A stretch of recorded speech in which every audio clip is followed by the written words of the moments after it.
Unexpectedly arriving in the world of Dou Qi Continent, possesses a marketplace that connects myriad realms, enabling him to summon all beings, events, and objects. A paragon from another dimension descends upon the continent, unfolding a series of breathtaking spectacles as the ancient four nations emerge from thin air, asserting dominance over the Dou Qi Continent. Were the ancient 8 clans, the primeval ancient dragon? Are they truly formidable? I hail from the great celestial empire of the ancient Hasha. Do you not see the line of subordinates behind me?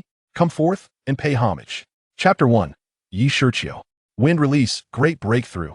With a furious shout, a tremendous wind pressure materializes within the forest, snapping countless green bamboos, scattering bamboo shards like confetti. It's finally accomplished. Haha. A young boy with slightly yellowed skin smiled as he wiped the sweat from his forehead. System, I have completed the task. Can the rewards be dispensed now? The youth gradually stood up from a crouched position, panting heavily. Ding, weekly task. Successfully performed C-rank ninjutsu from the world of Naruto. Wind release. Great breakthrough. Task completed. Rewards dispensed. Ding, random rewards. 1 demon fruit summoning card. 1 Yang finger from Jin Yang's novels. 2,000 gold coins. 50 universe coins. Ding, rewards have been transferred to the storage space. Please collect them, host. I have finally completed it. The coming week shall be a time for well-deserved rest. Upon hearing the voice that materialized in his mind, the boy felt no fear but rather a sense of joy, and he promptly brushed off the dust from his clothes before collapsing into a deep slumber, utterly exhausted from the days prior. The boy's name is Shiqiu, and he harbors a secret unknown to others. He is not of this world, but hails from a planet called Earth. Originally, he was merely an ordinary high school student in the 21st century, and for reasons unknown, he awoke to find himself in a strange place. Shortly thereafter, a system named Universal Marketplace resonated in his mind. After a series of panic-stricken and terrifying moments, he discovered he had traversed into the realm of the great potato gods Dou Qi. However, this was not the crux of the matter. The most significant revelation was that he possessed the Universal Marketplace system. The Universal Marketplace, as the name suggests, allows for the purchase of items from countless worlds, including a wide array of techniques, combat skills, martial arts, ninjutsu, celestial arts, magic, supernatural abilities, and many other exceptional items. In essence, one can procure anything, albeit it requires currency. Indeed, currency is essential. To purchase items from the marketplace, one must use universe coins. These coins can be obtained by completing tasks, achieving significant accomplishments, or selling rare items. The system's functions are primarily categorized into tasks, the marketplace, and recycling. At least Shiqiu has been in the Dou Qi Continent for a month and has discovered only these 3 aspects, yet each is immensely powerful. Weekly tasks do not appear once every week. Rather, they cease for a week after each task is completed, allowing the host time to engage in personal pursuits and arrange their life accordingly. Of course, tasks issued by the system can also be declined without any penalties, though rewards will be forfeited. Nevertheless, barring particularly excessive tasks, Shiqiu generally undertakes them, as both the process of executing the tasks and the rewards upon completion enhance his strength, instilling him with additional courage in this world where the strong prevail. System. Display personal information. Lying on the forest floor, Shiqiu contemplated. Name, Shiqiu. Age, 15. Talent, 6 stars. Realm, 2-star Dou fighter. Technique, sculpting flame technique. Weapon, aluminum sword. Item, demon fruit summoning card. Skills, C-rank ninjutsu fire release. Great fireball, C-rank ninjutsu wind release. Great breakthrough, Yang finger. Universe coins, 420. A 2-star Dou fighter, not too shabby. Although I received a great talent elixir from the initial red envelope, elevating my innate ability from 3 stars to 6 stars, achieving 2-star Dou fighter status in just over a month is commendable. Haha, I truly am a genius. While I still possess some energy system, let me utilize that demon fruit summoning card, for it is my first A-rank item. The disparity in item levels within the system is vast, broadly classified from lowest to highest as follows: D rank, C rank, B rank, A rank, S rank, Super S rank, Royal rank, and Divine rank. Naturally, even items of the same rank vary in strength and quality. To discern the specifics, one must refer to the detailed information provided by the system. Ding, using the demon fruit summoning card. Chapter 2. Who's hanging the highest in Yasha? Ding. Congratulations, host, you have acquired the gravity fruit from the world of pirates, a type of paramecia devil fruit. The origin of the gravity fruit remains unknown, but it enables the user to generate gravitational waves through the use of a drawn sword, allowing for manipulation of gravity at will. When activating this ability, Fujitora synchronizes the act of drawing his sword with the release of power. At the moment of attack, he can unleash a tremendous gravitational force capable of pinning individuals to the ground or even demolishing structures, allowing portions of the earth to levitate or rendering objects weightless, enabling colossal warships to float in midair. Oh, it's actually Fujitora's gravity fruit. Ha ha, this is a significant windfall. However, the devil fruit is vulnerable to seawater and sea prism stone, which presents a considerable dilemma. While the sea prism stone may not be found in this world, water-type combatants abound. Should I consume it or not? Gazing at the peculiar fruit conjured from the devil fruit summoning card, Yashio felt torn. He had already devised a plan for his future, with the crux relying on his acquisition of formidable power. Should he ingest this gravity fruit, his strength would surely surge in the short term. And with the unique ability to manipulate gravity, he could easily overpower opponents beneath the spirit fighter rank. If he were to reach Fujitora's level, he would be undeniably powerful. Sweeping aside forces akin to the Gama Empire would be a trivial matter. Yet this weakness is rather. Ding! Defect in the devil fruit detected. You may spend 4 million world coins to purchase a devil fruit remedy for restoration. Would you like to proceed with the restoration? Just as Yashio was engulfed in his dilemma, the system's voice echoed in his mind. Restoration is possible? Does this mean that after the remedy, I would no longer fear seawater or sea prism stone? And can it be consumed multiple times? Yashio hurriedly inquired. Not quite. The remedy will eliminate the vulnerabilities to seawater and sea prism stone, but the inability to consume 2 devil fruits simultaneously is a natural law, not a defect. Unless the host acquires a body like Blackbeard's, which can harbor multiple devil fruits, your current constitution allows for the consumption of only 1 fruit. Is that so? Yashio slowly rose from the ground. I shall proceed with the restoration. Ding! Spending 4 million world coins to purchase the devil fruit remedy. Using the remedy to restore the gravity fruit. Ding! Restoration successful. I hope my choice proves to be wise. Gazing at the now restored gravity fruit, Yashio murmured. He was not concerned about potentially acquiring a more powerful fruit in the future, as there were countless worlds connected through the marketplace. Even if he were to obtain a fruit superior to the gravity fruit, that power might not be what he needed then. However, the gravity fruit before him could address his immediate needs and significantly enhance his strength. Thus, he chose it. Ugh, how bitter. I feel like I might die. Truly. As Oda described, it tastes horrendous. After Yashio reluctantly consumed the gravity fruit, tendrils of purple energy entwined around his body, gradually merging into his being. Ding!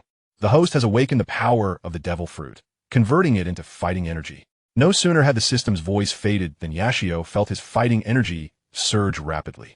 Indeed, it is fighting energy, regardless of the power he obtains, as long as its level does not exceed that of his fighting energy. The system will automatically convert it into fighting energy. System, check personal information. Name, Yashio. Age, 15. Talent, 6 stars. Realm, 9 stars fighter. Technique, flamme scrutignard. Weapon, aluminum sword. Items, none. Skills, sea-level ninjutsu fire release. Great fireball, sea-level ninjutsu wind release. Great breakthrough, 1 yang finger. World coins, 20. 9 stars fighter. This is truly faster than ascending to the heavens. But why haven't the skills of the gravity fruit appeared? Oh right, I almost forgot. The abilities of the fruit must be developed by oneself, and there is no upper limit to this development. If I were to reach Fujitora's level, would I be considered a high-level fighting emperor or fighting sovereign? Ding! According to calculations, the strength of Fujitora in the pirate world corresponds to the average level of a 2 stars fighting sovereign in the fighting energy continent. The system's voice chimed in. Oh, you can also calculate the strength of individuals from other worlds? Yashio inquired with curiosity. This system is all-encompassing. Such a powerful claim. What level does Whitebeard correspond to in this world? In his youth, he was equivalent to an average 6 stars fighting sovereign, and in old age, a peak 4 stars. What about Inuyasha? Without the Tetsu Saiga, he corresponds to the average level of a 3-star spirit fighter in this world, and wielding the final version of Tetsu Saiga, a 4 stars fighting sovereign. Goodness gracious! The amplification reaches such heights. My heavens! Should I still pursue it? Yashio was utterly overwhelmed by Inuyasha. Chapter 3. Shiao Yen. Shiao Yen, I'm back. After resting sufficiently in the bamboo forest, Yashio returned to the Wan Medicine Hall in Qingshan Town. Indeed, it was the Wan Medicine Hall, where he first encountered the Poison Lady, Shiao Yen, upon his arrival in this realm. This revelation left him in a state of disbelief for quite some time. Likewise, through Shiao Yen, he deduced that he had entered the world of Fight's Break sphere while the system was still replenishing its energy at that moment. Observing that Yashio appeared to be alone and seemingly unaware, Shiao Yen suspected he might have lost his memory, thus taking him in and allowing him to assist at the Wand Medicine Hall. Days passed, and once the system was fully energized, it awakened and issued a gift package containing an initial sum of 100 gold coins, sufficient for Yashio to sustain himself for a while. Yet, he chose to remain at the Wand Medicine Hall. Perhaps it was due to his lack of acquaintances in this world and his familiarity with the original text, leading to a sense of kinship with Shiao Yen, the first person he encountered after his transmigration, which compelled him to stay. "You're back. Hurry and help out. Why do you always slack off? Why are you so filthy again? Go wash up and change into clean clothes. We have an important task ahead." Upon seeing Yashio in his ragged state, Shiao Yen frowned slightly. "Oh, all right, I'll go immediately. By the way, what is the important task?" Yashio, upon hearing Shiao Yen's words and glancing at his own appearance, felt his face flush. He realized he had been taking advantage of her kindness, doing little work while consuming her resources. "It's the manager Fei Su from the Great Pharmacy in Wutan City. He is purchasing a large quantity of medicinal materials from us, and we will soon be transporting this batch to Wutan City. You must help out. This is a substantial deal, and if we do well, the profit will be considerable," Shiao Yen explained. "All right." Aware of Shiao Yen's kindness towards him, Yashio did not refuse, since she believed him to be an ordinary person incapable of contributing much, yet still included him in the transport team. Wasn't this akin to gifting him money? How could he, as a man, feel comfortable with that? However, Wutan City is where the plot begins, and Yashio was eager to see what time it was currently. As for Shiao Yen, he had already accrued so many favors from her. A little more wooden tea hurt. He could repay them all later. After a short while, behind the doors of the Wand Medicine Hall, around 20 individuals, including Shiao Yen and Yashio, gathered. "Let us set off." With a command from Shiao Yen, everyone began transporting the medicinal materials, loading 3 full carts, each pulled by horses. Most of the guards rode alongside on gallant steeds, while Yashio, Shiao Yen, and a few apprentices sat at the corner of the cargo wagon. Taking advantage of this moment, Shiqiu quietly activated the gravitational fruit ability within him, aspiring to develop skills akin to those of the Vine Tiger. With a flick of his fingers, he subtly directed his energy towards the aluminum alloy sword at his waist. After several attempts, the sword finally revealed a slight glimmer from its sheath. Ding! Skill development. Gravitational manipulation. System, could it be that you've made an error? I merely caused the sword to move a fraction. Is this truly of advanced Earth rank? Shiqiu pondered it. Beijing did it. Host, you have indeed developed the gravitational manipulation skill, and its power is equivalent to that of an advanced Earth rank combat technique. As for why it appears so feeble in your hands, there are 2 reasons. Firstly, you have not diligently practiced and thus lack comprehension of this skill. Secondly, your martial energy is insufficient to unleash its true potential. You could just say I'm inexperienced. Shiqiu retorted, though a sense of joy welled within him. After all, it was an A-grade item, and the skills derived from the gravitational fruit surprisingly rivaled those of advanced Earth rank techniques. I wonder how formidable the gravitational field and gravitational blade will be. "What are you doing, Shiqiu?" Shiao Yen inquired upon noticing Shiqiu fiddling with his fingers. "Oh, nothing. Nothing," he replied, startled, as he abruptly raised his head and waved his hands. He had almost forgotten about the numerous people surrounding him. If his abilities were exposed, it would certainly lead to complications, as everyone believed him to be an ordinary individual, and he did not wish to frighten them. "If you have something to say, do so," Shiao Yen remarked, observing the flustered smile on Shiqiu's face. "MHM," he nodded vigorously, truly a kind-hearted girl. Shiqiu put on a thoughtful expression, prompting Shiao Yen to refrain from further comments. The convoy progressed along the narrow forest path. Pressed for time, they opted for a secluded yet relatively shorter route. Suddenly, a gust of wind surged, causing everyone to squint against the force. "What is happening?" Shiqiu wondered it, perplexed. How could such a strong wind arise in the heart of the forest, surrounded by towering bamboo over 10 meters high? "Look up in the sky," shouted the convoy's sole dome master, his tone laced with a hint of panic as he pointed upwards while everyone rubbed their eyes. "What is that?" Once the wind subsided, they all discerned the source of the tempest, a colossal bird-like creature hovering above, fixating its gaze upon them. A first-tier magical beast, the Blue Eagle.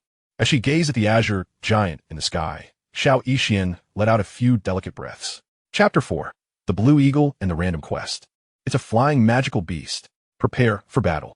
The leading dome master tightened his grip on his spear, issuing commands to the others. Upon hearing his words, The remaining guards reacted swiftly, drawing their weapons. Although the Blue Eagle was merely a first-tier magical beast, its ability to fly rendered it more formidable than some second-tier beasts. A magical beast. This is my first encounter with one since arriving in this world, and I never expected it to be so massive. Shiqiu marveled at the gargantuan creature that dwarfed an elephant. How could this be? There shouldn't be any magical beasts around this path. They were all supposed to have been cleared by the mercenary guild. Shiao Yen expressed her concern, gazing at the Blue Eagle in alarm. Just then, the Blue Eagle suddenly dove down, targeting the medicinal herbs on the cart. We cannot allow it to seize the herbs. Everyone attack, the Dome Master commanded, simultaneously launching his own assault. He leaped up, positioning himself directly in the path of the Blue Eagle, thrusting his spear forcefully towards it. Yes, perhaps due to having escorted medicinal herbs with this Dome Master multiple times, everyone held him in high regard, especially given his superior strength, and they responded promptly. As numerous attacks surged towards it, the Blue Eagle swiftly flapped its wings to evade in another direction, rendering the attacks ineffective. What are you doing? Shiqiu did not join the fray, realizing Shiao Yen was rummaging through her bag for something. Found it. Shiao Yen produced a porcelain vial from within. This is a potent sedative. Apply it to the arrowheads, and as long as one hits the Blue Eagle, it will be immobilized. She handed the vial to the others, signaling to Shiqiu what she was doing. I almost forgot. She's an expert in poisons. Observing the slender girl before him, Shiqiu suddenly felt a twinge of apprehension. Forget it. Let them handle it. I won't meddle any further. Just as Shiqiu contemplated this, a voice echoed in his mind. Ding. Random quest. Eliminate the first-tier magical beast, Blue Eagle. Time limit, half an hour. Completion reward, 1 spatial storage ring of 30 cubic meters. Oh, a random quest has appeared for the first time. A storage ring, you say? Surprised by the system's announcement, Shiqiu quickly composed himself and raised his gaze to the Blue Eagle in the sky. Despite the efforts of the group, the Blue Eagle remained undeterred from approaching the herbs, seemingly enthralled by their presence, unwilling to retreat even in the face of formidable opponents. The middle-aged Dome Master leaped again, vigorously sweeping his spear towards the Blue Eagle. The creature ascended higher, narrowly evading his strike. As the spear passed, the Blue Eagle dove down once more, its enormous claws, sharp as daggers, aimed at the man. Not good. Seeing this scene, the man panicked.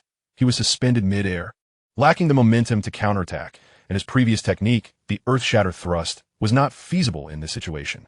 There was no choice.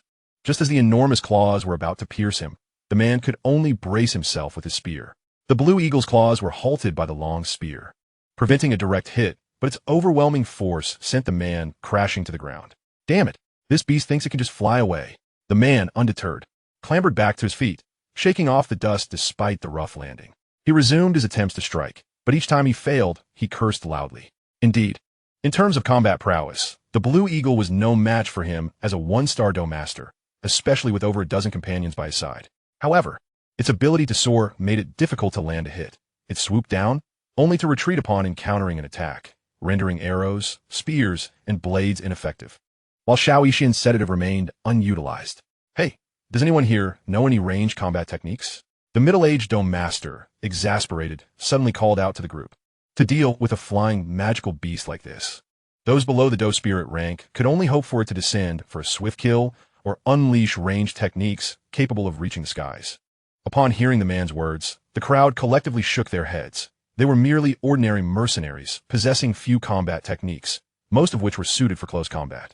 Ranged techniques were scarce, and unless they were of the profound rank or higher, their power would be significantly diminished due to the increased distance. Sigh. Are we really left with no choice but to wait it out until it gives up? Observing the expressions of his companions, the man couldn't help but sigh. Shiao Yen also appeared troubled.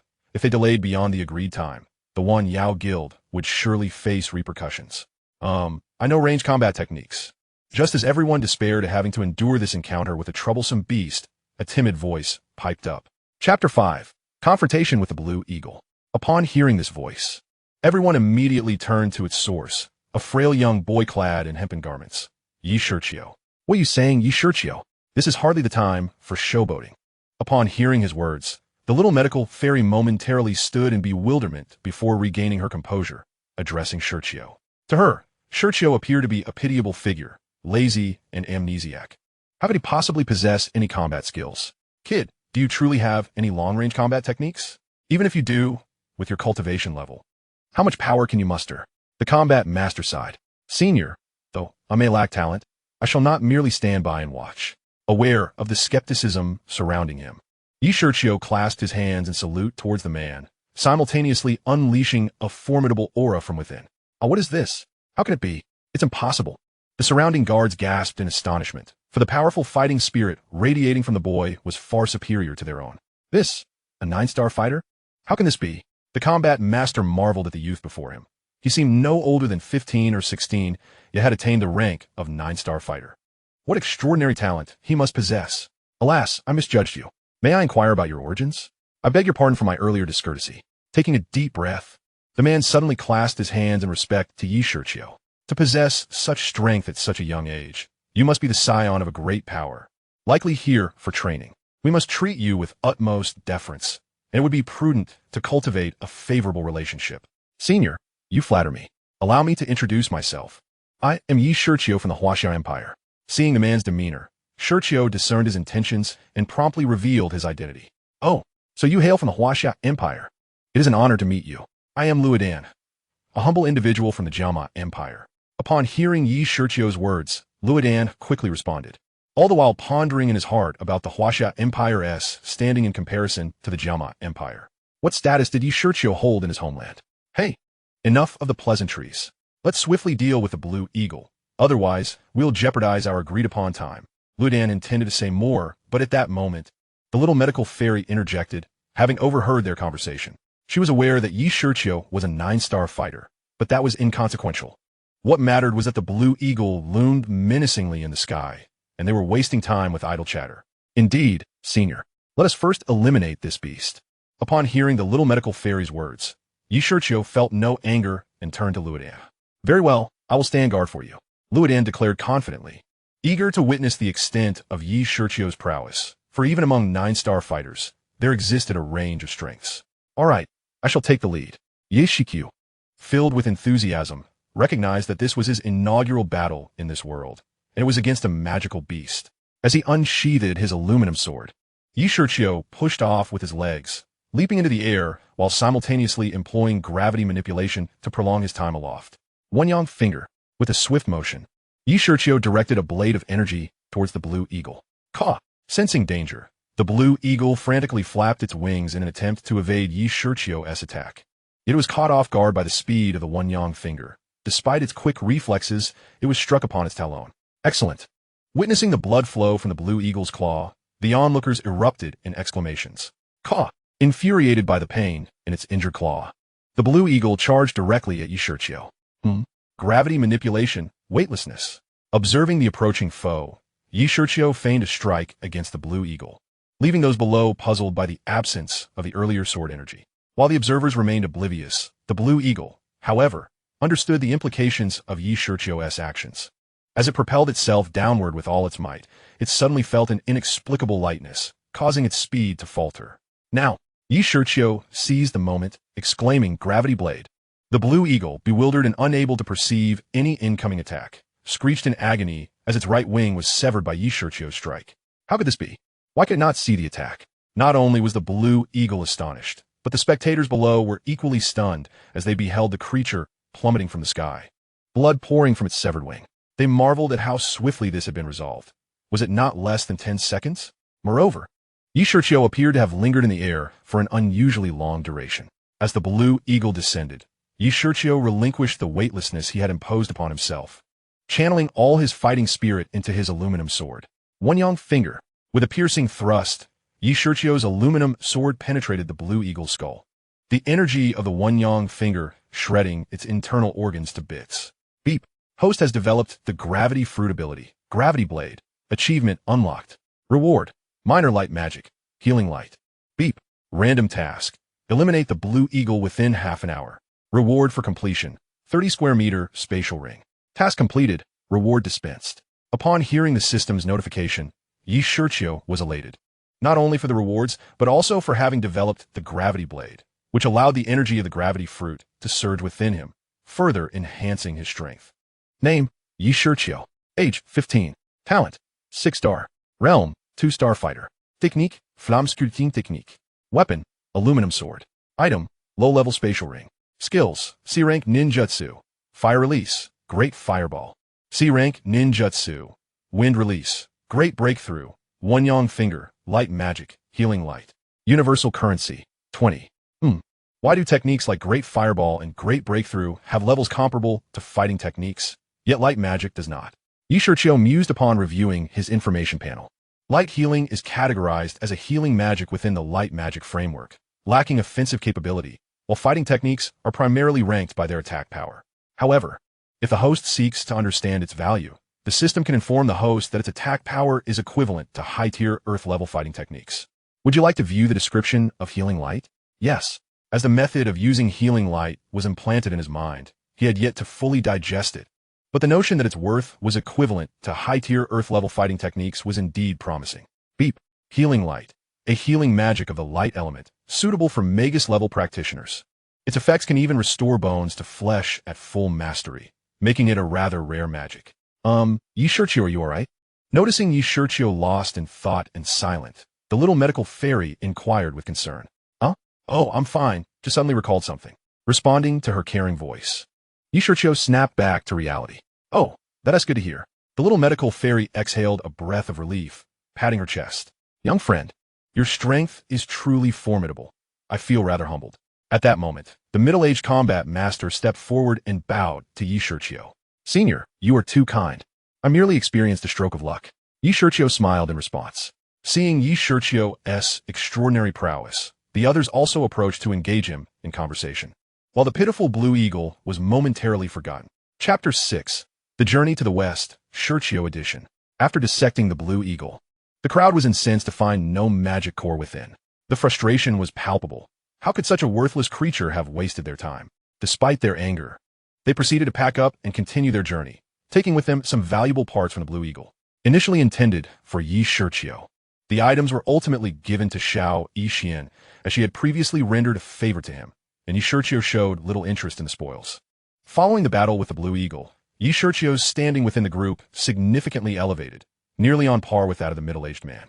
His youth, coupled with such extraordinary power, led the others to believe he was destined for greatness.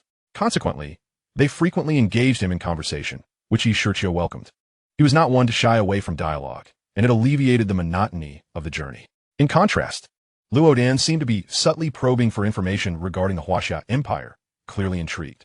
After all, Shiqiu had identified himself as a citizen of Hasha, yet in this world, what connection could he possibly have to it? With no alternative, he began to weave tales, recounting mythological figures and stories, which drew the attention of the others, including Shiao Yen, who gathered around to listen. He recounted the prowess of the Buddha, who with a mere slap sent the unruly sun Wukong crashing to the ground, transforming him into the Five-Finger Mountain. Truly, when compared to him, the leader of the Yunlan sect seemed like a mere child. He also spoke of the formidable Taishang Laojun, who bewildered Sun Wukong with a single bracelet and was recognized as a ninth-grade alchemist. Impressive indeed. Meanwhile, the alchemist King Dou Qi of the Gama Empire was merely a sixth grade. Indeed, Shiqiu narrated the tales of journey to the west, portraying the Buddha as a supreme fighter and Taishang Laojun as a top-level alchemist, though these figures seemed like legends to the listeners. Given that the strongest in the Gama Empire merely reached the rank of Do Huang, they did not doubt Shiqiu's honesty. The coherence of his storytelling was clearly not a spur-of-the-moment fabrication.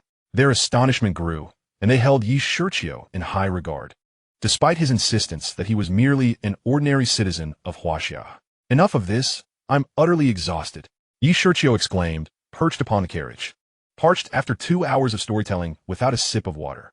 Wait, Brother Shiqiu, we are not done listening, came the chorus of voices, including Shiao Yen, who was intrigued by the existence of so many formidable beings in Hasha and pondered whether her own affliction could be remedied there. What a predicament. With a sigh, Shiqiu pretended to rummage through his belongings while mentally communicating with the system. System, is it true that you sell everything? As long as I have multiverse coins, the multiverse mall has it all. I wish to purchase a modified version of Journey to the West. Do you have that available? Shiqiu inquired.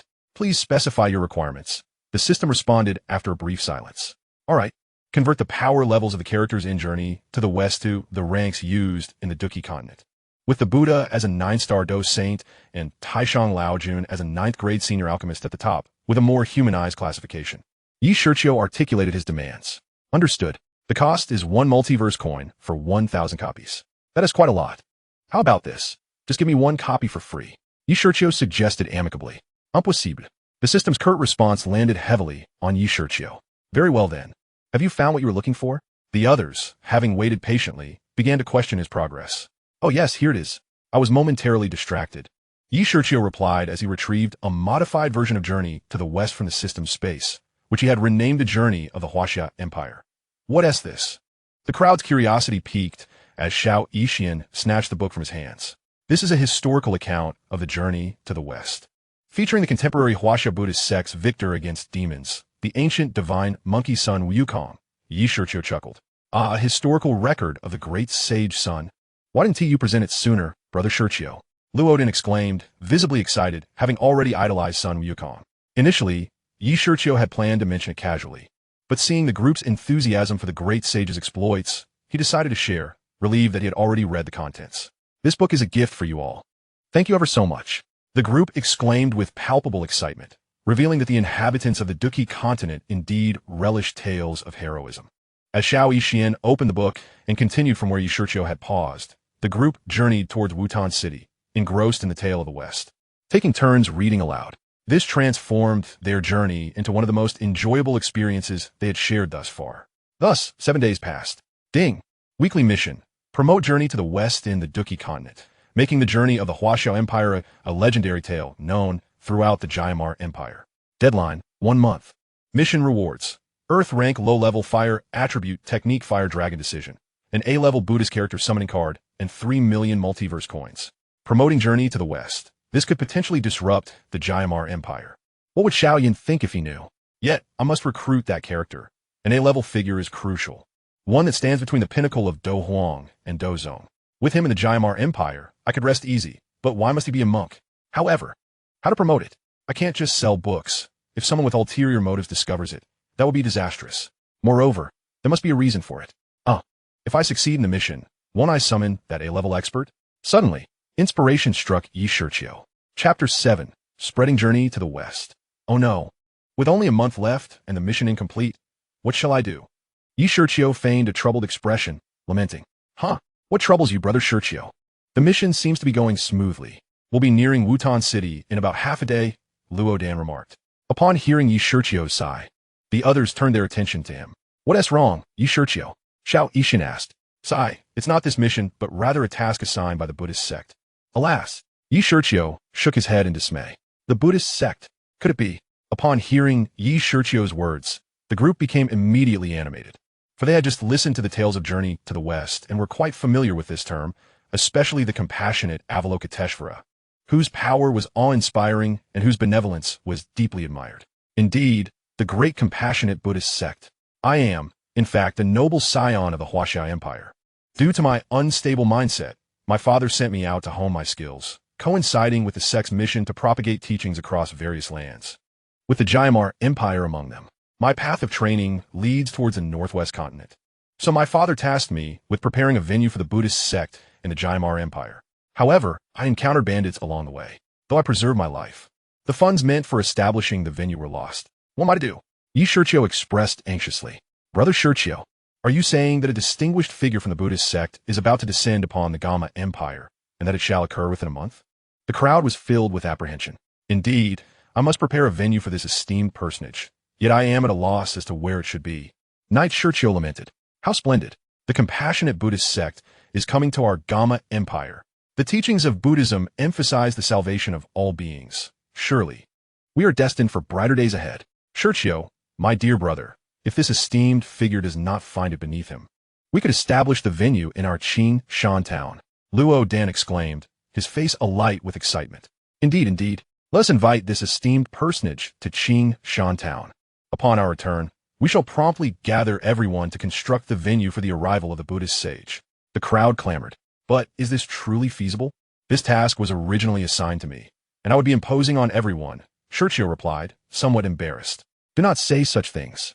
If a sage from the Buddhist sect truly graces our Qin Shan town, Shiqiu, you will become our town's benefactor.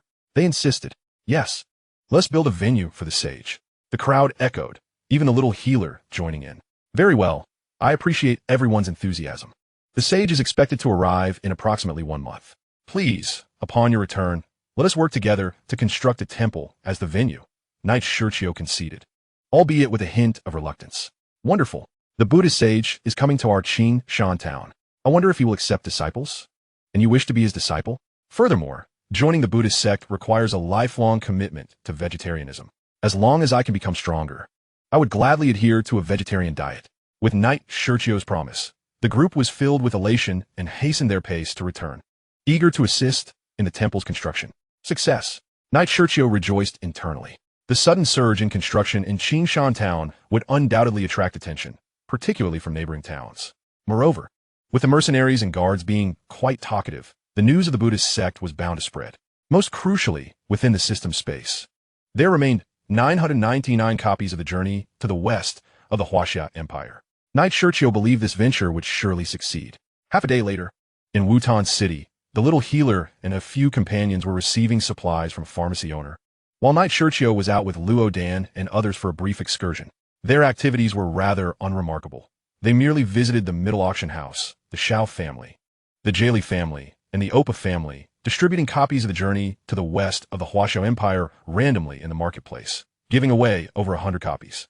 Ultimately, they posted a notice on the city wall announcing that a Buddhist sage would descend upon Qin Shan town to impart teachings in a month. While unsure of the identity and strength of the summoned Buddhist disciples, Knight Shiqiu boldly stated that the arriving figure would possess the strength of a Dou emperor. Since a Dou emperor represents the pinnacle of power in the Gama Empire, the rationale for stating that the sage would be imparting teachings was, of course, to attract a crowd and expedite the dissemination of information. Knight Shiqiu also took the opportunity to inquire about Shiao Yen's situation, curious about the current timeline. He learned that Shiao Yen had lost his Dou Qi for 3 years, and just a few days prior, the Shiao family had conducted a test.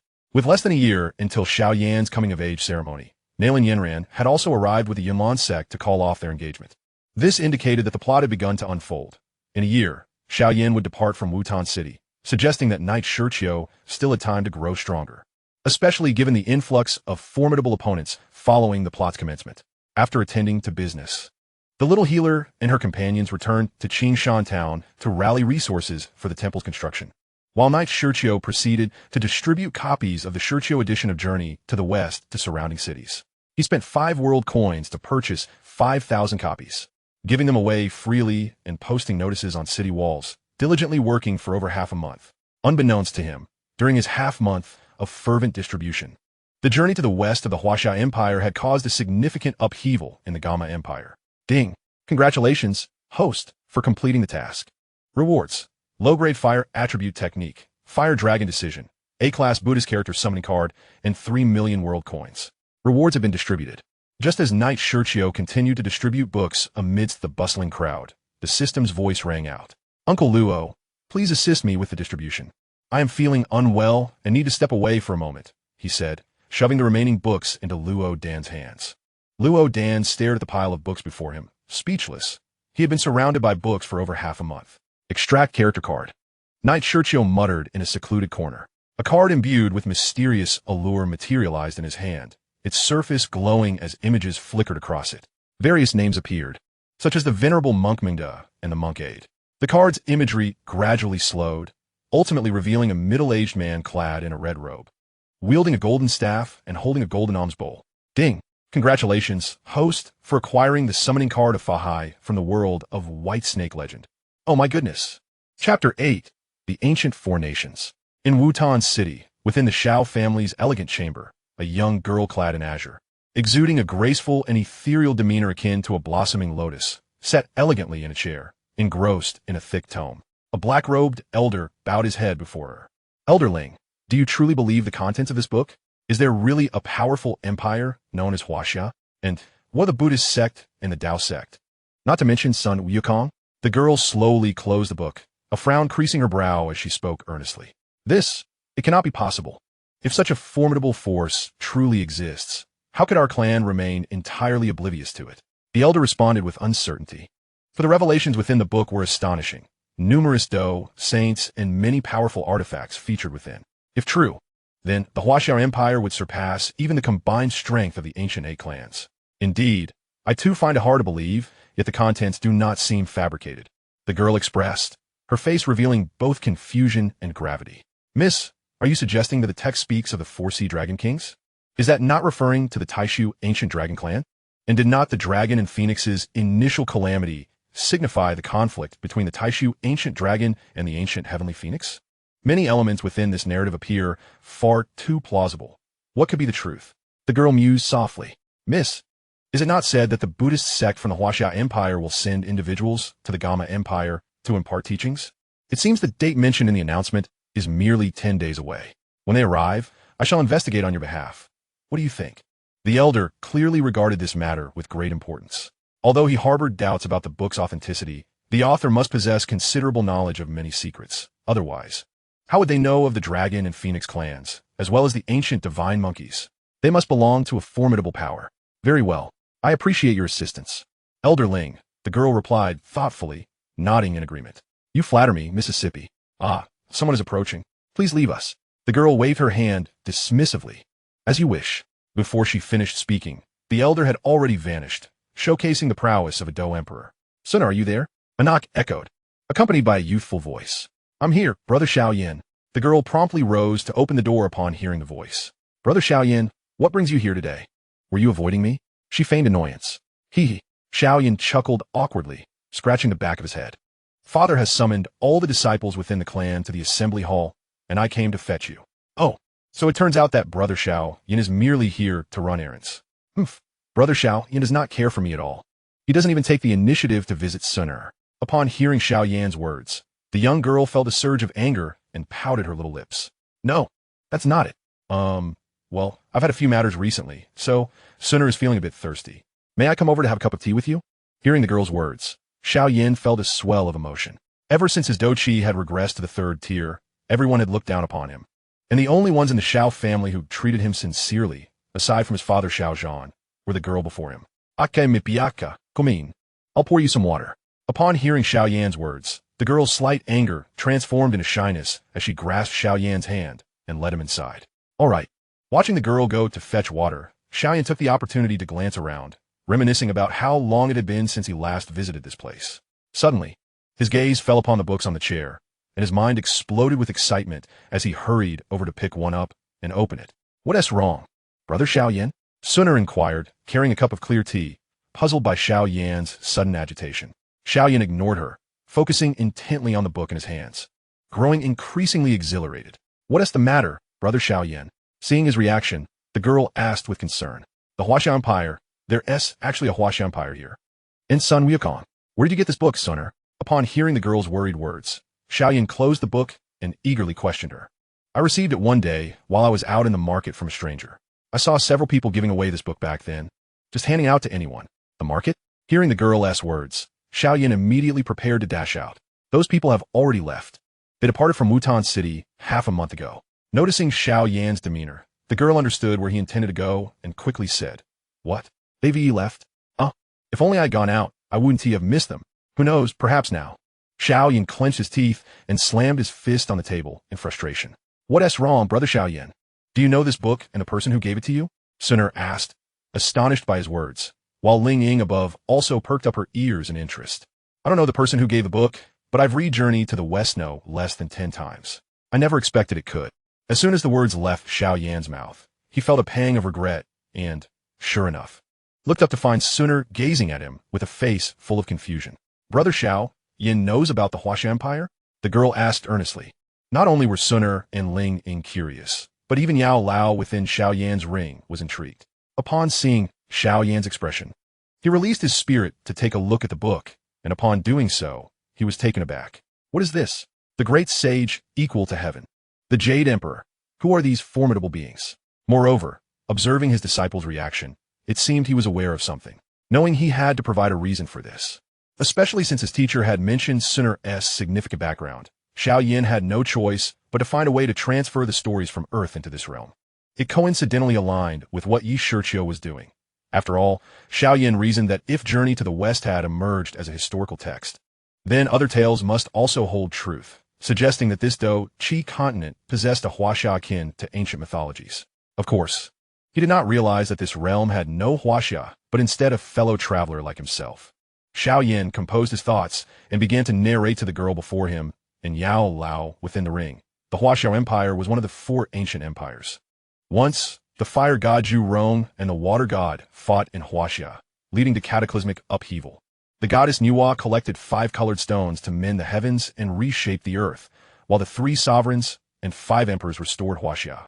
And the great sage son Wukong was born from the leftover 5 colored stones during Nuwa's celestial repairs. Shiao Yen spoke passionately, feeling a sense of pride as he considered himself a descendant of Huaxia. How can this be? The 4 ancient nations? Xuan exclaimed, Aston is hit. Brother Shiao Yen. Aside from the Huaxia Empire, which are the other 3 nations? She felt as if she were dreaming, realizing that in addition to her own ancient clan, there existed other ancient nations that seemed even more powerful. There's also the Greek Empire, the Indian Empire, and the Babylonian Empire. Brother Shiao Yen, how do you know of these matters? Please tell sooner, the girl inquired with curiosity. Chapter 9, Xiao Yan Naratis Fai. Regarding Shiao Yan's connection with the Huaxia Empire. He chose not to elaborate to Suner. Noticing his silence, she refrained from further questioning, resolving instead to have her clan conduct a thorough investigation. The 2 made their way to the council hall, where the discussion centered around the Buddhist teachings to be delivered by the monks of Qingshan Town in 10 days. Xiao Zhan decided to personally lead 10 clan members to Qingshan Town, with Shiao Yen and Suner among them, which filled Shiao Yen with excitement. The Jayama royal family, Yunlan sect, Nalan clan, Middle clan, Mu clan, and other major powers were also convening, with discussions revolving around journey to the west and the upcoming journey to Qingshan Town. Notably, the Yunlan sect, originally the foremost power of the Gama Empire, found themselves concerned, if the contents of the book were true, and the disciples of the Buddhist sect arriving in the Gama Empire were indeed the Dou Huang, as rumored, the situation in the Gama Empire could drastically change. In summary, one thing was certain. Qingshan Town would not be peaceful in 10 days. However, the true instigator of the events remained oblivious to the stirrings of these powers, as he was currently directing activities at the newly constructed Guanyin Zen Temple in the center of Qingshan Town.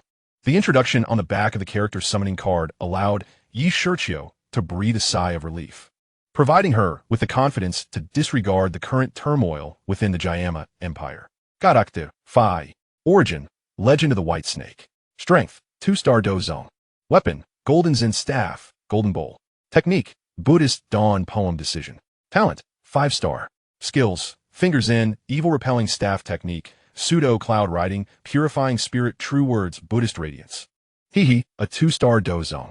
Now I can rest easy. With FA High here, no matter how things unfold in 10 days, it one team matter.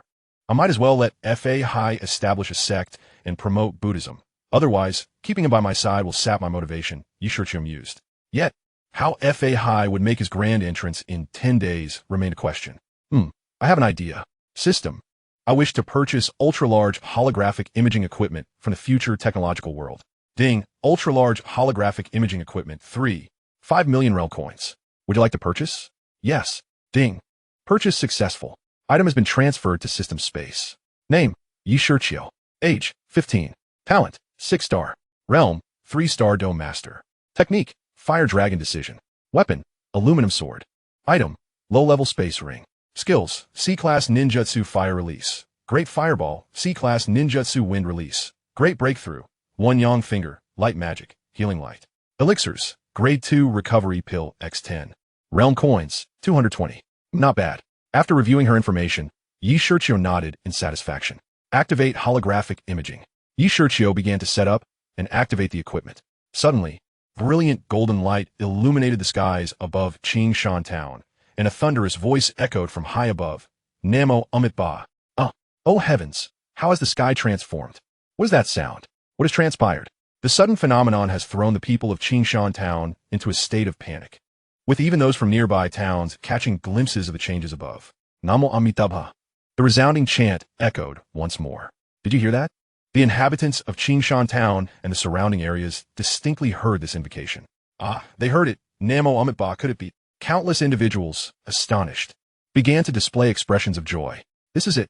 Even Shiao Yen, far away in Wutan City, heard the chant while standing atop the highest point of the Shiao family estate, faintly perceiving the scene above Qingshan Town. The decree has arrived. We humbly await the edict of our Buddha. At that moment, Yi Shiqiu suddenly dashed out from the Zen monastery and knelt amidst the throng in Qingshan town, exclaiming fervently, we humbly await the decree. Upon witnessing Yi Shiqiu's sudden kneeling, the crowd swiftly reacted. For some time now, Yi Shiqiu had been a prominent figure in Qingshan town. The populace, no fools, had read Journey to the West and understood the significance of Namu-Amitba. Observing his demeanor, they all knelt down in unison. Others, seeing those beside them bowing, followed suit, leading not only Qingshan town, but also several neighboring cities into a collective act of reverence. The decree from the Tathagata of the West has been transmitted. The Gama Empire is a land shrouded in ignorance, where many suffer. Thus, the Dharma Master Fa Hai of Jinshan Temple shall propagate the teachings of Buddhism to save the world. Upon completion of this task, he shall attain Buddhahood. Namo Amitabha. The majestic sound reverberated throughout the Gama Empire. Just as the crowd bowed their heads, immersed in this astonishing event, Yi Shiqiu silently recited the invocation to summon Fa Hai. Fa Hai strictly adheres to the will of our Buddha. Suddenly, the character card of Fa Hai within Yi Shiqiu's spiritual realm vanished, and simultaneously, a beam of aurora descended from the heavens, revealing a figure stepping into the void, grasping a Buddhist offering. This being treads the void. Could it be a Dou? Suddenly, an unusual voice broke through. A cautious individual lifted their gaze and stole a glance at the sky, exclaiming in disbelief, "What? Is it truly a Dou? Indeed, a formidable Dou has appeared. Was it not said to be a Dou? We humbly welcome Master Fa Hai of Jinshan Temple to Qingshan town." At this moment, Yi Shiqiu rose and cupped his hands toward the sky, shouting exuberantly, a hint of mischief dancing at the corners of his mouth. Observing Yi Shiqiu's display, the others echoed his exclamation, welcoming Master Fa Hai to Qingshan town, albeit still kneeling in reverence. It is indeed Fa Hai who has come to the Gama Empire. At the highest point of the Shiao estate, Shiao Yen gazed at the fading golden light and the distant cheers, murmuring to himself, What is it, Yenner? Do you recognize the revered Master Fa Hai from the Hasha Empire? Xiao Zhan inquired, turning back with a curious expression. Yes, my brother Xiao Yen is quite familiar with the Hasha Empire. Just as Xiao Yen was about to dismiss it, Xiao Suner interjected. Xuan, you. Xiao Yen regarded the playful girl, exasperated. This girl only seeks to draw attention to me, oblivious to my desire for discretion. How could a mere waste know anything about the Hasha Empire and Master Fa Hai? Cousin Suner, do not be deceived by him, remarked a boy in yellow, who is none other than Xiao Ning. You are the deceiver, Xiao Suner retorted upon hearing Xiao Ning's skepticism. Xuan, Xiao Yen placed a hand on the girl's shoulder, signaling her to remain silent. He did not wish for her to constantly defend him. Yenner, do you truly know something? Although Xiao Zhan cherished his youngest son, a hint of doubt flickered within him. He himself had never heard of the Hasha Empire or Master Fa Hai, only learning about the existence of a place called Hasha a mere half-month prior, and that knowledge was limited to the tales of Journey to the West. Father, I don't know a thing or two. I have heard that Master Fa Hai is a revered monk from Jinshan Temple by the Qiantang River in the Hasha Empire, possessing profound magical powers and a strong aversion to evil, dedicating himself to slaying demons. However, he seems to harbor biases against magical beasts, as there was once a white snake demon. Xiao Yen recounted the story of the legend of the new white snake, captivating the audience. Yanya, how do you know all of this? After Xiao Yen finished, Xiao Zhan, filled with excitement and anxiety, inquired. Well, father, it is because I was once a person of the Hasha Empire in my previous life. Xiao Yen revealed this astonishing truth. What? Previous life? How could you have been a person of the Hasha Empire? Everyone, including Xiao Suner, gazed at Xiao Yen in confusion, clearly unaware of the concepts of reincarnation and past lives. With no choice, Xiao Yen explained the realms of the afterlife and the Naiha Bridge, fabricating a tale that he, by mere chance, had not consumed the Mangpa soup. Upon hearing Xiao Yan's words, the crowd was left in utter shock, especially Xiao Suner and Xiao Zhan. Xiao Suner finally understood why Xiao Yen possessed such extensive knowledge of the Hasha Empire, while Xiao Zhan felt immense pride in his son's extraordinary background. Yanya, since you were indeed of the Hasha Empire in your previous life, and possess such knowledge of Master Fa Hai, then you shall be responsible for our journey to Qingshan town in a few days. If you can establish connections with the Buddhist sect, then I can rest assured about your future endeavors in Yunlan's sect 3 years hence.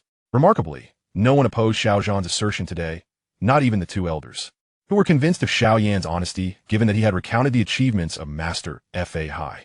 They feared not the wrath of Fa Hai, lest the Xiao family be wiped out. Father, Xiao Yen did not anticipate that at this moment, Xiao Zhan's thoughts were still centered on him, leaving him deeply touched. Xiao Suner, on the other hand, confirmed the existence of the 4 ancient nations of Huaxia through Xiao Yan's words. She knew he would not deceive her, and with the arrival of individuals from Huaxia, it seemed imperative to relay this news back to their clan immediately. What purpose does the sudden emergence of these 4 nations serve? Chapter 10, The Arrival.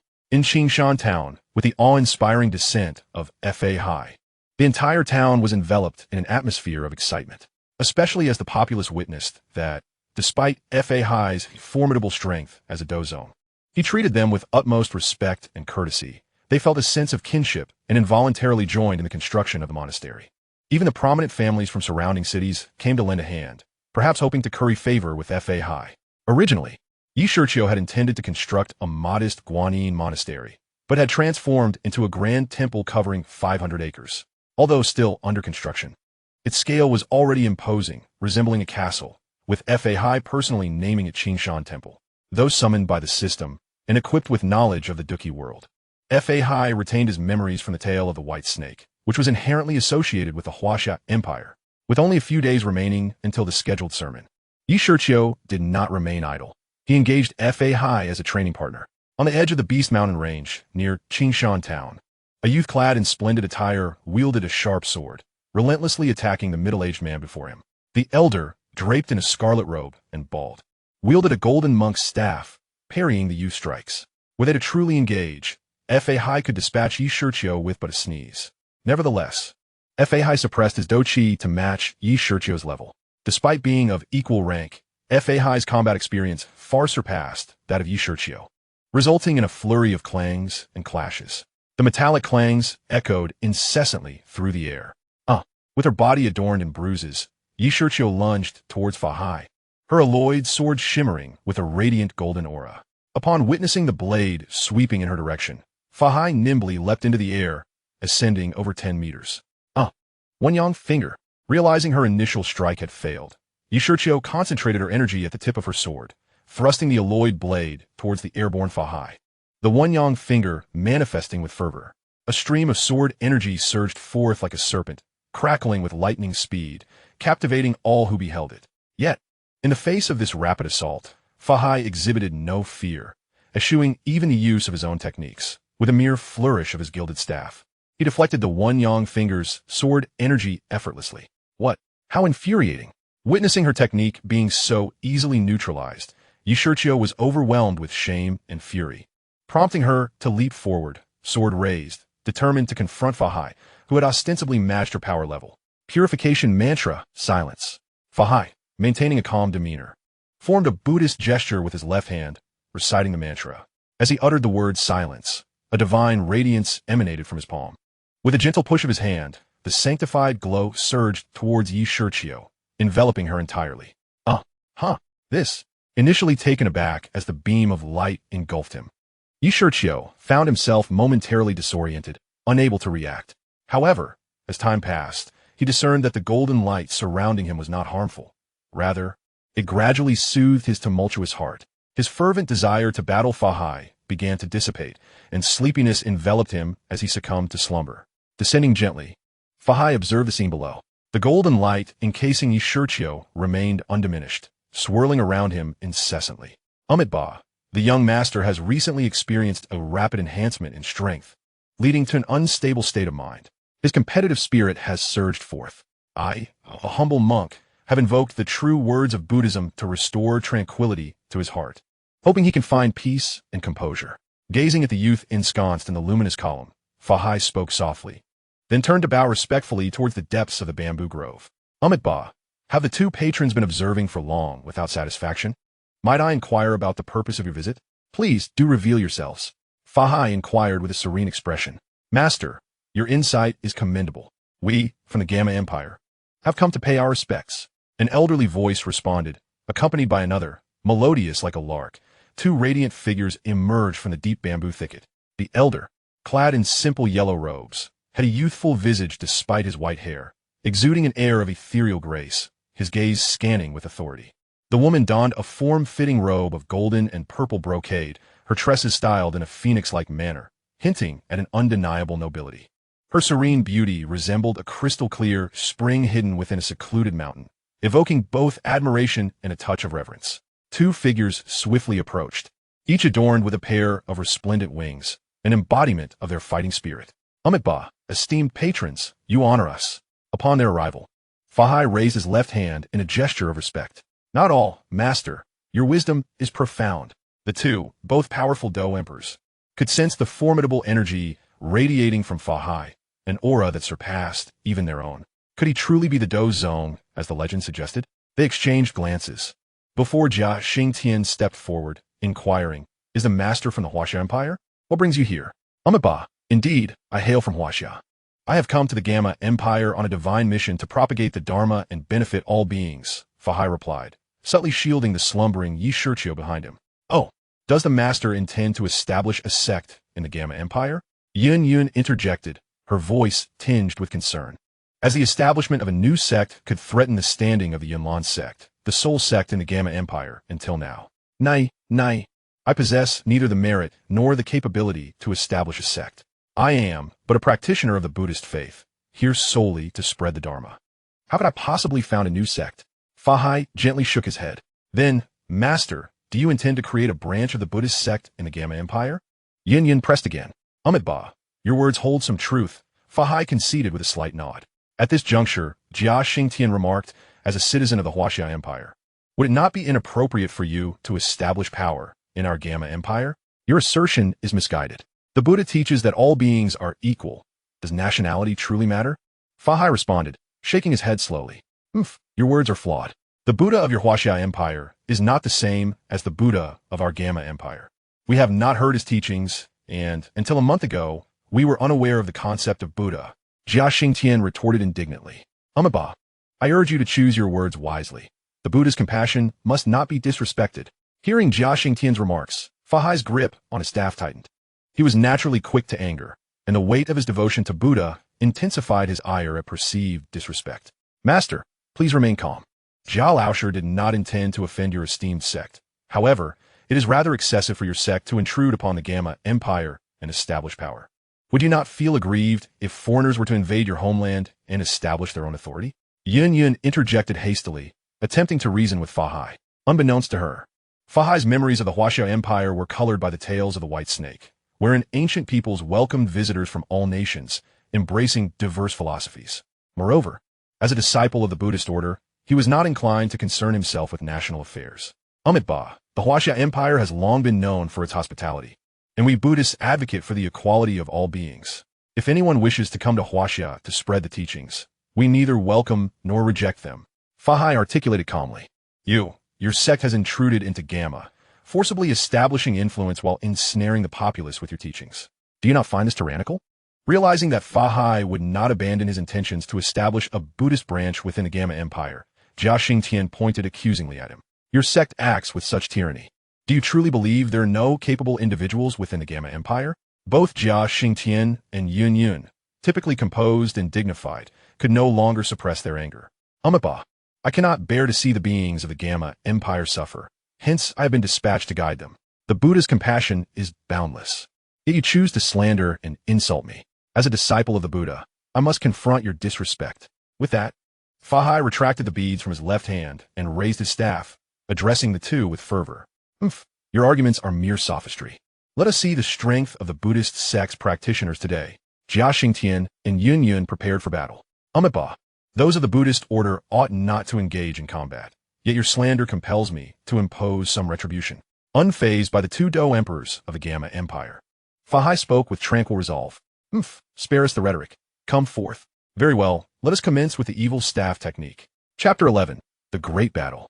On the outskirts of Qingshan Town, at the edge of the Monster Beast Mountain Range, three figures stood in opposition, their immense auras causing the surrounding bamboo to sway violently for over 10 meters. A protective barrier. Sensing a faint sound of discomfort emanating from the tranquil figure of Shiqiu, who was peacefully enveloped in a beam of light behind him, Fahai turned swiftly. Waving his sleeve, a semicircular golden barrier enveloped the area. The furrowed brows of Shiqiu relaxed, allowing him to return to his beautiful dreams. Is that the master's disciple? The enchanting woman inquired. No, Faidi Plaitersli. You too, come forth to the evil staff. Gripping his gilded Zen staff, Fahai swung it horizontally, unleashing a torrent of fighting spirit, sending forth a colossal wave of energy towards the two. Both Jia Xingtian and Yun Yun were genuinely startled by Fahai's formidable prowess. Such strength was undoubtedly that of a high-ranking Dou Huang, if not a rumored Dou Zong. Recognizing the overwhelming might, they understood that a direct confrontation was unwise. Once again, they manifested their fighting wings and soared into the sky. Extreme wind descent. Rock shatter. Both adept in agile combat techniques, they swiftly evaded Fahai's assault and, upon ascending, unleashed their ultimate moves against him. Hundreds of 2-meter-long wind blades and countless minuscule yet exceedingly hard rock particles hurtled towards the monk at an astonishing velocity. Amiba. Seemingly unfazed by the ferocious onslaught, Fahai recited another Buddhist phrase, then pivoted his gilded staff, releasing a beam of golden light to counter the incoming attacks. Boom! A tremendous explosion resonated through Qingshan town, a mushroom cloud soaring into the heavens, the resulting shockwave obliterating the bamboo grove and stripping the earth of its surface layer. The powerful gusts also impacted the airborne duo. Jia Xingtian was pushed back several steps, while Yun Yun was forced to retreat over 20. What has become of him? Yun Yun asked, stepping closer to Jia Xingtian. He must be gravely injured, he replied, his own disbelief evident. Just as his words left his lips, a voice resonated from below. Are you too concerned for this humble monk? I thank you, but you need not worry, for I am quite well. As the dust began to settle, two indistinct figures gradually emerged, Fahai and the still slumbering Shiqiu. It appeared that the earth-shattering explosion had neither penetrated the barrier Fahai erected nor disturbed the young man's peaceful slumber. Fahai took a few slow steps forward, gazing up at the two in the sky, positioning his staff across his chest. With a powerful push of his right leg, he launched himself towards them. Jia Xingtian and Yun Yun exchanged glances and promptly veered to the sides, seemingly intent on surrounding Fahai. Cloud riding. Noticing their evasive maneuvers, Fahai contemplated for a moment before employing cloud riding to charge at Jia Xingtian. Sensing that this elder was more formidable than the young woman, he aimed to eliminate him first. Indeed, the void step. This is a true Dou Zong. Jia Xingtian and Yun Yun were utterly astonished as they beheld Fahai soaring through the air. Previously, Fahai's charge could be attributed to momentum, but now it was clear he was flying without the aid of fighting wings, a clear indication of a Dou Zong's prowess. However, the two did not entirely lose hope. Both were Dou Huang, with Jia Xingtian being a 9-star Dou Huang. If Fahai were merely a novice in the Dou Zong realm, their combined strength could still prevail. Rock shatter. Jia Xingtian's right hand was enveloped in thick rock, powerful fighting spirit coating its surface, and he unleashed a tremendous punch, sending a massive shockwave towards the approaching Fahai. Amitba, the Buddha's light appears. Fahai similarly thrust out a palm, a colossal golden light meeting the rock shockwave head-on. Fahai remained steadfast, while Jia Xingtian was forcefully pushed back, a trace of blood staining his lips. Windbind. At that moment, multiple massive chains of wind surged from above and below, instantly ensnaring Fahai. As the wind chains enveloped him, they intertwined, forming knots. Oh, a binding technique? You are quite adept, Fahai remarked calmly, feeling himself restrained but without a hint of concern. Master, you flatter me. Yun Yun interjected, her sword held forth. Lord Jia, let's execute our ultimate move together, Jia Xingtian said, wiping the blood from his mouth. Indeed, let us. Earthly covering. Extreme wind descent. It seems this humble monk has indeed been underestimated. Fahai shook his head in mild resignation upon witnessing their combined assault. Ho, MP ho, mea brusta. Jia Xingtian scoffed. Believing Fahai to be a novice Dou Zong, now ensnared by the advanced techniques of the Yunlan sect, yet still boasting so brazenly. Since you do not believe, this humble monk shall demonstrate a fraction of his power. Divine purification, incantation, break. Fahai spoke slowly, emphasizing the word break. As he uttered the word, dazzling golden light erupted from his form, an overwhelming force radiating outward, felt throughout the entire Gama Empire. Break. The golden light, accompanied by a powerful shockwave, radiated outward at a breathtaking speed, swiftly enveloping the entirety of Qingshan town. This is disastrous. What is happening? The townsfolk were engulfed in panic, having just witnessed a colossal explosion in the sky. Is a powerful being battling above? Quick, inform Master Fahai. As the three engaged in combat, the residents of Qingshan town were in turmoil, rushing to the temple only to find Fahai absent. Did you see that, elderling? A girl, ethereal as a lotus blossom, inquired of the figure cloaked in black behind her. Indeed, a being of Dou's zone caliber, employing remarkably advanced techniques. Likely of mid to high earth tier, the elder replied, his tone grave. Mid to high earth tier? Elderling, can you discern the origin of these techniques? The girl asked, resting her chin on her hand. This technique not only possesses immense power, but also exudes a sacred aura. I truly cannot identify which faction wields such advanced skills. The elder lamented. Such high-tier techniques are scarce, yet not uncommon among the continent's superpowers. It is impossible to know them all. It seems I must meet this Master Fahai in Qingshan town 3 days hence, the girl mused. Miss, you mustn't. His strength far surpasses mine. Should anything happen, I fear I cannot protect you, the elder warned anxiously. Fear not. I merely seek to ascertain information regarding the Buddhist sect and the Hasha Empire. I shall provoke no conflict, the girl reassured him with a wave of her hand. Chapter 12. The Marquis of Pingyang. In Qingshan town, following the previous battle, the once thriving bamboo grove lay in ruins. Jia Xingtian and Yun Yun sat cross-legged on the ground, both adorned with 2 talismans. A circular golden barrier encircled them, with a golden bowl hovering above their heads, casting a radiant glow that enveloped them. Observing that Fahai had neither slain them nor indicated his intentions for their fate, but instead sat beside the boy, immersed in a protective trance, they could not help but feel a twinge of perplexity. Who is this individual? It appears that Fahai holds a particular regard for him, even exhibiting a semblance of respect. Yin Yin murmured her perplexity. I am uncertain. I have merely heard that this person hails from the Hasha Empire and is seemingly a noble within it, Jia Xingtian responded, his expression slightly troubled.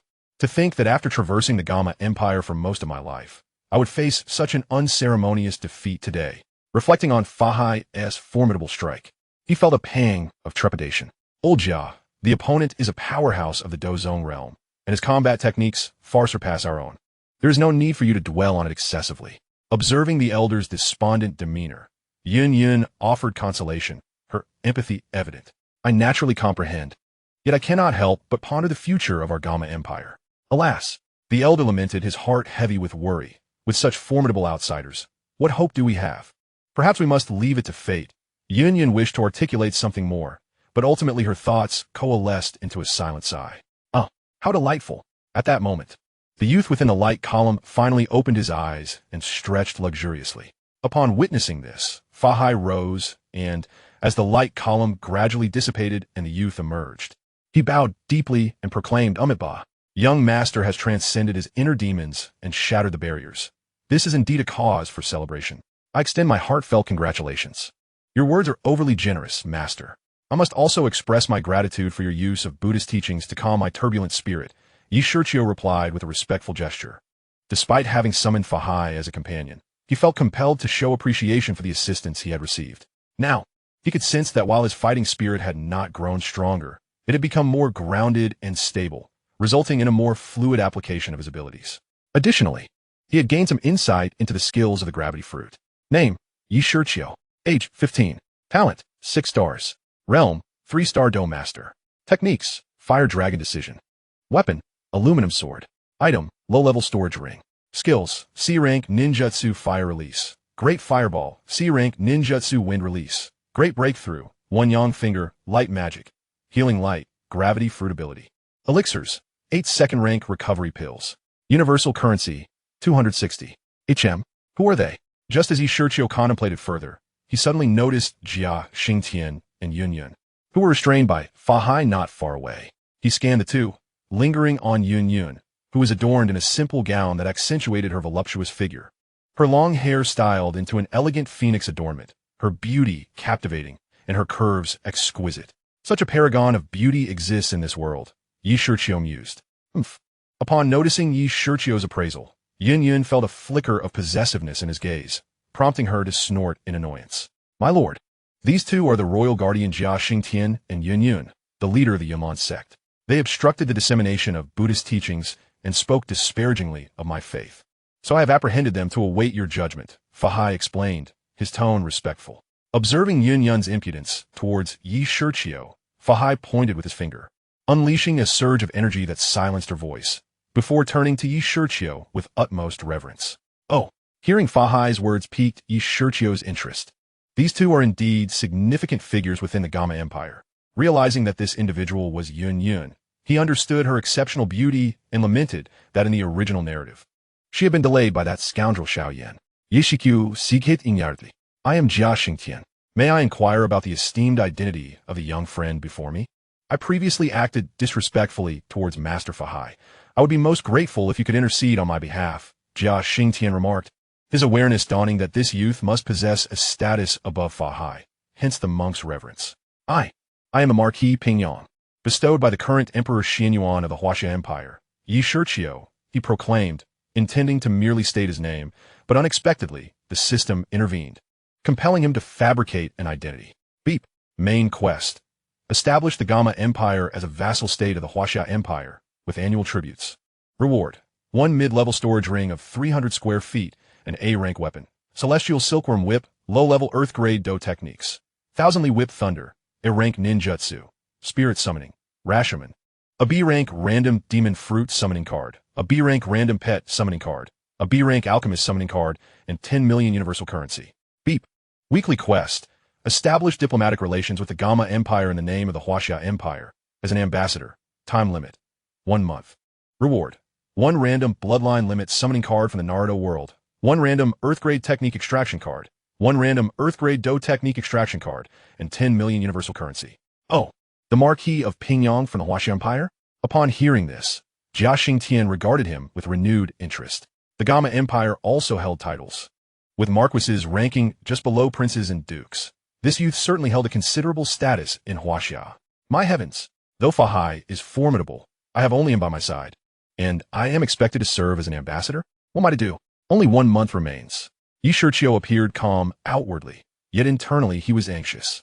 The reward of Earth-grade Dou techniques was one thing, but the bloodline limit was an immensely valuable prize he did not wish to forfeit. Moreover, if managed adeptly, he might accomplish both tasks simultaneously, for while the weekly quest could be relinquished, neglecting the main quest would prevent any further progress. However, he must not apply too much pressure, otherwise it could lead to mutual destruction. Are you of the Gama Empire's royal lineage? Shiqiu's thoughts raced before he calmly inquired, his tone laced with a hint of disdain for the Gama Empire, as if regarding it as nouveau riche. Seeing Shiqiu's demeanor, Jia Xingtian felt no anger. Having faced Fa Hai, he had grasped the disparity in strength. The youth's elevated status in Hasha, surpassing even that of Fa Hai, rendered Shiqiu's disdain for the Gama Empire entirely understandable. Indeed I am. The current unworthy emperor of the Gama Empire is my grandson, Jia Xingtian replied respectfully, inquiring, might I ask what brings the Marquis from the Hasha Empire to our humble abode, and how may I be of service? The reverence with which an elder royal addressed a Marquis from another nation was indeed noteworthy. Oh, you're also an ancestor of the Gama royal family? Excellent. In that case, would your royal family be amenable to signing this? Shiqiu indicated to Fa Hai to release Jia Xingtian from his restraint. With Fa Hai present, he felt confident that the elder posed no threat to him. Simultaneously, he utilized 1 universal currency from the system to purchase a national treaty, which bore the official seal of the so-called Hasha Empire. Upon feeling the restraints on him lifted, Jia Xingtian rose and carefully accepted the treaty presented by Shiqiu, cautiously opening it. Upon reading, his heart raced with alarm. The document outlined a series of diplomatic agreements between the two nations, including 1. Allowing the Hasha Empire, along with various sects including the Buddhist sect, to freely disseminate their teachings within the Gama Empire. 2. Designating 4 cities and 2 towns, Qingshan Town, Wuliu Town, Ningwu City, Ningyu City, Anlu City, and Haiyan City, as the diplomatic residence for the Hasha Empire's ambassador, overseen by the Marquis Pingyang, Shiqiu, with no authority from any faction in the Gama Empire permitted to intervene. 3. In the event that the Gama Empire does not violate international law, the Hasha Empire guarantees the security of the Gama Empire. Among other inconsequential details, the primary matters were these 3. As Jia Xingtian scrutinized the contents, his hands involuntarily tightened. The first stipulation had become an unattainable dream since he and Yun had been defeated by Fa Hai. The second stipulation requires the cession of territory. Although it involves merely 4 cities and 2 towns, these urban centers are all situated in proximity to the Warcraft Mountains and are interconnected. thus encircling a significant one-third of the territory of the Gama Empire. However, the third stipulation is quite advantageous, as it ensures the security of the Gama Empire. Yet, what does this international law entail? Is it a legal framework governing relations between nations? Does such a concept exist in Hasha? Do you see any willingness to sign? Night Autumn inquired, her arms crossed over her chest, her tone nonchalant. Pardon my ignorance, but may I ask, Your Excellency, what does the third stipulation mean in relation to international law? The aged Xingtian, upon reviewing the contents, understood that while the other party sought a piece of land within the Gama Empire, they bore no intention of annihilating it. Thus, emboldened by Night Autumn's words, he dared to pose the question. The essence of the third stipulation is that as long as the Gama Empire refrains from provoking trouble or committing any transgressions, should any forces attempt to act against it, the Hasha Empire will intervene and rectify the situation on behalf of the Gama Empire. Night Autumn replied with an air of indifference, as if protecting the Gama Empire was a trivial matter for Hasha. Xingtian felt a mix of temptation and hesitation. After all, the cession of territory was a considerable sacrifice. Rest assured, these cities will remain under the jurisdiction of the Gama Empire. They will merely be administered by our Hasha representatives, akin to your vassal kings, Night Autumn assured him, her words acting as the final straw for the already burdened Xingtian. Very well. It is indeed an honor for the Gama Empire to receive the attention of the Hasha Empire. Xingtian ultimately resolved to sign the agreement. Excellent. In 3 days, Master Fahai will hold his inaugural sermon in Qingshan town, and we shall formally sign and exchange the national documents at that time. I kindly ask the elder to make the necessary preparations, Night Autumn stated, reclaiming the national document. Since it has been settled, she decided to address the elder with greater respect, referring to him as Elder Jia. Yes, I understand, Your Excellency. The elder nodded. That is splendid. We have matters to attend to, so we shall take our leave. With that, Night Autumn turned without hesitation and made her way back to Qingshan town, with Fahai following closely behind. Elder Jia, what were you discussing just now? I did not comprehend anything. Something about national law? After Night Autumn and her companion had distanced themselves, Yin finally spoke up. Sigh. Xingtian exhaled deeply and recounted the earlier exchange. What? Ceding territory? Yin exclaimed in astonishment, immediately referencing 6 cities. I am left with no choice. You witnessed Master Fahai's strength. Do we have any alternatives besides compliance? Moreover, he has promised to protect the Gama Empire. With the Dou Zone on our side, the Gama Empire will find some respite, Xingtian remarked with a hint of melancholy. That is true, Sai. Yin could only nod in agreement, acknowledging the dire consequences of insufficient power. Elder Jia, Sect Master Yun. At that moment, several figures descended from the sky, their backs adorned with resplendent wings, all of them formidable Dou Wang. Oh, you have arrived as well. Upon seeing the newcomers, Xingtian and Yun nodded in recognition. Elder Jia, Sect Master Yun, what has transpired here? One of the newcomers, a bald man, inquired. Sai, it is a long story. Chapter 13. The Initial Vision for a Technological Empire. Thanks to Master Fahai's influence, Qingshan town was now completely under Night Autumn's control. With Xingtian's promise secured, there were no lingering concerns. Consequently, Night Autumn resolved to undertake a significant renovation of Qingshan town and took over the mayor's office alongside Fahai. The mayor, upon seeing Fahai, dared not obstruct them, passively observing as Night Autumn commandeered the town's treasury. Recognizing the mayor's compliance, Night Autumn felt somewhat guilty and decided to transcribe the cultivation method of a Yiyang finger for him, promising further rewards upon the completion of the town's renovations. This filled the mayor with immense joy. Even the Dou Zone level master Fahai regarded Night Autumn with great respect. Clearly, Night Autumn was a person of considerable stature, even surpassing the leader of the Yunlan sect. Surely, the promised rewards could not be trivial. Thus, rather than hindering Night Autumn, the mayor willingly assisted her, swiftly eliminating several notorious factions that had drawn the ire of the populace, including the Wolfhead Mercenary Corps, which would later be vanquished by Shiao Yen. What vision does Night Autumn hold for the transformation of Qingshan town? He envisions establishing a technological empire within the Dou Qi Continent, with Qingshan town serving as the inaugural city of this empire. After extracting the spoils from the town, apart from a few combat techniques, he sold the remainder to the system, though he was somewhat disappointed to find that the total only amounted to 620 world coins. Name, Night Autumn. Age, 15.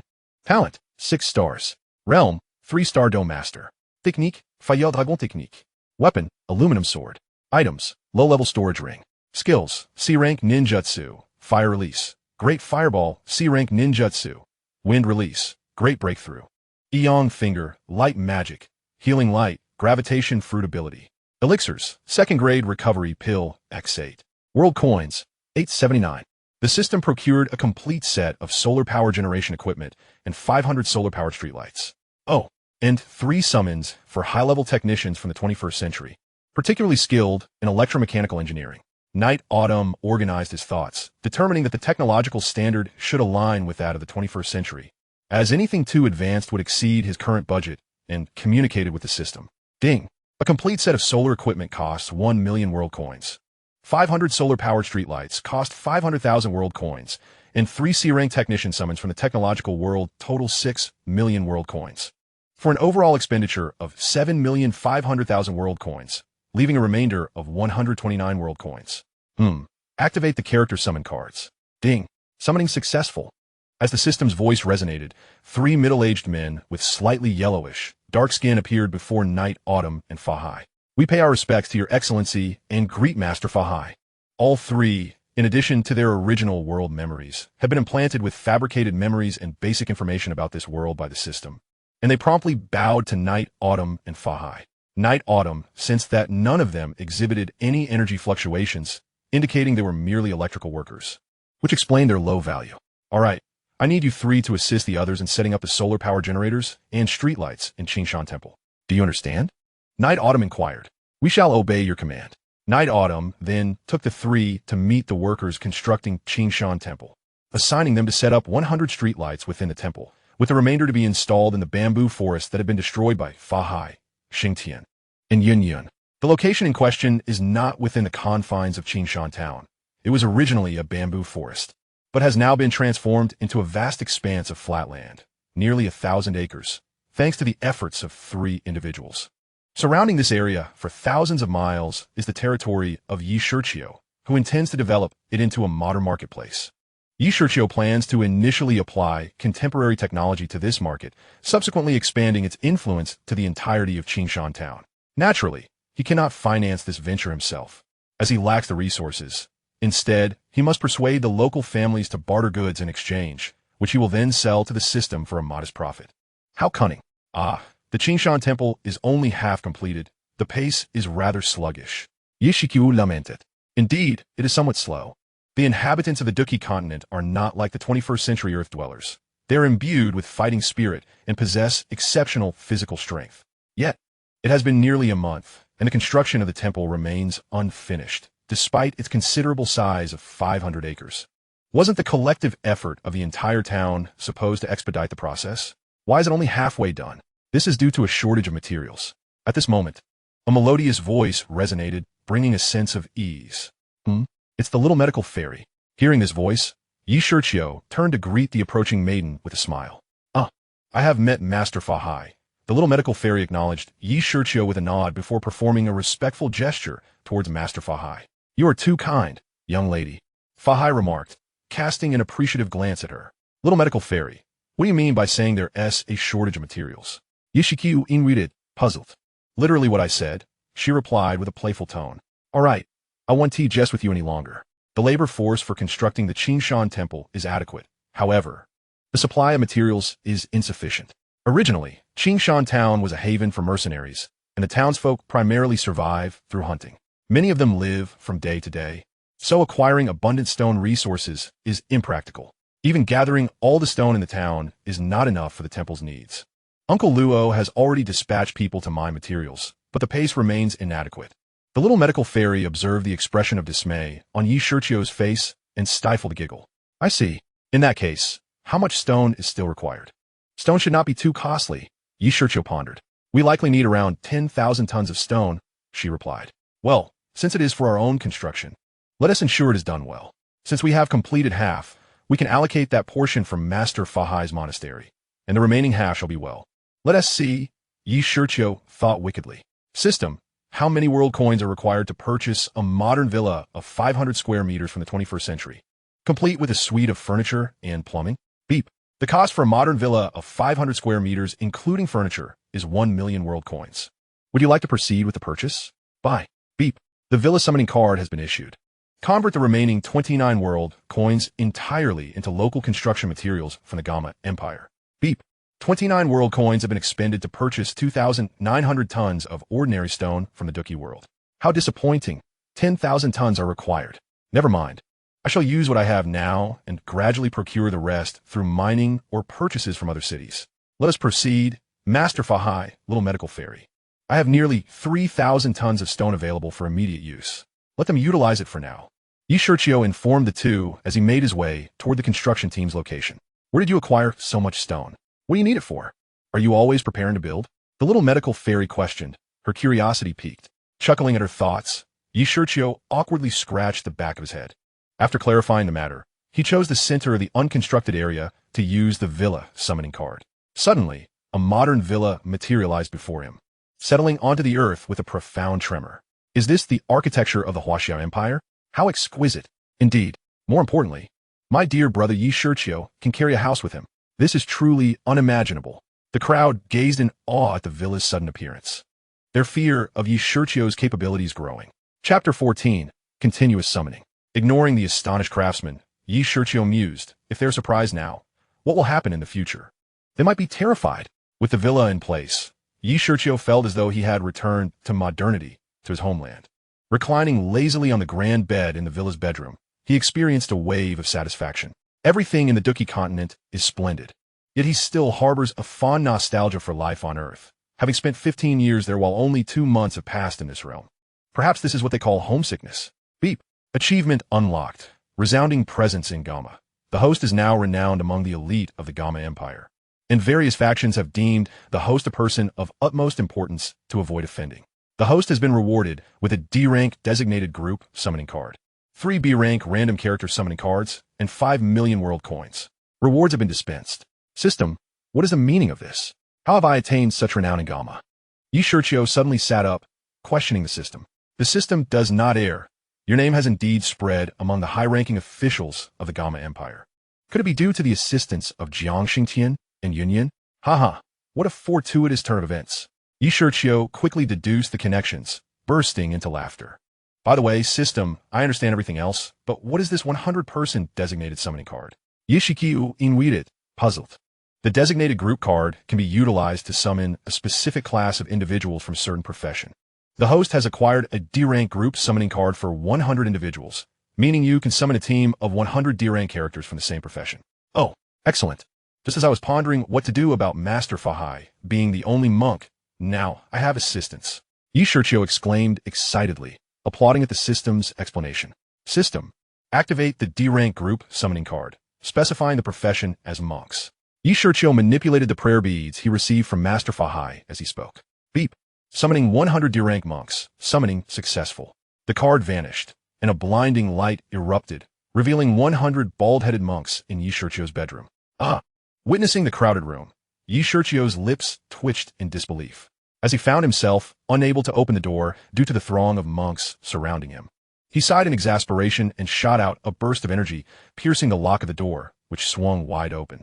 Observing the monks tumble out of the doorway, Shiqiu could not suppress his laughter, thoroughly enjoying the sight of over 100 monks huddled together, with several rolling on the ground in amusement.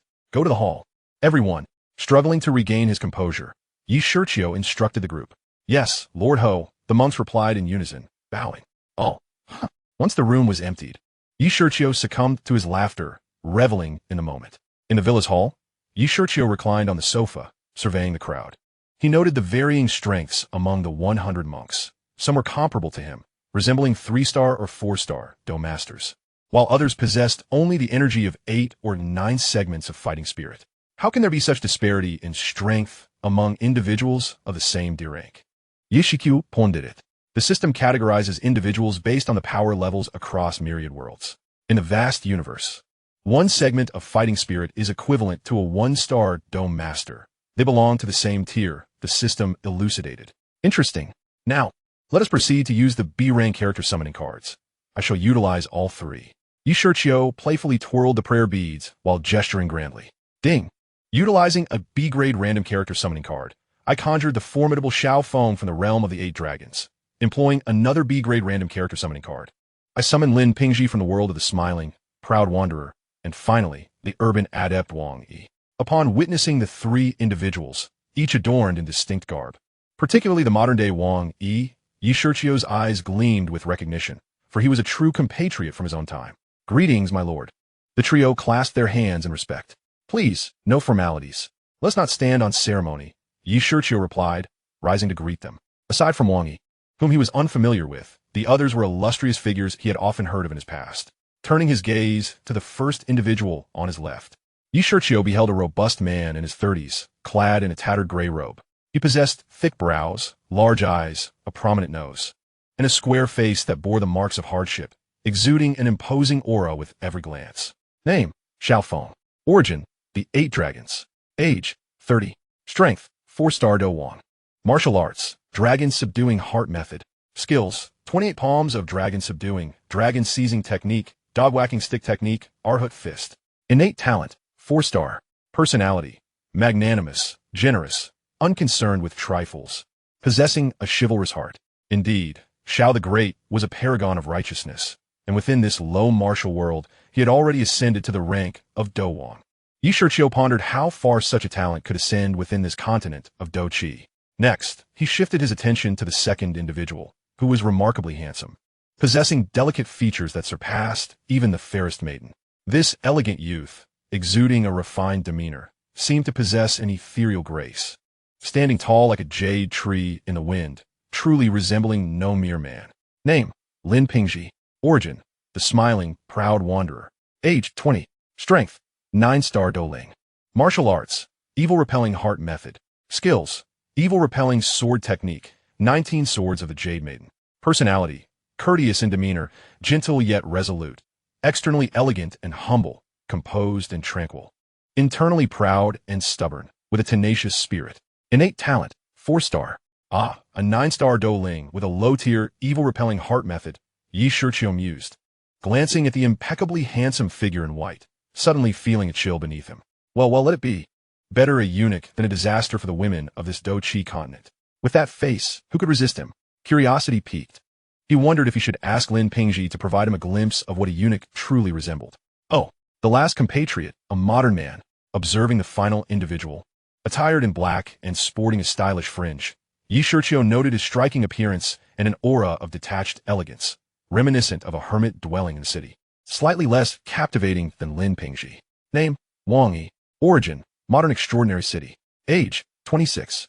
Strength: 2-star Dou Ling Martial Arts, Mysterious Heart Method. Skills: Soul Binding Technique, Palm Thunder. Zumbo Drawing. Personality: pragmatic, disliking refusals, adept at management, a president of a major urban conglomerate, imbued with a sense of justice, though he only intervenes when it does not endanger himself. Innate talent: 3-star. So he is the weakest among us, Shiqiu thought with an air of resignation. Yet, that is the nature of most modern individuals. I find myself in a similar light, only aiding when I'm not at risk, and he is a president. Very well, everyone, welcome to our aid from Hasha, Shiqiu proclaimed. Clearing his throat, he continued, let us return to the matter at hand. Your grace is too kind. The group responded in unison, the system having already implanted some information within Shiqiu's mind. As you may know, 3 days from now, Master Fahai will hold a sermon at Qingshan Temple, where the leaders of various factions are expected to gather. We will also exchange diplomatic letters with the Gama Empire. Thus, it is imperative that we demonstrate our strength to them, ensuring they do not underestimate us. Only then can we secure the territories promised to us by the Gama Empire. Shiqiu addressed them with utmost seriousness. The group, moved by his tone, understood the gravity of the impending event. Indeed, please rest assured, my lord, we shall not disappoint you, they affirmed, led by Xiao Feng. Xiao Feng, true to your reputation as the most loyal of men, from this moment forth, you shall command the guard of Qingshan Town and recruit personnel from within the town. You are responsible for maintaining order and safety there in 3 days' time. I hereby confer upon you the title of Baron of the Dragon, and a residence shall be constructed adjacent to my villa, Shiqiu declared. Thank you, my lord.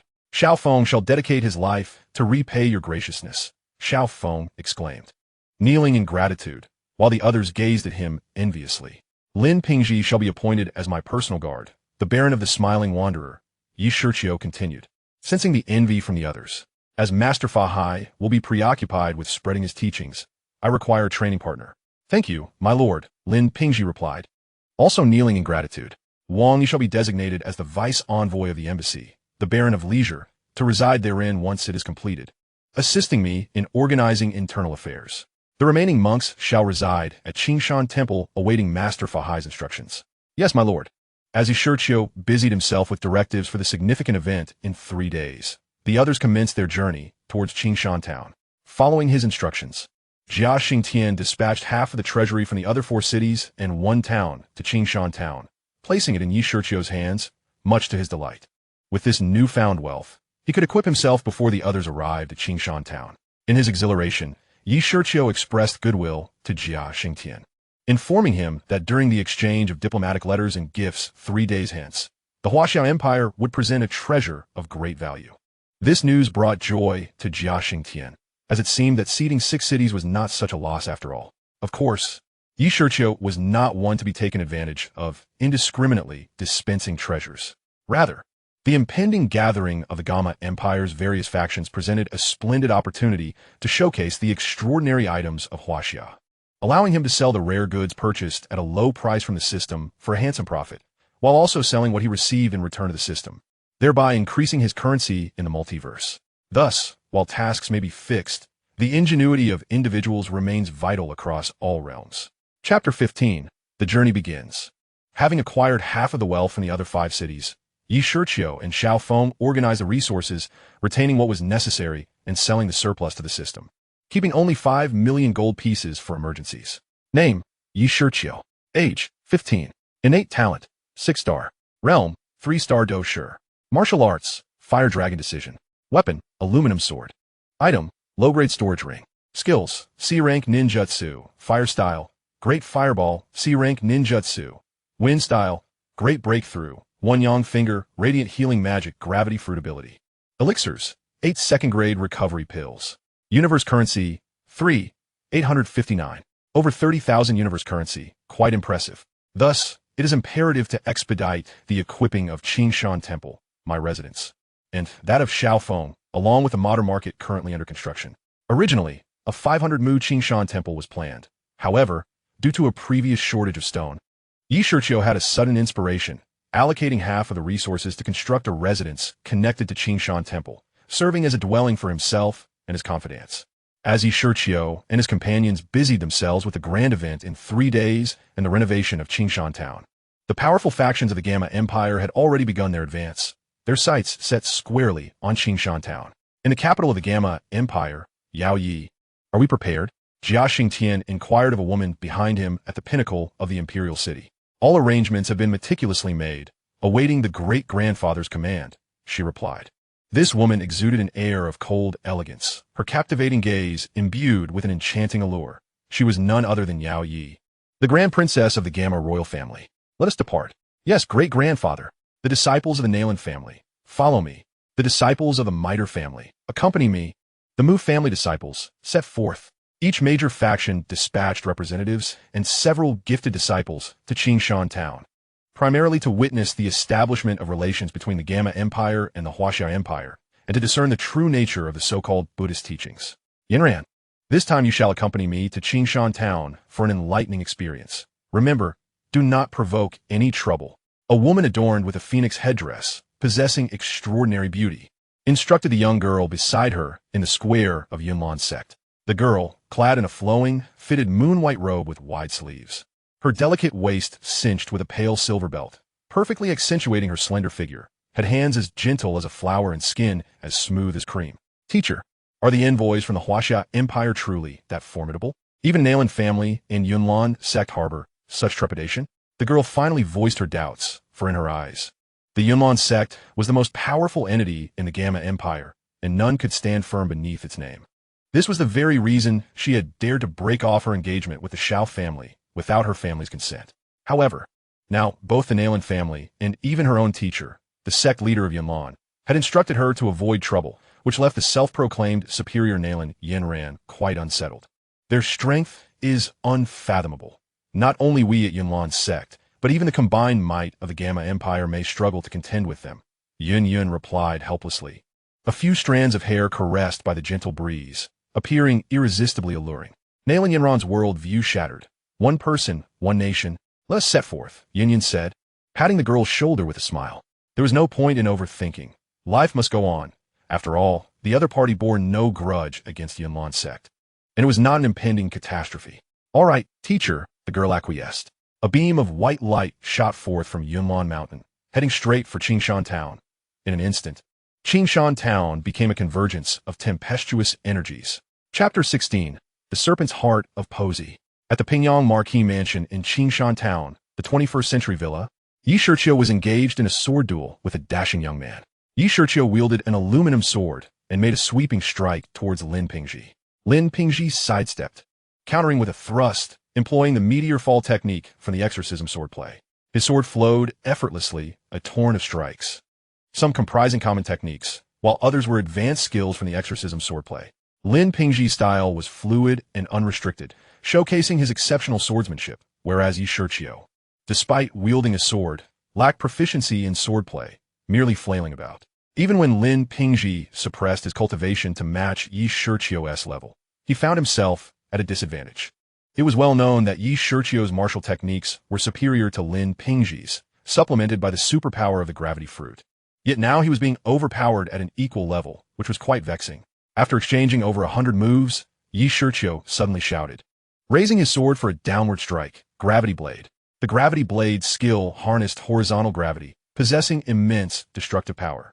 It concentrated gravity into the blade and unleashed it, overwhelming everything in its path, obliterating all before him.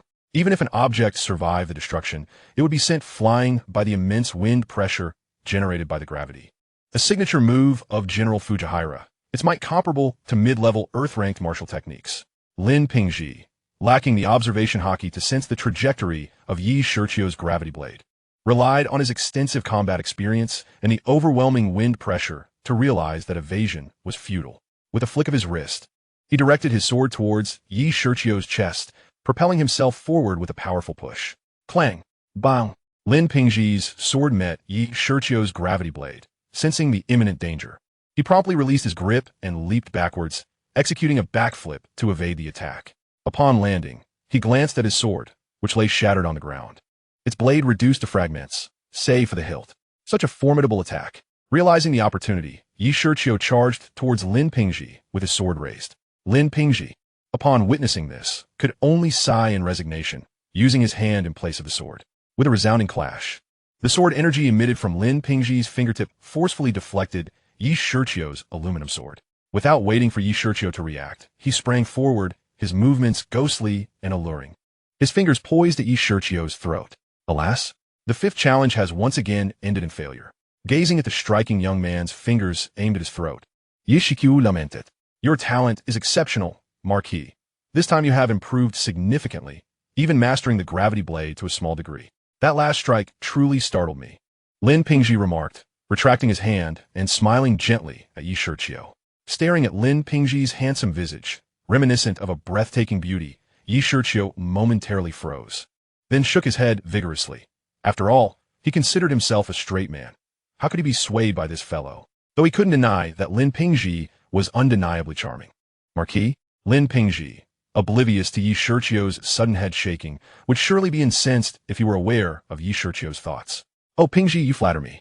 This is all thanks to your unwavering companionship in these past few days. Otherwise, I would not have mastered the gravity blade so swiftly. Upon hearing Lin Pingji's words, Yi Shiqiu immediately responded. You are too modest. Serving the Marquis is my duty, Lin Pingji replied with a bow. Well, after such exertion, my stomach is protesting again. Come, Pingji, let's dine together. Without further pleasantries, Yi Shiqiu grasped Lin Pingji's hand and led him towards the dining hall. Yes, Marquis. Name, Yi Shiqiu. Age, 15. Talent, 6 stars. Realm, 5 stars. Dome Master. Martial art, Fire Dragon Decision. Weapon, aluminum sword. Item, low-grade storage ring. Skills, C-rank ninjutsu, fire style, great fireball. C-rank ninjutsu, wind style, great breakthrough, one yang finger, radiant healing magic, gravity fruit ability. Elixirs, 8 second-grade recovery pills. Universe currency, 2,854. Observing his information, Yi Shiqiu felt a sense of satisfaction. Due to the relentless battles with Lin Pingji over the past 3 days, he had awakened a portion of the gravity fruit's powers within him, leading to a slight increase in his strength, with the gravity blade now mastered to a small degree. While his control over gravity was merely rudimentary, and the other fruit abilities remained undeveloped. Pingji, tomorrow marks the day of our agreement. By all accounts, one would expect some guests to have arrived in Qingshan town today, wouldn't you agree? At the dining table, Shiqiu, gripping a fork and skewering a piece of braised magical beast meat, suddenly inquired of the person across from him. Indeed, my lord, Lin Pingji replied. I have just received word that several moderate factions from the Gama Empire have made their way into Qingshan town. As for the royal family and other powers, such as the Yunlan sect, none have yet arrived. Oh, is that so? Shiqiu nodded thoughtfully at Lin Pingji's words, continuing to savor his meal. The commotion he had stirred was initially for the sake of a mission, yet unexpectedly, another task arose that required him to flaunt his status. Thus, he had no choice but to don the title of Marquis of Pingyang from the Shiao Empire, using it as a pretext for diplomatic engagement and as an ambassador to the nation. Otherwise, he would have preferred to remain aloof from such trivialities, propagating Buddhism, of which he himself was not a believer. Nonetheless, the situation had escalated to this extent. Whether it was to seek the limelight or not, he no longer cared. After all, with the presence of Fa Hai, a formidable fighter of the Dozone realm, there was little for him to worry about regarding the Gama Empire. However, relying on borrowed power to bolster one's own reputation was unwise. It was paramount to diligently enhance his own strength. On Lianhua Street, in Qingshan town, anticipating the influx of visitors eager to hear Master Fa Hai's teachings, Wang, he, appointed as the deputy ambassador by Shiqiu, had converted the original headquarters of the Wolfhead mercenary group into a series of lodgings to accommodate the guests. He even compiled a list for Shiqiu, requesting him to procure some 21st century items to furnish the establishment. Shiqiu had contemplated similar arrangements, but had only partially equipped his residence in the Qingshan temple. Since assistance was offered, he welcomed the reprieve from responsibility. Is this truly Qingshan town? Why are there so many peculiar items? In the inn, a young girl clad in azure, exuding an elegant and serene demeanor akin to a blossoming lotus, scrutinized an air conditioning unit affixed to the wall. Feeling the refreshing breeze it emitted. This is an air conditioner, a black-clad youth at the door remarked, rapping gently on the ajar door. Brother Shiao Yen, you're here. Upon seeing him, the girl's face lit up with joy as she rushed forward to grasp his hand, leading him inside. Brother Shiao Yen, what you just mentioned about this being an air conditioner, what exactly is it? The girl inquired, her tone imbued with a hint of playful affection. It's called an air conditioner. When connected to a power source known as electricity, it generates a chill akin to that of ice. Serving as a device to alleviate heat, Shiao Yen replied after a moment of contemplation. Oh, is this an invention of the Hasha Empire? How remarkable that they would place such a rare item in. Shiao Suner mused, finding the device quite impressive, especially in comparison to the luminous pearls that served little purpose beyond illumination. Actually, it's not that extraordinary. My family had one installed in my previous life. It's quite affordable, really. A regular worker could buy one with a month's salary. Shiao Yen chuckled. Is that so? It seems I've been rather sheltered. She replied, Come, the grand event begins tomorrow. Let us explore Qingshan town today. It's my first time venturing beyond Wutan city. Shiao Yen exclaimed, excitement evident in his voice, as this was not only his inaugural journey outside the city, but also to a place that would become the Hasha Empire's stronghold in Gama. Indeed, that sounds delightful. I wish to see more, the girl replied sweetly. At the center of Qingshan town, Wang, he had meticulously transformed the area. Although only 2 days had passed, the manpower from the Dou Qi Continent far exceeded that of Earth, and with the assistance of modern architecture and equipment procured from Shiqiu, the place began to take on a semblance of modernity. Come one, come all, behold our brand new magical beast fur coats. Don't miss out. Magic cores. Any guest in need of magic cores, come take a look. As Shiao Yen and Shiao Suner meandered through the bustling streets, the shouts of vendors filled the air. Among them, a few calls stood out as particularly unusual. Bicycles for transportation. Come and see, each for just 1 gold coin. The Hasha exotic beast, the Bosik snake gallbladder, enhances inner strength and invigorates the body, selling for just 5,000 gold coins. Come take a look. Bosik snake? Hearing the vendor's call, Shiao Yen halted and turned towards the source of the voice. Brother Shiao Yen, what's the matter? Shiao Suner asked, puzzled by his sudden stop. Let us go check it out, he replied, making his way towards the gray-robed monk. All right, this quaint little shop, adorned with elements of ancient Hasha, housed many peculiar items, nearly all unfamiliar to Shiao Suner, yet they were quite familiar to Shiao Yen. This is a Bosik snake gallbladder. Shiao Yen exclaimed, holding a jade vial in astonishment. The young master possesses keen eyesight. This Bosik snake gallbladder is a specialty of Xiangyang City in the Gama Empire, and even there, it is an exceedingly rare treasure. Consuming it can amplify inner strength and enhance the flow of energy through the body. A middle-aged monk approached them with a smile. Inner strength? Xiao Xune in Kviat. Her brow furrowing in confusion. What is that? Strictly speaking, it could be considered a form of Dou Qi, a special kind of Dou Qi, the monk chuckled. Master, may I ask if the Bosik snake gallbladder amplifies Dou Qi? As the monk pondered how to explain inner strength to the girl, Shiao Yen interjected. Of course. Unlike magic cores, the Bosik snake gallbladder can be consumed directly, akin to a medicinal pill, yet it has no adverse effects. The monk continued, promoting their wares. Ultimately, Shiao Yen exited the shop with a Bosik snake gallbladder in hand, though it was Xiao Suner who had covered the cost. Chapter 17. Xiao Feng and Shiao Yen. The news of Xiao Yan's arrival in Qingshan town reached Yi Shiqiu's ears, yet he paid little mind to it. Instead, the girl beside him, Gu Suner, the young leader of the ancient clan, was intrigued. Dispatch orders to ignore them. Continue with our original plans and focus on our own affairs, Yi Shiqiu commanded. It seems the deeds of the Gama Empire have piqued Gu Suner's curiosity. Yi Shiqiu mused, gazing at the bustling area in the distance. At the Qingshan Tavern, a five-star hotel from the 21st century, specially arranged by Wang Yi, two elite chefs had been summoned. According to Wang Yi, with the skills of modern chefs and the luxury of a five-star establishment, they would undoubtedly attract numerous patrons. By increasing the prices slightly, the expenses would soon be recouped. Yi Shiqiu couldn't help but regard him with newfound respect. It was no wonder he was a successful CEO, so astute. Clearly, entrusting him with the governance of Qingshan was a sound decision. In the evening, the Xiao family planned to find a place for dinner, and upon hearing of the hotel, Shiao Yen eagerly pulled his father towards the Qingshan Grand Hotel. How he longed to savor modern cuisine. Old Li, bring another jar of wine, boomed a middle-aged man with an imposing demeanor. At that moment, the Qingshan Grand Hotel was filled to capacity, as Wang Yi had anticipated. The novel style of the hotel captivated the crowd, drawing them in for a meal. Fortunately, the hotel boasted 9 floors and had temporarily recruited help from various taverns. Otherwise, it would have been quite chaotic. Even Xiao Feng found himself entranced by this 5-star establishment. Ah, my lord, you're still drinking? It won't be good if you get drunk later, cautioned the elder known as Old Li, who wore a brocade robe. Drunk? Haha, Old Li, to be honest. The liquor you serve is indeed the strongest I have ever tasted in my life. But if you wish for me to become intoxicated, you have a long way to go. The burly man chuckled, wiping the droplets of alcohol from the corner of his mouth. Very well. I shall fetch it for the lord, the elder replied helplessly, heading to the counter to retrieve the drink. Father, let us sit here. The members of the Xiao family decided as they ascended the staircase, selecting a position not far from the window where Xiao Feng was situated. Good, everyone. Please take your seats. Xiao Zhan nodded in agreement.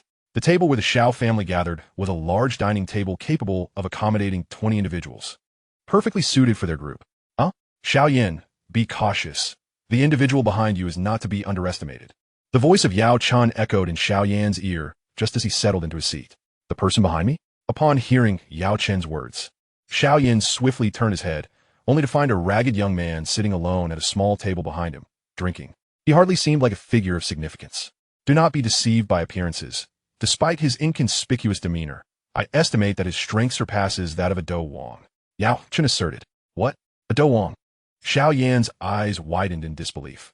How could someone in tattered clothing possibly be a Dou Wang powerhouse, especially when he appeared to be in his early 30s?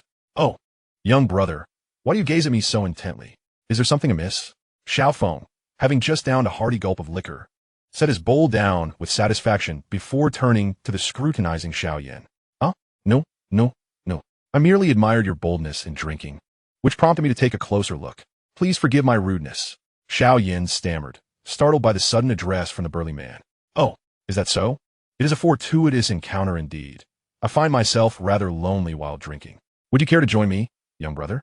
I hope you will grace me with your company. The man replied with a hearty laugh upon hearing Xiao Yan's words. Then I shall graciously accept your invitation, Xiao Yen responded, somewhat taken aback. Yan, you. Xiao Zhan began, bewildered by his brother's willingness to accept an invitation from stranger. Xiao Suner, too, felt the unusual aura emanating from Xiao Feng, her concern evident. Father, Suner, there is no need for worry. I'm simply accompanying that esteemed elder for a drink. It is nothing to fret about, Shiao Yen reassured them, perhaps sensing no malice from the stranger or feeling bolstered by Yao Chen's presence. If the other party truly meant him harm, a distance of 5 or 6 meters would make little difference. Lord, the wine has arrived. At that moment, Old Li approached, cradling a jade-white wine jar. Lord? Upon hearing the elder's words, Shiao Yan's mind raced. There were many lords in the Gama Empire, but Dou Wang level. Lord, who is this? Old Li inquired, glancing at Shiao Yen, who sat opposite the burly man. Oh, this is a newly acquainted friend, and I have yet to inquire about your name, young brother. Xiao Feng realized he had not yet learned Shiao Yan's identity. Esteemed elder, I am Shiao Yen, a disciple of the Xiao family from Wutan City. Shiao Yen replied candidly. Oh, you bear the surname Xiao? How delightful. It seems we are indeed fated. The burly man exclaimed with a hearty laugh upon hearing Shiao Yan's response. What does that mean, esteemed elder? What is significant about my surname? Shiao Yen questioned, puzzled by the man's exuberance and apparent joviality. Nearby, Xiao Zhan and Xiao Suner listened to the exchange, equally perplexed. Old Li shot a strange glance at Shiao Yen before placing the wine jar down and respectfully bowing to the burly man. Lord, if you have no further instructions, I shall take my leave to attend to my duties. Old Li, do not let me hinder your work. Ha, the burly man jested. Ha here.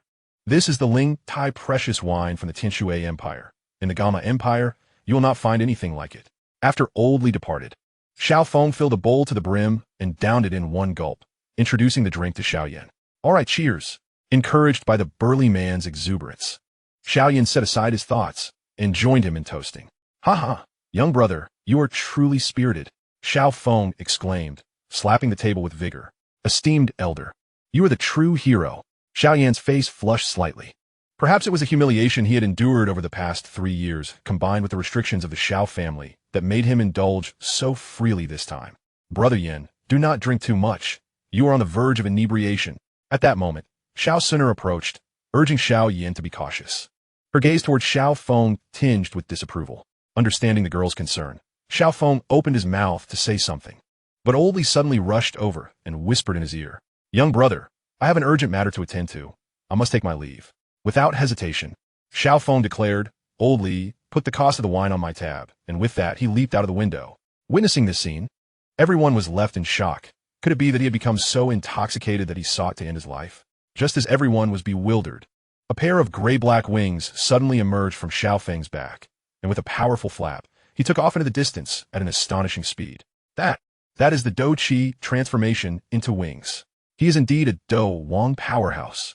The astonishment was palpable not just among the onlookers, but even Xiao Zhan and the Xiao family disciples, leaving only Shiao Yen, Xiao Suner, and Old Li composed amidst the chaos. Chapter 18, Departure. Atop the Qingshan Temple in Qingshan Town, Shiqiu stood at the edge, gripping the railing as he gazed into the distance, a look of reminiscence gracing his features. The events of the past 2 months felt surreal, as if he were living in a dream. Once an ordinary student, he now found himself in the world of Dou Qi, wielding the power of life and death over 6 cities, a notion that seemed utterly impossible yet was undeniably his reality. This sudden transformation left Shiqiu feeling disoriented, and he feared that he might awaken from this dream only to find it had all vanished. It was this very uncertainty that contributed to his unstable state of mind. Had it not been for Fa Hai during the last crisis, he might have succumbed to the darkness within. Clearly, his strength was not earned through his own efforts, but bestowed upon him by the system, which was why. It seems I must venture to the monster beast mountain range, Shiqiu contemplated, realizing that he needed to experience the trials of battle to cultivate a mindset befitting his newfound power. Your Excellency, I pay my respects. Suddenly, a radiant light appeared as a burly man materialized behind Shiqiu, kneeling on one leg in reverent salute. Rise, Shiqiu replied without turning around, his tone indifferent. Your Excellency, my subordinate was unaware that those individuals were from the Xiao family, thus disobeying your orders. I seek your punishment. Xiao Feng remained kneeling, seeking forgiveness from Shiqiu. It is of no consequence. It is not a matter of great importance. My request for your return was merely to avoid entanglements with the Xiao family, as I have an important task for you, Shiqiu said, turning to help Xiao Feng to his feet. What instructions does your Excellency have? I shall see to it with utmost diligence, Xiao Feng responded, deeply moved by Shiqiu's personal gesture. Tomorrow marks the day of Fa Hai's sermon and the exchange of the national treaty with the Gama Empire. I wish for you to attend in my stead and formalize the treaty with the Gama Empire on my behalf, Shiqiu stated, producing the treaty prepared by the system for Xiao Feng. What? Your Excellency does not intend to attend the gathering? Xiao Feng was taken aback, his astonishment evident as he failed to take the treaty from Shiqiu. Indeed, I plan to embark on a journey for personal growth. I shall depart immediately. While I am away, the governance of Qingshan Town and the 6 cities will rest upon your shoulders, as this is our foothold in the Gama Empire. Shiqiu explained, unperturbed as he insisted on placing the treaty in Xiao Feng's grasp. The Lord is about to embark on a journey of training. It would be prudent to have Pingji accompany him as a guard, ensuring that Xiao Feng can rest easy. Xiao Feng is also aware that remaining in this quaint Qingshan town is untenable for Shiqiu, yet the thought of him departing alone is disconcerting. I'm going for training, not a leisurely outing. Why would I need a guard? I have already spoken to Pingji, instructing him to fully focus on developing our influence without concern for my safety, Shiqiu remarked with a smile. Very well, my lord, I shall heed your command. Please take care while you are abroad. With Shiqiu resolute in his intentions, Xiao Feng refrained from further discourse, retrieving 2 jars of wine from his spatial ring and presenting them to Shiqiu. Understanding Xiao Feng's gesture, Shiqiu accepted without hesitation, taking a hearty swig from one of the jars, while Xiao Feng did the same. Brother Xiao, you must remember to avoid any entanglements with the Xiao family of Wutan City. It is best to steer clear of their affairs entirely. The Xiao family is under the watchful eyes of both the Soul Clan and the Ancient Clan. Once they set their sights on us, it will spell our doom. Shiqiu cautioned once more before his departure. Upon the little physician's emergence from her seclusion, please inform her that I have gone for training and that she need not worry, Shiqiu added, recalling that the little physician had been in seclusion within the formation laid by Fa Hai, using Buddhist teachings to suppress her affliction, which prevented him from bidding her a personal farewell. Understood, my lord, came the reply. Very well. The mountains remain unchanged, and the waters flow eternally. Brother Xiao, until we meet again, take care, Shiqiu said, cupping his hands in salute before utilizing the weightlessness granted by the gravity fruit to suspend himself in the air, turning to soar towards the Beast Mountain range. My lord, take care. Watching Shiqiu's receding figure, Xiao Feng bowed deeply. As night draped its veil, Shiqiu, devoid of flamboyant battle spirit wings, went unnoticed by the denizens of Qingshan Town as he levitated into the skies. The following day, Fa Hai commenced his inaugural dissemination of Buddhist teachings at the Qingshan Temple. With the assistance of 100 disciples, the event concluded successfully, leaving many attendees, particularly those of lesser strength, in deep contemplation over the profound truths he imparted, seemingly finding a sense of identity and faith within the teachings of Buddhism. Some even requested to be ordained and to embrace the Buddhist path. However, these were mere religious undertakings. The forthcoming matters were of substantial significance. In the passageway leading to the diplomatic meeting between the 2 nations, Xiao Feng, Lin Pingji, and Wang Yi strode forward, with Xiao Feng at the forefront, flanked by Lin Pingji and Wang Yi. All 3 were adorned in the splendid garments Shiqiu had prepared, denoting their respective ranks within the Hasha Empire. Xiao Feng donned a black silk brocade hanfu, embroidered with a black tiger, adorned with 5 golden stars representing Hasha on his chest, and his cuffs bore 3 white streaks. The collar stood tall, exuding an air of authority. Lin Pingji and Wang Yi wore white hanfu, their collars slightly lower than Xiao Feng's, similarly displaying 5 golden stars on their chests, accompanied by an embroidered red-crowned crane and 2 black streaks on their cuffs. Master Fai, may I inquire why Lord Pingyang has not arrived? Today marks the agreed-upon date for the exchange of national documents, the very day of our diplomatic establishment. Inquiring from his elevated position, Jia Xingtian expressed his concern upon noticing Shiqiu's absence, fearing he may have inadvertently offended him. Oh, the Lord had matters to attend to within the Hasha Empire, hence he returned home first. Please forgive us, benefactor, Fa Hai replied. Then this, benefactor. Prior to his departure, the Lord dispatched Baron Tianlong to handle the diplomatic formalities on his behalf. Baron Tianlong? Indeed, benefactor, the Baron will arrive shortly. I shall introduce him to you, Fa Hai stated nonchalantly. Sitting beside Jia Xingtian, Princess Yao Yu was somewhat displeased, since Shiqiu had claimed to be a marquis. The royal family of Jiamar felt it inappropriate for the emperor to meet him personally. However, sending a mere marquis was equally inappropriate. The Hasha Empire, with Fa Hai's formidable presence, should not be treated as an equal. After much deliberation, the Jiamar royal family decided that Princess Yao Yi would represent them at the meeting, accompanied by Jia Qingtian. This left Yao Yi with little to object to. After all, even a Dou zone like Fa High ranked above her, and a marquis was not significantly inferior to a princess. Yet, the fact that they sent only a baron in place of Yi Shiqiu felt like a deliberate affront to the Jiamar Empire. This infuriated the usually composed Princess Yao Yi, and even Jia Qingtian felt a twinge of displeasure. Had it not been for Fa High's overwhelming strength, he would have created quite a scene in Qingshan town. The Baron Tianlong, the Baron Xiaowu, and the Baron Xiaoyao have arrived, announced a monk at the entrance of the passageway.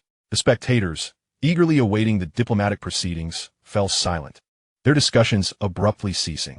Chapter 19. The Devil Fruit and the Dou Spirit Pill. Dou Wang. Observing the foremost figure emerging from the passage, Jia Qingtian's eyes narrowed. It is he. The sight of the robust man on the dais astonished Shiao Yen and the Shiao family, as they realized he was not from the Jiamar Empire, but rather a noble from the Huaxia Empire. Benefactor. These three are the esteemed nobles of Huaxia. This is Baron Tianlong Xiao Feng. This is Baron Xiaolin Pingji. And this is Baron Xiaoyao Wang Yi. Today, Baron Tianlong will represent Huaxia in the signing of the national documents with your esteemed nation. Fa Hai stood and introduced them to Jia Qingtian and Yao Yi. Honored guests from afar, I extend my warmest welcome. It is indeed remarkable to see such youthful individuals with such formidable prowess.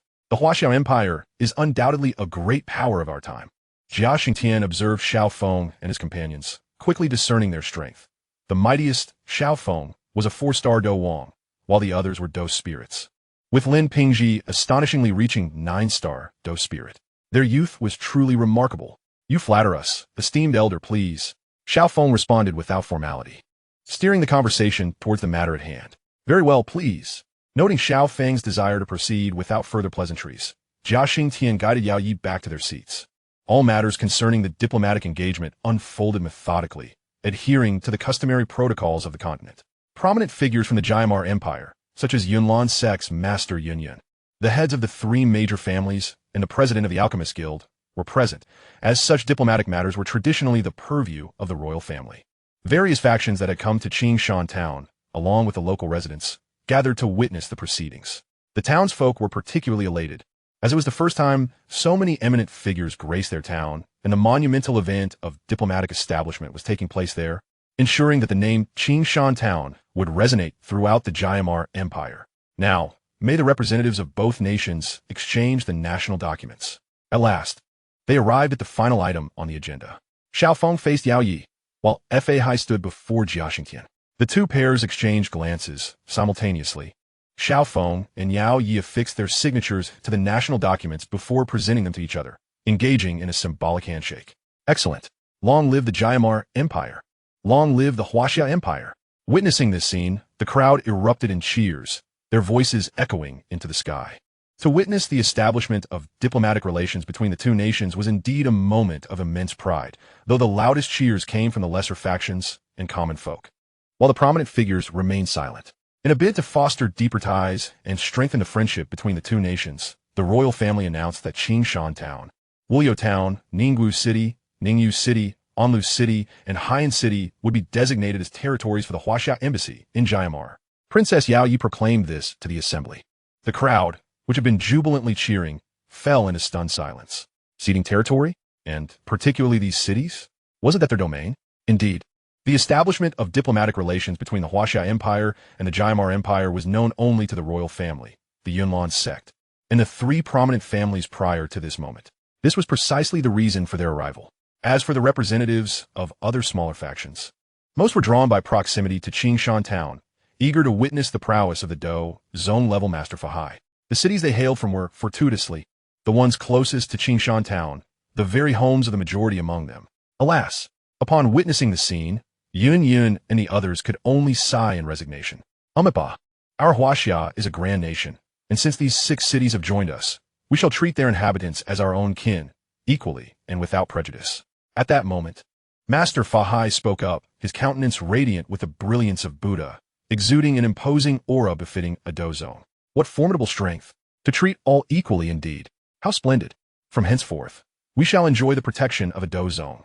Long live! Long live! As anticipated, upon observing the reactions of the crowd below, Yao Yi discerned that this was to be expected. These individuals possessed little sense of national identity. To them, power reigned supreme. As long as their interests were not harmed, they would remain indifferent even if the Gama Empire were to be devoured by others. After all, the Gama Empire itself had been forged through mutual conquest and annexation to attain its current territory. Alas, another resigned sigh escaped. Let the two nations exchange gifts. BMC proclaimed as the audience quieted once more. I, as per the decree of the Marquis of Pingyang, present a national gift, the Zoan-type devil fruit. The Nyonyo fruit. Xiao Feng, holding a white jade tray adorned with a fruit of peculiar patterns, announced loudly to the assembly below. Devil fruit? What might that be? The crowd below was left puzzled by Xiao Feng's words. Even Yao Yi and Jia Qingtian, seated opposite him, furrowed their brows, as this name was unfamiliar to them. Devil fruit. Shiao Yen was taken aback by Xiao Feng's revelation.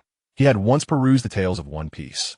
Although he had traversed into this realm while the narrative was still embroiled in the epic Marineford War, he possessed a degree of knowledge regarding devil fruits, recognizing them as invaluable treasures, albeit with the caveat of vulnerability to seawater and hockey. As Yao Yi, Jia Qingtian, and the others remained oblivious to the nature of the devil fruit, Xiao Feng and his companions understood its significance and exchanged glances with Lin Ping. Nodding in agreement, Lin Ping stepped forward to address the assembly. The devil fruit originates from our Hasha vassal state, the Wakuni. Consuming it bestows certain superhuman abilities. Devil fruits are classified into three main categories based on the powers they confer: Paramecia, Zoan, and Logia. This Zoan-type Nyonyo fruit, when consumed, grants the power of the sixth-tier magical beast, the Fierce Tang Demon Bull, allowing the user to transform freely into the demon bull form. If fully developed, one could even ascend to the ranks of Dou Huang or Dou Zong. What? The crowd was astounded, jaws agape as if they could swallow a chicken egg. Yun and the patriarchs of the three families sprang to their feet in disbelief. To obtain such a devil fruit, a veritable passport to Dou Huang or even Dou Zong status, the Marquis of Pingyang had the audacity to present such a treasure to the royal family. Was there an unspoken transaction between them that we are unaware of? Yun pondered anxiously, aware that the Jiamar royal family had always been wary of the Yunlan sect. If they were to gain a Dou Huang powerhouse in their ranks, what consequences might ensue? The thought was too daunting to contemplate. It appears the relationship between the royal family and the Huaxiao envoy is indeed profound, the leaders of other factions surmised. Yao Yi and Jia Qingtian were equally astonished and elated, never expecting that Shiqiu would be so generous. Even in his absence, he had left behind such a magnificent gift. With this, provided they could fully harness the power contained within, the royal family's strength would surge, rendering even the Yunlan sect a trivial concern. Now, may the Gama Empire reciprocate, the MC declared. At this moment, Jia Qingtian felt that the gifts they had prepared seemed paltry in comparison, especially with so many eyes upon them. May the Gama Empire reciprocate, the MC reiterated. At this juncture, Jia Qingtian produced an item from his spatial ring, placing it alongside the originally prepared gift on the tray. The Gama Empire presents to the Huaxia Empire a mystic crystal sword and a sixth-tier medicinal pill, the Dou Ling Dan. Chapter 20, Crystal Escape. Ding. Weekly task. Establish diplomatic relations with the Gama Empire in the name of the Huaxia Empire as an ambassador. Time limit: 1 month. Task rewards: 1 random bloodline summoning card from the Naruto world, 1 random Xian rank cultivation technique card, 1 random Xian rank combat technique card, and 10 million world coins. Task completed. Rewards dispensed. Next task to be released in 1 week. Is it complete? Murmured the youth, startled by the sudden voice. In truth, Shiqiu's decision to gift the Nyonyo fruit to the Jiamar royal family was made after considerable contemplation. Initially, he had contemplated allowing Xiao Feng or Lin Ping to consume it, but ultimately decided against it. After all, this was merely a Zoan-type devil fruit, and even at its peak, it could only yield the power of a Dou Huang. Its potential for enhancement was limited. Moreover, to fully unlock the capabilities of a devil fruit? What a joke. Even the likes of Whitebeard would hesitate to make such claims. Thus, he resolved to present it to the Jiamar royal family, serving as a return gift for their 6 cities while simultaneously elevating the reputation of the devil fruit, facilitating future transactions for other resources. Furthermore, the Nyonyo fruit he bestowed upon the Jiamar Empire was not devoid of its flaws as per the system stipulations, meaning the consumer would still be susceptible to seawater and hockey. Yet, that was no longer a concern for Shiqiu. Under the scorching sun, The oppressive heat cracked the earthen ground beneath. Shiqiu stood with his foot planted firmly on the hardened soil, a wave of heat rising from the ground, causing passers-by to sweat profusely while lamenting the wretched weather. Ah, it appears this is Wuliu Town. At this moment, drenched in sweat, Shiqiu held a map. Standing at the entrance of the village. Though it was merely a village, it bore an air of a small town, with 2 stone statues, each approximately 15 or 16 meters tall, resembling formidable magical beasts, standing guard at the entrance, creatures he did not recognize. After departing from Qingshan Town, Shiqiu had set his sights on the eastern region of the Beast Mountain Range. And the most direct route from Qingshan Town to this destination was either to traverse the Beast Mountain Range or pass through Wuliu Town and enter via the town's passageway. Given its proximity to Qingshan Town, he had arrived at Wuliu Town in just half a day. Of course, he hadn't run here. Instead, he had employed the technique of lateral weightlessness, allowing himself to float in the air and propel himself forward using lateral gravity. Though his skill was not yet polished, resulting in periods of halting flight, he had indeed managed to soar. After half a day of practice, he found himself becoming more adept at controlling the gravitational skill. Upon entering the town, Shiqiu noticed a multitude of mercenaries, congregating in groups, arms crossed, passionately discussing which woman in the town was most alluring. Where the strongest liquor could be found, and the fiercest magical beasts. A long street line, both sides with shops selling various wares bustled with activity. Shiqiu refrained from indulging in the local customs and traditions, as it bore similarities to Qingshan Town. Thus, he opted to secure a room at an inn first. Within his chamber, he utilized the Bloodline Summoning card, the Xian Rank Cultivation Technique card, and the Xian Rank Combat Technique card. Ding! Congratulations, host! You have acquired the Bloodline limit of Crystal Escape from the Naruto world. Ding! Congratulations, host! You have obtained the Intermediate Thunder Attribute Cultivation Technique, Thunder Acceleration Technique. Ding! Congratulations, host! You have received the Intermediate Combat Technique. The Phantom Palm of Pu and Jingdun is the bloodline limit possessed by Hong Lian, a female subordinate of Orochimaru in the world of Naruto, enabling her to crystallize all substances instantaneously, excluding chakra. Even components in the air or blood within the human body can be crystallized. Nevertheless, it could serve as a solid foundation. Gazing at the 2 scrolls in his hand, Shiqiu contemplated. This illustrates the distinction between summoning cards and extraction cards. The skills summoned by the former can be directly implanted into one's consciousness, whereas the latter merely provides the skill manuals. Upon departing from the inn, Shiqiu resolved to inquire about the entrance to the Monster Beast Mountain Range. The map indicated that Wuliu Town could lead to the eastern part of the mountain range, but the precise route remained unclear, necessitating human guidance. Esteemed elder, might you know how to access the Monster Beast Mountain Range? Shiqiu approached a poorly dressed old man and asked, initially irritated when stopped.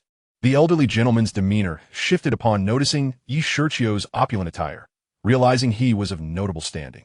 He respectfully informed him that to enter the Monster Beast Mountain Range, one must traverse the Yangpanga path of the Lin family.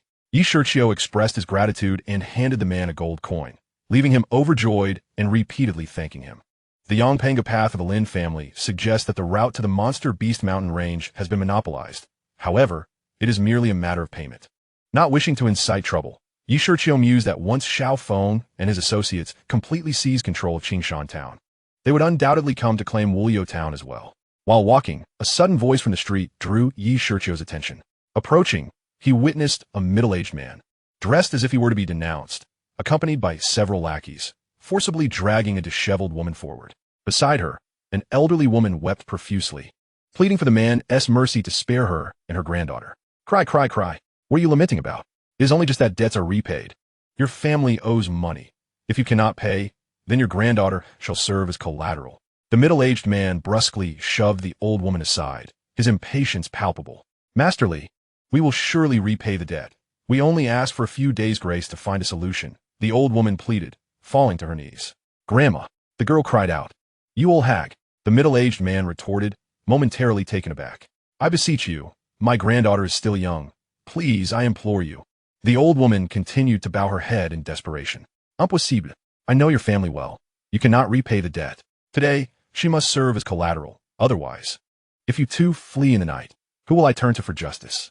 Besides, this young girl is quite lovely. Anyone would desire her. Perfect for marrying into my family as my 8th concubine. Ha ha ha. Laughter erupted from the middle-aged man and his entourage. Please, I beg of you. The old woman attempted to speak again, but a voice rang out from the crowd. I shall repay their debt. Chapter 21. Grandmother and Granddaughter. I shall repay their debt. A young man, resplendently dressed and handsome, stepped forward from the throng. You? Master Li regarded Shiqiu with curiosity, puzzled by his willingness to assist them. Perhaps he was captivated by the girl's beauty. How much do they owe you? Shiqiu inquired of the old woman. 30 gold coins, she replied, her excitement evident. The young master appeared to be of affluent lineage and seemed kind-hearted, believing her granddaughter would fare better with him than with Master Li. She could hardly fathom that anyone would freely help others, especially someone as insignificant as her family. Here, take these 30 gold coins. You can release her now. Shiqiu tossed a pouch of coins to Master Li, precisely the sum he had prepared as spending money for meals. Reluctantly, Master Li released the girl, albeit with lingering regret, as he and his lackeys departed. As they passed by Shiqiu, Master Li scrutinized him closely. In truth, he had no desire to accept the money. The girl was indeed beautiful, and he had contemplated taking her for himself. However, recognizing Shiqiu's noble appearance and the fact that the debt had already been cleared, he deemed it prudent to avoid further complications. There were plenty of wealthy women elsewhere. Better to let this matter rest. Thank you, young master. Thank you. Good deeds are rewarded. Thank you. After Master Li's departure, the surrounding crowd began to disperse, and the old woman, along with the girl, rushed to kneel before Shiqiu, bowing their heads in gratitude. Please rise. Shiqiu immediately stepped aside, unwilling to accept the elder's reverence. As a young man of the 21st century, he hesitated to receive such honor from an elderly person. Elder, may I ask how you came to be in this predicament? Shiqiu inquired. Alas, all the misfortune stems from our wretched son, the old woman replied, her voice tinged with indignation and sorrow as she wept. Grandma, the girl gently patted her back in comfort. Forgive me for my earlier outburst. If you and tea mind, might you join us for a cup of cool tea at our humble abode? The old woman gestured to her granddaughter, assuring her that she was all right, then turned to Shiqiu. Very well, it will be my honor to accept your invitation. Shiqiu, who had ventured out for personal growth, understood that his journey was not solely about combat, but about experiencing life and enhancing his perspective.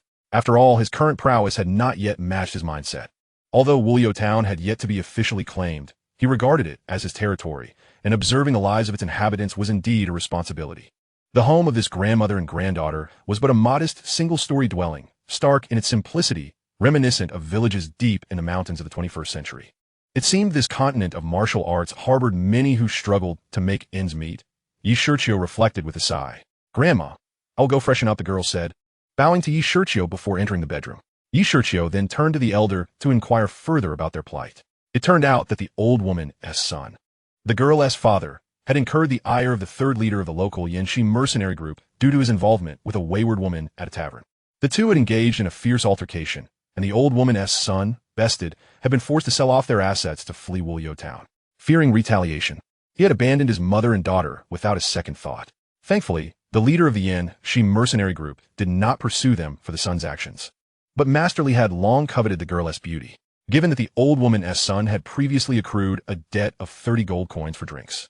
He seized the opportunity to extort the girl. Originally, the man had been indifferent to the 30 gold coins, as he often frequented Master Li's tavern, with a monthly settlement agreed upon. However, after the incident, he was preoccupied with liquidating their possessions and fleeing, inadvertently endangering the elderly woman and her granddaughter. Sighing deeply upon hearing the old woman's tale, Shiqiu pondered what could be said.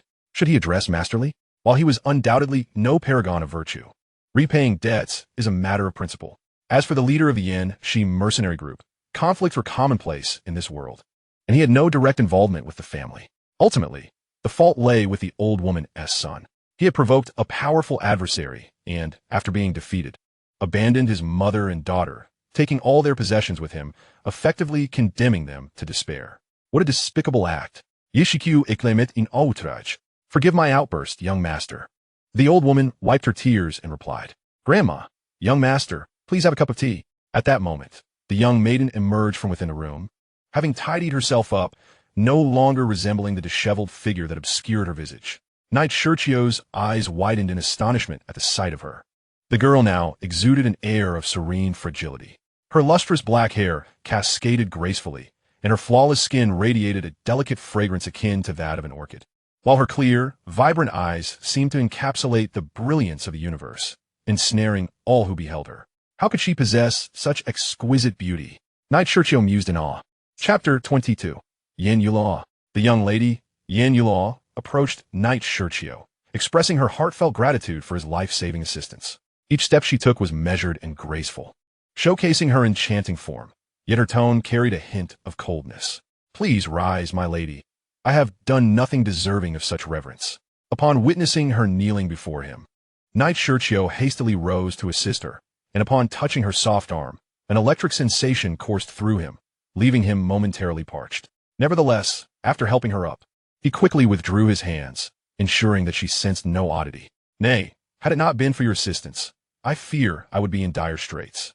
However, I still have my grandmother to care for, and thus I cannot serve you as I ought. I humbly beseech you to grant me a few days' grace for the 30 gold coins. I shall certainly repay you in due time, with endless gratitude. The maiden implored, her eyes shimmering with tears, portraying a fragile demeanor that elicited a deep sense of compassion. Witnessing her concern for herself, the elderly woman, Yulua's grandmother, felt profoundly moved. Upon hearing her words, Knight Shiqiu comprehended their assumption that he had intervened due to the maiden's beauty, and he felt a twinge of injustice. I am currently on a journey of training, and having a companion is somewhat inconvenient. I am accustomed to solitude and do not require assistance. Thus, I must decline your generous offer. Here are 30 gold coins. Please use them to ease your household expenses. I have matters to attend to and must take my leave. With that, he placed a pouch of coins on the table and departed without a backward glance. Observing Knight Shiqiu's decisive exit, the young maiden, Yen Yulao, wished to articulate something, yet ultimately held her tongue. The denizens of this continent of bickering are truly suspicious. Alas, what concern is it of mine? Consider it a mere act of kindness, she thought as she left the Yin family estate. Contemplating her next steps towards the Lin family's Yangpanga Road. Yulao, do you think we may have misjudged Knight Shiqiu? He truly left. The elderly woman said to the girl. All men are scoundrels. He may have feigned kindness to compel my compliance. How naive of him, the maiden retorted coldly, doubting that Knight Shiqiu could remain indifferent to her beauty. Perhaps you are right. Alas, the grandmother sighed, lamenting the demise of good souls in these times. I shall venture to the Monster Beast Mountains. At the entrance of an ancient pathway stood a sizable estate, where Knight Shiqiu addressed a young attendant who was fiddling with a small ornament. To traverse the Lin family's Yangpanga Road, it will cost 10 gold coins. The attendant proclaimed, raising his gaze to scrutinize Knight Shiqiu, who appeared opulent and, presumably, not from the humble town of Wuyo. 10 gold coins? Was it not merely one? How could it have escalated 10? Knight Shiqiu furrowed his brow, incredulous at the steep increase. I declare 10 gold coins, and that is final. Do you wish to proceed, or shall you swiftly make your exit? The attendant, initially intending to charge 1 gold coin, seized the opportunity to extort Knight Shiqiu, believing he would not return. Oh, is that so? Knight Shiqiu replied with a calm smile, unleashing the aura of a 5-star duelist, rendering the attendant motionless. Akin to a lifeless creature, his eyes wide with terror. Who dares to act so brazenly on Lin family grounds? The guards, sensing the disturbance, swiftly converged upon Knight Shiqiu, encircling him. Chapter 23. A modest trial of strength. Realizing he had encountered trouble, Knight Shiqiu shook his head in resignation as he was surrounded by the Lin family's guards. Who are you, and why do you assault a disciple of the Lin family? The lead guard inquired, perhaps swayed by Knight Shiqiu's regal attire, opting for dialogue over immediate confrontation. Cousin, he refused to pay the toll and even resorted to violence. The attendant hastily interjected, fearing Knight Shiqiu might reveal his attempt to inflate the toll. Is that so? The guard captain turned slightly, eyeing the attendant with evident skepticism. Cousin, I assure you, it is as true as gold. The attendant, sweating profusely, struggled to maintain his facade. Hey, are you done? If so, please clear the way. I have mountains to ascend. Knight Shiqiu interjected, dismissively, eager to avoid their idle chatter. Now you find yourself ensnared and yet dare to speak so arrogantly. The attendant's eyes glinted with malice, emboldened by Knight Shiqiu's defiance. Silence. May I inquire if the Lin family has any grievance with me? The guard captain sternly addressed the attendant before turning to Knight Shiqiu with a respectful bow. None at all. Then why do you cause a ruckus on our premises? You certainly overestimate your Lin family. I have no time to indulge in your antics. The guard captain seethed, astonished that anyone would dare to speak thus to a member of the Lin family, especially one of his rank. I merely sought to teach that old fool a lesson for attempting to extort me, raising the toll from 1 gold coin to 10. Knight Shiqiu casually remarked while inspecting his nails. What? The guard captain glared at the attendant, brimming with wrath, recognizing the truth in his cousin's averted gaze. Esteemed sir, we acknowledge our error in this matter and extend our apologies. However, as he is my kin, it is our duty to address this internally. You must provide us with an account of your actions. The guard captain, initially inclined to dismiss the matter, reconsidered, wishing to uphold the Lin family's dignity. Yet, he gravely misjudged Knight Shiqiu, who was not one to easily concede, especially after enduring such indignities. An account? Huh, you truly protect your own. It appears the common folk were right about you Lin family, harboring filth and preying on the weak while monopolizing the ancient roads. Knight Shiqiu laughed heartily. You, seize him. The guard captain, sensing the tide turning, issued a direct command. Kill. The guards rushed forward, weapons drawn, intent on overpowering Knight Shiqiu. A motley crew of fools, gravity manipulation. As the night deepened, Shiao Yeshai's unfolded his arms, causing the ground to crack open. Chunks of earth and stone began to float, merging into a colossal earthen dragon measuring 15 to 16 meters in length, thicker than a century-old tree, which surged towards the surrounding guards. What is this? A dragon. Help! The guards, taken aback by such an extraordinary sight, fled in panic, clutching their heads. An initial Star Dome Master. The captain of the guard exclaimed in astonishment. How can this boy, who appears no older than 15 or 16, possibly achieve such a rank? This is preposterous. Although astonished by the advanced Huang-tier Dou technique, the Gushin shield, the captain knew that survival was paramount. He promptly unleashed his Dou technique, enveloping himself in a protective light circle. As the earth dragon collided with the barrier, waves of light and pressure rippled outward. Shiao Yeshai's, however, did not strike to kill. Thus, the other guards were merely knocked aside or swept away by the gusts of wind, leaving only the captain, drenched in sweat and trembling, standing within his protective circle. It was evident he could not hold out much longer. Oh, an initial Star Dome Master, intriguing, but it ends here. With a flick of his wrist, Shiao Yeshai's commanded the earth dragon to shatter the light circle. Just as it was about to strike the captain, it suddenly dissipated. The captain, frightened, sank to his knees, his legs quaking uncontrollably, grateful to have escaped. When he dared to look up, he found Shiao Yeshai's had already begun walking down the ancient path. Remember not to look down on others, and do not overestimate your own importance. Humility is essential. Shiao Yeshai's words echoed in the ears of those present. Brother, are you all right? A young lad rushed over to assist the captain, who had earlier hidden in fear when Shiao Yeshai's summoned the earth dragon. While many guards had sustained injuries, he alone had escaped unscathed, though he was utterly terrified. Get lost. I don't want to see you again. The captain slowly rose, his legs still shaking, and slapped the lad across the face. Brother, get lost. If you don't leave, I'll send you to your grave with a kick. Out, out, out. Chapter 24, The Battle. Ding. The host has defeated an initial Star Dome Master for the first time, earning the achievement and a Xuanzong Dou technique summon card from the world of Dou Qi. An achievement for defeating an initial Star Dome Master? Shiao Yeshai's mused as he walked along the ancient path. Considering your past records, defeating an initial Star Dome Master indeed qualifies as an achievement, the system explained. Recalling the system's words, Shiao Yeshai's reflected on his time in the Dou Qi Continent. Apart from slaying a first-tier magical beast, the Blue Eagle, he had not triumphed over anyone else. Using the Xuanzong Dou technique summon card, Shiao Yeshai's intoned. Ding! Congratulations! The host has acquired the Xuanzong Advanced Dou technique. Water Flooding Dragon. A beam of light shot into Shiao Yeshai's mind. Summon cards are marvelous. They allow direct learning without the need for tedious study of manuals. However, it seems that skills from the marketplace are also essentially manuals. Only rewards grant summon cards.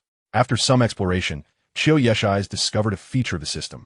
A little over half a month later, at the outskirts of the Monster Beast Mountains, Gravity Blade, Fierce Tiger, Shiao Yeshai's compressed gravity into his aluminum sword and swung it forcefully forward. Although the gravity itself was invisible, the resulting fissures in the ground and the swirling debris and powerful winds were evident. With a decisive blow, he severed the neck of a second-tier magical beast, its head tumbling to the ground, blood spraying into the air as the beast collapsed. Roar! Seeing its companion slain, another magical beast charged at Shiao Yeshai's frenziedly, its massive claws slashing through the air, unleashing a flurry of wind blades. Do you dare to struggle in vain? Let us see whose wind is stronger. Wind escape, great breakthrough. A torrent of wind erupted from Shiao Yeshai's mouth, dispersing the magical beast's wind blades and forcing it to retreat. Its limbs no longer able to extend. Wind escape, great breakthrough, a C-rank ninjutsu from the world of Naruto, allows the caster to expel wind after forming seals, effectively dispersing enemies without significant lethality. Gravity field, Chiyo Yeshai's raised his aluminum sword high and pressed down, overwhelming the magical beast with immense pressure, pinning it to the ground. Unable to move. Water, flooding dragon. A colossal torrent of water erupted before Chiyo Yeshai's, crashing into the magical beast with astonishing speed, piercing through its body. With a thud, the magical beast fell, surrounded by numerous carcasses, predominantly second-tier beasts, with a small number of first-tier ones. Wiping the sweat from his brow, the young man approached the abdomen of the second-tier beast and, plunging his hand inside, began to search. Soon, he extracted a blue orb, a second-tier water attribute magic core. Quite the haul. He carefully wrapped it and placed it into his storage ring, gazing at the assorted magic cores within, a satisfied smile gracing his face. This young man was none other than Chiyo Yeshai's, diligently fulfilling his latest task of hunting magical beasts. He had initially intended to engage only with magical beasts of similar strength, avoiding the slaughter of first-tier beasts. However, a week later, the task arrived, demanding the death of 30 first-tier beasts and 10 second-tier beasts. The rewards were substantial. Reluctantly, he had to take the initiative and draw his sword. In the first few days, he continuously eliminated the non-threatening first-tier beasts, but unexpectedly, the creatures gathered together. When he aimed to hunt one, the rest would swarm. It was infuriating. Even the second-tier beasts joined in, utterly shameless. He initially considered not engaging them in a group battle, but then realized it was an excellent opportunity to hone his Dou techniques and gravitational abilities. Although he had learned many skills, he lacked practical combat experience. During his time in Qingshan Town, he had only sparred lightly with Fa Hai and Lin Pingji, who, despite suppressing their cultivation, had shown him leniency. Now, battling magical beasts provided the perfect chance to sharpen his skills. After another week of relentless pursuit, he finally located and dispatched 3 groups of first-tier beasts, eliminating a total of 40 to 50. Just when he intended to seek out the remaining second-tier beasts, a horde of them, perhaps drawn by the blood of the slain first-tier beasts, converged upon him, leading to this encounter. Ding! The magical beast hunting task is complete. Rewards include the inheritance of first-tier forging techniques and a bottle of third-grade medicinal pills, returning origin pills. I'm so exhausted. Finally completed. Forging technique? Do they expect me to craft weapons or refine puppets? Chiyo Yeshai's jested before leaping into the distance. Chapter 25, Cultivating Crystal Escape. In a small valley of the Monster Beast Mountains, a young man sat cross-legged within a cave, performing intricate hand gestures at his chest. Radiant golden light enveloped him. Exuding a sacré d'aura. The divine golden light flowed around him, making contact with his skin, gradually seeping into his body, rejuvenating his previously fatigued complexion. Having tasted the benefits, the young man continued to form seals, as several beams of golden light entered his body in succession, nourishing his meridians, alleviating his fatigue, and healing his wounds. Slowly exhaling a breath of stale air, the young man opened his eyes, clenched his fists, and felt the restoration of his Dou Qi and injuries from the earlier battle, revealing a look of excitement. I never expected this light magic to be so powerful, restoring my vitality so quickly. In the stillness of night, Shiqiu abruptly rose, brushing off the dust from his attire as he made his way towards the cave's exit. Now that he had reached a state of peak performance, idleness was not an option. With the weekly task freshly completed, he had a full week to arrange his endeavors according to his own inclinations. Pondering as he stroked his chin, he realized that the power of his gravity blade had hit a plateau, and the two-rank ninjutsu offered little utility. The one-yang finger was similarly limited, and the light healing magic could only be effectively cast when he was injured. Thus, he was left with only the crystal release bloodline limit. Resolute in his decision, Shiqiu resolved to commence practicing crystal release, recognizing it as a remarkable ability. The crystal was renowned for its hardness. If Hong Lian could confine tailed beasts in the chakra-depleted world of Naruto using crystal release, how formidable could it become in the chakra-rich realm of Dou Qi? Shiqiu was eager to discover the answer. With determined strides, he selected a rock approximately 1 meter in height and width, placing his palm upon it and activating crystal release. Wisps of energy manifested, and shards resembling pink glass enveloped the rock's surface, soon encasing it entirely, transforming it into a crystal. Is this what crystal release entails? Shiqiu musit. Running his fingers over the crystal before striking it with his hand, it felt remarkably solid. Withdrawing the aluminum alloy sword from his waist, he swung it toward the crystal, purely relying on his arm strength, without channeling any fighting spirit. Clang! The sword shattered a corner of the crystal, sending shards flying. It had also lodged within, unable to be extracted. Indeed, it is exceedingly hard. Even a B-rank aluminum alloy sword cannot sever it. What if I try this? Shiqiu unleashed the fighting spirit from within his body onto the sword, immediately sensing a loosening of the blade's resistance. With a vigorous downward swing, clang, the crystal layer was cleaved open, revealing the rock within, now split in two. The rock remains unchanged, merely coated in a layer of crystal. What is the meaning of this? I recall that in Naruto, Hong Lian could transform everything sealed by crystal release into crystal from within. Why can I not achieve the same? Observing the cracked stone beneath his feet, Shiqiu was perplexed. If the rock had indeed transformed into crystal rather than merely being coated, he would not have been able to sever a piece so easily. The host has merely acquired the crystal release bloodline limit, not the powers of the crystal release ninja Hong Lian. It is only natural that the same ability possesses varying levels of potency in different hands. At that moment, the system's voice echoed. You truly have a sharp tongue. Upon hearing the system's words, Shiqiu felt a vain throb on his forehead. TCH, I have just begun using it. It is unreasonable to expect immediate mastery. Just wait. I shall eventually unlock the true power of crystal release. Shiqiu declared confidently. This system eagerly anticipates it. Crystal release. Crystal release. Crystal release. Spurred on by the system, Shiqiu, in a fit of determination, transformed various objects into crystal and then shattered them, repeating the process incessantly. Meanwhile, Wuliu Town welcomed its new ruler. A procession of individuals clad in silver-white armor, wielding sharp swords, and mounted on gallant steeds entered the town, met with the dual gazes of worship and fear from the townsfolk. Leading the group was a striking figure with a face as radiant as jade. Exuding an air of nobility, his waist adorned with a precious sword, resembling a wealthy heir on an outing. However, those who knew him dared not underestimate him. Despite being in his early 20s, he had already attained the rank of a 9-star doling. Such talent promised that ascension to Dou Huang or Dou Zong was merely a matter of time. The mayor of Wuliu Town, Wu Yunfei, welcomed Baron Shiao Ao with all due respect. After this troop entered Wuliu Town, an elderly man clad in a brown coat, accompanied by a large entourage, knelt before the leader. It turned out that this individual was Lin Pingji, here to take control of Wuliu Town, indicating that Xiao Feng and his companions had fully absorbed Qingshan Town and were now preparing to seize the remaining 5 cities. Of course, none of this was known to Shiqiu, who was deep within the Beast Mountain range. Crystal release shuriken technique.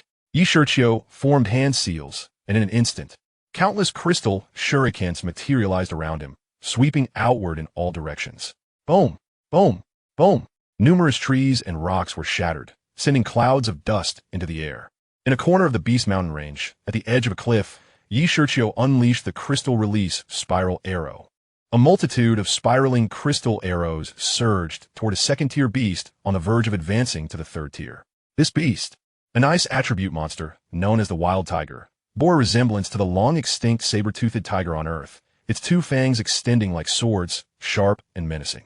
Known for its volatile and bloodthirsty nature, it was celebrated for its ferocity in battle.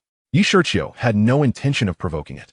He merely sought to practice his gravity control and see if he could merge it with crystal release. However, he was taken aback by the beast's sudden aggression upon his arrival. Seeing this creature initiate a provocation, Shiqiu seized the opportunity to test his combat prowess. It is well known that fighting spirit levels do not dictate everything. In the original story, Xiao Yen, using the power of 3 different flames, transcended a significant tier to slay the Dou Zone level Yunshan.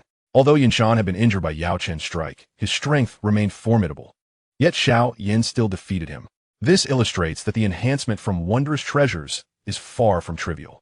Though Shiqiu lacked the unique flames possessed by Xiao Yen, he wielded the extraordinary ability of gravity control along with the crystal release bloodline limit. Surely, he could contend with a beast nearing the 3rd tier. Come fort, you hulking brute. Shiqiu iknaimet fierci. The large beast, enraged by the intrusion of a mere human and the audacity to resist, let out a furious roar.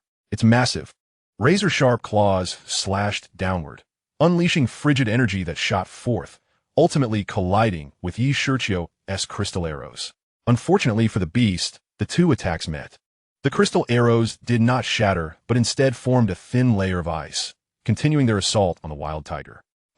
A mere block of ice cannot compare to my crystal. Yi Shiqiu scoffed, simultaneously employing his gravity power to leap into the air, hovering above the wild tiger. As the ice-encased arrows continued their approach, the wild tiger hastily attempted to evade. Yet, despite its size, its reflexes were average, and its right foreleg was pierced by the spiraling arrow. Roar! The wild tiger emitted a pained roar, but having initiated the confrontation, Yi Shiqiu showed no signs of mercy. Gravity blade, raging tiger. The sword descended with unparalleled force from the sky. The concentrated gravity burst forth, yet the wild tiger remained oblivious to any impending danger. With a final roar, it was cleaved in two, blood splattering as it was instantly slain.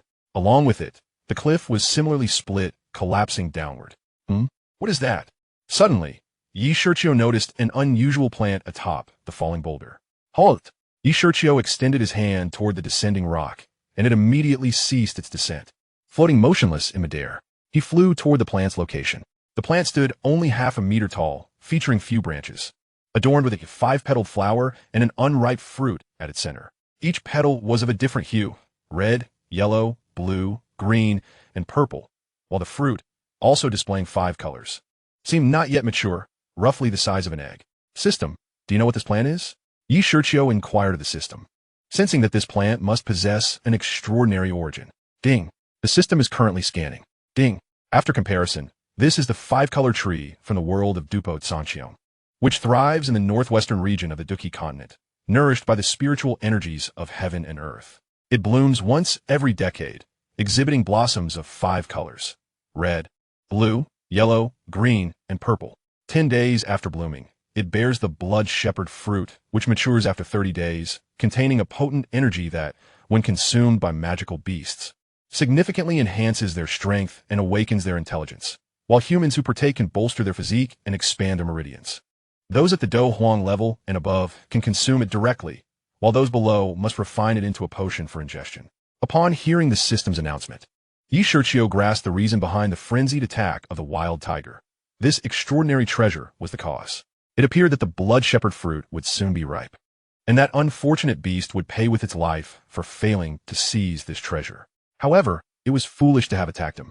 He chuckled to himself. This treasure is mine.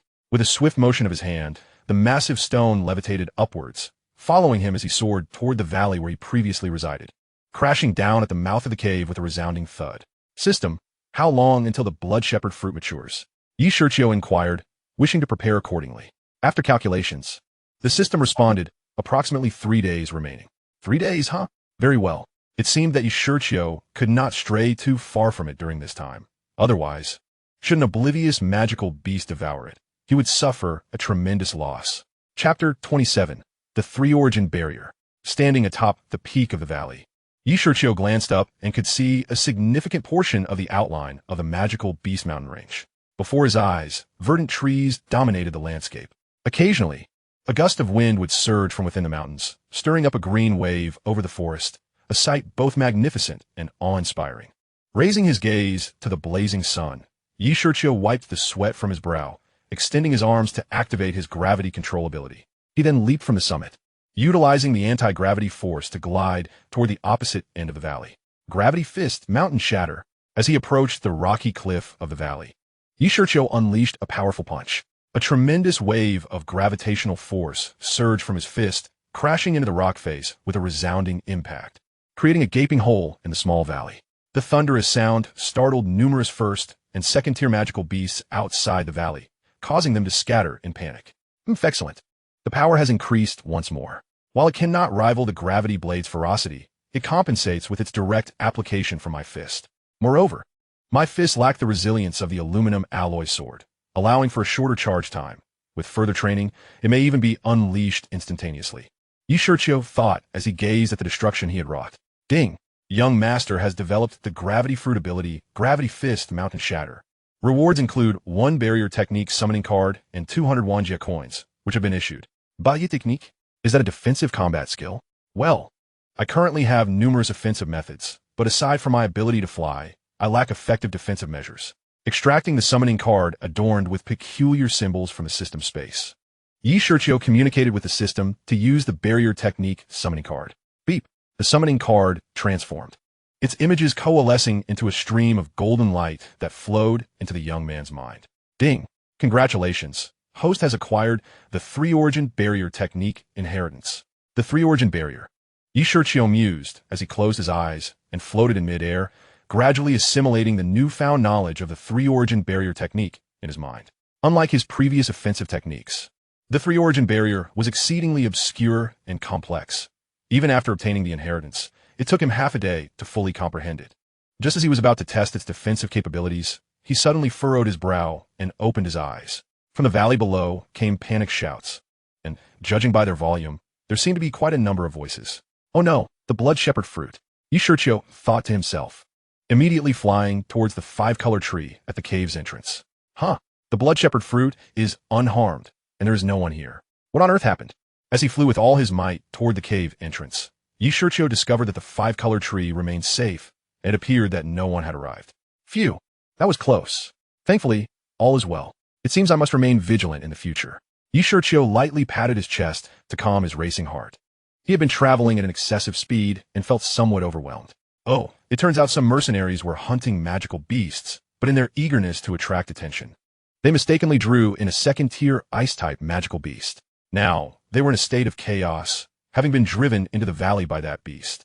Oh, another wild tiger? It seems I have a peculiar connection with these creatures.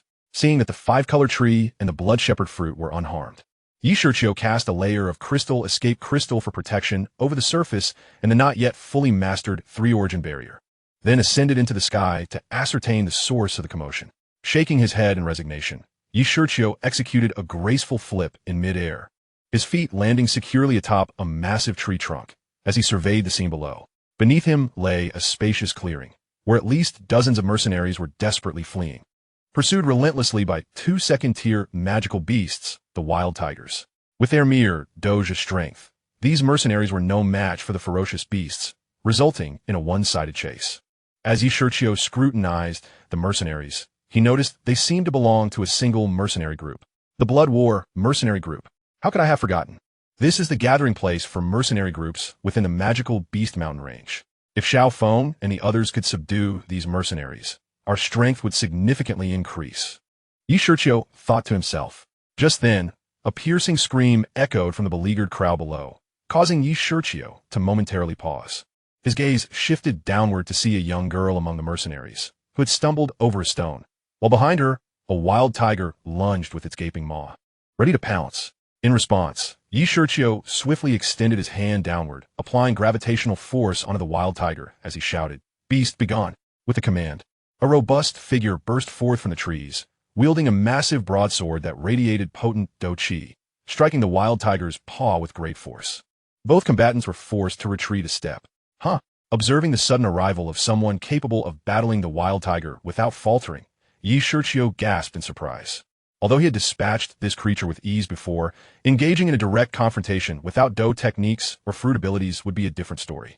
He glanced at his own slender arms and legs, shaking his head in disbelief. "Confrontation," the previously pale-faced girl exclaimed, relief flooding her features upon seeing the robust figure. "Ligne, retraite." The man, named Fei Lei, did not turn around but issued a low command, his gaze sweeping over the two magical beasts that had begun to converge once more due to his arrival. His expression grew grim, for with his two-star Dou Qi strength, he could only hope to contend with one second-tier magical beast at most. "Captain, what should we do?" A middle-aged man stepped forward from the mercenary group, urgency etched on his face, fully aware of Fei Lei's capabilities. "It appears our Blood War Mercenary Group is doomed today," Fei Lei replied with a bitter expression. The Blood War Mercenary Group, the very group that had ties to Shiao Yen in the original narrative. What on earth was happening?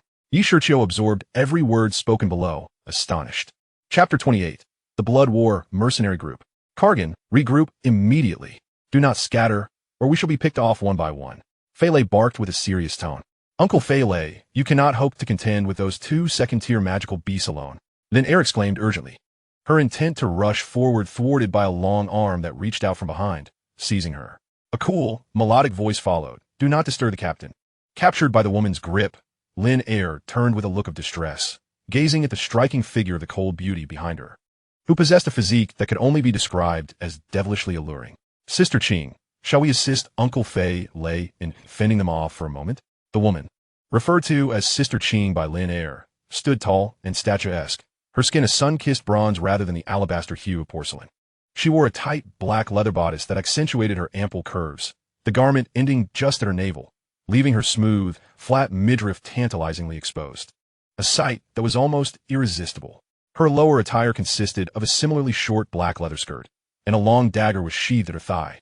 Her overall appearance reminiscent of a fierce female leopard prowling the forest, exuding power and untamed wildness. To the men who beheld her, the immediate impulse was one of conquest, to bring this captivating creature under their control. Knight Shiqiu felt a parched sensation in his throat, having been but a high school student in his previous life. He had never encountered a beauty with such a devilish figure, and he felt a wave of embarrassment wash over him. Adjusting the folds of his traditional robe to shield his modesty, he grasped the prayer beads gifted by Fa Hai, attempting to steady his racing heart, realizing that his cultivation was still lacking. With our current team, if we do not consolidate properly, we will be picked off one by those second-tier magical beasts. It is prudent to heed the captain's orders, gather the team, and refrain from causing further chaos. Had it not been for your earlier mischief, we would not have drawn out those two beasts. We nearly lost a comrade because of it. Sister Qing admonished Lin Er, her delicate brow furrowing in disapproval. Feeling somewhat aggrieved by the scolding, Lin Er dared not retort and stood obediently beside the woman. Qing Yi, if an incident occurs, you take Lin Er and leave first. We will hold them here. A young man clad in white approached, smiling as he spoke. Casting a sidelong glance at the youth, Sister Qing replied coolly, "Unless the captain gives the order, I shall not leave, and in terms of strength, you are far beneath me." Upon hearing this, the white-clad youth awkwardly scratched his nose, casting a helpless glance at Lin Er, who was making faces beside him. It seemed that my actions in subduing Qingshan Town and other matters had caused a ripple effect, altering the original timeline, resulting in this calamity arriving a year earlier than intended. Knight Shiqiu mused as he observed the unfolding chaos below. Blood battle team, form up. Block that ice-type second-tier magical beast for the captain. As Lin Er's thoughts swirled, Ka Gang swiftly organized the team, his hand waving to signal the dozens of mercenaries who quickly fell into formation, rushing forth to intercept a savage tiger that was intent on surrounding Fei Lei.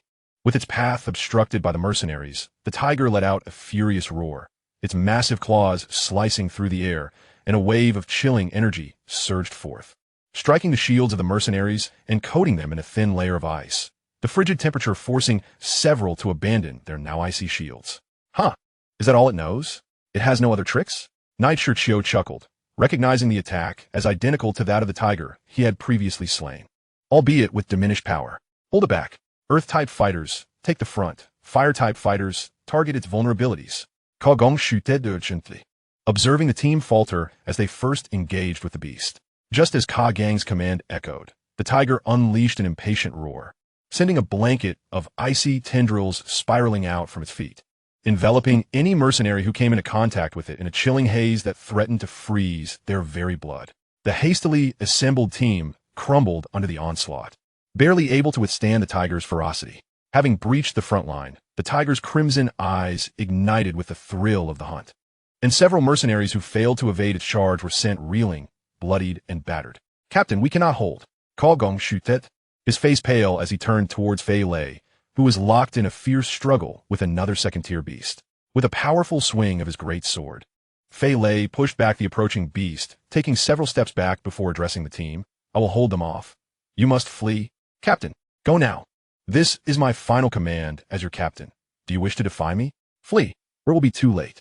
The robust man shouted, resolutely blocking the two tigers with his sword. The team understood the gravity of his words, yet the thought of abandoning their comrades weighed heavily on their hearts. "Go now. Do you want to witness my demise before your very eyes?" Fei Lei shouted, bracing himself against the tigers once more, feeling the tumult within him threatened to overwhelm. "We understand. Captain, take care." Tears of anguish welled in Ka Gang's eyes as he rallied the others. "Did you not hear the captain's command?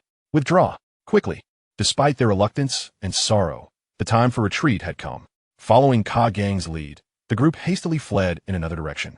With a thunderous crash, Fei Lei found himself outnumbered, sustaining grievous wounds as the tiger's icy claws tore through his chest. Yet, he persisted, striving to buy time for his comrades. As he witnessed the others slip beyond the reach of his senses, the two tigers roared in rage, their icy forms crashing forward like relentless tanks towards the brave captain. "Farewell, my friends. You must survive." As the colossal beasts bore down upon him, Fei Lei slowly closed his eyes, offering a silent prayer. Gravity control. Knight Shiqiu pointed towards the captain, who suddenly felt weightless, lifting off the ground. As the tigers looked up in confusion, Fei Lei's eyes widened in disbelief at his sudden ascent. "Now, let us see your fortune," Knight Shiqiu murmured, giving a gentle push from his perch in the trees, sending Fei Lei soaring away from the danger below. Knight Shiqiu had no intention of directly rescuing the captain. Rather, he aimed to reposition him away from the tiger's claws.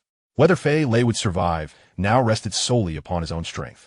Having chosen the path of a mercenary, one must be prepared for the specter of death. Slaying magical beasts was a gamble. Victory meant glory. Defeat meant demise. There was little more to say. Chapter 29. Qingyi.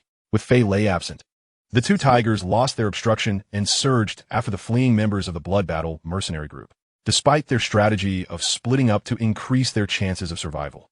The beast's speed proved overwhelming, ensuring that some would inevitably be caught. By unfortunate coincidence, the woman clad in black leather, Qingyi, found herself among those pursued by the two tigers. Together with the young man in white who had previously shown her kindness, they were powerless to evade the looming threat. Realizing too late that they were not fast enough to escape the relentless beasts, is Fei Lei's sacrifice to be in vain, as the ravenous beast, the wild tiger, leaped before the two, eager to turn them into its next meal. The young man in white could only grit his teeth in resignation. There was no other choice. He had to fight. Qingyi, biting her silver teeth, drew the dagger from her thigh and clashed with the ice elemental beast that pursued them. The sheer force of the impact caused her delicate face to pale as she staggered back. Qingyi, the wild tiger, let out a menacing roar, having repelled her, before lunging at the girl once more. Beast, the young man, witnessing Qingyi's ashen complexion, revealed a fierce expression and swung his weapon at the wild tiger. With a roar, the wild tiger opened its massive jaws, gathering ice energy within until it formed a sphere the size of a basketball, which it hurled directly at the youth. Bang! The youth's weapon shattered upon impact, and he was struck in the chest, spewing blood as he was thrown backward. "You bin!" Qingyi exclaimed. After sending the youth flying, the wild tiger charged at her again. Qingyi braced herself for another confrontation, but was forced to retreat, a trickle of blood staining her lips. Boom! Another ice sphere collided with her, and she hastily attempted to block it with her dagger, only for it to be instantly frozen upon contact. The sphere struck her chest, sending her sprawling to the ground, her back scraping against the earth, blood oozing profusely as she fell into unconsciousness. The impact left a large block of ice upon her chest, the chill seeping into her very being. Just as the wild tiger prepared to finish her off, a shadow hurtled down from the sky, crashing into the ground with a thunderous roar, kicking up clouds of dust. As the dust settled, a slender figure, adorned with a magnificent sword at its waist, stood before the wild tiger. Facing the enormous second-tier beast, the youth could not help but smile faintly. "Your kind truly has a peculiar fate with me." He slowly lifted his foot and stomped down, producing a resounding boom. Knight Shiqiu transformed into a shadow, darting to the beast's left side, drawing his sword and unleashing a fierce wave of sword energy that sliced through the air with a sharp whoosh, striking the beast's head. The tremendous force sent the creature's massive form soaring, one of its fangs shattering as it crashed into several trees before finally coming to a halt. In the distance, the wild tiger struggled to rise again, its pride wounded by the assault. It roared in fury, icy energy swirling around its body as it opened its mouth, launching a barrage of sharp ice spikes toward Knight Shiqiu. With a sweeping motion of his hand, Knight Shiqiu conjured a crimson barrier that enveloped him. The ice spikes clinked harmlessly against the shield, thwarted entirely. 3 elemental barrier, he declared with a wicked grin, roaring in rage upon witnessing the futility of its attack. The beast arched its back, fur bristling as a frosty mist enveloped it, crystallizing into a suit of pristine ice armor that encased its form. Resembling a frozen statue in the sunlight. Now clad in ice armor, the beast charged forward like a tank, barreling towards the youth. Knight Shiqiu shook his head slowly. "If you were to encounter the wild tiger I previously dispatched in another realm, you would realize that I've shown you mercy." He released his grip on the sword, clenching his fist as a purple gravitational force surged forth, enveloping nearly half of his arm. Gazing at the concentrated gravity on his arm, Knight Shiqiu looked up at the approaching beast, feeling the oppressive chill emanating from its icy armor. He suddenly unleashed a powerful punch, gravitational fist. Mountain Breaker. The gravity-infused punch erupted, sending shockwaves that obliterated not only the wild tiger, but also a small portion of the surrounding forest. The thunderous sound echoed through the forest, startling countless beasts and the fleeing members of the Blood Battle Mercenary Corps. Knight Shiqiu did not rush to save the fallen members of the Blood Battle Mercenary Corps, but instead approached the wild woman clad in black leather. Chapter 31. Purity. Where am I? In a cave, flames danced on the branches, casting flickering shadows that were somewhat uncomfortable to the eyes. A woman lying on a blanket suddenly opened her eyes, surveying her surroundings before weakly uttering, "Killing is always easier than saving." Though the wild tiger was not as strong as Knight Shiqiu, its attack had severely injured her. While Knight Shiqiu's healing power would take at least 10 days to mend her wounds. Realizing she had survived but was gravely injured, and recalling the previous scene, she glanced around the cave. Qingye understood that she had been rescued. What is this? As she attempted to rise, she suddenly discovered that her clothes had been changed, her body wrapped in numerous bandages, even around her thigh. She was now clad in a man's robe. Could it be? Quickly inspecting herself, she sighed in relief. She was still intact, her purity preserved. Oh! Supporting herself on the ground, she struggled to sit up, but the movement aggravated her back injury. Remembering how she had been struck by the wild tiger and dragged across the ground for over 10 meters, she winced at the thought of the scars on her back. That damn beast! What is this place, and who saved me? Glancing at her robe, she tightened her grip on the blanket. Determined, Qingye stood up, one hand pressed against her chest. The cold had been expelled, but her internal injuries had not fully healed. She slowly made her way toward the light at the cave's entrance, moving cautiously as any increase in speed brought waves of pain. Not far from the cave, Knight Shiqiu's arm sprouted a crescent-shaped purple crystal blade, aimed at a towering stone pillar that stood 7 or 8 meters high. Crystal blade, emerald slash. Boom! The massive stone was cleaved open, crashing down. Admiring the smooth, cut surface, Knight Shiqiu felt a surge of joy as he stroked the purple crystal blade on his arm. Quite sharp indeed. Now, alongside my aluminum sword, I have another blade that I can summon at will. Suddenly, he perked up, turning to the cave entrance. A woman, clad in a man's robe and exuding a wild aura with her sun-kissed skin, emerged from the cave. You're awake. How is your condition? With a wave of his arm, he dissipated the crystalline blade and leaped to a distance of 3 to 4 meters from her. You, sir, were you the one who saved me? Qingye inquired, her voice slightly halting due to her injuries, yet her hand pressed against her chest added an air of allure. Indeed. I witnessed you being attacked by the wild tiger yesterday, and took the liberty of rescuing you. It was but a trivial matter, my lady. No need for concern. This was Knight Shiqiu's true sentiment, as he had seen every aspect of her being, making him reluctant to ask for any form of repayment. And my original clothes? Qingye asked awkwardly, a hint of blush creeping on her cheeks. Though he had anticipated such a question, facing it now left him somewhat flustered. Yet he had not lied. At that moment, the young lady was suffering from numerous wounds, bleeding profusely. If not promptly bandaged, her condition could worsen, especially since remnants of the frost tiger's chill lingered within her, relentlessly eroding her vital organs. Thus, Knight Shiqiu, with an expression of reluctant necessity, could not express that. Although he had not intended this course of action, it was indeed to his advantage. Did you see all of that? The woman's face flushed crimson. Well, it was unavoidable. Knight Shiqiu replied with a helpless gesture of his hands. Qingye, pointing at the young man, wished to articulate something, but ultimately could only exhale a sigh of despair. Thank you for saving my life, noble sir. I am profoundly grateful and shall repay this debt in the future, the woman declared, closing her eyes momentarily before abruptly reopening them, her expression transforming into one of cold detachment, a visage that warned others to maintain their distance. Actually, I can take responsibility. Knight Shiqiu began, but was swiftly interrupted by the woman. Please forget about yesterday's events, noble sir. Just remember that you saved my life, and I owe you one. Without allowing him to finish, Qingye turned and slowly retreated into the cave. Wait, this is not what I imagined. I saved her and saw her body. She should be offering herself to me in gratitude. What is this? Knight Shiqiu gazed at the woman, who was anything but flustered, in utter astonishment. Once back in the cave, Qingye returned to her previous spot, tightly wrapping herself in a blanket, her head bowed in silence. As tears streamed down her cheeks, how could she cope with the loss of her 20 years of purity having been so exposed. Should she take his life? Yet, he had saved her, and in doing so, refrained from taking advantage of her vulnerability. How could she repay kindness with malice? With a sigh, Qingye wiped away her tears with the blanket, lifting her head with renewed determination. The pressing matter at hand was to locate Captain Fei Lei and the others. Unbeknownst to Knight Shiqiu, who was preoccupied with his own dilemma of whether to enter the cave and how to approach the situation, Qingye's thoughts were far from his mind. Having never had a girlfriend, he was utterly inexperienced in such matters. Ding! Weekly task. As a blacksmith, how could one lack a masterpiece?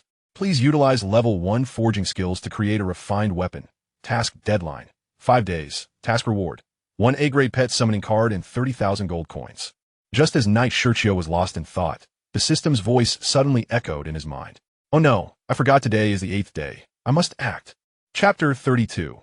Breaking the awkwardness and collecting materials. May I come in? Just as Qingye was filled with concern for her companions and frustration over her injuries, which made even walking a challenge, a slightly immature voice rang out from outside the cave. It was him, remembering how he had seen her in her entirety. Qingye felt a surge of embarrassment and indignation. However, since this cave was originally discovered by him, she could not deny him entry. Please feel free, she replied coolly from within the cave. All right, Knight Shiqiu said, stealthily entering the cave, offering an awkward smile to the woman before heading toward a cluttered corner filled with various items. This won't do, and this is difficult to handle. Knight Shiqiu murmured as he rummaged through the disarray in search of something, namely, materials for forging. During his month-long stay in the Beast Mountain Range, he had encountered numerous magical beasts, many of whom possessed valuable organs, such as fangs and claws. Having learned from the system that Inuyasha, despite possessing only a 3-star combat spirit, wielded the ultimate Tetsu Saiga and exhibited 4-star combat sovereign strength, Knight Shiqiu was envious. Thus, he began collecting the claws and fangs of the magical beasts he had slain, intending to commission weapons for his subordinates in the future. However, upon receiving the inheritance of level 1 forging skills, his collecting efforts intensified, preparing to use them as experimental materials, despite having never used his forging skills before. Observing the young man sifting through the pile of magical beast remains, Qingye couldn't help but wonder what he was doing. All right, this will do. Knight Shiqiu finally settled on the sinew of a second-tier magical beast, the pattern snake, a fawn from a frost tiger, and a jar of blood from a 3rd-tier magical beast, the phantom wolf. Once again smiling awkwardly at the woman, he slowly exited the cave with his chosen materials. Refined weaponry, yet upon inspecting the 3 items on the ground, Knight Shiqiu frowned. They were all rather ordinary materials. Wait, crystal escape. Knight Shiqiu opened his right hand, gradually channeling the power of crystal escape into his palm, as a crystal began to coalesce within his grasp. Ordinary crystals wouldn't suffice. He needed something of higher quality.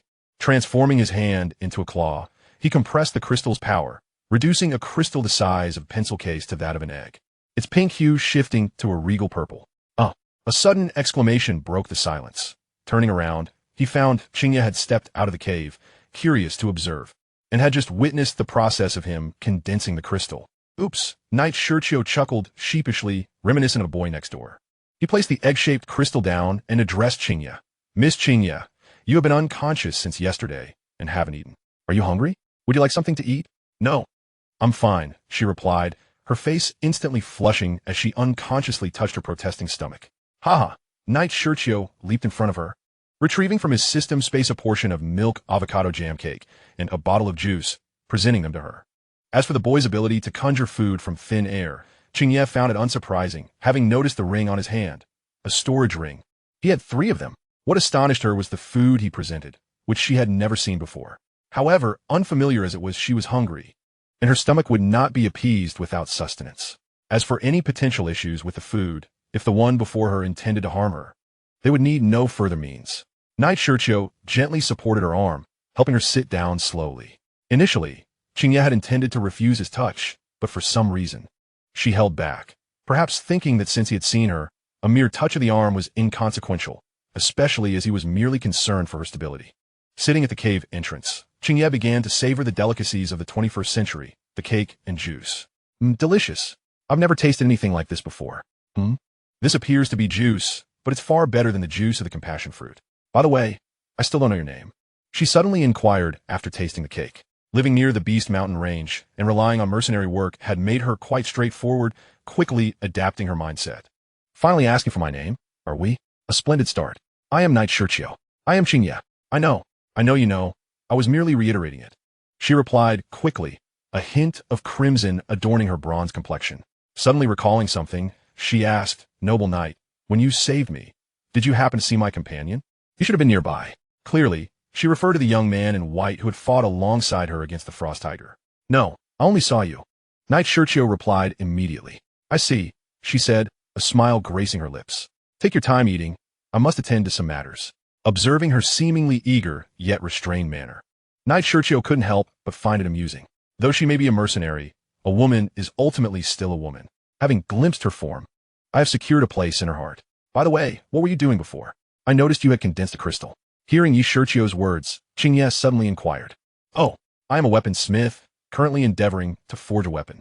As for that crystal, it stems from my unique ability to conjure crystals from thin air. Yi Shiqiu explained. Such a remarkable ability. I never anticipated you were a weaponsmith, Qingye exclaimed in astonishment. In truth, the status of weaponsmiths in the continent of combat is far inferior to that of alchemists. Nevertheless, for ordinary warriors, weaponsmiths hold considerable esteem. One should never judge by appearances, she chuckled softly, a smile gracing her lips, exuding a beguiling charm. Yi Shiqiu found himself momentarily captivated. Chapter 33. The Amethyst Whip and Amethyst Belt. Yi Shiqiu intended to forge a long whip, infusing the sinews of the wall-patterned serpent with the blood of a demon wolf. Sealing them within, he formed seals with his hands, releasing a fireball to heat the vessel containing them, allowing the sinews to swiftly absorb the frenzied energy of the beast's blood. Ding! The aluminum alloy sword emerges, cleaving the fangs of the wild tiger into segments. Crystal escape, crystal bowl. Yi Shiqiu set down the aluminum alloy sword and immediately formed seals with both hands, summoning a massive crystal bowl to catch the severed fangs. Crystal escape, crystal pillar. Yi Shiqiu manipulated the crystal pillar to incessantly grind the wild tiger fangs within the bowl. Qingye, seated at the cave entrance, watched in awe. Her mouth agape as Yi Shiqiu alternated between wielding his sword and conjuring crystals, leaving her speechless. Who exactly is he? Release. The crystal pillar vanished with a resounding thud. Yi Shiqiu reached for the vessel, which floated and flew into his hands. Gravity manipulation. Qingye, observing everything, was thoroughly astonished. This ability to retrieve objects from a distance was truly formidable. Yi Shiqiu smashed the vessel and cast its contents into the crystal bowl, grasping a corner of the sinew and rolling it within, coating it in the powdered fangs of the wild tiger. Congeal. Suddenly, he hurled the sinew into the air, simultaneously tossing a second-tier fire magic core, forming intricate hand seals. An energy burst enveloped the sinew mid-air. The sinew remained suspended for a full quarter of an hour before it completely absorbed the radiant energy. He leaped up, retrieving the sinew. Sinew? No. It should now be called a whip. Though the original wall-pattern serpent sinew was supple, it was too slender, after absorbing the blood of the demon wolf. It had grown robust.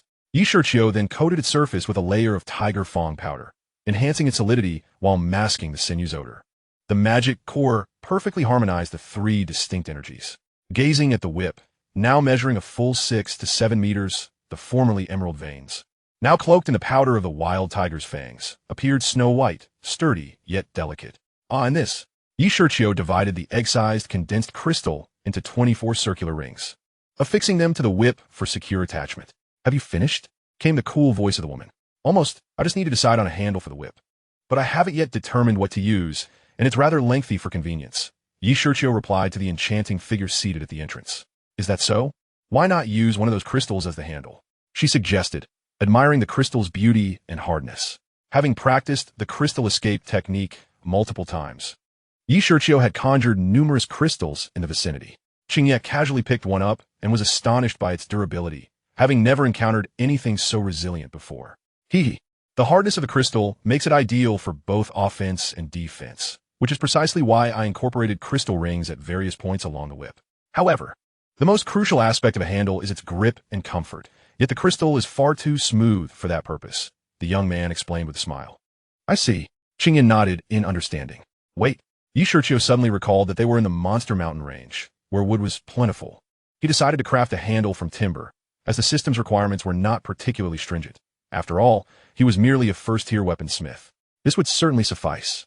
Acting swiftly, Shiqiu selected a prominent giant tree and extracted its core to create 2 handles. He then split the whip in 2, attaching a handle to each segment. Ding! Task completed. Reward: 1 A-grade pet summoning card and 30,000 gold coins. Rewards have been allocated to system space. The next task will be issued in 7 days. Please await further instructions. After affixing the handles, the system's voice resonated in Shiqiu's mind, and a slight smile graced his lips. "Qingye, this is for you." Shiqiu handed one of the whips to the woman. "Ah, you're giving this to me?" She stared at the whip, approximately 3 meters long, adorned with 12 amethyst rings.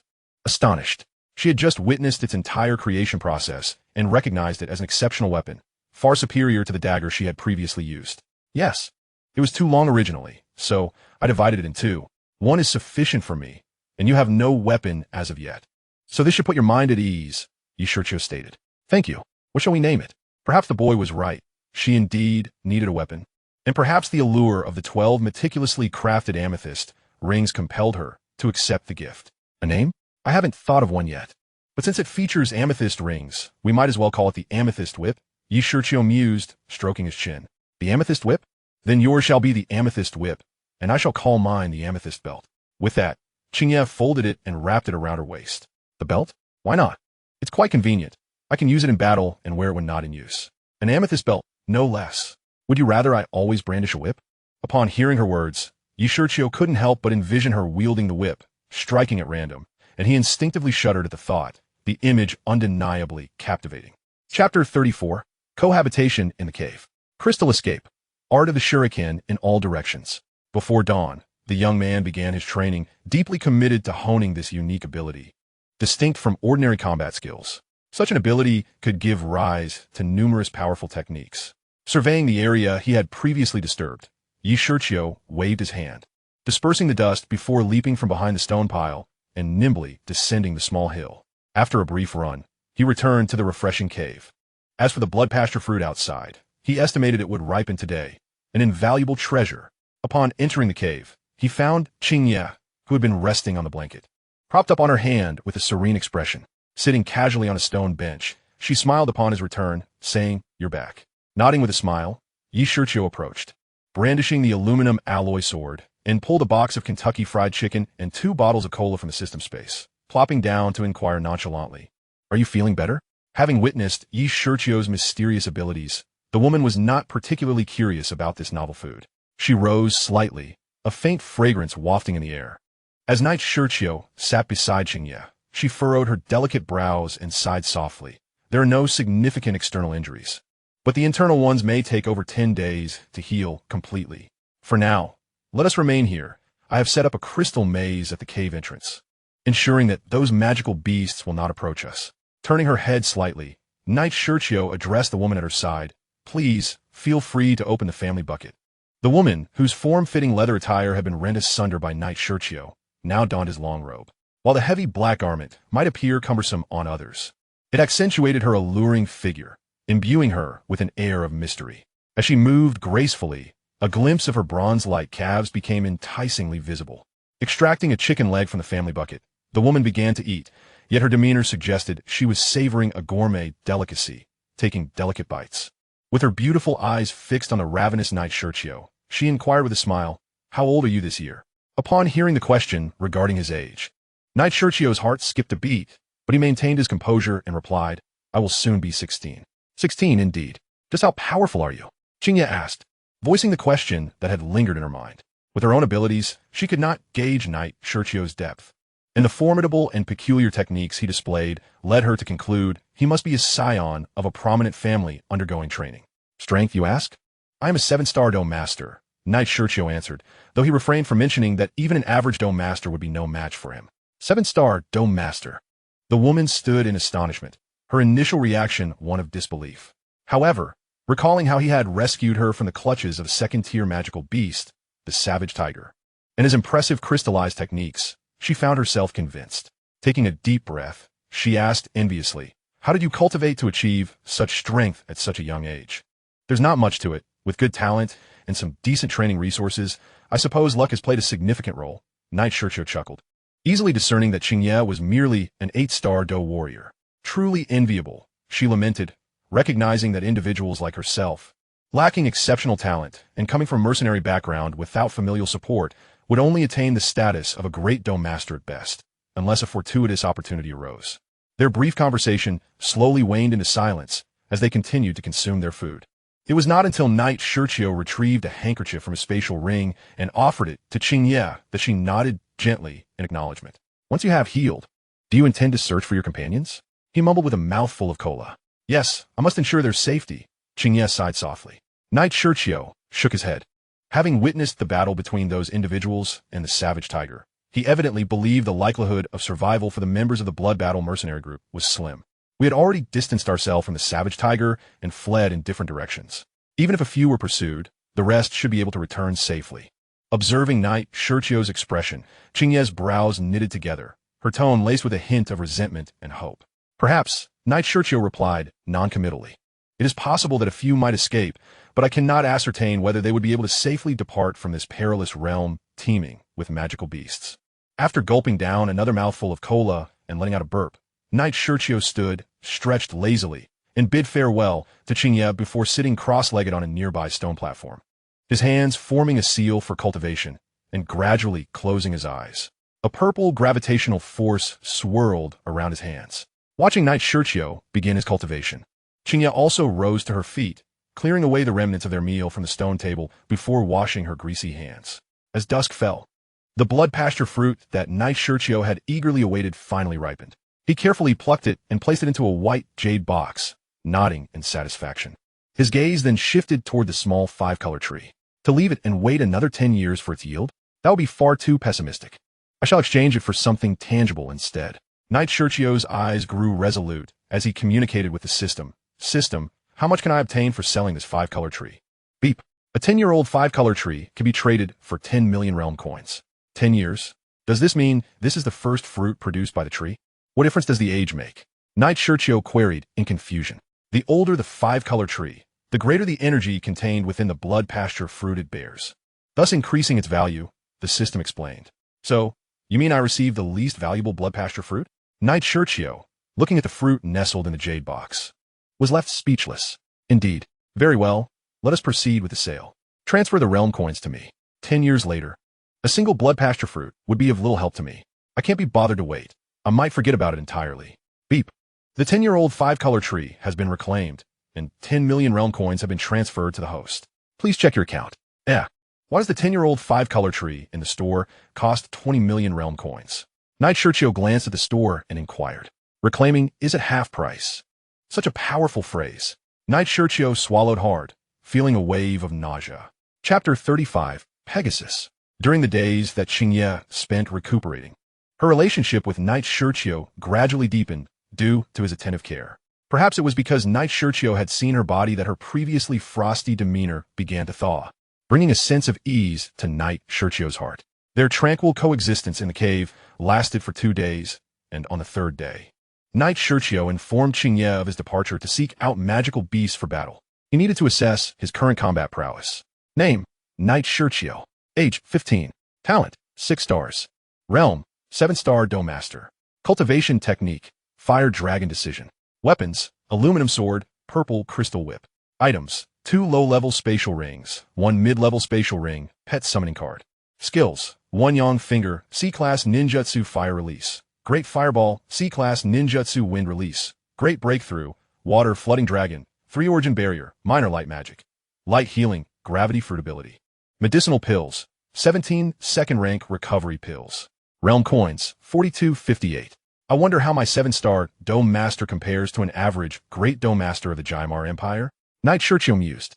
Using the pet summoning card, Knight Shiqiu tossed the peculiar pattern card depicting a winged steed into the sky, commanding, ascend. Boom! A green aurora shot into the heavens, exploding with a resounding crack to form a magnificent web of light. A grandiose aura emanating from its center and ultimately enveloping the entire magical beast mountain range. Roar! Roar! The magical beasts were struck with terror by this overwhelming might, bowing their heads and prostrating themselves on the ground as they gazed at the brilliant light point at the center of the luminous web above. Cloud Mist Sect. What is happening? That is the magical beast mountain range. With such power, has a formidable magical beast emerged?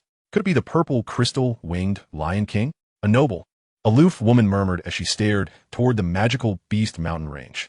In the imperial capital, alas, what a troublesome autumn it is. An elderly man clad in yellow robes shook his head gloomily. Ding! Congratulations, host, for summoning the majestic Pegasus from the realm of Greek mythology. The system's voice resonated. I understand, replied Shiqiu, currently prostrated on the ground, his sword intimately acquainted with the earth. Moments ago, the overwhelming presence of the celestial steed had surged forth. And lo and behold, he was the first to be bowled over. This marked the first time he had encountered such a phenomenon since mastering the power of gravity. Pegasus, one of the most renowned mythical creatures in Greek lore, is a winged horse, typically adorned in pure white. He is the progeny of Medusa and the sea god Poseidon, serving as the deity of horses. When Medusa's head was severed by Perseus, he was birthed alongside his brother, the giant Chrysaor. Greek and Roman poets depict his ascension to the heavens post-birth, where he paid homage to Zeus, the king of the gods, who instructed him to bring thunder and lightning from Olympus. A companion of the Muses, he was tamed by the Greek hero Bellerophon, enabling him to confront the monstrous Chimera. However, when Bellerophon attempted to ride him to Olympus, Pegasus cast him off his back. Zeus transformed him into the constellation Pegasus, placing him among the stars. Name, Pegasus race, ancient winged horse talent, 6 stars power, 6-tier magical beast skills, competitive gallop, delivering a powerful kick with his hind legs, emitting sacred light from the silver radiance upon his forehead, creating a cosmic space with meteor-like beams from the inner sides of his wings, manifesting a mystical barrier to protect himself. Personality, proud, resplendent, noble. Relations, loyal. To think that this creature would be regarded as a mere pet? I fear my bloodline may not withstand such grandeur. Struggling to rise, Shiqiu dusted off his attire with a chuckle. Yet, by observing Pegasus's expression, it was evident that the creature was reveling in the moment. Though Pegasus's strength was slightly inferior to that of Fa High, his talent level was at 6 stars, matching Shiqiu's, surpassing Fa High's 5-star talent. Nay, Pegasus let out a whinny and swiftly soared towards Shiqiu, landing on a small hill nearby, gazing intently at his new master, who seemed utterly outmatched. Pegasus, hello, Shiqiu stammered, bowing instinctively upon meeting the celestial steed's gaze. This creature was a superstar of his past life, desired by countless maidens, and now it stood before him. Master, please mount. Pegasus suddenly appeared beside him, speaking. Oh, all right. Wait, you can talk. Shiqiu exclaimed in astonishment. Of course, Pegasus replied. Please take your seat. Okay. Stealing his nerves, Shiqiu climbed onto the horse's back. Nay, a beam of white light shot towards the heavens. This is exhilarating. Ha ha ha. Shiqiu shouted, joyfully navigating the clouds atop Pegasus. The thrill was unmatched. Although he could fly using gravity, his power could not reach such heights or speeds. Pegasus, I notice your status indicates you belong to the ancient winged horse lineage. What does that entail? Aren't you of divine origin? Shiqiu inquired of the magnificent steed beneath him. Master, in Greece, I am of divine lineage. However, in the Dou Qi Continent, I belong to the ancient winged horse clan, akin to the ancient void dragon, ancient phoenix, and ancient serpent, Pegasus elucidated. Oh, I see. That's quite an interesting identity to possess. Shiqiu nodded. Now let us gallop, Pegasus. Yes. Nay. Raising his front legs, Pegasus leaped into the air, galloping through the skies as if on the open plains. His speed far exceeded Shiqiu's gravity-assisted flight. As he beheld this spectacle, feeling the rush of wind against his face, the young man wore a broad smile. Chapter 36. Fellow disciples within the dense forest of the monster beast mountain range. Several figures darted swiftly. Upon closer inspection, there were 4 individuals, 3 men and 1 woman, clad in matching black embroidered attire, their heads adorned with square scarves. Clearly, they hailed from the same faction. One man led the way, flanked by 2 others at the rear, protecting the young maiden nestled between them. The quartet leapt over rocks and deadwood, seemingly in pursuit of something. Brother Juan, do you think we can find the 6 poison centipede? The young woman queried, uncertainty lacing her voice. It appeared she feared that failing to locate, it would lead to some dreadful consequences. Before the lead youth could respond, the 2 behind chimed in. Little junior sister, fret not. That beast has sustained severe injuries from Master S strikes, and cannot have fled far. Indeed, in its current state, even average Dou Master could easily slay it. Rest assured, the man named Juan nodded in agreement with his companions. Yes, but we must still exercise caution. The six-poison centipede possesses potent venom, and being struck by it would not be pleasant, the young woman acknowledged. What do I have to fear? I am not afraid at all. My senior brother will protect me, she declared, quickening her pace and affectionately clinging to the man's arm, her still-developing form brushing against him. Whether intentionally or not, rest easy with your senior brother here. You are safe, the youth named one replied, playfully pinching her chin as they continued forward, whispering mischievously. But once we return, you must help your senior brother with certain matters. Senior brother, she exclaimed, blushing. Ha ha ha. One burst into hearty laughter. The two rearward men exchanged glances, jealousy and resentment evident in their eyes. Why was it that, merely because he was a senior brother and a Grando Master, all the junior sisters flocked to him? How infuriating! In the heart of the monster Beast Mountain Range, surrounded by dense woods, Shiqiu was currently engaged in battle with a third-tier magical beast, the Shadow Wolf. This creature was colossal, even larger than the largest elephant he had encountered in his past life, with bristling fur and a fierce gaze, its fangs and claws razor-sharp. Pegasus observed from above, refraining from intervening or releasing any pressure to disrupt the Shadow Wolf as combat prowess. Roar! The Shadow Wolf charged toward the youth, a black energy orb coalescing in its maw. Black? A mutated shadow type. Boom! The energy projectile was launched, aimed directly at Shiqiu. The Shadow Wolf did not relent after its initial attack. It leapt high, claws poised to strike, apparently intending to deliver a follow-up blow should Shiqiu survive the energy blast. Fire release, grand fireball. Shiqiu exhaled a torrent of flames, attempting to incinerate the energy orb. What? Shiqiu was astonished to discover that the basketball-sized black energy sphere pierced through his massive fireball, which was larger than a house. Gravity punch, mountain splitter. With no time to spare, Shiqiu raised his hand for a strike. However, due to insufficient charge time, he merely deflected the energy orb without inflicting significant damage. Ding! After landing a punch, Shiqiu had no time to check if he had thwarted the energy orb. He swiftly drew his aluminum sword, bracing it against the Shadow Wolf's razor claws in a clash. Crack! Crack! Shiqiu was forced to retreat repeatedly under the immense force of the Shadow Wolf, his feet scraping against the ground. Damn, what tremendous strength! He cursed inwardly, his grip on the sword trembling, the veins beneath his skin visibly pulsing. Feeling the tumultuous blood within him, Shiqiu realized that his close combat skills were woefully inadequate, and his stamina and physical constitution were in utter disarray. The art of crystal escape. With a swift motion, I pressed my palm against the ground, and at once, the terrain beneath the Shadow Wolf crystallized in a linear formation, unleashing a barrage of shimmering crystals towards it. A fierce roar erupted as the sudden onslaught pierced through its body, causing blood to gush forth, igniting its fury. It opened its massive jaws, gathering energy into a sphere far larger than before. Hold on, this is no trivial matter, I thought, channeling gravitational energy into my left hand for a formidable strike. The purple energy surged with intensity. With a swift motion, I hurled it towards the Shadow Wolf's dark sphere. An explosive collision followed, shaking the air with a resounding blast. I felt a sharp pain as I coughed up blood and was sent reeling backward. Just then, a powerful wind swept past me, and Pegasus, my steadfast companion, spread its wings, lifting me into the sky. Pegasus, I gasped, resting on its back, my gaze fixed on the magnificent steed below, finding solace in its presence. What has become of the Shadow Wolf? I inquired, wiping the blood from my lips. It's not dead, but it's nearly finished. Pegasus replied. Is that so? I murmured, closing my eyes. Let's head back. Are we not going to finish it off? Pegasus questioned. There's no need. I have already come to understand my own strength and its limitations. My objective has been fulfilled. There is no necessity to pursue it further, I answered, though my injuries were neither light nor severe. Understood, Pegasus acknowledged, and with a swift motion, it transformed into a white streak, vanishing from the spot. A distance away, what do you make of that explosion? A young man, named Yuan, inquired of his companions, standing approximately 5 to 6 miles from the clash between me and the Shadow Wolf. It must be a battle between magical beasts, or perhaps a mercenary group hunting them. A man replied, that is obvious, but I meant the attack itself. What kind of power do you think it is? A great fighter, or something more formidable? Yuan pressed. Really, it's common sense. In the Monster Mountain range, such explosions can only signify combat, not some natural occurrence like a volcanic eruption, another man retorted, though his voice faltered, fear evident in his expression. You two are utterly useless. Yuan, you're impressive. Who do you think is fighting? A girl mocked the two men, then turned to Yuan with a charming smile. I, Yuan Guanghu, am a 3-star great fighter.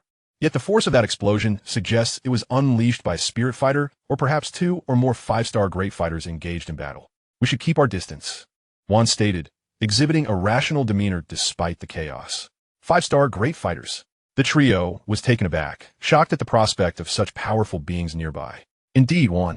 Let us head in another direction and not interfere with their battle, the girl urged, her breath quickening at the thought of such strength. Right, Yuan nodded, moving to the right with the girl and the 2 men trailing behind. As they watched Yuan, with his commanding presence, they exchanged greedy glances, a wicked smile passing between them. Chapter 37. Weaknesses in a secluded grove. I sat cross-legged, consuming a 3rd-rank returning essence pill while channeling light magic to mend my wounds. Golden light enveloped my body, exuding a divine aura. This brought great comfort to Pegasus, who stood guard nearby, as it was a sacred beast of the light element, naturally drawn to the radiance. Why did I choose to recover here instead of a more secretive location? It was because Pegasus emanated the pressure of a 6th-rank magical beast, deterring any lesser creatures from approaching. No one would disturb my recuperation. As time passed, my once rapid breathing gradually steadied, and the tremors in my right hand ceased. After about a quarter of an hour, I slowly opened my eyes. Thank you, Pegasus. Master, that is what I am here for, Pegasus replied, kicking the ground playfully, resembling an ordinary horse despite its wings. Indeed, I chuckled, though a tinge of disappointment crept in. Pegasus, I've realized that my abilities are predominantly suited for long-range combat. When distanced, even a 2-star or 3-star great fighter may not pose a threat to me, but in close quarters, I am merely an ordinary 7-star fighter, perhaps even less. Indeed, I have observed your battles. They often culminate in victories through techniques like crystal escape or gravitational shock from a distance. In close combat, you lack remarkable prowess. Pegasus remarked. Exactly. Is there any way to enhance my stamina and close combat skills? I asked, somewhat disheartened.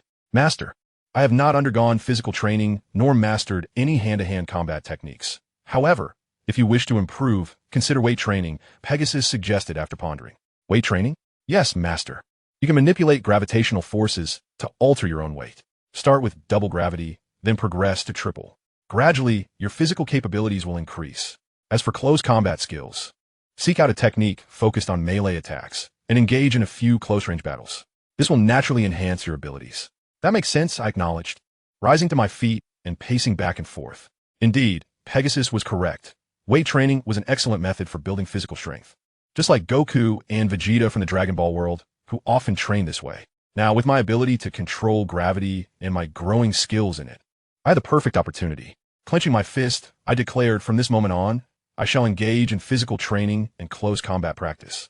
I resolved never to endure such a humiliating defeat again. Indeed, Pegasus observed, a look of satisfaction crossing its face as it witnessed my determination.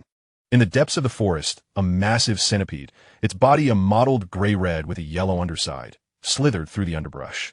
Its midsection was torn open, blood oozing from its wounds, and several legs were severed.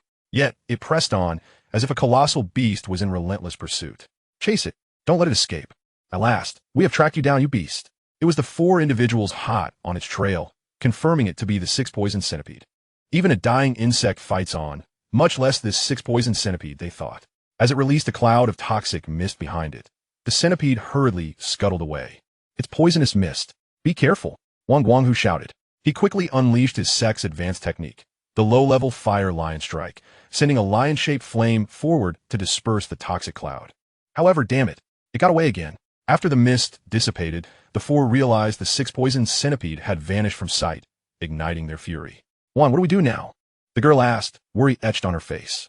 That beast was severely injured by our master and has been fleeing from us. It cannot have gone far, Juan replied. Tinga? You and I will pursue it together. Zhang Yuan, Zhang Ming, you split up and chase it down. One must retrieve it, or else master will not spare us. Wang Guang commanded. Yes, senior brother, the Zhang brothers replied.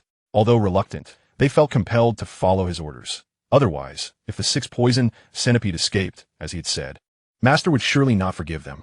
The thought of their master's methods sent chills down their spines, causing them to break into a cold sweat. All right, let us split up, Wang Guang declared, leading the girl named Tinger ahead. Sighing, Zhang Yuan watched as the girl gradually disappeared with Wang Guang, lamenting to himself that it seemed today would once again favor the Wan family. He wondered when he, Zhang Yuan, might also have a chance to enjoy her company. Brother, Don't worry. You know that girl's nature. She's frivolous. When senior brother Lei won first place in the new generation disciple competition, she shamelessly pursued him. Later, when senior brother Lei was promoted to elder and went to the headquarters, he didn't take her along. Not long after, she got entangled with Wan Guang again. And who knows how many others she has been with in between. It's ridiculous that Wan Guang still thinks of her as an innocent girl, Zhang Ming interjected vehemently, his eyes glinting with lascivious intent. Indeed, I refuse to believe she can remain by Wan's side forever. Once I get the chance, I shall have my way with her, Zhang Yuan said, stamping his foot in agreement. Chapter 39. Yearning for home, it wasn't until nearly half an hour had passed that Shiqiu finally released the girl's sealed lips. Qingye felt a strange, sticky sensation on her face and instinctively wiped it, only to find it had already dried, casting Shiqiu a reproachful glance. Shiqiu couldn't help but chuckle, having never engaged in such an act before, lacking experience and inadvertently making a mess. In retrospect, his behavior today had indeed been rather unorthodox. He had never imagined he would engage in such activities at the tender age of 15 or 16. He had thought such opportunities would only come in university. I always thought you were quite honest. Turns out you were quite the rogue. It seems those sisters were right. None of you men are worth a dime. Qingye teased, her words tinged with reproach, yet her shy gaze revealed no malice. Only sweetness and bashfulness. After all, it was a girl's first time doing such a thing for a man, and despite her experience as a mercenary, she was still a girl and couldn't help but feel a bit nervous in such situations. Qingye, it's getting late. You should rest early, Shiqiu suggested, scratching his head and changing the topic. Well, what about you? She asked shyly. Aren't you going to rest? You fought all day. I'll take a bath first. As you said, after a whole day of fighting, I'm covered in sweat, he replied. Seeing Qingye's bashful demeanor, he stepped forward, embraced her, pressed a kiss on her lips, and then exited the cave. Shiqiu, watching his slender yet reassuring figure depart, Qingye smiled shyly, recalling the events that had just transpired. Master, why did you come out? Pegasus inquired upon seeing Shiqiu leave the cave. Oh, it's nothing. I just felt uncomfortable with all the sweat, so I came out to wash up. Would you like to join me? Shiqiu asked, his smile unrestrained, as if eager for everyone to know his current joy. Is that so? Then I might as well join. It's been a while since I last bathed, Pegasus replied after a moment of consideration. In a small valley, a stream provided a playful space for both man and horse. Shiqiu, clad in a nightgown, slowly entered the cave, moving cautiously as if afraid to wake the sleeping girl. As he approached his bed, he felt an inexplicable pull towards her, making it difficult to move away. Suddenly noticing her slight movement, he chuckled softly and decided to follow his instincts. He slowly approached her, gently lifting a corner of the blanket and slipping it beside her. The girl, feeling a chill, was abruptly embraced. Uh-huh, I knew you were pretending to be asleep. You little lecher, Qingye exclaimed, opening her eyes and abandoning her pretense. Little? Where am I little? You just witnessed it for yourself. Shiqiu teased, strukin head off fictionatity. Ugh, I won't talk to you anymore, she retorted, turning her head away, refusing to meet his gaze. Not talking to me anymore? Shiqiu chuckled and reached for her bosom. Startled by the sudden assault, Qingye stiffened and let out a scream, but it was short-lived, for her lips were quickly silenced by Shiqiu's kiss. Her eyes gradually glazed over, filled with affection, and after what felt like an eternity, they reluctantly parted. You promised to give me some time, she murmured, playing with his fingers bashfully. Rest assured. I won't rush you, he replied softly. At that moment, Shiqiu was certain that Qingye was entirely his. With her wild spirit, if she didn't feel love, she would never engage in such intimate acts with him.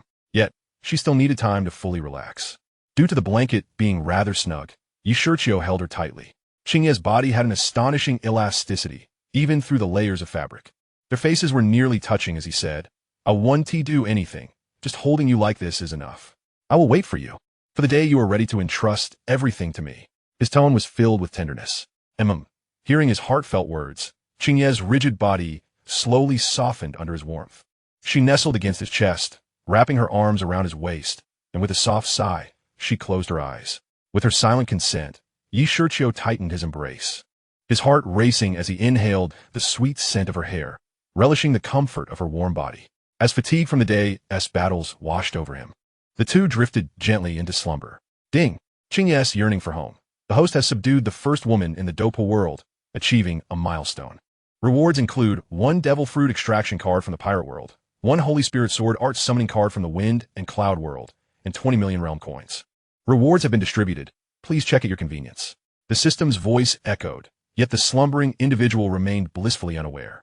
Inside the cave, warmth enveloped them. In the morning, when Shiqiu awoke, he found the beloved figure in his arms had vanished, leaving the cave feeling instantly empty. He called out Qingye at the entrance. The sound of pebbles shifting announced her return as she entered, holding a basin of clear water. Her demeanor was no longer cold. Instead, a hint of shyness adorned her features as she approached him. "You're awake. Come wash up." He sighed with relief.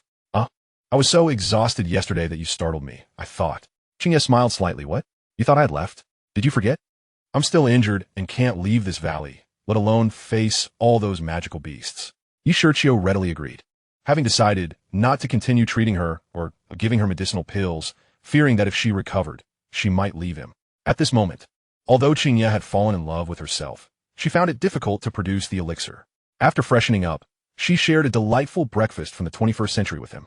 Just as a devoted wife would tend to her husband, Qingye carefully tucked in Shiqiu with a blanket and assisted him in dressing. After clearing the dishes, she discarded them. Suddenly, Shiqiu realized that this wild woman had transformed into such a demure and refined figure, and he found her quite enchanting in this guise, beautiful and captivating. Chapter 40. The Convergence of Shiqiu and Shiao Yen in the Eight Extremes Breakthrough. In the early morning, a delicate mist enveloped the summit of the Shiao family's mountain behind the city of Wutan in the Gama Empire, lingering without dissipating. A gentle breeze stirred, suddenly accompanied by muffled thuds of weapons clashing. In a secluded grove atop the mountain, Shiao Yen stood with his feet deeply embedded in the earth, toes gripping the ground. His jaw clenched tightly. Cold sweat streamed down his forehead, and his bare torso was marred by numerous dark blue bruises. Behind him, a translucent elder sat cross-legged on a massive rock, gazing solemnly at the resolute Shiao Yen, his palm gently waving. As the elder's hand moved, the air shimmered slightly, and a pale red energy bolt surged forth from his palm, striking Shiao Yan's shoulder like a whip, leaving a long, dark bruise in its wake. Shiao Yan's lips quivered violently as he drew in a sharp breath through clenched teeth, suddenly feeling his shoulder go numb, a fiery pain piercing his heart. The intensity of the pain nearly caused him to buckle under its weight. Following the excruciating agony was a rush of weak fighting spirit coursing through him. Invigorated by the pain, flowing merrily through the meridians and acupoints of his shoulder, gradually seeping into his muscles and bones, quietly enhancing his strength.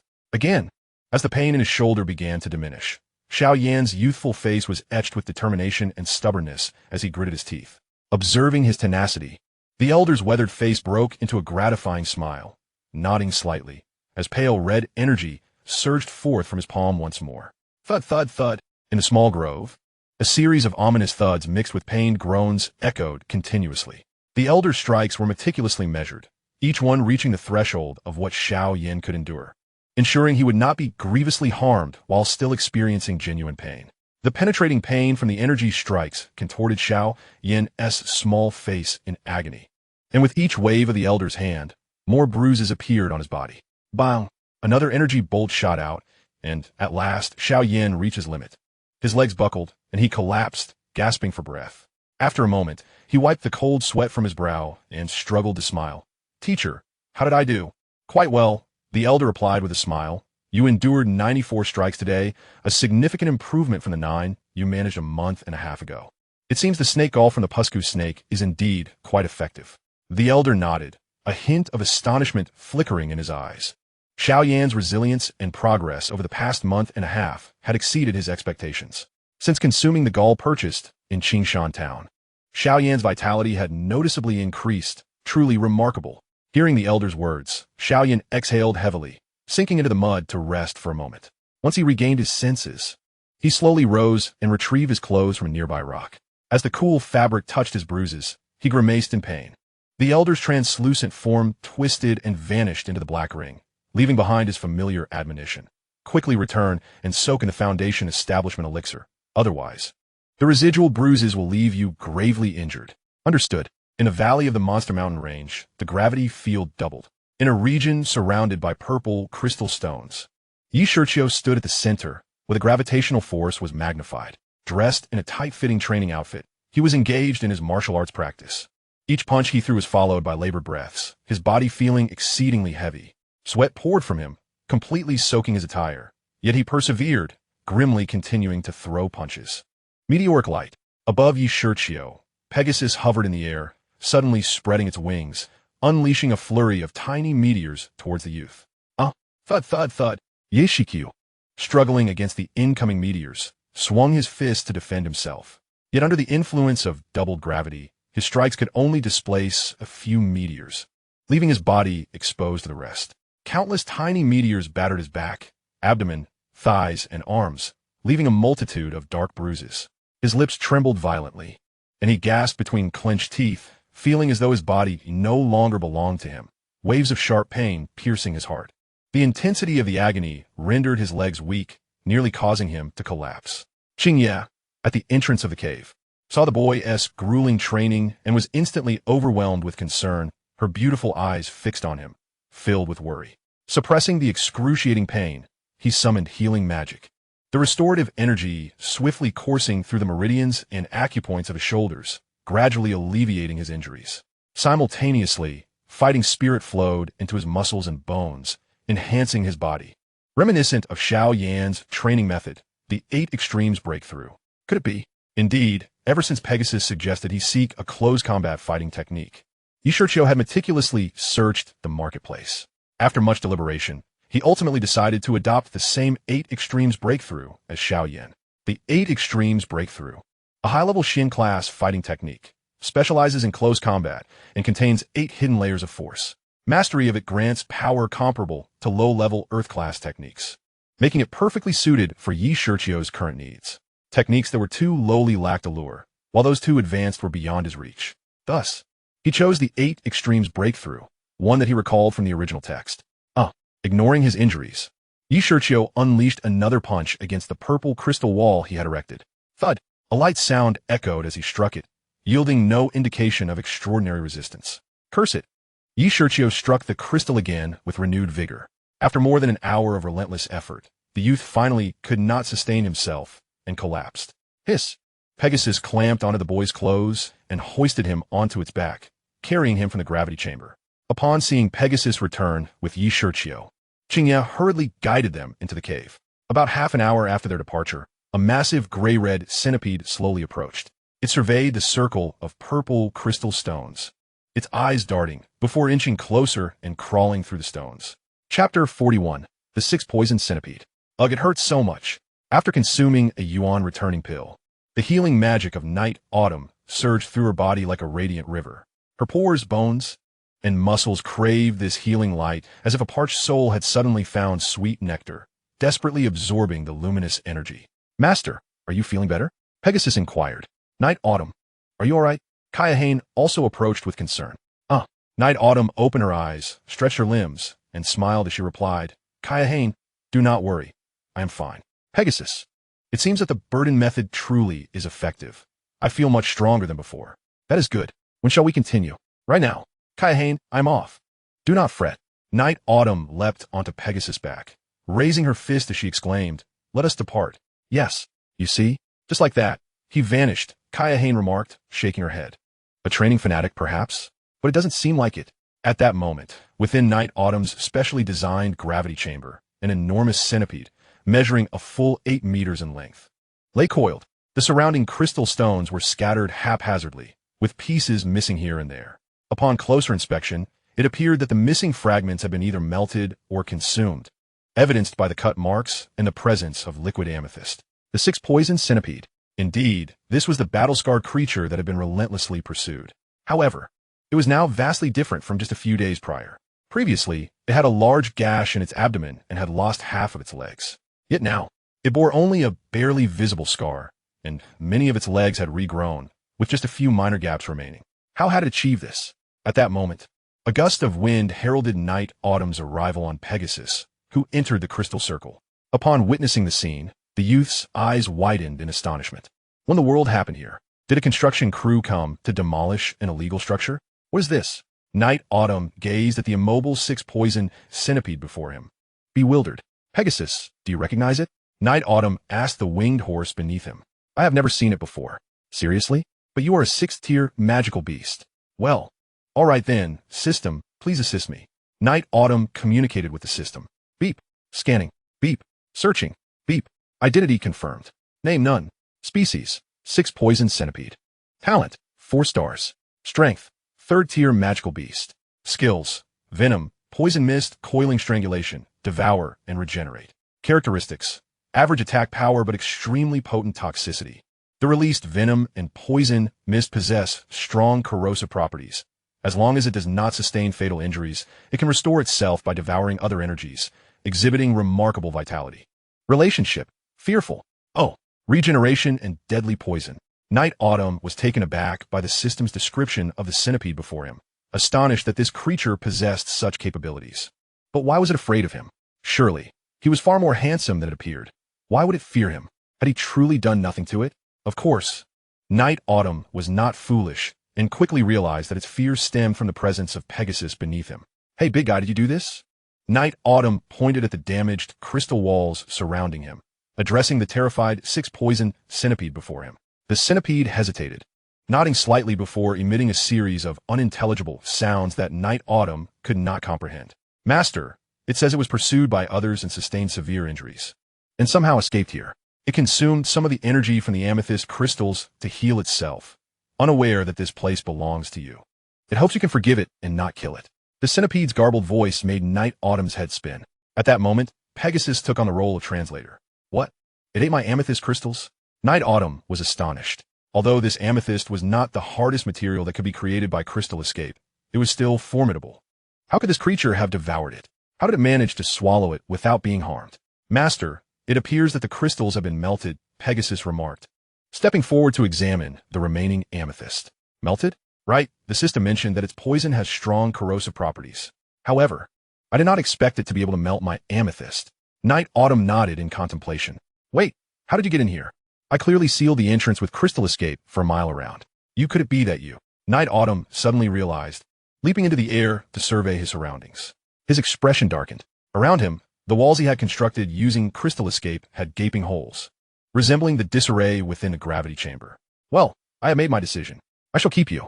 Descending, he took a few deep breaths to calm himself. Gazing at the enormous centipede, Night Autumn pondered, shaking his head one moment and nodding the next. Finally, he spoke. Would you, great centipede, be willing to accompany me? If you agree to follow me, I can heal your injuries and provide you with a safe haven and ample resources to enhance your strength. Night Autumn tempted the 6 Poison Centipede. Upon hearing Night Autumn's words, the centipede nodded vigorously.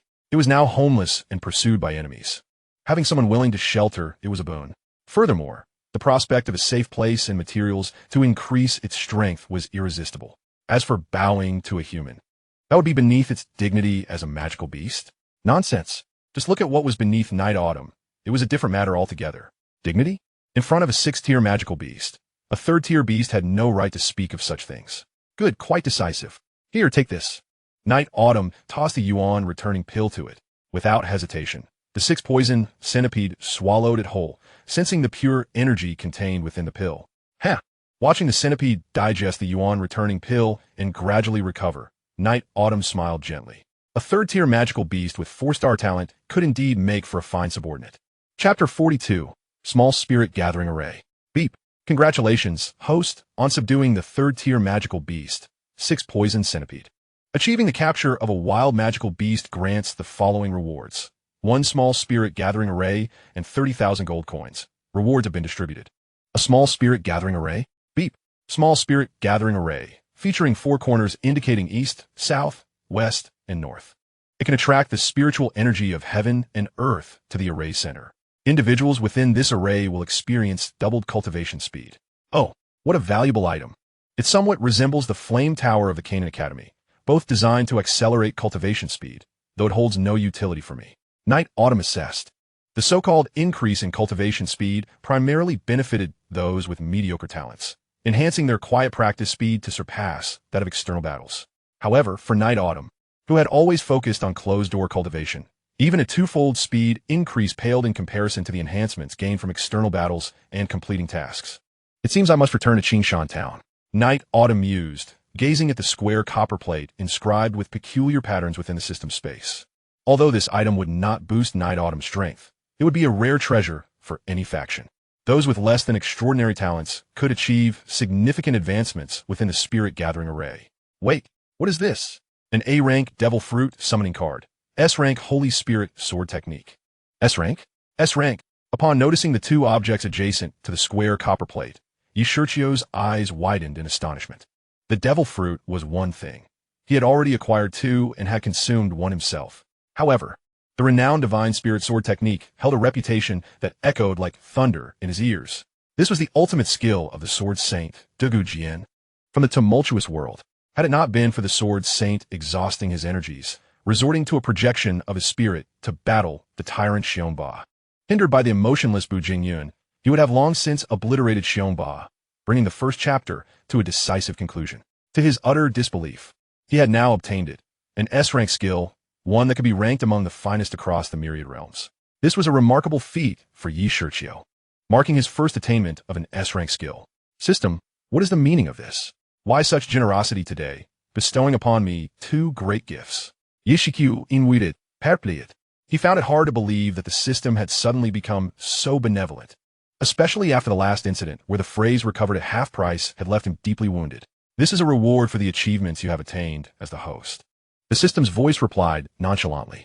Achievements? What achievements? Yiqiu wondered, perplexed, as he had not engaged in any notable actions recently, apart from his training. Is merely cultivating enough to warrant an achievement? Subduing your first woman.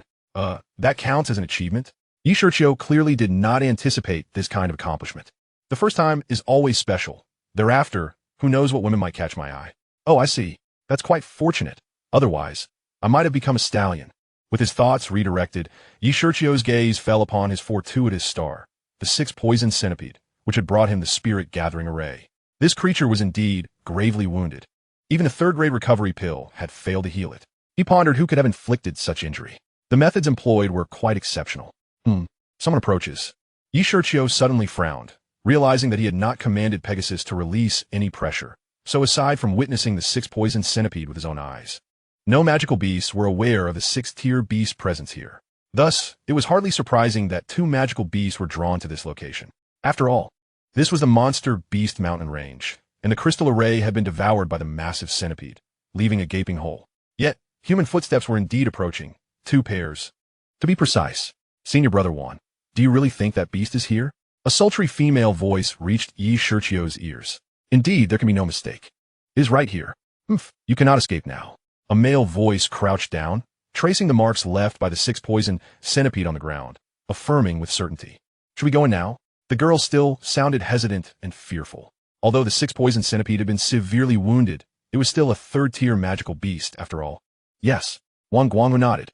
Having come this far, there was no reason to retreat without a fight. Besides, if they did not capture the six-poisoned centipede quickly, their master would likely be furious. Fortunately, the centipede was gravely injured, its strength reduced to a mere fraction, while he stood at the pinnacle of power as a third-tier battlemaster. As long as he was cautious of its poison, there was little to fear. Indeed, just so. Tinger, stay close to me, he instructed the girl behind him. Yes, senior brother, you must protect me well. I believe in you, the girl replied nervously, closely following in the wake of the young man. Rest assured. Wang Guangwu embraced the girl with his left arm and leaped onto the top of the purple crystal stone, simultaneously thrusting his right hand toward the center of the area, launching a preemptive strike with a low-level Earth-tier combat technique, Han Mountain Fist. A wave of earthy energy surged forth, crashing into the center with a resounding boom, sending a cloud of dust billowing into the air, obscuring vision. Taking my strike head-on, you beast. Now you shall... Hey, what is happening? Why has the wind suddenly picked up, and why is there so much dust? Just as Wang Guangwu was feeling pleased with himself, a slightly cynical voice emerged from the center of the dust cloud. As the dust settled, a crimson barrier materialized before the two. A young man, riding a winged white steed, gazed at them with a scrutinizing expression, with the six-poisoned centipede looming behind him. Who are you, sir? Wang Guangwu questioned, astonished to discover a young man who had effortlessly withstood his attack.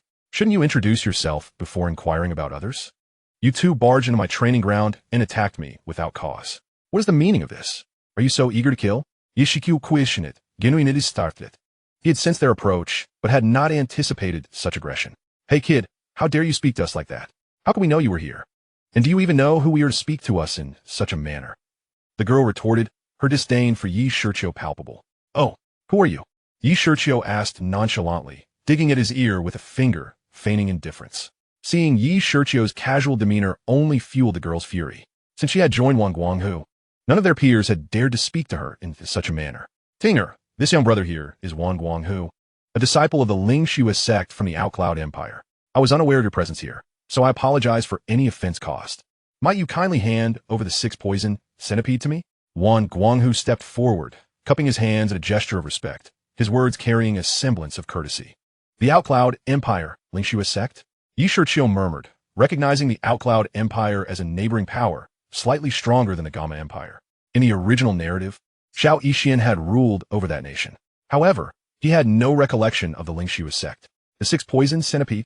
Upon hearing the young man's words, the girl finally caught sight of the centipede behind Yi Shiqiu, which was digesting the medicinal effects. Her expression shifted to one of arrogance. You brat, hand over the 6-poison centipede, and I shall spare your life, she commanded imperiously. Upon hearing the young man's words, Yi Shiqiu realized they were indeed the pursuers of the 6-poison centipede. He was about to inquire why they were so intent on capturing it when the girl's haughty voice interrupted. Still wanting to kill? Oh, spare my life? I don't believe I have offended you. Just based on how you spoke to me. Tinger, step back, Wang Guanghu commanded. Senior brother, the girl cried out in alarm. Her voice sent a shiver down Yi Shiqiu's spine, causing goosebumps to rise all over him. What annoyance. This brother, my junior sister, was a bit reckless just now. Please forgive her. However, the 6-poison centipede is of utmost importance to my sect, so I kindly ask that you do not obstruct us. By the way, may I inquire as to where you hail from? Wang Guanghu asked. Yet, Yi Shiqiu noticed that his gaze was fixated not on him or the 6-poison centipede, but rather on Pegasus, a glimmer of greed flickering in his eyes. I have no sect. I am without ties or affiliations, Yi Shiqiu replied blandly. Damn it, they want the 6-poison centipede.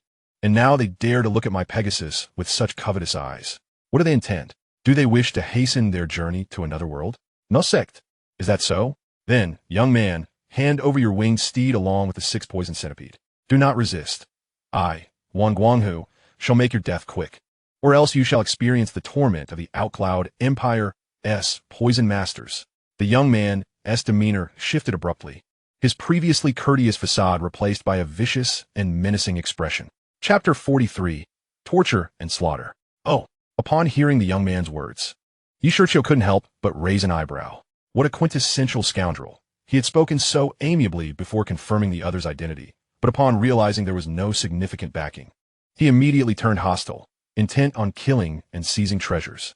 As Pegasus stood there, cloaked in its restrained aura, it resembled nothing more than an ordinary winged steed. The winged steed, a first-tier magical beast, was cherished by the nobility for its resplendent and noble appearance, leading to its mass capture and slaughter, rendering it exceedingly rare. Oh, what did you say? Hand them over, or I will make you wish you were never born. Seeing the man no longer obstructing her, the young girl rushed out, hands planted firmly on her hips, and shouted at Yi Shiqiu. TSK, TSK, so vile at such a tender age. How did your parents raise you? Yi Shiqiu retorted with scorn. This girl appeared to be no older than he was, yet her heart was as venomous as a serpent's. The girl, pointing at Yi Shiqiu, was left speechless in her fury. It was the first time anyone had dared to accuse her of being malicious. Looks like you have no intentions of being obedient. In that case, I'll just have to loosen up a bit. Wang Guanghu stepped forward, flexing his arms as he spoke, the imposing aura of a 3-star Dome Master radiating from him. This guy feels an aura that far surpasses my own. Yi Shiqiu's brow furrowed in response. I, Wang Guanghu, am a 3-star Dome Master. Killing you is as easy as slaughtering a pig or a dog, the man scoffed. Regarding Yi Shiqiu with a disdain one might reserve for an insignificant insect. Brother Wan, let him see your true power, the girl said, delighting in chaos. Very well. Oh, there's a cave over there. Perfect for disposing of this brat and capturing the 6-poison centipede. We shall rest there for the night. Make sure to attend to your senior brother well. These past few days with those two have been stifling. Wang Guanghu leered at the girl, making crude remarks. Brother, Haven T, I always been yours? The girl replied, blushing. Yi Shiqiu felt a surge of annoyance, realizing they treated him like air, flaunting their affection without a care for his presence. If you wish to showcase your love, do so after I've sent you on your way, he interjected. The aura of a 7-star Dome Master surged forth from him. A 7-star Dome Master? How is that possible? Boy, how old are you? The youth asked, incredulous. What? A 7-star Dome Master. The girl's face fell in shock, realizing this boy, seemingly her age, had already attained such a rank. How infuriating. Why am I only a 3-star Dou master? If only I were at your level, I wouldn't have to contend with so many men. 15, he replied coolly. 15? Who exactly are you? Wan Guanghu ground his teeth, realizing he had underestimated the situation. Such a young 7-star Dou master must surely have a powerful backing. However, now that he had offended him, there was no turning back. Shiqiu, fire escape, great fireball technique. Inferior mystical level Dou technique, fiery lioness fall. 2 colossal flames collided, one resembling a mighty lion and the other a swirling vortex. The impact unleashed a cataclysmic wave of fire that engulfed a vast expanse of forest. Thick black smoke billowing into the air. I knew you would resort to that, you despicable scoundrel. Shiqiu Jursit. Likewise. Boy, had I known you were a 7-star Dou master, I would never have provoked you. But now Wan Guanghu sneered. Step back. Huh? Oh, all right. The girl, startled by the sudden escalation, Henti anticipated that the seemingly frail youth was indeed a 7-star Dou master and could withstand Wan Guanghu's Dou technique. Hearing the man's command, she nodded rapidly and retreated, knowing she was merely a 3-star Dou fighter and should not interfere in their battle. Boy, if you have the guts, let us fight somewhere else. I wouldn't want our clash to accidentally kill the 6-poison centipede and the winged horse, Wan Guanghu proposed, his eyes scrutinizing Shiqiu for weaknesses and vulnerabilities. Very well, you may go first, Shiqiu acquiesced. Gravity fist, open mountain. He nodded and unleashed the gravitational force he had been gathering in his arm. The powerful repulsive force uprooted the ground, sending debris and fallen stones hurtling towards the youth. What? Wan Guanghu was taken aback by Shiqiu's sudden assault.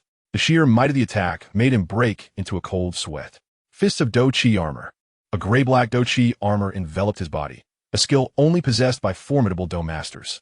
Bang! The intense repulsion sent the youth hurtling away, the Dou Qi armor cracking slightly. Shiqiu ignored the girl named Ting and instead pursued the direction Wan Guanghu had flown, employing the gravity loss technique. The Dou zone watched as the young man soared through the air, while the girl placed her hands over her mouth in astonishment. Hey, weren't you here to kill me? I'm right here. Come on. Shiqiu hovered in midair, looking down at the youth. A Dou zone. No, wait. The Dou Qi is still that of 7-star Dou master. He must have mastered some form of flight technique. How infuriating. Who is this boy? Wan Guanghu pondered, realizing that just moments ago, that punch had nearly shattered his Dou Qi armor, and now he was employing flight techniques. How do I fight him? How do I kill him? Not coming? They'll take my leave. Shiqiu was not one to kill indiscriminately, but he would not show mercy against those who sought his life. Inferior mystical level Dou technique. Water flooding dragon. A massive water dragon surged upward, its claws and scales so lifelike that it resembled a true dragon. Damn it! Even if I can't kill you, I, Wan Guanghu, am a 3-star Dou master. Do you think a mere 7-star Dou master can slay me? Let me show you the chasm between a Dou master and a great Dou master, Wan Guanghu declared. Executing the intermediate mystical level Dou technique, Thunder Palm, he crossed his arms over his chest, the electric Dou Qi slithering along his arms like serpents. Suddenly, he thrust his hands upward, stepping back as he did so. Thunder attribute? Not good. 3 elemental barrier. Sensing the impending thunderous attack, Shiqiu quickly conjured a barrier to envelop himself. Boom! The clash of thunderous palms against the water dragon erupted in a cataclysmic explosion, resonating throughout the skies. Wan Guanghu's thunder palm forced Shiqiu's water dragon to flip upright in midair as lightning coursed through its form, transforming it into a majestic whirlwind of water and electricity. Due to Wan Guanghu's overwhelming Dou Qi, the force of his thunder palm initially sent the water dragon hurtling back toward Shiqiu, compounded by the ensuing bolts of lightning. The electrified water dragon surged toward him. Inside the crimson barrier, Shiqiu cursed as he beheld the oncoming, electrified water dragon. I can't believe I'm being aided by a thief. Gravity fist, open mountain. He struck out once more, dispersing the water dragon. The remaining electrified droplets scattered in the air, sparkling like blue lights, yet they failed to breach the protective barrier, causing no harm to the youth within. I didn't expect you to possess both thunder and fire attributes, Shiqiu remarked lightly, observing the darkened expression of the youth below. If you have the ability, don't cower in that shell of yours. Come face me head on, Wan Guanghu sneered, his tone dripping with disdain, as if to imply that Shiqiu was worth little beyond his flight and barrier. Such a lowly taunt. Very well, I shall indulge you. Cristal escape, divine passage technique. Shiqiu lowered his barrier and landed gracefully on the ground. Upon touching the earth, he slammed his palm down and shouted, "What?" Before the words left his lips, countless crystal shards erupted from the ground beneath the youth, piercing him from below before he could react. Beast. Mystical level. Crystal escape. Shuriken technique from all directions. Puffed. The youth spat out a mouthful of blood, realizing he would not survive this encounter. In a final, desperate act, he expelled a black blood arrow toward Shiqiu with the last of his strength. Not good. Crystal escape. Crystal shield. Shiqiu summoned a massive crystal from the ground, erecting it just in time to block the incoming blood arrow. Phew, that was close. Shiqiu had never anticipated that the fellow, despite being riddled with wounds, would still muster the strength to launch an attack. The brute, witnessing his final strike thwarted, spat blood incessantly, dying in frustration. Chapter 44. A gruesome death. Brute? How dare you? You sought to kill me, yet ended up being vanquished by my hand. And still, you lack the grace to accept defeat and resort to cursing. What manner of person are you? Shiqiu remarqued indignantly. Ding. The host has achieved a cross-dire kill against a 3-star great fighter, unlocking an accomplishment. Reward. Inheritance of the Shadow Clone technique from the world of Naruto. Rewards have been distributed. The system's voice resonated. Well, I've done a good deed. Upon hearing the system's notification, Shiqiu nodded, then turned toward the fallen Wang Guanghu, impaled by several crystal shards. He removed the spatial ring from the deceased and searched his body, ensuring there was nothing of value before promptly departing. Had he been an unfamiliar individual, Shiqiu might have exerted some effort in arranging the body for burial. However, for someone who had sought his life, how did you return? Well, my senior brother. Upon seeing the youth return unscathed while her senior brother was absent, the girl named Tinger was instantly consumed by panic, her complexion shifting dramatically. He has gone to report to the King of Hell. Oh, you don't know who the King of Hell is? Fine, to put it plainly, I sent him to his final resting place. Shiqiu offered no kindness to such a venomous woman. What? You killed senior brother Juan. Impossible, impossible. Senior brother is a 3-star great fighter. How could he possibly die? No, you're lying, you're lying. The girl screamed in a frenzy. Impossible? Go there and see for yourself if it is true. Shiqiu extended his right palm toward her, purple energy coalescing in his hand. No, please don't kill me. I beg you, spare my life. Seeing the purple energy orb in Shiqiu's palm, the girl was filled with terror, crouching down and clutching her head in supplication. Begone. Shiqiu skolfut distainful, dis mi sinkhev. Yes, thank you. Thank you. Hearing Shiqiu's words, the girl nodded gratefully, scrambling away from the crystal formation. Master. Why let her go? Pegasus, who had remained silent, finally spoke as the girl receded into the distance. This is my first kill. Shiqiu replied cryptically. A statement Pegasus could not comprehend. First kill? And so what? Hadn't you slain numerous magical beasts before? Are you now squeamish about taking a life? Let us go. I need to return to Qingshan Town, bringing along Qingya and the 6-poison centipede. Shiqiu shook his head in response to Pegasus. Understood. The following day, Shiqiu, Pegasus, Qingya, and the 6-poison centipede embarked on their journey back to Qingshan Town. Junior sister, why are you alone? Where is senior brother Juan? Seeing the girl frantically rushing forward, Zhang Ming and Zhang Yuan suddenly appeared to block her path, inquiring. Zhang Ming, Zhang Yuan, it's you. No, it's terrible. Senior brother Juan has been killed. The girl was startled by their sudden appearance, initially fearing it was Shiqiu returning to silence her, nearly fainting. Upon recognizing the Zhang brothers, she felt a wave of relief and hastily relayed her news, oblivious to the peril that awaited her. Senior brother Juan is dead? Is that true? Zhang Ming asked urgently upon hearing her words. Wang Guanghu was a 3-star great fighter. How could he be killed? This must be a jest. Indeed, senior brother was fighting that person elsewhere, but afterward, that person returned alone, claiming to have killed him. The girl explained hastily, seemingly to alleviate her fear. Who killed Wang Guanghu, and why? After confirming Wang Guanghu's demise, Zhang Yuan pressed for details, no longer addressing him as senior brother, but directly by name. It was for the 6-poison centipede. It is in that person's possession. What? The 6-poison centipede has been stolen? This is disastrous. Upon hearing her words, the two brothers' early relation at Wang Guanghu's death evaporated instantly. To slay Wang Guanghu, one must possess immense strength. How could they possibly reclaim the 6-poison centipede from such a formidable opponent?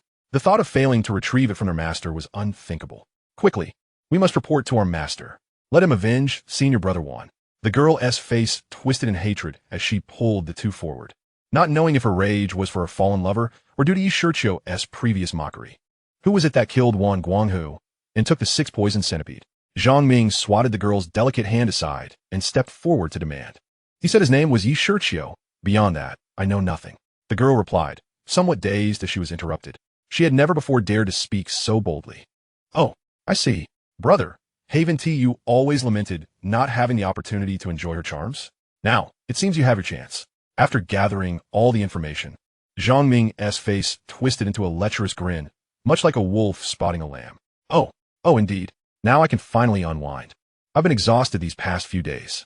Zhang Yuan echoed, sharing a conspiratorial smile with his brother. What were you two planning? As the girl realized their intentions, dread washed over her. Planning? Junior Sister Tinger, what do you think? Having helped so many brothers with their troubles, today, why not assist us as well? Come on. Zhang Ming lunged forward toward the girl, with Zhang Yuan following suit. Please no. No. The forest echoed with the girl's piercing screams, as the light of spring scattered across the ground. After a long while, the two stood, donning their discarded garments once more. Brother, you mentioned the 6 poison centipede was taken. How do we explain this to our master? Zhang Yuan tightened his belt, a look of concern on his face. Return? What nonsense? Brother, do you not know who our master is? Return? Will we even survive that? Zhang Ming spat on the ground, disdainfully regarding the girl lying there, bloodied and exposed. What do you mean then? We brothers are formidable fighters. Even if we leave the Ling blood sect, we 1T perish. We can remain in the Gama Empire and form a mercenary group, with me as the leader. That is far better than being a mere errand boy in the Ling blood sect. Besides, in such a vast world, how could they possibly find us? ISNT, they're saying. Better to be the head of a chicken than the tail of a phoenix? Zhang Ming asserted. Well, if my elder brother insists, I shall follow your lead. Indeed, that's the spirit of a good younger brother. Let us go. We shall never return to the Ling blood sect. Zhang Ming clasped Zhang Yuan's shoulder as they departed. All right, let us go. After dressing, the two made their way toward the monster beast mountains leading to the Gama Empire. The forest fell into a profound silence, leaving behind a delicate figure lying on the ground, her garments tattered, bleeding profusely, teetering between life and death. Chapter 45, Qingshan City. The following day, Shiqiu and his companions returned to Qingshan town. The town had undergone significant transformation during their absence, though there had once been a few naturally growing plants. They were far from aesthetically pleasing. However, after Wang Yi was appointed as the deputy ambassador, he undertook a vigorous renovation of Qingshan town. Now, both sides of the streets were lined with tall trees and green belts, even featuring small streams. This was made possible thanks to the town's sufficiently wide streets. With financial support from the other 5 cities, Wang Yi cultivated vast tracts of wasteland around Qingshan town, expanding its area several-fold. It now deserved to be called Qingshan City. Numerous high-rise buildings have been erected, along with modern shopping malls, game rooms, parks, food streets, and marketplaces, not to mention schools. It appears that Wang Yi possesses a rather far-sighted vision, does he not? Upon learning that Wang Yi has constructed a school on the land he is developing, Shiqiu nodded in approval. This is an exemplary initiative, nurturing the youth from an early age, undoubtedly cultivating them into significant allies in the future. In Qingshan City, at the embassy, the most opulent and grandiose edifice within the city was finally completed 10 days ago, spurred on by Wang Yi's relentless urging. Today marks the return of his master, who is set to officially reside here. Shiqiu instructed someone to escort Qingye to her original villa for a brief orientation before taking her on a tour to admire the scenic beauty of Qingshan City. Meanwhile, he, along with Fa Hai, Xiaofeng, and Wang Yi, made their way outside the embassy, while Lin Pingji had been dispatched by Xiaofeng to oversee other cities and had yet to return. Admiring the fortress-style architecture, inspired by the classical German designs of the 20th century, Shiqiu expressed his satisfaction with a nod. As he opened the door, the 4 of them strode in amidst the respectful bows of the guards flanking the entrance. I must say, I am quite astonished at how rapidly Qingshan town has developed in my absence. Wang Yi, your contributions are commendable. Shiqiu praised as he took his seat at the head of the hall within the embassy. Frankly, upon his return, he had initially believed he had arrived in a modern metropolis. Your grace is overly generous. It is all due to the advanced technology of the 21st century that you have bestowed upon us, along with the funds from the other 5 cities. Without that, we would not have had the capability to transform it into a modern city. Wang Yi responded, visibly pleased by Shiqiu's commendation. Nay, The credit belongs solely to you. Do not attribute it to me. Reward must be given where it is due. Thus, I bestow upon you a devil fruit, Shiqiu declared. Today, he felt an overwhelming sense of joy, having returned from the perilous Monster Mountain range, where one must constantly guard against beastly attacks or the threat of robbery. Now, back in this place, he felt a profound tranquility wash over him, free from such concerns. Though Wang, he was a figure procured from the marketplace. He possessed his own thoughts and emotions. Rewards must be given to avoid disheartening those who serve. A devil fruit. I am deeply grateful, my lord. I shall serve you with my life. Wang, he exclaimed, fully aware of the significance of the devil fruit. Possessing it would undoubtedly elevate his strength and grant him numerous abilities. As for the weaknesses of seawater and Hailu stone, he had no cause for concern. Though there were many water attribute fighters in the world, seawater was negligible, and Hailu stone was exclusive to Shiqiu. System utilized the devil fruit extraction card. He had yet to use the devil fruit card obtained when he captured Qingya. Beep. Using the devil fruit extraction card from the pirate world. Congratulations, host. You have acquired the ancient species devil fruit, the saber-toothed tiger fruit. An ancient species. Shiqiu was momentarily taken aback by the system's announcement. While it was still an animal-type devil fruit, it was distinctly different from the bull fruit he had previously gifted to the royal family. The energy and developmental potential of an ancient species far surpassed that of a standard animal type. This is indeed a fine acquisition. With a swift motion, a fruit adorned with peculiar patterns materialized in Shiqiu's hand, which he then presented to Wang Yi. This is the ancient saber-toothed tiger fruit. Consider it your reward. Thank you, my lord. I am astounded that it is an ancient species. Wang Yi beamed with delight, observing Wang Yi's childlike excitement as he examined the saber-toothed tiger fruit. Shiqiu found it quite amusing. Brother Xiao, how many cities have the royal family agreed to hand over to us? Your grace, due to our insufficient manpower. It is challenging to assimilate so many cities at once. After discussions, we have decided to conquer them incrementally. We shall first digest one city before moving on to the next. For now, we will only collect half the taxes from within the cities, refraining from meddling in their affairs to prevent any backlash from local forces, replied the emissary. Currently, we only possess Qingshan Town, which is now Qingshan City, along with Wuliu Town and Anlu City. 2 cities in 1 town? That is quite satisfactory. Shiqiu contemplated, realizing the vastness of the Dou Qi Continent was beyond imagination, and that Dosheng strongholds could carve out space to establish small worlds. The newly constructed Qingshan City was larger than an entire province from his previous life, and he felt a sense of fulfillment. Ding. Random task. As one of the 4 ancient empires, Hasha, having established diplomatic relations with the Gama Empire, it is imperative to send citizens to the Gama Empire. Please purchase a caravan of 100 and an army of 1,000 from the Wanjimal.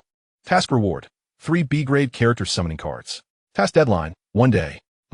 Upon hearing the system's voice, Shiqiu's heart raced. To purchase a caravan? An army? This was my lord. What troubles you? The others inquired, noticing the change in Shiqiu's expression, fearing it was due to dissatisfaction with their progress in conquering cities. Oh, it is nothing. I merely realized that the Gama Empire possesses considerable power. Though you are all formidable, your efforts are somewhat stretched. Thus, I wish to summon some strong individuals and military forces from our homeland, as well as bring in some caravans to assist in development. Shiqiu explained after a moment's contemplation. Upon hearing Shiqiu's words, Fahai and the others exchanged glances. Fahai stepped forward and bowed. That will be most beneficial. As a monk, I have been reluctant to involve myself in worldly matters due to the precarious position of my lord amidst diplomatic relations. Now that you can summon strong individuals from our homeland, I can return to my meditations with peace of mind. Indeed. Shiqiu nodded slightly at Fahai's words, acknowledging that these summoned individuals would heed his commands, yet their thoughts and emotions remained independent, their personalities unchanged from their past lives. Fahai was dedicated to vanquishing demons and promoting Buddhism. It would indeed be a trial for him to manage political affairs continuously.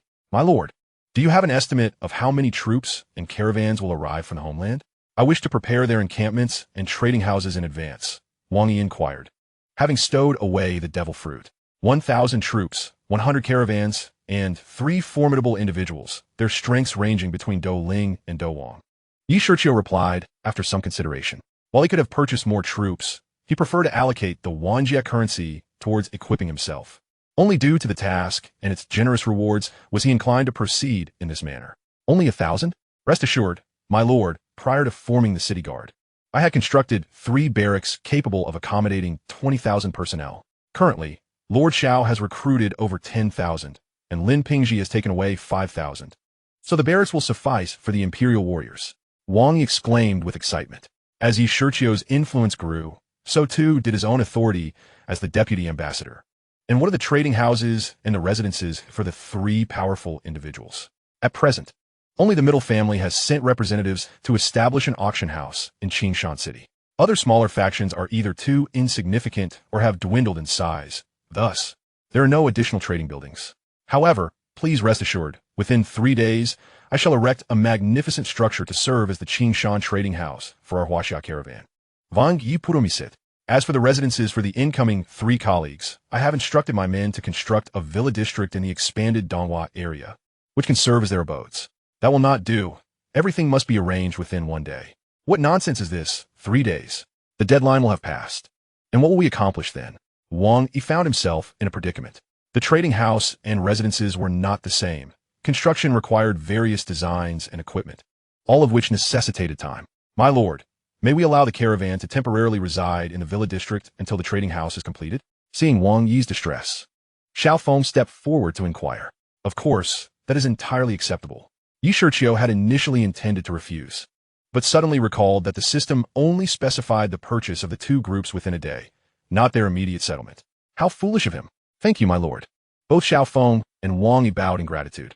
It is nothing. I merely overlooked the details. Wang Yi, do not take offense. Yi Shiqiu waved his hand dismissively. My lord, you are being too modest. Then I shall leave these matters in your capable hands. Indeed, rest assured, my lord.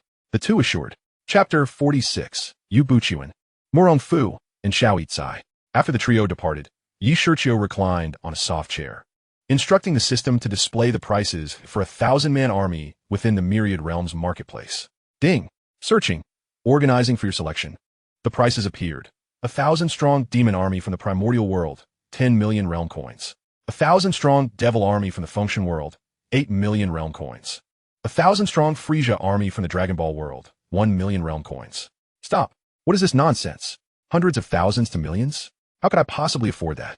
Please filter out the options within my budget. Upon viewing the endless string of zeros on the screen, Yi Shiqiu felt a headache coming on.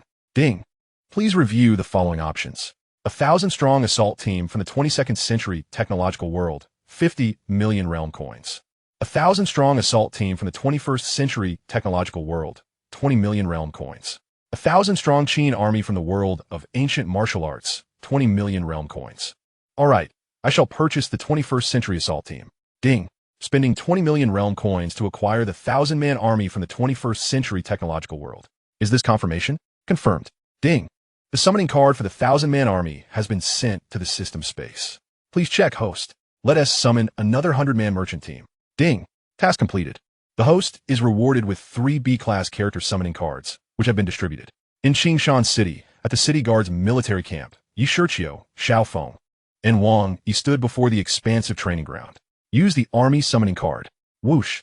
A brilliant light flashed as 1,000 soldiers clad in modern military attire, armed with submachine guns and grenades, materialized before them.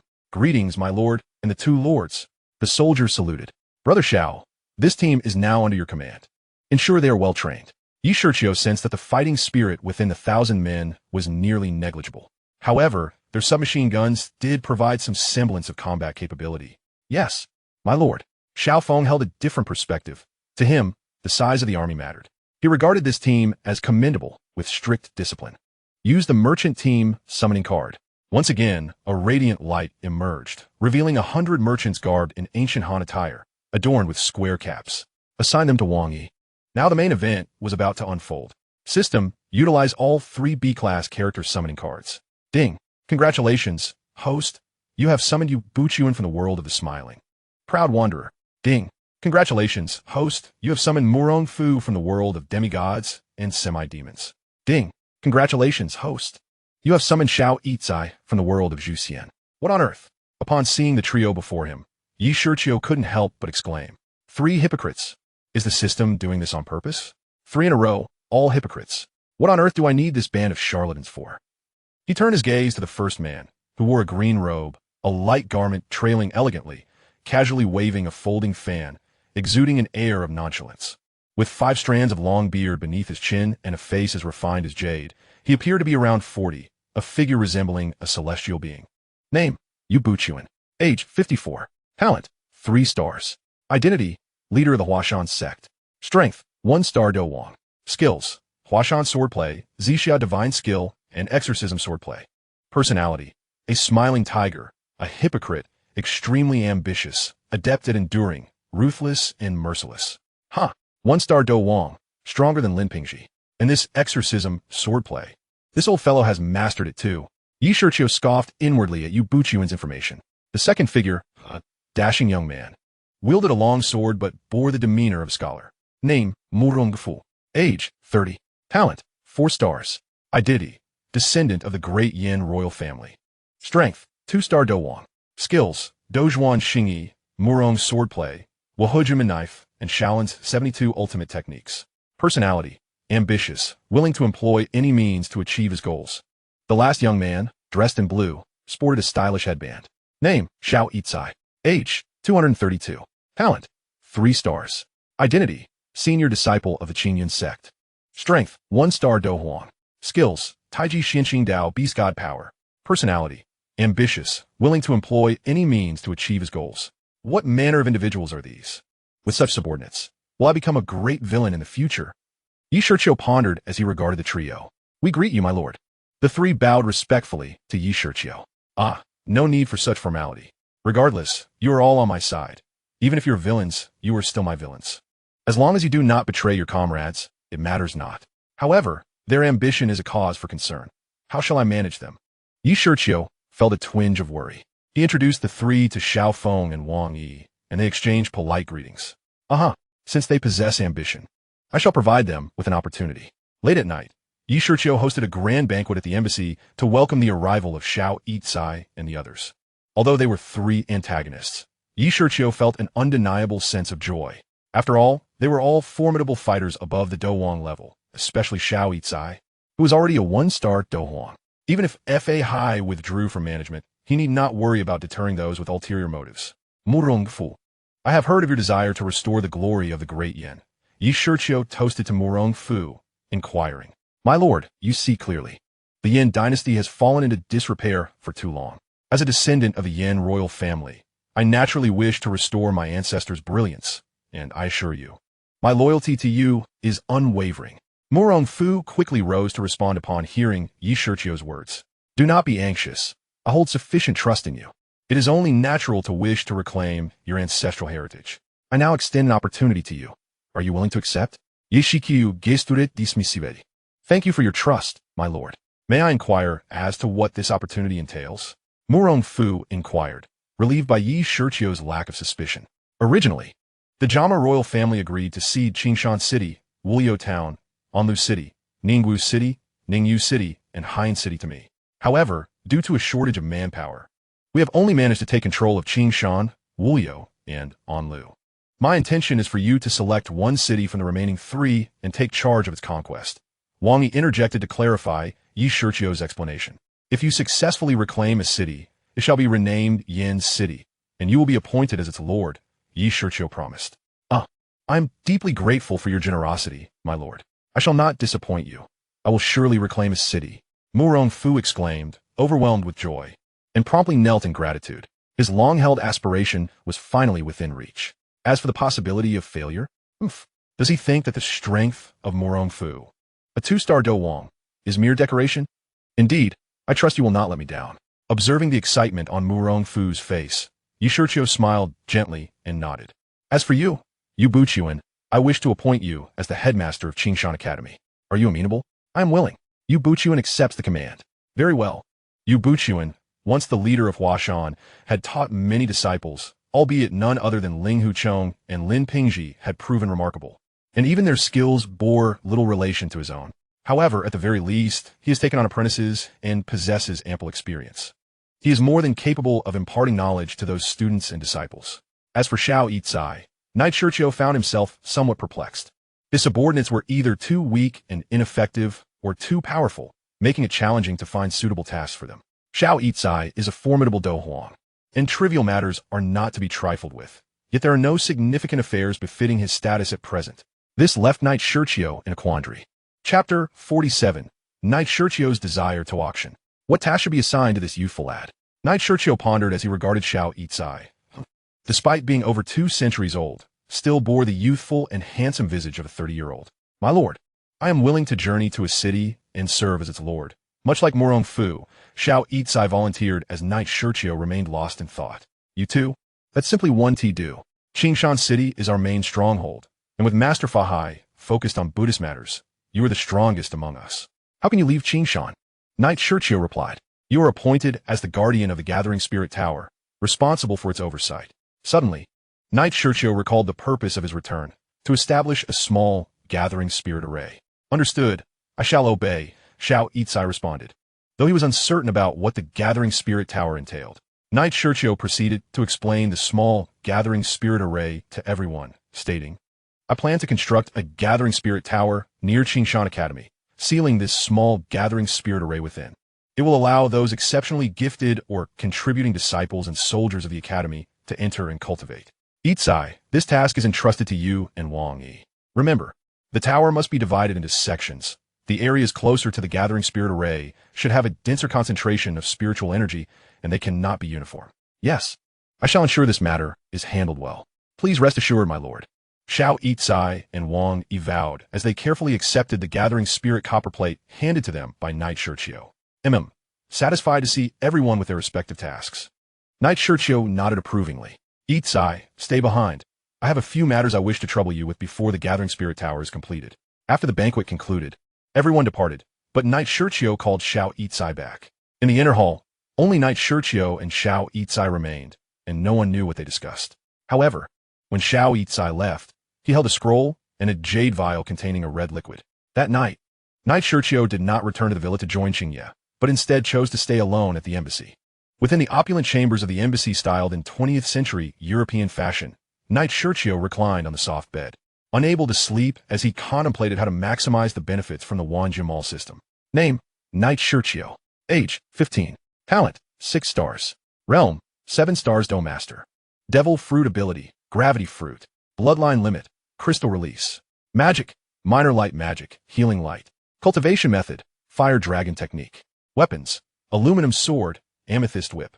Items, 2 low-level space rings, 1 mid-level space ring. Skills, 1 Yang Finger, Fire Release, Great Fireball, Wind Release, Great Breakthrough, Shadow Clone Technique.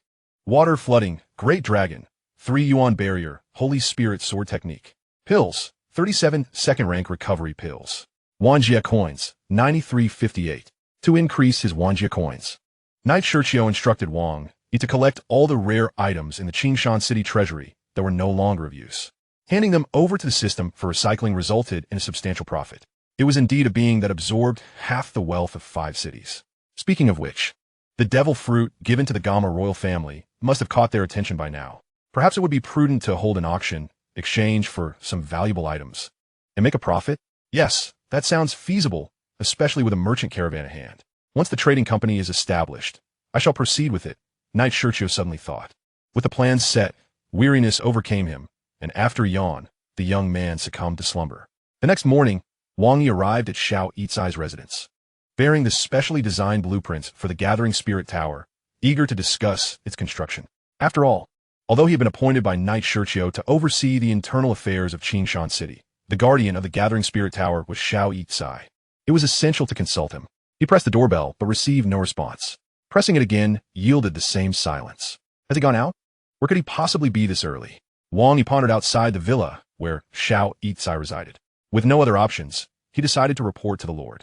After a wry smile, he lamented his position as the deputy envoy of the embassy, which bore the most authority, yet was also the most laborious. My lord, are you awake?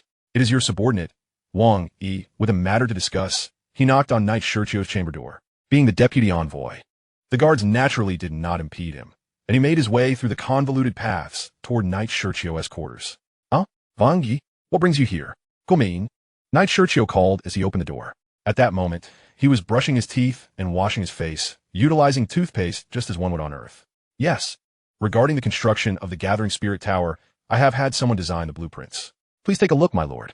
I initially intended to discuss this with Messenger Xiao, but he seems to be out, so I had no choice but to disturb you. Knight Shiqiu waved his hand for him to sit.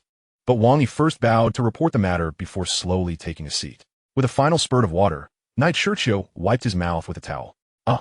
I sent Xiao Yizai to attend to other matters. You will be responsible for the construction of the Gathering Spirit Tower. After its completion, you can hand it over to him. Taking a piece of bread, Knight Shiqiu continued speaking as he ate. Understood. Wang Yi nodded in acknowledgement. As for the construction of the Gathering Spirit Tower, you need not have someone design it specifically. What can the people of the Gama Empire design? Just follow this blueprint and remember to use the finest materials. I cannot have you create a shoddy project. Knight Shiqiu handed him a scroll, which contained the blueprints for the Gathering Spirit Tower from the magical world that he had purchased from Maul. Yes, I shall obey.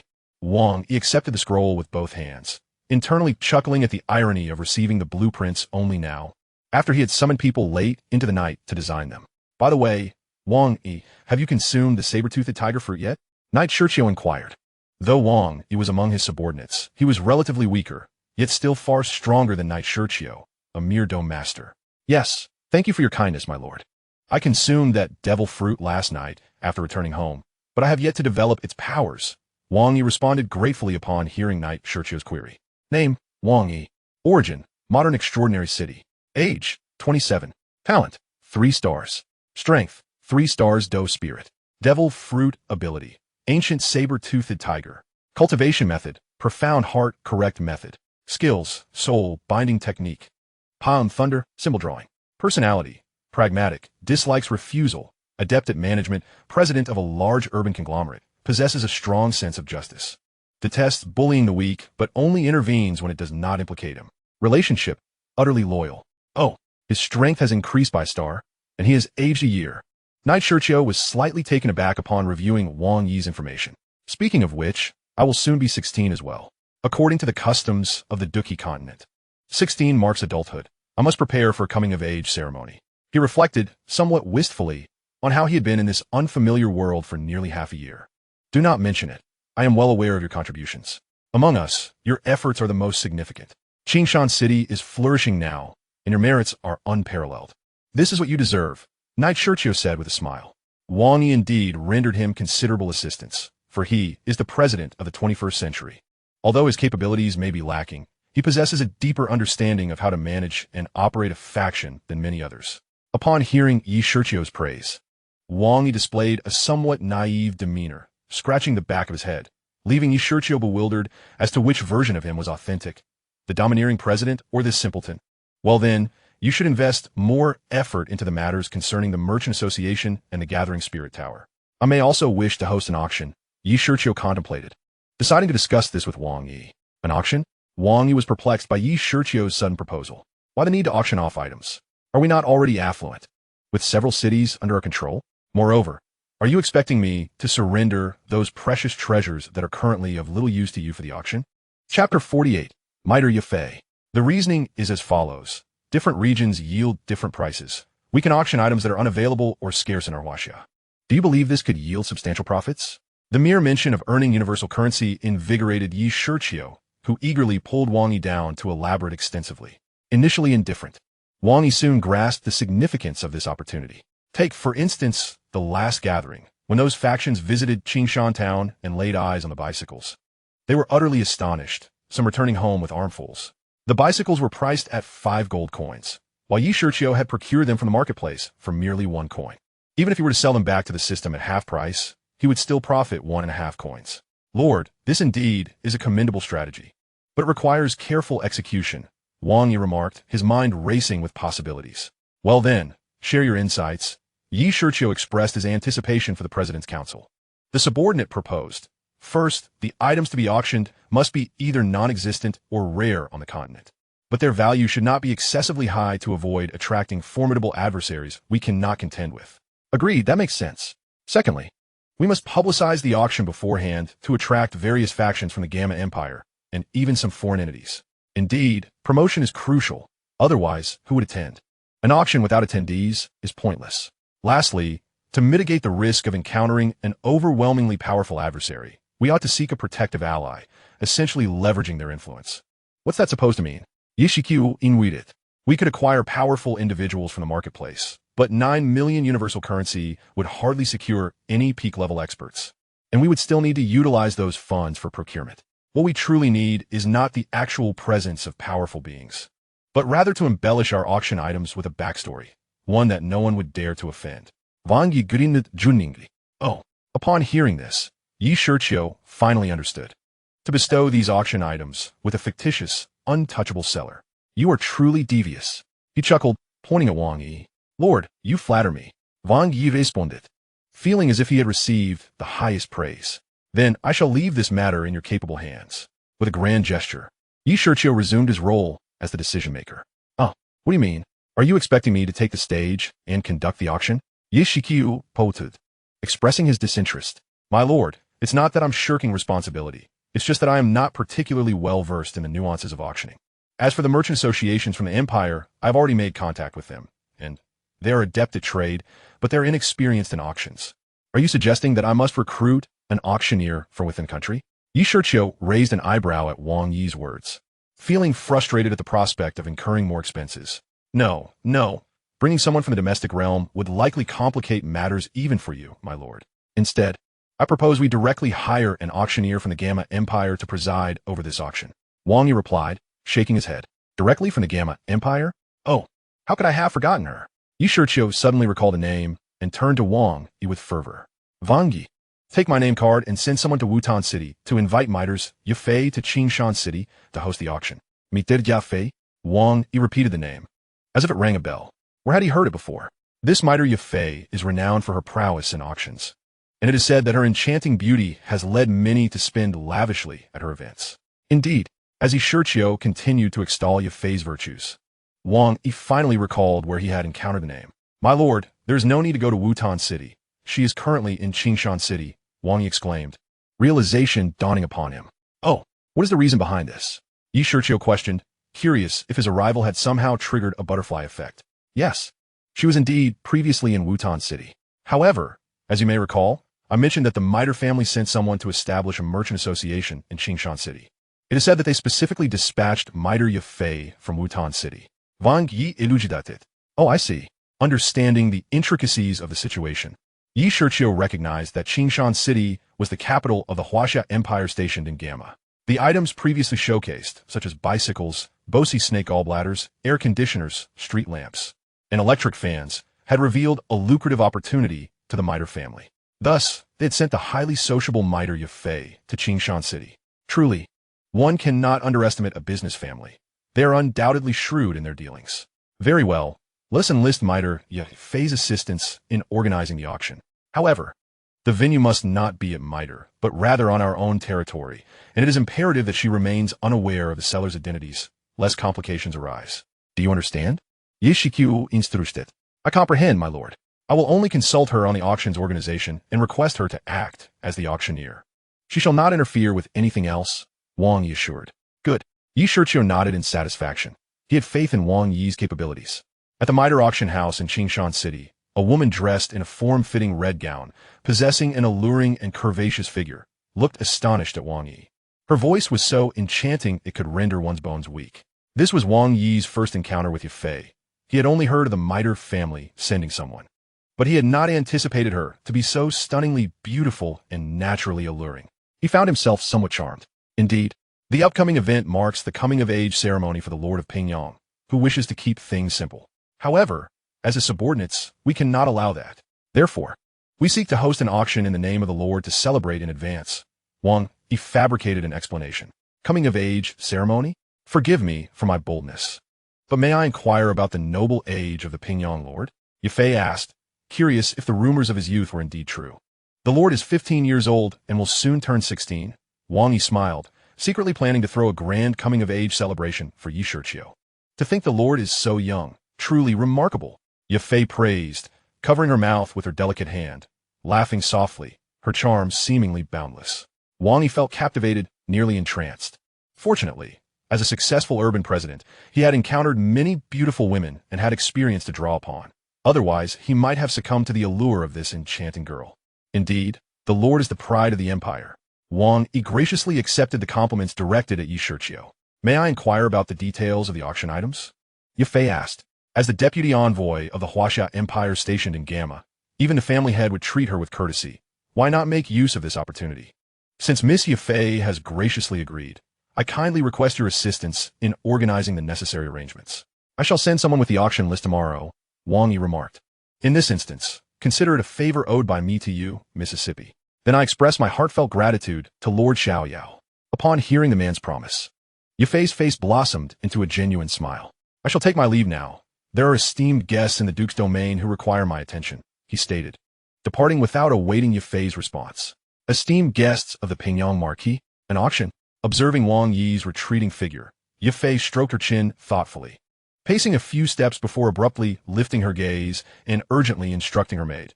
Immediately send word to the clan. The Pingyang Marquis has returned to Qingshan City, and it appears he has friends from Huaxia accompanying him, with plans to host an auction. The last time a devil fruit was acquired, it significantly bolstered the royal family's power and intensified their conflict with the Yunlan sect. What schemes does the Pingyang Marquis have this time? Yafei murmured, gazing up at the cerulean sky. Chapter 49. An innocent man wronged by possessing a treasure. In Wutan City, within the Shiao family compound, under the cloak of night, a figure shrouded in a black robe stealthily navigated through the myriad of houses, evading the vigilant guards of the Shiao family, who remained blissfully unaware of the intruder's presence. The figure seemed intimately familiar with the internal layout of the Shiao estate, progressing with ease toward a specific destination. Someone approaches. Sensing a presence, the cloaked figure swiftly leapt, concealing themselves in the shadows of a small building's corner. Were it not for Sun'er's protection, I would have relished the opportunity to thoroughly incapacitate that useless Shiao Yen. A mere third-tier Dou Qi waste, his existence tarnishes the reputation of our Shiao family. Moments later, two youths strolled into view. The one in front, clad in green robes, bore an expression of ire, evidently displeased. Is it not perplexing? I cannot fathom why Sun'er cares so deeply for that waste. In my opinion, he doesn't even merit the privilege of serving as a chamber pot for Cousin Xiaoning. Cousin Xiaoning is undoubtedly the most gifted among our clan, and he alone is the rightful match for Sun'er. The youth, slightly lagging behind, flattered the one ahead, his expression rife with obsequiousness, exuding a rather servile demeanor. Indeed, one day, I shall ensure that Sun'er recognizes that only I, Xiaoning, am her destined spouse, the green-robed youth proclaimed proudly, satisfied with the flattery. Correct. Cousin Xiaoning shall surely claim Sun'er as his wife in due time. However, cousin, judging by today's events, it seems Sun'er still harbors considerable concern for Xiao Yen. It appears we must take extra care of cousin Xiao Yen henceforth, to help Sun'er recognize just how talented he truly is. The sycophant emphasized the words care and talent with exaggerated fervor. Indeed, you speak wisely. That waste, Xiao Yen, dares to covet Sun'er. Today, he has her protection, but tomorrow I shall offer him some proper guidance, Xiao Ku retorted. Come, let us go. Yes, cousin Xiaoning. A few minutes later, confirming that the two had ventured far, the cloaked figure emerged cautiously from the shadows. Is this a case of a toad desiring to feast upon swan flesh? A talentless fool with such lowly character has caught the attention of the ancient clan's celestial beauty. Truly, the old adage holds true. The ignorant are unafraid. A faint chuckle escaped from beneath the black robe. Now, I must hasten. Should that Do Huang discover my presence, it would spell disaster. The cloaked figure pressed deeper into the Shiao estate, encountering several groups along the way, all of whom he expertly evaded. Ultimately, the dark-clad individual leapt into a rather ornate courtyard, exclaiming, the first task assigned by the Marquis shall soon be accomplished. He gently pushed open the door to the residence within the courtyard. Who goes there? A robust man, reclining on a bed, suddenly sensed an intrusion, lifting his head to inquire loudly. The man's question went unanswered, and after a prolonged silence, he began to doubt his own hearing. Contemplating the situation, he rose from his bed and made his way to the hall to investigate further. He had every reason to be confident. As the patriarch of the Shiao family and a 5-star Do master, there was none in Wutan City who could match him in single combat. Perhaps I truly misheard. Alas, my mind has been restless of late due to matters concerning Yen. Upon closer inspection, he found no signs of disturbance and shook his head with a wry smile. At that moment, just as the man turned to return to his slumber, a shadow lunged directly at him.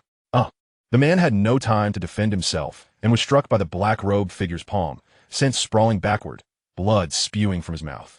A doling expert. The man lay on the ground, fear gripping him. To possess such formidable strength, you must be a formidable foe. Pray tell, who are you? I, Xiao Zhan, am unaware of any offense that would warrant your nocturnal visit to take my life, he managed to inquire, wiping the blood from his mouth. Huh. An innocent man wronged by possessing a treasure. Rest assured, I shall not take your life, but you may find yourself somewhat inconvenienced. The cloaked figure stepped forward, grasping Xiao Zhan by the neck, forcing their gazes to lock. In that instant, Xiao Zhan's originally dark eyes turned a vivid red, his expression growing increasingly dazed. You feel your consciousness fading. The terror within Xiao Zhan intensified. With a thud, the figure released Xiao Zhan, who collapsed to the ground. Unconscious, his breathing labored. My apologies. I am merely following orders. And rest assured, I am not adulting. An apologetic tone emerged from beneath the black robe. Spirit summoning technique. The cloaked figure produced a small vial from within their robe, pouring the crimson liquid into their palm before forming hand seals and pressing them onto the ground. With a puff of smoke, a magnificent, winged white steed materialized before the cloaked figure. Pegasus, please deliver this to the Marquis, he instructed, handing the wooden box to the majestic horse. Understood. Pegasus grasped the box with its teeth and nodded at the cloaked figure. Shall I remain summoned to assist you afterward? It inquired. Nay, your presence alone suffices. Fear not. Should I be unable to confront them, I shall flee without issue. Now, I must attend to the aftermath. You may depart. Very well. I shall take my leave. With a resounding crack, another puff of smoke enveloped Pegasus, causing it to vanish into thin air. Huh. The deed is done, and it is time I pay a visit to that ancient clan's Dou Huang. The cloaked figure bellowed with exuberance, pushing open the door and striding confidently outward. Chapter 50. The ancient emperor's jade in hand. With a crack, the smoke dissipated, and Pegasus reappeared in the chambers of Shiqiu at the embassy in Qingshan City, presenting the wooden box before its master. Master, this is what Xiao Yitzai instructed me to bring back to you. Ah, Pegasus, you have truly outdone yourself alongside Yitzai this time. Please, take some rest, Shiqiu said, her delight evident as she affectionately stroked Pegasus's flank. Yes, I shall retire for now. Pegasus nodded and departed for its rest area. As a 6th-tier magical beast with the might of 7-star Dou Huang and Shiqiu's steed, it naturally resided within the embassy. At last, after waiting for over 3 months, this task is finally complete. Opening the wooden box, she retrieved the ancient jade, revealing intricate and mysterious runes engraved upon its surface, exuding a subtle chill upon contact. Ding, a special mission. Acquire a piece of the ancient Emperor Tuo Shiqiu. Mission accomplished. Rewards: a 3-minute summoning card for Sun Wukong's clone, a monster summoning card, a heavenly emperor sword, 10 random character summoning cards, and 10 million interdimensional coins. The rewards have been distributed. The system's voice echoed in Shiqiu's mind, and the bounty was indeed substantial. I never expected to receive such a generous gift so effortlessly. This has made me exceedingly joyful, almost euphoric, ha ha ha. The sound of the boys' unrestrained laughter resonated within the palace. System, I wish to sell the Tuo Shiqiu. Although this artifact is precious, it holds no utility for me, not worth even a single gold coin. One must gather 8 pieces to unlock the ancient emperor's cave. To send my current self on a quest to collect all the ancient jade? That's sheer folly. I'd rather exchange it for some interdimensional coins, which could genuinely enhance my abilities. Ding, recycling Tuo Shiqiu. Recycle price, 60 million interdimensional coins. Do you agree? 60 million is quite a sum. I agree. Nodding in response to the system's words, the boy acknowledged. Ding. The Tuo Shiqiu in his hand inexplicably vanished, replaced by 2 peculiar cards and a magnificent longsword. A 3-minute summoning card for Sun Wukong's clone? An imperial grade? Gazing at the first of the extraordinary cards, Shiqiu felt an excitement that coursed through him. Sun Wukong's 3-minute summoning card allows the summoning of a clone of Sun Wukong, but can only exist for 3 minutes before disappearing. A consumable item. Name, Sun Wukong. Species, ancient divine monkey. Origin, journey to the west. Talent, 8 stars. Cultivation, 7 stars Dou Sheng. Identity, great sage equal to heaven, victorious fighting Buddha. Techniques, earthly transformation, 72 changes, great method of celestial immortals. Skills, 3 monkey hairs, law of heaven and earth, 3 heads and 6 arms, immortality, indestructible body. Soul out of body, summoning wind and rain, moving mountains and racing the moon, fiery eyes and golden sight, cloud of somersault. Weepon, Vuizingubang. Astounding. An 8-star talent. 7 stars Dou Sheng and an array of extraordinary skills with immortality to boot. I only attained a 6-star talent after consuming divine elixirs. while Pegasus also boasts 6 stars. Yet, he possesses an 8-star clone. Perhaps it's only fitting, considering he's the Monkey King. Who could rival his prowess? Staring in awe at the information of Sun Wukong from the journey to the west, Shiqiu was left speechless. This truly is a powerhouse. Moreover, his skills are astonishingly formidable. He even possesses the law of heaven and earth. Alas, he can only manifest for 3 minutes, Shiqiu lamented. Nevertheless, having the Monkey King is akin to acquiring an additional lifeline, so I shall cherish this. Next, he examined the monster summoning card. After safely storing the Sun Wukong summoning card in the system space, Shiqiu prepared to utilize the A-grade monster summoning card. This should prove to be a long-term asset. I wonder how formidable this A-grade monster will be. How does it compare to Pegasus? The front of the card continuously shifted in design and text at an astonishing speed. Too rapid for Shiqiu's eyes to fully discern, though he managed to glimpse a large toad, a dog, and a massive python. Everything else was a blur. After 5 or 6 breaths, the Spirit Beast summoning card finally stabilized, revealing a depiction of a raccoon cat adorned with numerous runes and a long tail. Ding! Congratulations, host! You have acquired an A-grade monster summoning card. Shiqiu. Goodness, it's Shiqiu. Excellent. With this raccoon cat, I will have assistance when I venture to the Tagore Desert in search of otherworldly flames. However, releasing Shiqiu here in the Gama Empire could be problematic. Its size is too considerable. Surely I cannot find a human vessel for it. I suppose I shall wait until I reach the Tagore Desert. Shiqiu, dwelling in the Narad Desert, was initially mistaken for a creature born from the magical energies of another realm, formed from the resentment of the souls of the deceased buried beneath the sand. In truth, it was a being created by the sage of the 6 paths after separating the chakra of the 10 tails, possessing boundless chakra and power. Its true form is that of a raccoon, lively and playful, often burying everything in front of it beneath the sands. Its markings are violet, symbolizing the wind god. Though it's Shiqiu, Shiqiu does not consider it the weakest among the 9-tailed beasts. One must recognize that Shiqiu's chakra inherently possesses sealing properties and can control the forces of sand, granting it formidable defenses. Flipping the card to read the back regarding Shiqiu's introduction, Shiqiu nodded slightly. It may be slightly inferior to Pegasus, but still commendable. Name, Shiqiu. Identity, raccoon cat. Talent, 5 stars. Cultivation, 3 stars. Dou Huang. Bloodline limit, magnet release. Technique, air burst, sealing technique, tête beast bombe. Personality, playful and active.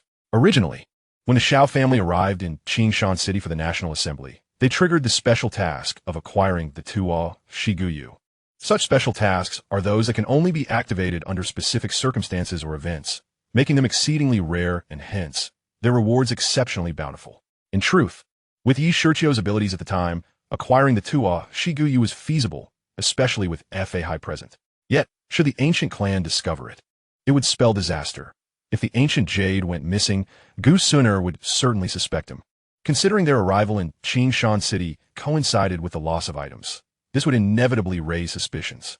One can only hope Xiao Zhan does not inform Gu Suner. Shiqiu darit, not gamble.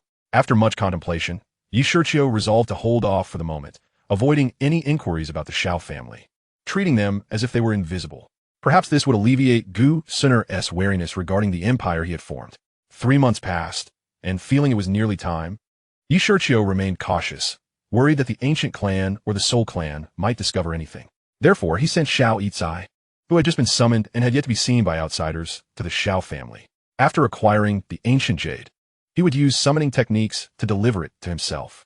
Should Xiao Zhan inform Gu Suner about the ancient jade being stolen, an investigation would reveal that all their people were in Qingshan City, possessing alibis that would shield him from suspicion, leading them to believe it was the work of the Soul clan, thereby allowing Xiao Yizai to act as a rearguard.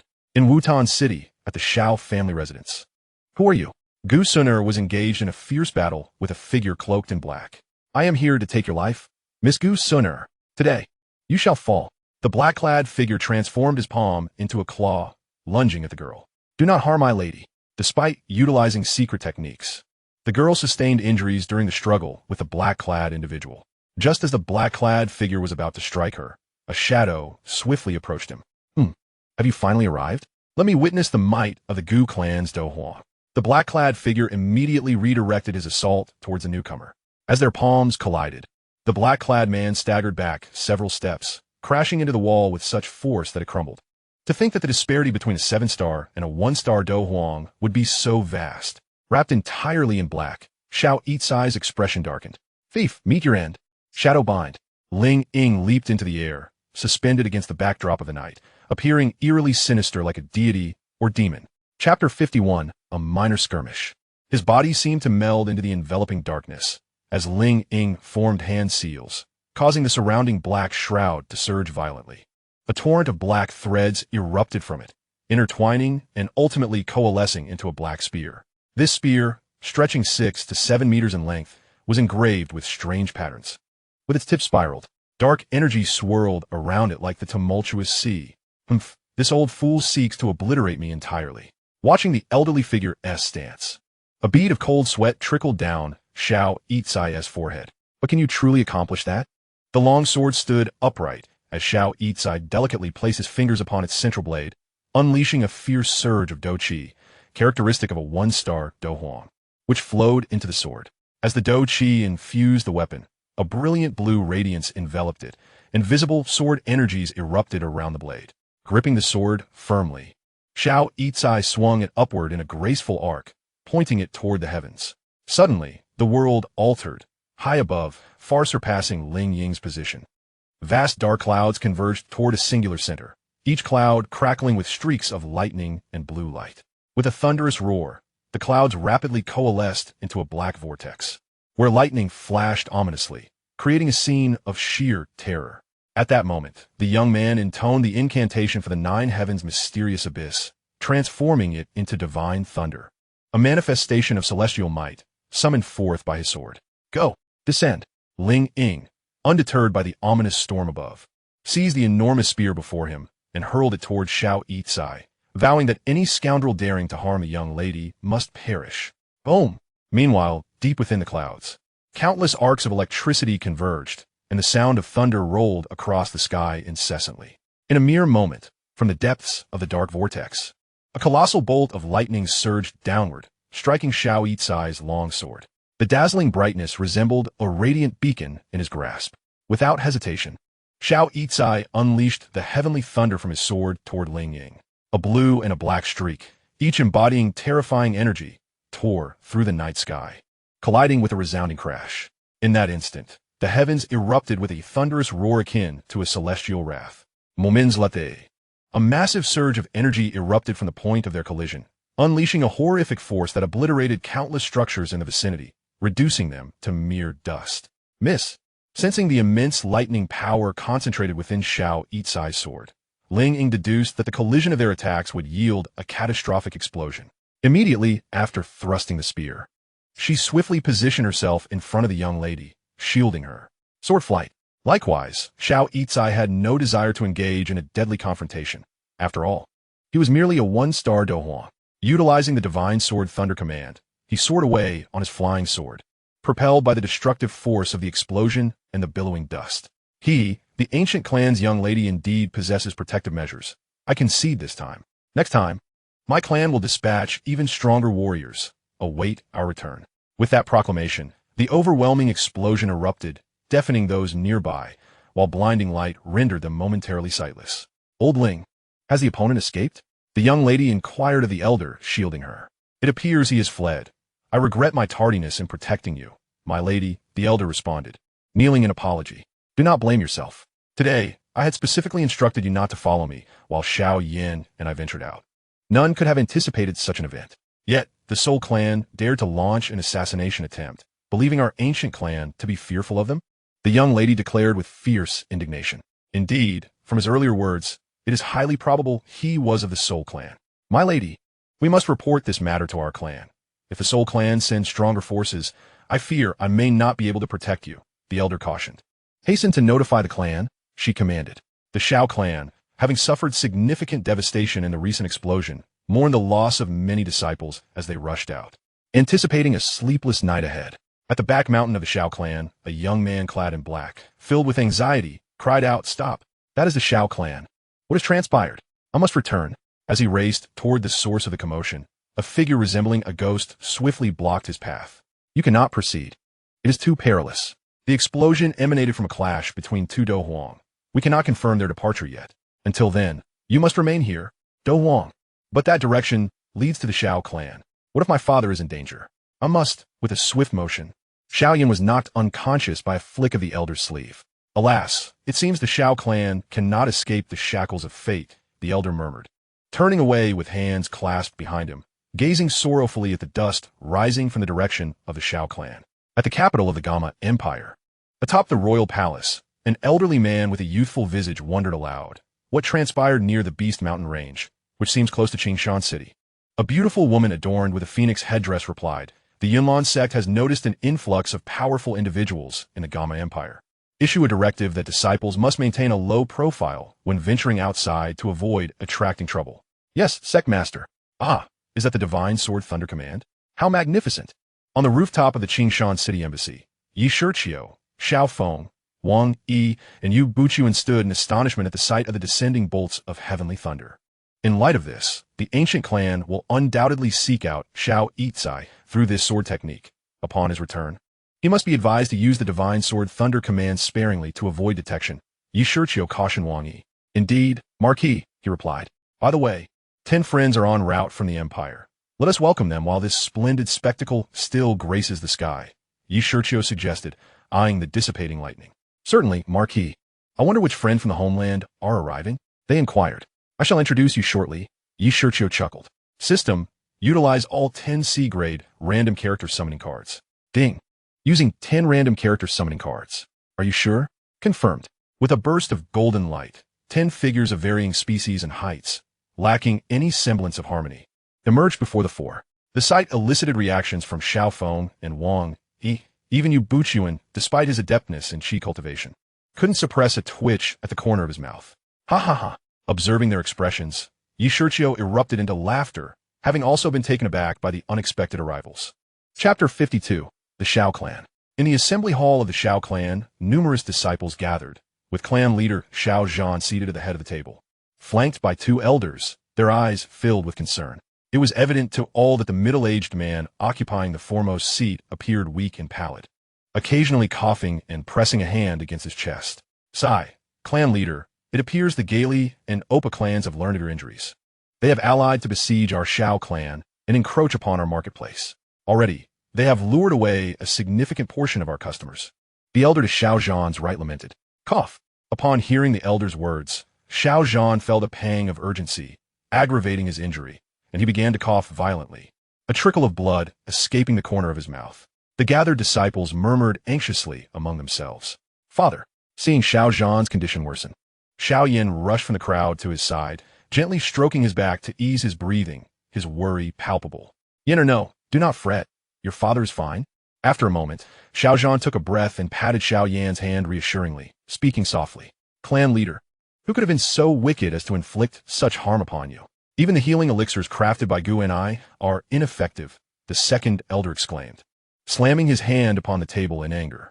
I do not know, but the assailant's strength undoubtedly reached Dou Ling. We cannot afford to provoke them further." "Alas." Xiao Zhan waved his hand, a bitter smile gracing his lips. It was rather embarrassing for the clan leader to not even know who had injured him in front of so many clansmen. Observing Xiao Zhan's pained and frustrated demeanor, Shiao Yen, his father, wished to offer words of comfort, but was at a loss for how to articulate them. He thought to reassure him that his injuries would surely heal, yet despite the application of numerous healing medicines, there had been no improvement. Even the 2 elders, utilizing their fighting spirit, were unable to expel the lingering dark energy from Xiao Zhan's body. How could one expect recovery under such circumstances? He considered voicing that the Galliopa families were not a significant threat, but with Xiao Zhan gravely injured and the other 2 families already allied, such a sentiment fell hollow. "Clan leader, though it is disheartening, you are indeed correct. The opponent is a Dou Ling, and it is clear that my Shiao family cannot afford to offend them. Although it is unclear why they have targeted us, the fact that they only inflicted injury rather than taking your life indicates that there is no deep-seated enmity.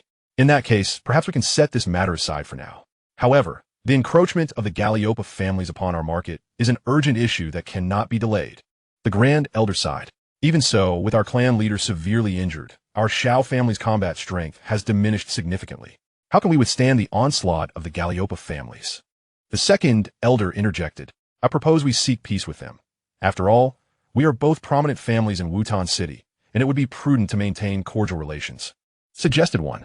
Unthinkable. By agreeing to such terms, what face would my Shiao family have left? Then what do you propose we do? Fight. Although we have already lost a significant portion of our market, we still possess greater strength than either of the two families. We can defeat them one by one. Such bravado. Should we suffer a defeat, it would lead to our utter ruin. Disregarding Shiao Yan's increasingly pallid countenance and the fearful expressions of the younger disciples, the two elders, filled with indignation, began to argue heatedly. Enough. Both of you elders, I understand your concern for the Shiao family. But could you not keep your voices down? Do you not see that my father's condition is worsening? Shiao Yen exclaimed desperately, noting the growing pallor in Shiao Zhan's face. This outburst ignited a powder keg. You wretched little waste. When did it become your place to meddle here? One elder retorted. Exactly. A mere youth, relying on others, and possessing only 3 stages of fighting spirit, dares to criticize us? Get out of here. Someone, throw him out of the hall. In the matter of humiliating Shiao Yen, the two elders were astonishingly united. Upon hearing their commands, several individuals from the crowd approached, intending to publicly expel Shiao Yen from the hall, thereby ensuring his disgrace. After all, this was his home. Among them was Xiao Ning, the eldest grandson of the Grand Elder, who was first to step forward. Ha! Shiao Yen, who told you to stick your neck out? Daring to reprimand an elder. Now you've done it. I will make sure Sooner sees your wretched state, proving that I, Xiao Ning, far surpass you. He thought gleefully as he advanced to seize Shiao Yen. Enough. Shiao Zhan, straining under his injuries, interjected, his complexion growing ever more ashen. Even at such a time, the others were still embroiled in their schemes for power. Indeed, Xiao Ning immediately halted, though he felt an intense reluctance. Before the might of the injured Shiao Zhan, he dared not entertain thoughts of defiance, even if Shiao Zhan's strength was now but a shadow of its former self. Shiao Zhan, what are you doing? Shiao Yen has committed an offense against the elders and deserves punishment. Do you wish to show favoritism? The Grand Elder admonished loudly. Let go. It is not a significant matter. We can overlook it for now, the second elder interjected, attempting to mediate as the situation spiraled out of control. Do you truly care for the Shiao family? At a time like this, you still scheme to suppress your clansmen? Have you considered that if the Shiao family were to perish, would you still hold your power? Shiao Zhan retorted angrily, punctuated by bouts of coughing. Shiao Zhan, though you are the clan leader, you cannot speak so recklessly. We certainly care for the Shiao family. Indeed, who is suppressing the clansmen? Enough. Let us go. Shiao Zhan shook his head, dismissing the two elders, and with Shiao Yan's support, he made his way toward the door. Father, it is nothing. Shiao Zhan replied. Shiao Zhan, how can you leave? We need to discuss how to resist the Galliopa families. Handle it as you see fit.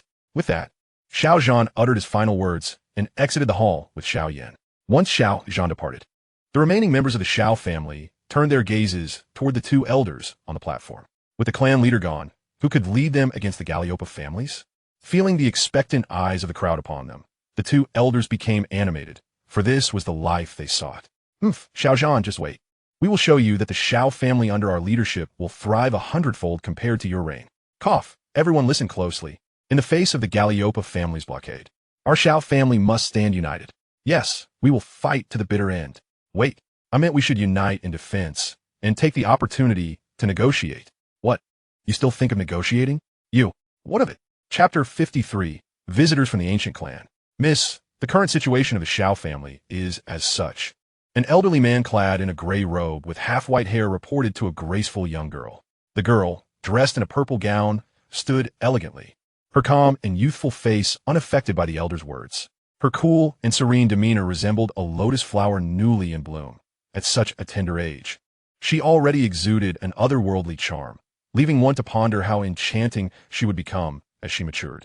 Where is Brother Shiao Yen? She inquired, a hint of warmth flickering in her eyes at the mention of his name. Young Master Shiao Yen is currently with clan leader Shiao Zhan, as always. Understood. The girl replied, her heart aching slightly. For her, the fate of the Shiao family was inconsequential, to put it bluntly, if not for that key. She would feel no remorse, even if the Shiao family were to face annihilation. But for Shiao Yen, when will the people from our clan arrive? She asked the elder, shaking her head.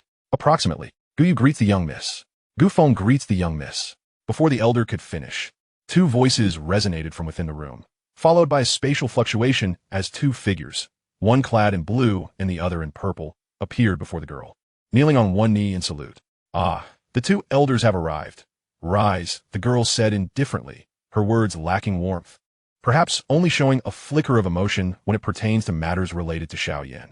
Yes, thank you, young miss, the two responded, bowing their heads once more before rising. Greetings to the two elders, the gray-robed elder said as the two stood. The same cool demeanor was reciprocated. Did you ascertain how many members of the Soul Clan have arrived and their strength? The girl inquired, reporting to the young miss, according to our investigation. The Soul Clan has not yet interfered with the Shiao family's affairs. However, their vanguard, the Soul Hall, has dispatched a dozong to the Gama Empire.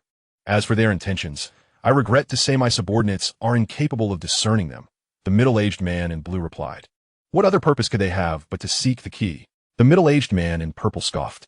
Second brother, the blue-clad man scolded. How dare you be so disrespectful in the presence of the young miss? Fear not.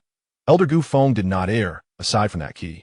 What else could possibly captivate their interest in the Gama Empire? The voice of the young girl, Yuan, resonated through the air. However, Elder Gu Yu's earlier claim that the Soul Clan had refrained from interfering in the affairs of the Shiao family raises a question.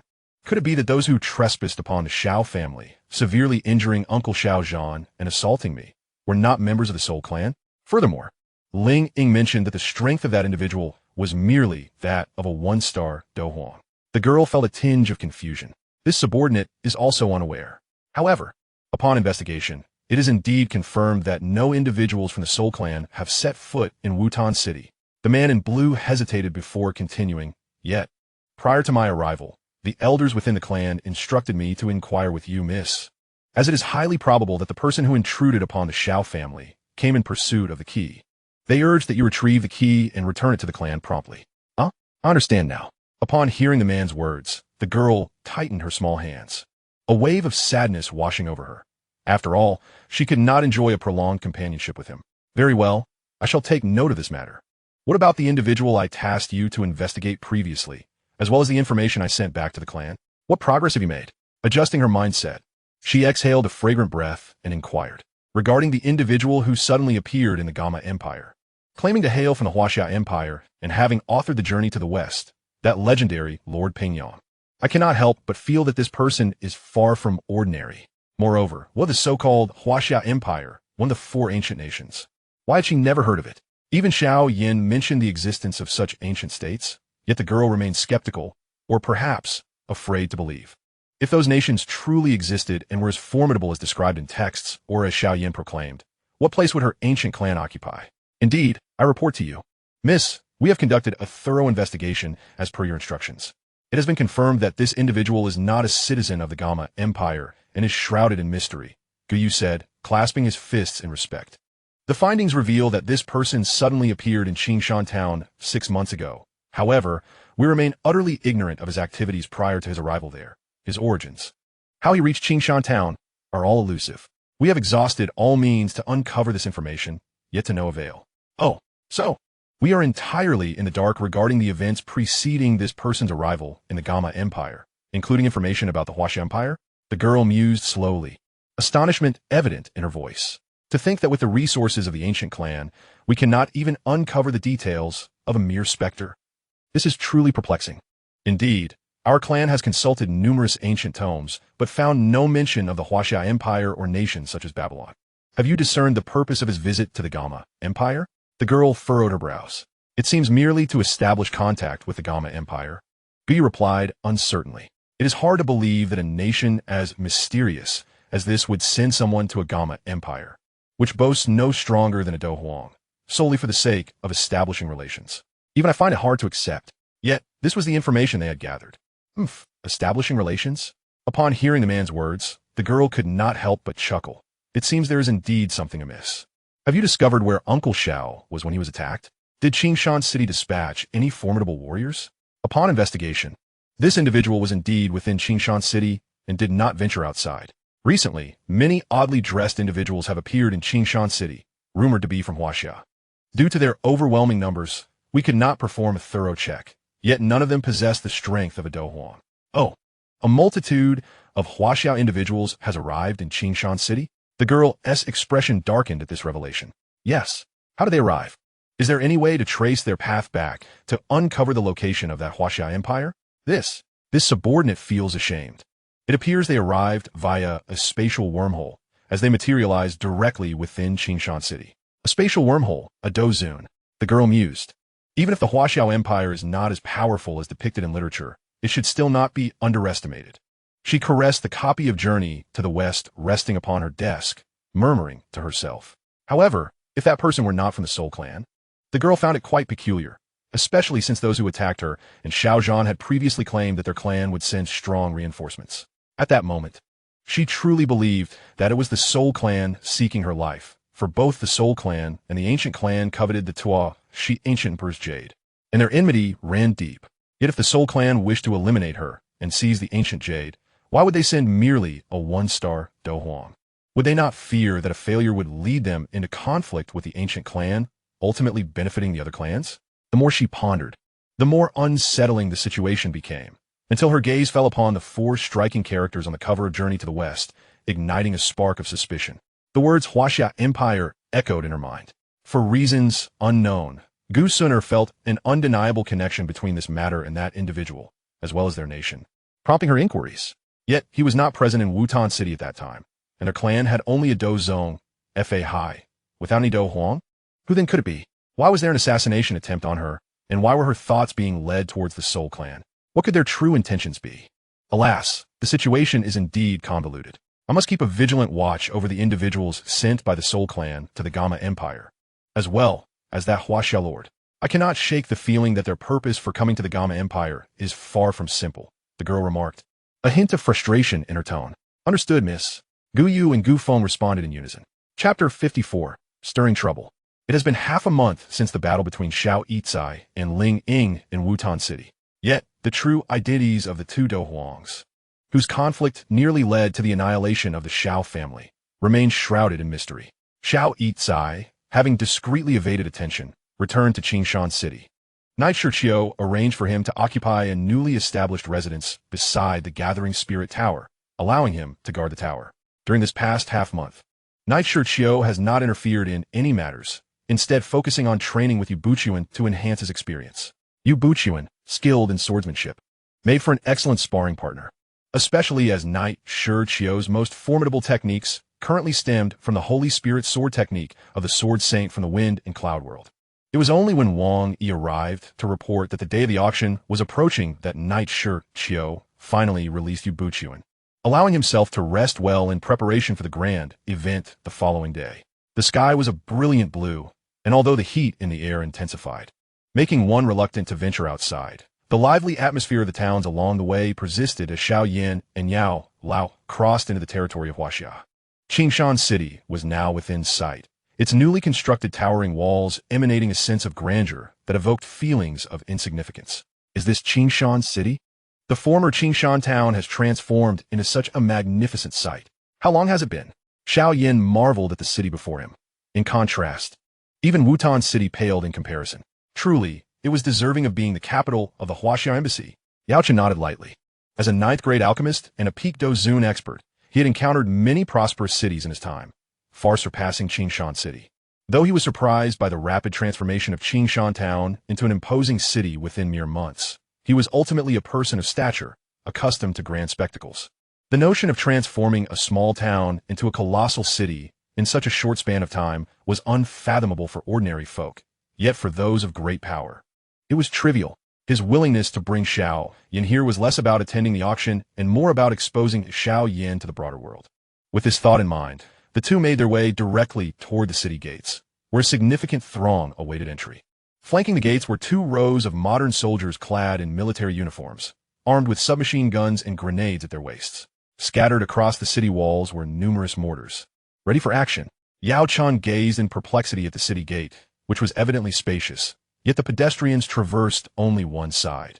The other half of the gate, though ajar, remained devoid of movement, save for the occasional individual emerging from within.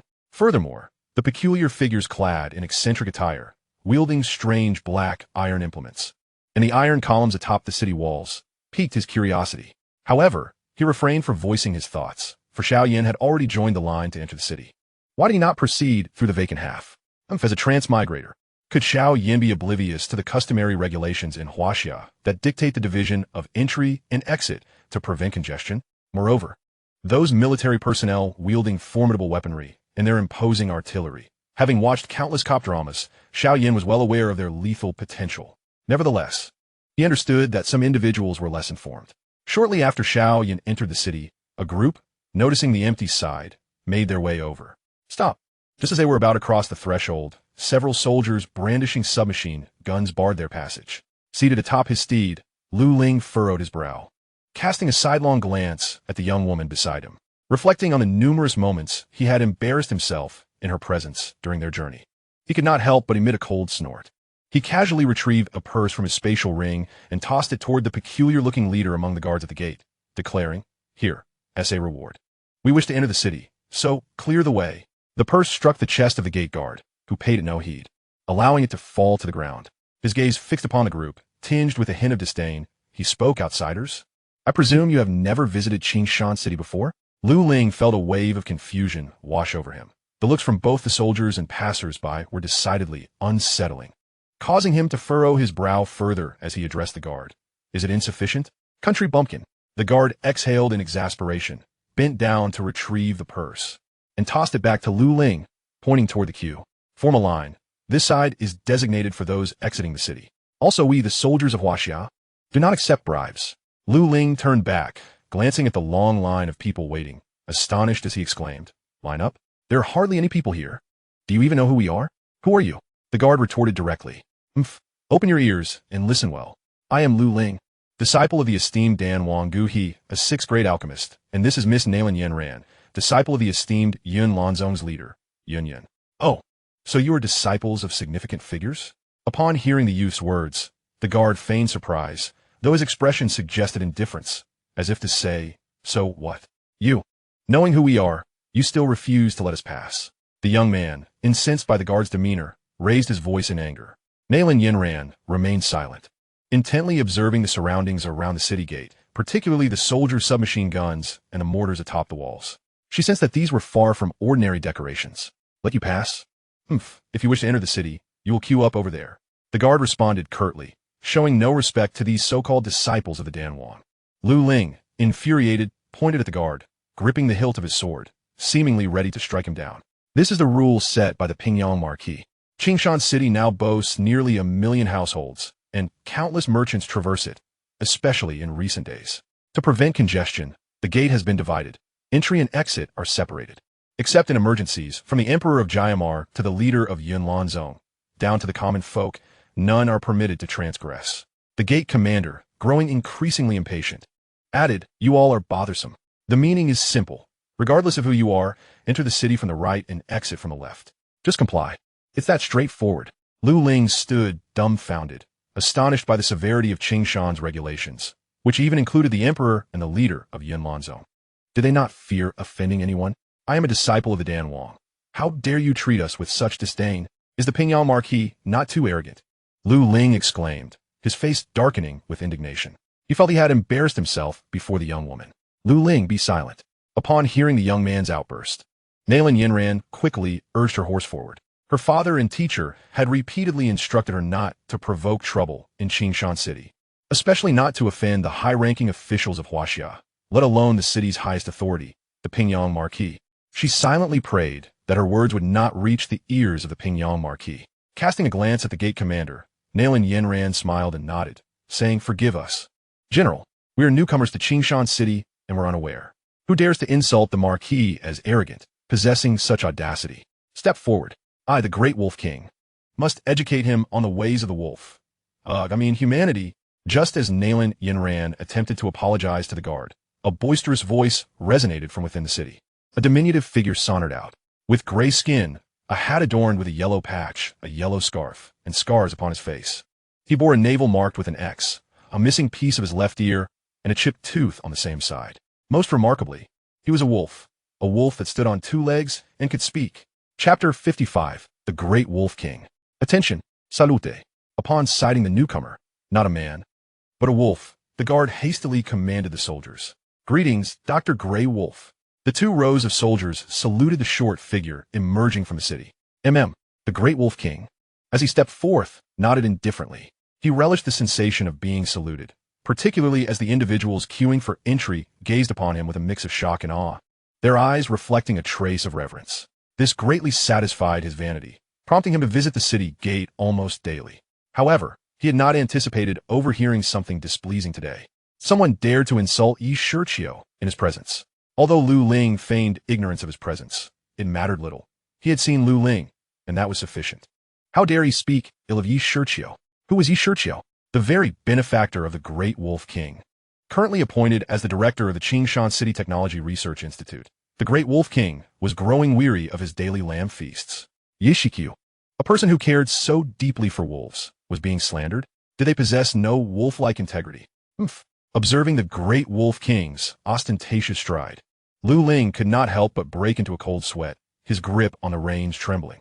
The young woman beside him, upon catching sight of the approaching figure, was filled with dread, exclaiming, "A sixth-tier magical beast. Is it you little minnows who dare to slander the Marquis? How bold! Someone, seize them!" Striding to a position where all could admire his grand stature, the Great Wolf King pointed at Lu Ling and Nalan Yinran with a flourish, exuding an air of a triumphant general. "Yes, seize them!" The gate guard, stepping back, commanded. The surrounding soldiers surged forward, brandishing their submachine guns, surrounding the two individuals completely. Witnessing this, not only were Lu Ling and Nalan Yinran taken aback, but the onlookers waiting to enter the city were equally startled, their gazes toward the Great Wolf King filled with trepidation. "My lord, this is a misunderstanding. We harbor no disrespect for the Pingyang Marquis. My friend merely spoke out of turn. Please, for the sake of my Yinlan zone, show us some leniency." Nalan Yinran, a high-ranking disciple, despite being shaken by the situation, managed to address the Great Wolf King with a respectful bow. Regardless of the circumstances, it was clear that this wolf was the most formidable presence among them. "Yinlan zone? What kind of sect is that? The Great King shall not grant you any face. What can you possibly do about it? Allow me to inform you that I, the formidable Grey Wolf King, am a sixth-tier magical beast at the pinnacle of the Battle Emperor realm." With a nonchalant flick, he extracted a booger from his nostril, stomping his foot on the ground as he proclaimed with unyielding arrogance, "Pinnacle of the Battle Emperor." Upon hearing Grey Wolf's declaration, both Nalan Yinran and Lu Ling were taken aback, their expressions betraying their shock. Recognizing his ability to articulate human speech indicated his status as a sixth-tier magical beast, they were nonetheless astounded to learn he was of the pinnacle level within that tier. This complicates matters. The blatant disregard for the Yunlan sect left Nalan Yinran's face slightly pale. Casting a fierce glare at Lu Ling, she blamed this arrogant fool, who, emboldened by his identity as an alchemist disciple, looked down upon everyone. "And now, we are faced with a sixth-tier magical beast. What shall we do?" Sensing the reproachful gaze of the young lady, Lu Ling understood the gravity of their predicament and hastily spoke up. "Esteemed senior, I did not intend to offend the Pingyang Marquis. Please forgive my rudeness. Here, I present to you a bottle of third-tier spirit-nourishing pill that I have concocted. I kindly ask for your leniency." Despite his arrogance, Lu Ling was not foolish. Confronted with a sixth-tier magical beast, he knew that even his master, the alchemist King Gu He, would not dare to offend him lightly. He promptly dismounted from his horse and reverently offered the jade bottle to Grey Wolf. "Oh, a pill? Hand it over." A nearby soldier, following orders, stepped forward to take the jade bottle from Lu Ling and presented it to Grey Wolf. Upon uncorking the bottle, a fragrant aroma wafted forth, and Grey Wolf found the scent quite agreeable.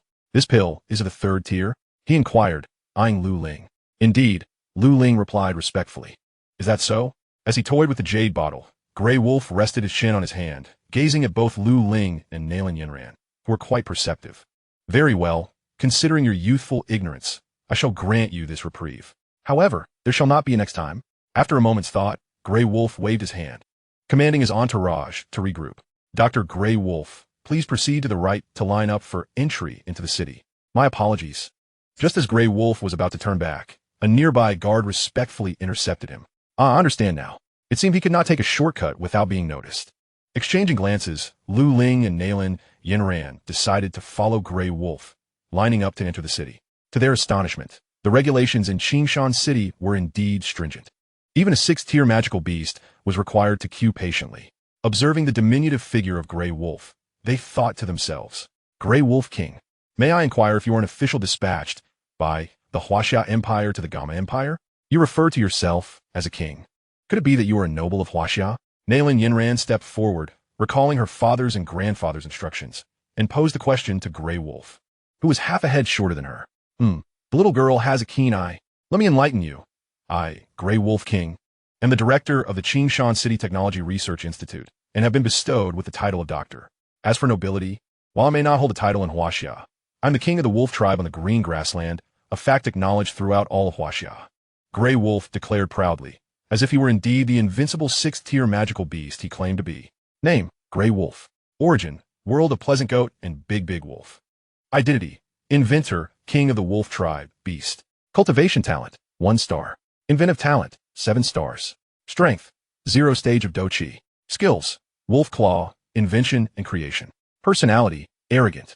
Greedy. Although Nalan Yenran was unaware of the significance of a research institute director and a doctor, the proud demeanor of Grey Wolf, combined with his 6th-tier magical beast strength, suggested he held considerable power in Qingshan City. Thus, she engaged him in conversation, albeit awkwardly. Fortunately, Grey Wolf relished flattery. Otherwise, Nalan Yenran's social skills would have proven insufficient. Well then, I must return to the research institute.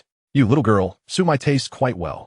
Should you encounter any troubles in Qingshan City, invoke the name of Grey Wolf King, and you shall be safe. After traversing the lengthy city gates, Grey Wolf turned to Nalan Yenran with an expression that indicated he thought well of her.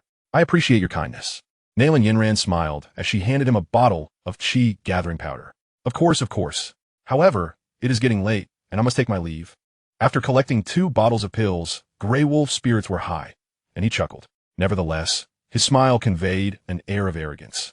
Take care, esteemed senior.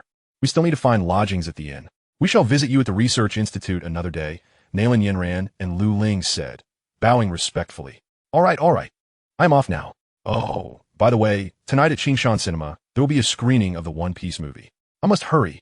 With a glance at his watch, Grey Wolf waved goodbye and strode away amidst the reverent and fearful gazes of the passers-by. What a fruitful day it has been. Grey Wolf chuckled to himself as he gazed at the 2 bottles of pills cradled in his arms. Chapter 56. Is Grey Wolf an 8th-tier magical beast? At the 5-star International Hotel in Qingshan City, Nalan Yenran and Lu Ling, having narrowly escaped from Grey Wolf, finally reunited with Yun and Gu He. The 2 recounted their unintended offense towards the Pingyang Marquis, which had led to their encounter with Grey Wolf. Yun and Gu He exchanged glances, both reflecting shock at the revelation. They had not anticipated the presence of a 6th-tier magical beast within Qingshan City. Green grassland? I have not heard of it before. Yun remarked, her brow furrowed in concern. If previously, Qingshan had only one Dou zone, she felt a sense of security with the knowledge that her master was in seclusion to break through to Dou zone. But now, Master Yun, there is no need for undue worry. We have no conflicting interests with the Huaxia Empire. As long as we each mind our own business, all shall be well. Gu He consoled, noticing the frown on the lovely woman's face. Indeed, nodding at Gu He's words, Yun's expression remained troubled. But what could be done? By the way, Master, Grey Wolf mentioned something about a One Piece movie screening at Qingshan Cinema tonight, which seemed to pique his interest. However, I'm not quite sure what he meant. Nalan Yenran recalled the scene of Grey Wolf leaving in haste and shared her thoughts with Yun. A movie about pirates? What is a pirate? And what is a movie? Yun pondered aloud. Master Yun, perhaps we should ask someone for clarification? Gu He suggested. Yes. In the bustling food street of Qingshan City, Shiao Yen savored skewers of lamb and beer, feeling as though he had returned to Earth. It was a rather peculiar sensation. The One Piece movie, Marineford War Collection, will be screened tonight. Ticket sales will cease in 1 hour. Visitors who have not purchased tickets should hurry. The announcement echoed throughout the food street, reaching every ear. One Piece. Marina Fortva. Upon hearing the announcement, Shiao Yen leaped to his feet. Boss, check please. He hastily swallowed the last piece of lamb skewer and exclaimed. Certainly. That will be 2 silver coins. Here you go. Thank you. Please come again. The boss, having received payment, politely bid farewell to Shiao Yen. Shiao Yen, what is going on? Are you going to see that pirate movie? Do you even know what it is? Seeing Shiao Yen suddenly stride towards the large sign of Qingshan Film City, Yao Lao inquired. Yes, master. I never thought there would be a movie to watch here. I haven't seen a film in nearly 16 years, Shiao Yen lamented. What is that movie? Is it worth watching? Yao Lao, in a moment of bewilderment, found himself in the role of a student, posing the question to Shiao Yen. Teacher, a movie is a series of moving images that narrate a story for the audience to enjoy, Shiao Yen explained, opting for a more accessible description. Yao Lao, not that? Somewhat comprehending, but still puzzled. Well, we shall see for ourselves shortly. As Shiao Yen entered the film studio, A graceful young woman clad in elegant green attire followed closely behind him, flanked by two figures in black. An hour later, Shiao Yen settled into his seat with a bucket of popcorn and a bottle of cola, eagerly awaiting the commencement of the film. As time passed, the theater gradually filled with an increasing number of patrons, the noise level rising in tandem. The lively ambience thrummed around them. "Ladies and gentlemen, the film is about to begin. Please maintain silence," announced the theater's sound system. "Who is speaking? Where's it coming from?" Given that the theater was equipped with 4 speakers and the audience was unfamiliar with the technology, many mistakenly believed it was a person hiding somewhere, making the announcement. "Dr. Grey Wolf, please." At that moment, a theater staff member escorted a short, bipedal Grey Wolf to a VIP seat, which was a luxurious sofa in the front row equipped with a coffee table. As for the other seats, well, you understand how it goes. "Ah, what a hassle." The Grey Wolf nodded appreciatively, then leapt onto the seat. "Teacher, that individual is Grey Wolf," Nalan Yenran remarked to Yun Yun, observing the audacious entrance of the Grey Wolf. "Indeed, it speaks human language. It must be a 6th-tier magical beast." Despite the distance, Yun Yun could still hear Grey Wolf's articulate speech. However, she pondered why she could not sense any fluctuation of battle energy from him. Could it be true, as Yenran suggested, that he possessed the strength of a battle emperor at its peak? Poor Yun Yun mistakenly believed her own power was insufficient to detect Grey Wolf's battle energy, unaware that he possessed not a trace of it. In a confrontation, it was likely that any patron in the theater could easily overpower him. Of course, if Grey Wolf were to unleash his high-tech weaponry, the outcome might differ. A magical beast? The two companions of the young woman exchanged glances, each recognizing the gravity of the situation. They too could not perceive any battle energy emanating from Grey Wolf. This could only imply one of two possibilities. Either he possessed no battle energy at all, or his cultivation far exceeded theirs. In the realm of battle energy, it was a widely accepted axiom that only 6th-tier magical beasts, or those who had consumed transformation herbs, could articulate human speech. This wolf clearly had not undergone transformation. Yet its behavior and demeanor suggested a level of intelligence not to be underestimated. Without a doubt, it was a beast of at least 6th tier. Yet, why could they not sense its battle energy? Could it be that this creature had reached 7th tier, or even 8th tier? A bead of cold sweat trickled down their foreheads. "Miss, this place is quite perilous. I hope you will refrain from provoking any individuals from Huaxia," they whispered to the young woman beside them. "Understood." She nodded slightly, her gaze fixed on Grey Wolf, who lounged in the VIP seat, legs sprawled, munching on snacks and occasionally picking his nose. Grey Wolf. Shiao Yan's eyes twitched as he beheld the attention-grabbing figure of Grey Wolf. Chapter 57. Movies in Reality. Now, the grand film One Piece, Marineford arc is about to commence. Please, everyone, maintain silence. Prepare to immerse yourselves in the spectacle. The announcement echoed, and the screen illuminated, showcasing a series of vivid images before the audience. Wow, what is this? As the large white screen suddenly lit up, revealing words and characters, astonished gasps erupted from the audience. Naturally, some scoffed, casting condescending glances at those who were wide-eyed with wonder. They were locals from Qingshan City, having visited the cinema numerous times without experiencing such marvels. "So please, that was a thing of the past. Please remain silent," the announcement repeated. Although the crowd was filled with astonishment and curiosity, they restrained their excitement, fixated on the screen. Among them were members of the Gama royal family and the Yunlan sect, including Gu Suner, the daughter of the clan leader of the ancient clan, which was one of the continent's foremost powers. However, despite her status, she had never encountered a film before. In fact, aside from Shiqiu and those he summoned, it was likely that only Shiao Yen found this experience unremarkable. The screen depicted a throng of people. Thus, the execution of Ace carries significant implications. We are prepared to engage in full-scale war with the Whitebeard pirates if necessary. Let the battle begin. Ace, I have come to rescue you. Hold on, little Ace. Scenes unfolded one after another, captivating the audience with the unfolding narrative and the breathtaking vastness of the ocean. They had never seen the sea before. Truly, they were unsophisticated. Those who dare to harm our comrades will meet a dire fate. We shall not let anyone who has wronged you go unpunished. We're coming to rescue you. Prepare yourself. Navy headquarters. The powerful entrance of Whitebeard, coupled with the tremendous tsunami generated by the might of the Tremor fruit, left the audience in utter shock. The Ice fruit was one thing, as ice attributes were not uncommon. However, the Magma fruit and the Glint fruit were powers that seemed utterly foreign to them. Is this the power of a devil fruit? How could it be so formidable? Many began to gain a deeper understanding of devil fruits. glancing toward the members of the Gama royal family. They too possessed a devil fruit. Could they also attain such strength? The royal family, especially the likes of Jia Qingtian, was electrified at the sight of Whitebeard's overwhelming prowess on the screen. Could their own member, who had consumed the bulbul fruit, also become so powerful? If that were the case, the insignificant Yunlan sect could be crushed with a mere fist. If Shiqiu were aware of their thoughts, he would surely chuckle. Was there truly any comparability between the bulbul fruit and the tremor fruit? Let me think. Perhaps in terms of their palatability, they might be somewhat similar. But in all other respects, there was no comparison. To defeat the world's strongest man and claim Whitebeard's head, Ace's memories began to play. The world? What is this place? Where's the sea? The audience was filled with confusion, as they only knew the continent. We must return and have our clan investigate the whereabouts of the world and the sea. Gu Sun'er instructed the cloaked figure beside her. Understood. The black-clad individual nodded solemnly, realizing that Whitebeard's destructive capabilities far surpassed his own. But why was he not flying? Not flying? What a joke. With such strength, clearly surpassing the Dou zone level, he should be able to walk upon the void. The world's strongest man has unleashed his power. Whitebeard brandished his massive blade and leapt into the fray. We have the 7 warlords of the sea and 100,000 elite from the Navy headquarters, along with 3 admirals present. There is nothing to fear from the Whitebeard pirates. As the film unfolded, formidable characters appeared before the audience. The 4 emperors, the 3 admirals, the Navy hero garb, the 7 warlords of the sea, and the captain of the Whitebeard pirates, particularly when the immortal bird Marco made his entrance.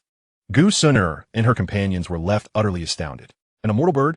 The Phoenix clan is not to be trifled with.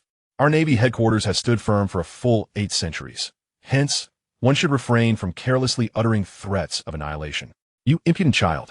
With the arrival of Admiral Sengoku and Blackbeard, the battle once again reached a fevered pitch. Following Luffy's rescue, the film concluded. The audience, each preoccupied with their own thoughts, exited the cinema. Shiao Yen and Grey Wolf took it all in stride, viewing it merely as a tale for entertainment. However, others were not so easily appeased. Those Navy members truly believed themselves to be paragons of justice, and Whitebeard was astonishingly formidable, delivering such devastating blows. Alas, he could not save Ace in the end. Obviously, did you not hear that he is known as the strongest man in the world? Yet, where exactly is this world? My curiosity is piqued by the devil fruits. Well, the magma fruit, the phoenix fruit, and especially Blackbeard's dark fruit, which can even devour Whitebeard's powers. Furthermore, what a sea stone, which can seal the powers of the devil fruits. The title of Whitebeard seems rather unbefitting. For someone so powerful, he ought to be called the White Emperor. Who conferred such a title? Upon leaving the cinema, the attendees from distant lands, drawn by the auction, began to engage in animated discussions. They speculated whether the characters from the Pirate King movie might arrive at the Gama Empire. What kind of devil fruits might be featured in this auction? Could consuming them make one as powerful as Whitebeard? Although most realized that they were unlikely to acquire a devil fruit, this did not hinder their flights of fancy. In any case, tonight's film has undoubtedly ignited fervor for tomorrow's auction. Chapter 58, The Auction. Today, the city of Qingshan is bustling with unprecedented excitement, with numerous factions converging here, including not only the Gama Empire, but also individuals from the countries of Shiuan and Luoyan. They have gathered for but one purpose, the Qingshan auction. After a fortnight of extensive promotion, the news of the unique rare techniques, spiritual fruits, elixirs, artifacts, and devil fruits to be auctioned has reverberated throughout the Gama Empire, prompting other nations to send representatives to participate. The Qingshan Auction House, a newly constructed opulent edifice, stands proudly. Knight Shiqiu, reclining with a glass of wine, gazes out from the window at the throngs of people gathering below. He chuckles to himself, knowing that a significant fortune awaits. Name, Knight Shiqiu. Age, 15. Talent, 6 stars. Realm, 7-star duelist. Devil fruit ability, gravity fruit. Bloodline limit, crystal release. Magic, minor light magic of healing light. Technique, Fire Dragon technique. Weapons, Emperor sword, aluminum sword, amethyst whip. Items, low-level space ring X2, mid-level space ring X1. Skills, One Yang finger, fire release. Great fireball, wind release. Great breakthrough, shadow clone technique. Water flooding dragon, 3 elemental barrier, holy spirit sword technique. Elixirs, recovery pill, X37.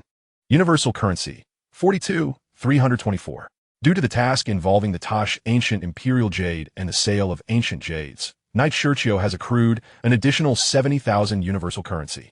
He promptly allocates 5,000 for the development of influence in Qingshan City, while the remaining 20,000 is spent acquiring rare treasures from other worlds for the auction.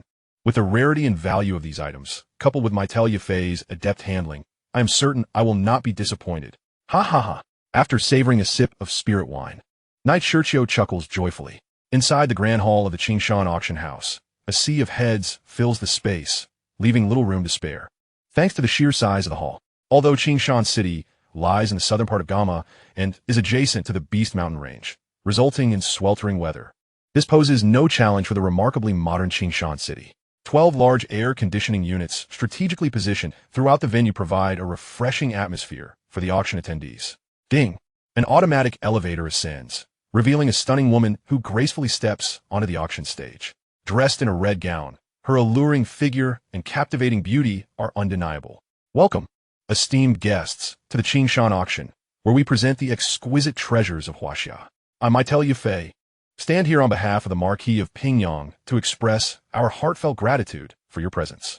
The woman places her hands on her left waist and bows slightly. As this woman welcomes the guests on behalf of Yafei, she subtly emphasizes her own name, Maitel Yafei, and her connection to the Maitel clan, prompting the crowd below to ponder deeply. In the VIP room, Knight Shiqiu shakes his head in exasperation, yet he admires her cleverness. Enough with the pleasantries. I trust you are all eager to commence. Let us begin the auction.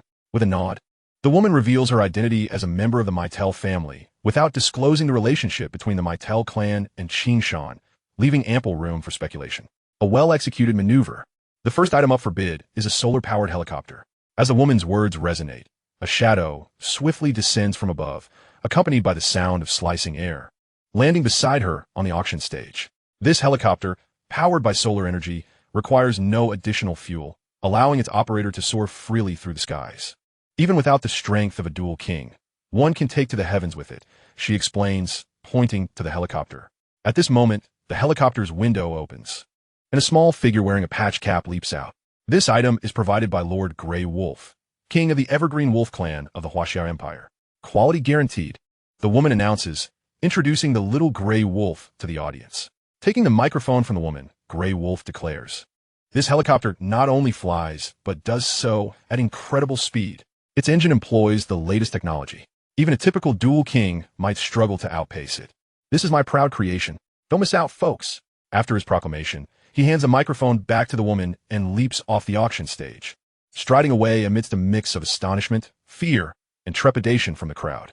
This Grey Wolf, Knight Shiqiu, finds the scene amusing. He had never intended for Grey Wolf to make an appearance, yet the wolf's penchant for the spotlight led him to the auction stage all on his own. Now, Grey Wolf's reputation will undoubtedly echo throughout Gama. It is worth noting that Grey Wolf is a technological whiz, possessing little actual strength. Yet, this talking wolf has managed to instill fear in formidable figures, including the leaders of Yunlan sect and the Royal Guardians. Who would have thought that a talking beast would be regarded as a Tier 6 magical beast here? Perhaps I should consider acquiring Big Bear and Second Bear as well. Knight Shiqiu muses. The starting bid for this helicopter is set at 100,000 gold coins. Just as the audience is taken aback by the talking wolf, the woman suddenly announces, "Oh, I bid 120,000.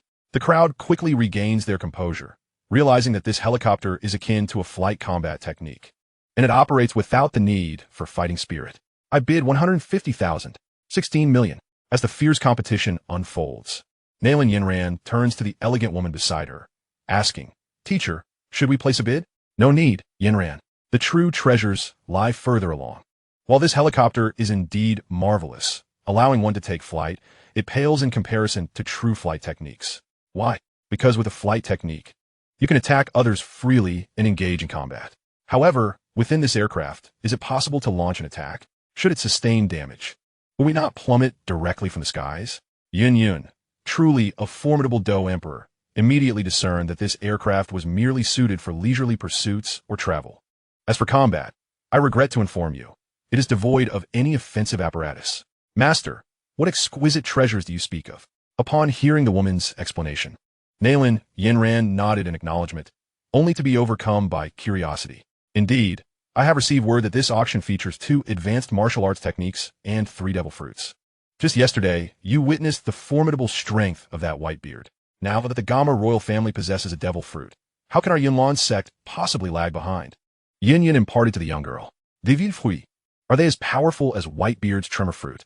The girl inquired excitedly, contemplating the possibility that should the Yunlan sect procure one of these fruits, it would likely be bestowed upon her, the sect master's most cherished disciple. "I am unsure, but I can only presume they possess considerable power." Yin Yin replied with uncertainty. Upon hearing the woman's words, Nalan Yinran's inner yearning only intensified. Could I truly possess such immense power? Congratulations to the head of the He family for acquiring this helicopter at the price of 270,000 gold coins.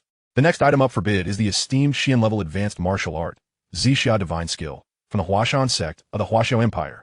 The Zixia Divine Skill, renowned as a superior technique of the Huashan sect, initially manifests subtly, like wisps of clouds and mist, yet it accumulates strength with remarkable tenacity, ultimately overwhelming all in its path. Those who wield this technique are often suffused with a purple aura, hence its name. This skill has been generously provided by the sect leader, Yu Buqian, with a starting bid of 150,000 gold coins. Yu Buqian. In a corner of the auction hall, Shiao Yen involuntarily twitched his mouth upon hearing the woman's voice. How could a character from Laughing in the Wind appear in the Dou Qi Continent? Moreover, this hypocritical eunuch has come to the Gama Empire. What's the matter, Shiao Yen? Are you familiar with this Huashan sect? Yao Shen inquired from within the ring. Indeed. And how formidable are they? Yao Lao, ever curious about the Huashan Empire.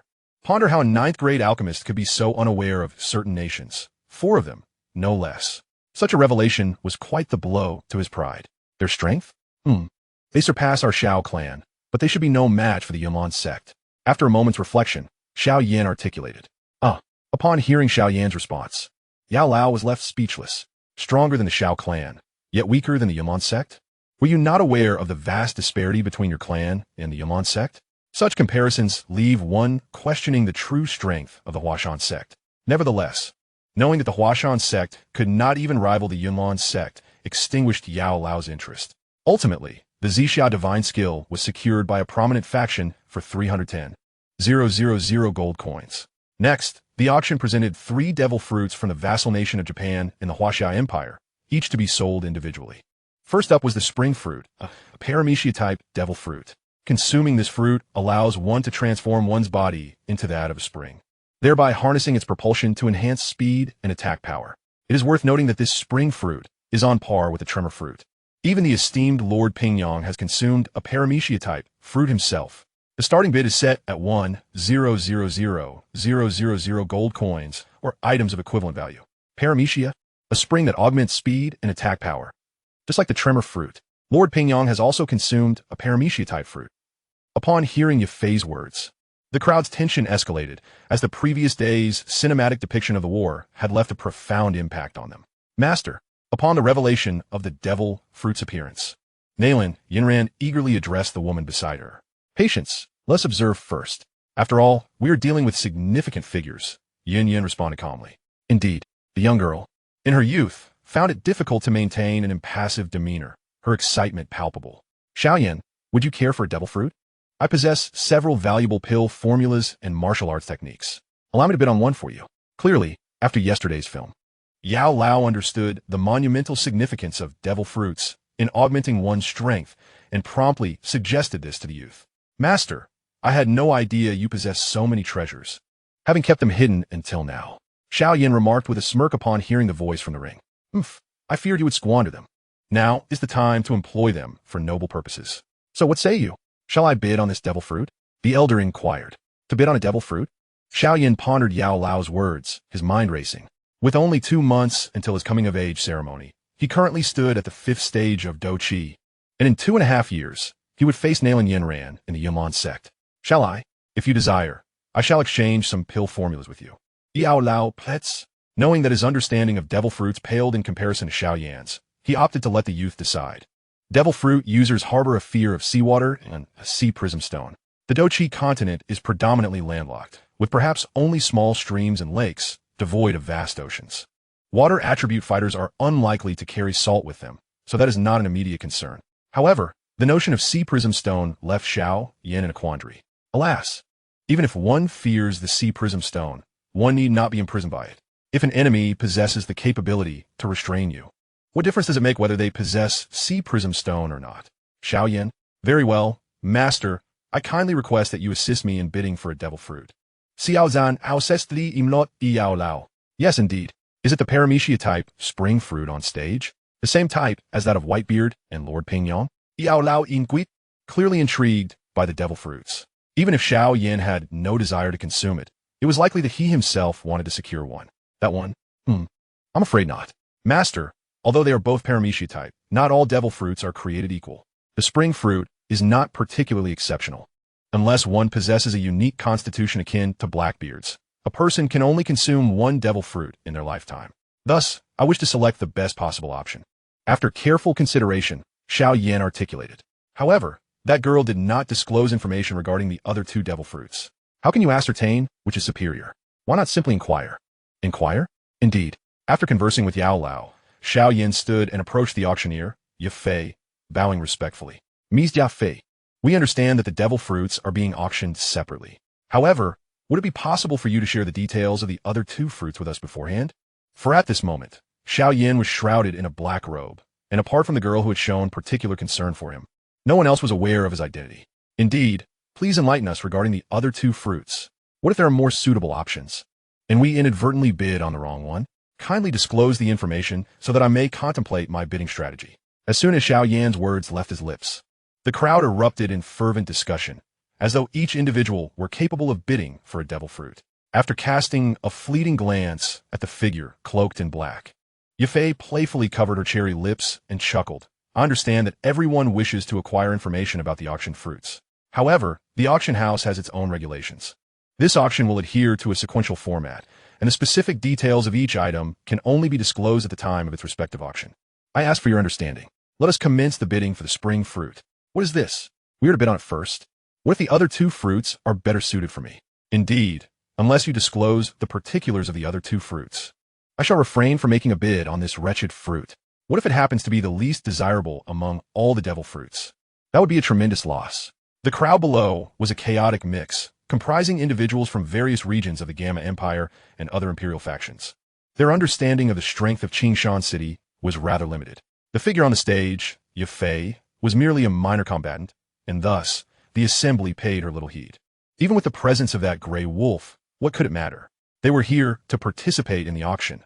Could the auctioneers truly impose any consequences upon them? With this mindset, they sought to challenge Ye Fei. Unfortunately for them, her next words nearly cost them their lives. I urge you all to exercise caution in your words. Some statements should not be carelessly uttered. Observing that the crowd had not heeded her advice and continued their raucous behavior, Ye Fei raised her voice through the microphone, speaking with an air of indifference. What? If I refuse to bid on your pitiful fruit, do you believe you can still proceed? Before the crowd could respond, Ye Fei asserted clearly that the auction house prioritizes credibility, and it is the guest's prerogative whether to participate in the bidding. However, this spring fruit is provided by Admiral Akinu of the World Government's Marine Headquarters. Should Admiral Akinu learn that you have disparaged his devil fruit as worthless, I wonder how many of you will leave here unscathed? Her smile, though gentle, struck terror into the hearts of the audience for one singular reason. She had invoked the fearsome title of Admiral Akinu of the World Government's Marine Headquarters. Chapter 60. The Auction. Admiral Akinu. The chilling name rendered the audience below speechless, swiftly silencing their chatter. Following the film from the previous day, they all understood that Akinu's strength surpassed that of the dozo. Furthermore, his volatile temperament resembled that of a rabid dog. Incurring his wrath could lead to the slaughter of even his allies. To kill these individuals would be akin to slaughtering pigs and dogs. Observing the crowd's reaction, Ye Fei smiled softly. Then, shall we proceed with the auction? Miss Ye Fei, please. The earlier instigators quickly backtracked, casting malevolent glances at Shiao Yen, blaming him for the uproar. Master, I feel as though I've made a grave miscalculation, Shiao Yen remarked with a bitter smile, sensing several discontented stares upon him. Alas, you're still too young. Yao Lao shook his head. Well, don't dwell too much on it. Let's continue with the auction. We must acquire at least one. Indeed. Shiao Yen nodded. Elder Mo Chung from the Mo family of Yinqing bids 1 million gold coins along with 3 mid-level Shian-tier cultivation techniques and 1 high-level Shian-tier combat skill. Is there anyone willing to bid higher? Very well, I declare that the paramecia-type spring fruit has been acquired by Elder Mo Chung, Ye Fei announced, striking the auction hammer. The Mo family? Yin cast a sidelong glance at the smug Mo Chung, pondering her thoughts. Next on the auction block was the animal-type devil fruit. The Black Hawk Fruit. This Black Hawk Fruit, like the bull fruit previously gifted to the royal family, belongs to the animal category and allows the consumer to transform. However, the individual consuming the Black Hawk Fruit would gain the ability to fly, presumably superior to that of the bull fruit. The starting bid was set at 1 million gold coins, better than that of the royal family. At this remark, Yin raised an eyebrow. I'll take it. Is it better than ours? In a corner, an elderly man in a yellow robe spoke to a young woman beside him. Yes, great-grandfather. I, the Yuan sect, bid 120 million gold coins. I, the Gama royal family, bid 150 million gold coins. Shiao Yen, what about this one? Yao Chun inquired of the youth. Damn, it's not even as good as the spring fruit. The boy muttered under his breath. Huh? Not as good as the previous one? Yao Lao expressed his astonishment. Indeed, master, aside from the human fruit, ancient species, and mythical beasts, the other animal-type devil fruits are rather unimpressive, Shiao Yen explained. I see. Yao Lao appeared somewhat disheartened upon hearing the youth's words. Ultimately, the Black Hawk Fruit was secured by the Yuan sect for 150 million gold coins, along with a high-level Shian combat skill and a 5th-grade spirit pill. The Gama royal family likely refrained from contesting the Yuan sect's claim on the fruit, anticipating another fruit to be auctioned shortly. The subsequent offering was a rare natural-type devil fruit, the smoke fruit, with a starting bid of 2 million gold coins. As the auctioneer finished speaking, the crowd erupted in excitement. Natural type, 2 million, double the previous bid. This is the one. Master, let us bid on it. Shiao Yen exclaimed with enthusiasm. Certainly. Finally, they had encountered a devil fruit, and, judging by Shiao Yen's expression, this one seemed promising. Yao Lao also appeared somewhat exhilarated. Consuming this natural-type devil fruit would grant the ability to elementalize one's body, rendering one immune to physical attacks. A truly precious asset. Please, do not miss this opportunity. If you overlook this chance, it may be a long time before another natural-type devil fruit appears. The auctioneer further ignited the crowd's excitement. Natural type? Elders. Let us secure it. The young girl in the blue attire urged her 2 companions. Yes, Mississippi. They nodded in agreement. Natural type? Young great-grandfather, understood. Master we. I know, this is vexing. Had I known, I would not have bid on the Black Hawk Fruit. Yin exclaimed in frustration, striking her beautiful leg. Master. Nalan Yinran hesitated to speak. The acquisition of the Black Hawk Fruit had already depleted much of the Yuan sect's resources, should they bid on the smoke fruit. Although they could afford it, it would likely leave them in a precarious position. Moreover, Yin appeared particularly intent on securing another item at auction, and she would likely refrain from further bids until that was accomplished. 250 million gold coins. Jia Xingtian stood up, his voice filled with excitement. This is a natural-type devil fruit. If our royal family possesses it, we will. 260 million. A chilling voice interjected. Su Zhe. Is it you? Jia Xingtian furrowed his brow upon recognizing the source of the voice. It is I. It has been a while since we last met, Jia Xingtian. You still possess your charm. The young man in the red garment replied courteously. His appearance was striking, exuding an air of nobility. Yet the 5 alchemical symbols embroidered on his chest revealed his identity as a 5th-grade alchemist. Humph. Do you think your lying royal family can lay claim to a devil fruit? Be careful. Even if you manage to bid successfully, you may not be able to take it away, Jia Xingtian retorted sharply. Haha. Thank you for your concern, Jia Xingtian. If I can acquire this smoke fruit, even if I am lacking, I will ensure its safe return to my homeland. The young man bowed slightly in respect to his elder. Hearing the elder's words, the young man named Su Zhou was, in fact, from the Lying Empire's royal family, which surprised several onlookers observing the auction through their cameras. I didn't expect even the Lying Empire's royal family to send someone. A young man chuckled softly, finding the unfolding drama increasingly intriguing. That is if you can secure it. I, the Gama royal family, bid 250 million gold coins along with a 6th-grade fire attribute magic core and a high-level earth attribute Shian combat skill, Jia Xingtian declared. Elders, the veiled young woman seated in an inconspicuous corner spoke to her companions. Yes, Mississippi. The 2 nodded, and one of them stood, declaring, 300 million gold coins along with a 6th-grade Dou spirit pill. Hiss. 300 million. Dou spirit pill. Upon hearing the black-clad man's bid, the crowd collectively gasped in astonishment. Who is this individual, so extravagantly wealthy? Who are they? Knight Shiqiu furrowed her brow as she observed the black-robed man rise alongside a young girl and another man. This gentleman has offered 3 million gold coins and a spirit Dou pill. Is there anyone willing to bid higher? If not, this smoke fruit shall belong to him, the auctioneer. Ye Fei inquired, visibly taken aback by the staggering sum. Is there no one else? This is a rare natural-type devil fruit. Should you miss this opportunity, who knows when it will arise again? Yafei pressed further. Very well, 3 million gold coins and 1 spirit dough pill. Going once. Going twice. Going thrice. I bid 2 scrolls of 6th grade pill formulas. Just as Yafei was about to declare the smoke fruit sold to the black-robed man, another figure stood up, a black-clad individual who was none other than Shiao Yen, the one who had previously inquired about the other fruits. I bid 2 scrolls of 6th grade pill formulas. Shiao Yen declared. The smoke fruit was his assurance for a flawless coming-of-age ceremony and a powerful asset for the impending clash with Nalan Yenran. He must secure it. 6th grade formulas? Is he a refining master? The crowd was in utter disbelief at Shiao Yen's bid. Shiao Yen, brother, how could he possess 6th grade formulas? Guxun questioned, her beautiful eyes darting as she pondered the implications. I shall bid. Elder Guyu, there's no need for further bids. The girl addressed the black-clad man beside her. Since Shiao Yen desired the smoke fruit, she would not contest it. What, miss? Silence. Did you not hear what the miss said? Sit down. Gu Feng interjected sharply as Guyu appeared ready to voice his objections. Yes. Though reluctant, Guyu complied and sat down. Esteemed elders, weren't there 2 others who bid for the devil fruit earlier? We can simply request it from them later. Observing their puzzled expressions, the girl spoke softly, unsure why they had ceased their bidding. Those 2? Oh, understood. The 2 elders nodded in acknowledgement. This gentleman has bid 2 scrolls of 6th grade formulas. Is there anyone willing to bid higher? Going once. Going twice. Going thrice. Sold. Congratulations to this gentleman for acquiring the natural-type smoke fruit. Ultimately, the smoke fruit was secured by Shiao Yen. Next came the final item of this auction, a piece de resistance even more valuable than the smoke fruit. What? More precious than the smoke fruit? The crowd was abuzz with astonishment, though a select few representatives from powerful factions remained unfazed, as if they had anticipated this moment. What could be so valuable? Not even Shiao Yen, nor Yao Chun or Gu Suner could contain their curiosity. At that moment, Xiao Feng personally emerged from the passageway, holding a jade plate, upon which rested a violet crystal scroll, exuding an air of sophistication. This may very well be the most precious item Yafei has ever auctioned.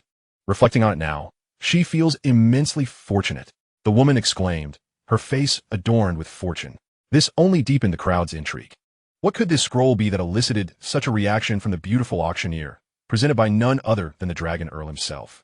I believe everyone is quite curious about this item. I shall not keep you in suspense any longer. This treasure is none other than the renowned combat technique. The Holy Spirit sword technique, created by the sword saint, Dou Qi of the unrivaled city of the Hasha Empire. Yafei announced loudly, revealing the scroll's illustrious origin.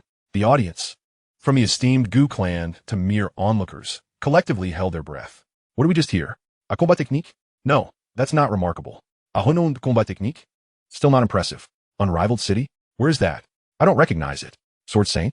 Who is he? Wait, what? Sword saint? Sword saint. The crowd slowly uttered the 2 words, as if summoning all their strength. Saint. What does that mean? It is a term reserved for the powerful Dou saints. Indeed, this is the ultimate technique of the sword saint. It is said that the Holy Spirit sword technique comprises 23 forms, each embodying the essence of swordsmanship, particularly the 23rd form, which can even halt time itself. It is a high-tier, earth-level combat technique personally crafted by the sword saint. Xiao Feng proclaimed. Wow. Created by the sword saint. High-tier, earth-level. The crowd was astounded. Sword saint? Esteemed elders, have you heard of this individual? Gu Suner inquired of the 2 elders. Miss, please forgive our ignorance, one elder replied. Sword Saint Dou Qi, the Holy Spirit's sword technique. Upon hearing Xiao Feng's introduction, Shiao Yen was equally astonished. How could someone from the wind and cloud world also exist in the Dou Qi Continent? Where exactly have I been transported? Moreover, does Dou Qi possess Dou Saint strength? Shiao Yen, have you heard of the Sword Saint? Yao Lao asked urgently, noticing Shiao Yan's reaction. Sword Saint, with such a title, it eclipses my own. I am merely Yao Zun. Shiao Yen numbly nodded before replying. Teacher, I'll explain everything when we return. Very well. Indeed, this is not the place for lengthy discussions. The Marquis of Pingyang is an old friend of the Sword Saint. Coincidentally, as the Marquis is about to undergo his coming-of-age ceremony, the Sword Saint has entrusted his disciple, the Sword Emperor Xiao Yitsai, to present the Holy Spirit sword technique as a gift to congratulate the Marquis. Yafei elaborated for the crowd. However, as this is the Sword Saint's ultimate technique, the Marquis will only auction off 15 of the sword forms. Yet even with just 15 forms, They are genuine high-tier, Earth-level combat techniques, and mastering them to perfection is still comparable to high-tier, Earth-level techniques. Now let the auction commence, with a starting bid of 5 million gold coins or equivalent items. The Holy Spirit's sword technique? Teacher, shall we bid? Shiao Yen hesitated, glancing at Yao Lao. The allure of the Holy Spirit sword technique was undeniable. High-tier, Earth-level. Let's bid. After a moment's thought, Yao Lao nodded. Regardless of whether it was truly crafted by the Sword Saint, a high-tier, Earth-level combat technique is undeniably valuable. Securing it would be advantageous. Miss. The first 15 forms of high-tier, Earth-level? It's akin to our Imperial Seal technique. Let's secure it and take it back to our clan, the girl stated, her tone implying that no one here could contest her claim. Yes, I shall obey. I, the Falling Goose Royal family, bid 5 million gold coins plus a city. A young 5th-grade refining master named Suja from the Falling Goose Royal family stood up to declare his offer. A city? Hearing the young man's bid, Knight Shiqiu in the VIP room could not help but touch her lips, still stained with fruit juice. A city is indeed a valuable asset, but her current manpower was insufficient. She had only subdued 3 of the 6 cities offered by the Jiamar royal family. She was uncertain of the progress of Murong Fu, who had taken 2,000 troops to Ningyuqing. Where would she find the energy to accept additional territory? With a resigned shake of her head, she sighed. Fine. The Jiamar royal family bid 5,500,000 gold coins and a 6th-grade beast fire, the azure blue flame of the surging wave dragon. Jia Xingtian added. Yao Lao, are you perhaps losing your wits? A mere 50,000 gold coins and a beast fire cannot compare to a city. Perhaps other cities may not measure up. However, your Falling Goose Empire city is situated near the border and adjoins the Tagore Great Desert.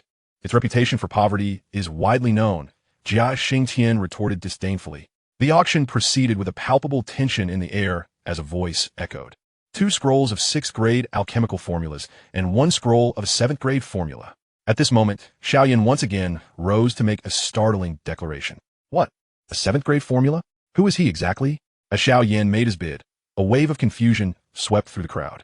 Elder Gu glanced at Shiao Yen, who had once again stood to raise his bid, her eyes flashing with a peculiar light, a blend of curiosity and delight. Oh, a 7th-grade formula? It appears that an extraordinary individual has arrived. In the VIP room, Yi Shiqiu, casually reclining with one leg crossed over the other, remarked, 7th grade. This gentleman bids for 2 scrolls of 6th-grade formulas and 1 scroll of a 7th-grade formula. Is there anyone prepared to bid higher? This is the combat technique of the Sword Sage. Possessing it grants you a ticket to the realm of the strong. Is there truly no one willing to offer more? She endeavored to secure the maximum profit for Yi Shiqiu. The incessant questioning from Yafei began to irritate Shiao Yen, who furrowed his brow in displeasure, wondering if this was insufficient and whether he was expected to part with even more. Then, for the first time, 2 scrolls of 6th-grade formulas and 1 scroll of a 7th-grade formula. Second time. Third time sold. Congratulations to this gentleman for acquiring the first 15 forms of the Sacred Spirit sword technique. Chapter 62. War and Refugees.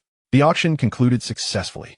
The enigmatic figure in the black robe, who had procured a 7th-grade formula along with 4 6th-grade formulas, successfully acquired the natural system Smoke Fruit and the Earth-grade combat technique. The Sacred Spirit sword technique, leaving everyone curious about his identity, yet none could discern his true nature, except for the girl who had been observing him closely. It is worth noting that Mo Chung, who had won the superhuman spring fruit, experienced an unfortunate turn of fate on his journey back to Salt City, encountering an overwhelming adversary. With just 1 strike, he was brought to the ground, and the spring fruit was snatched away. Truly lamentable. However, these events bore little relevance to Yi Shiqiu, who was presently absorbed in calculating the extent of his gains from the auction.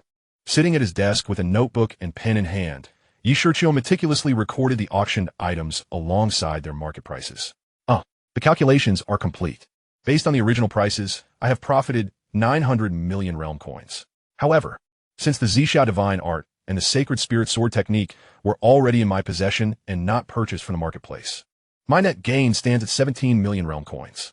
If sold to the marketplace, I would also earn over 8 million. The young man chuckled with delight. I'll hold onto those gold coins and elixirs for the development of Qingshan City. As for the combat techniques, I shall retain copies and then sell them in the marketplace. Yes, that shall be my plan.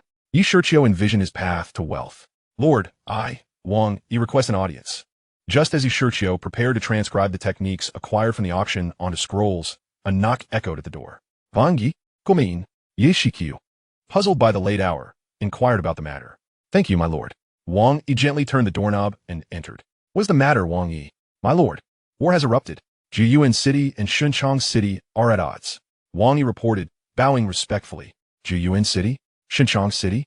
Yi Shiqiu, typically indifferent to political affairs, had no recollection of these cities, which were not mentioned in the original text. My lord, this presents us with an opportunity. Wang Yi exclaimed, retrieving a map of the Gama Empire from his spatial ring and presenting it solely to Yi Shiqiu. Look here, my lord. Jiyuan and Shunchang are both situated around our Anlu city. Although not particularly affluent, they are populous metropolises. Indeed, examining the detailed map, Yi Shiqiu nodded. While these two cities were not close to the Beast Mountain range, they were relatively near his territory. But will their conflict truly affect us? Do they possess the audacity to encroach upon our domain? Yi Shiqiu pondered aloud, bemused by the thought that they might dare to challenge him. Of course not. They lack the courage for such folly. My lord, I meant that this is an opportunity for us. Wang, he shook his head vigorously. Would they dare to assault Anlu City? What a jest. Anlu City is guarded by Lin Pingji. Who would be so reckless? It is worth noting that Lin Pingji has now advanced to the Do Wang level. An opportunity? Are you suggesting we take advantage of their mutual destruction to eliminate them and claim their cities? Yiqiu quitted Unjertain. While his subordinates were formidable, there were not enough to manage multiple territories simultaneously. One person per city would leave Qingshan City vulnerable. Not all, my lord. I am not suggesting we intervene in their conflict, but rather to consider their populations. Populations? Precisely. What is your assessment of our Qingshan City at present? Wang Yi adopted a tone of a strategist, brimming with wisdom. Quite impressive. In terms of area, we rank among the top 10 in the Gama Empire. And in terms of strength, we are number 1. Although Yi Shiqiu lacked political acumen, he was aware of this fact. However, our population barely exceeds 2 million. One must understand that the area of Qingshan City is comparable to that of a province in our homeland, yet we only have a mere 200,000 people. Wang Yi lamented. A large population can provide us with an army. It facilitates the selection of exceptionally talented individuals for the Qingshan Academy, who can graduate to become imperial generals. It fosters trade. It serves as labor for cultivating wasteland and exploring the Beast Mountain range. Wang Yi grew increasingly animated, nearly spitting as he spoke, fearing that Yi Shiqiu might overlook the significance of population for their aspirations. Witnessing Wang Yi's childlike excitement, Yi Shiqiu was momentarily taken aback. Is it really that serious? I never claimed that a large population was detrimental. What is the point of all this? My lord, I believe that as the conflict between the two cities intensifies, there will inevitably be many displaced individuals seeking refuge to escape the war, which would lead them to our Anlu city. Therefore, I implore you to issue an order allowing Pingji to shelter these refugees and transfer them to Qingshan City for resettlement, thereby increasing our population. Bring the refugees from those two cities to Qingshan City. Yi Shiqiu was genuinely astonished at Wang Yi's proposal. This fellow, however, while Qingshan City was spacious, accommodating such a large influx of people at once could be overwhelming. My lord, I have already constructed 3 new towns in the outskirts of Qingshan, each consisting of ordinary residential buildings, capable of housing over 1 million individuals. Before Yi Shiqiu could finish his thought, Wang Yi interjected. Are you bypassing my authority here? Yiqiu replied, speak this. You've already made arrangements, and now seek my approval? I would not dare, my lord. Such significant matters must still be discussed with you. Wang Yi quickly bowed his head in deference. All right, enough of that. Let's proceed as you suggest. Yi Shiqiu decisively interrupted, granting his consent. Thank you, my lord.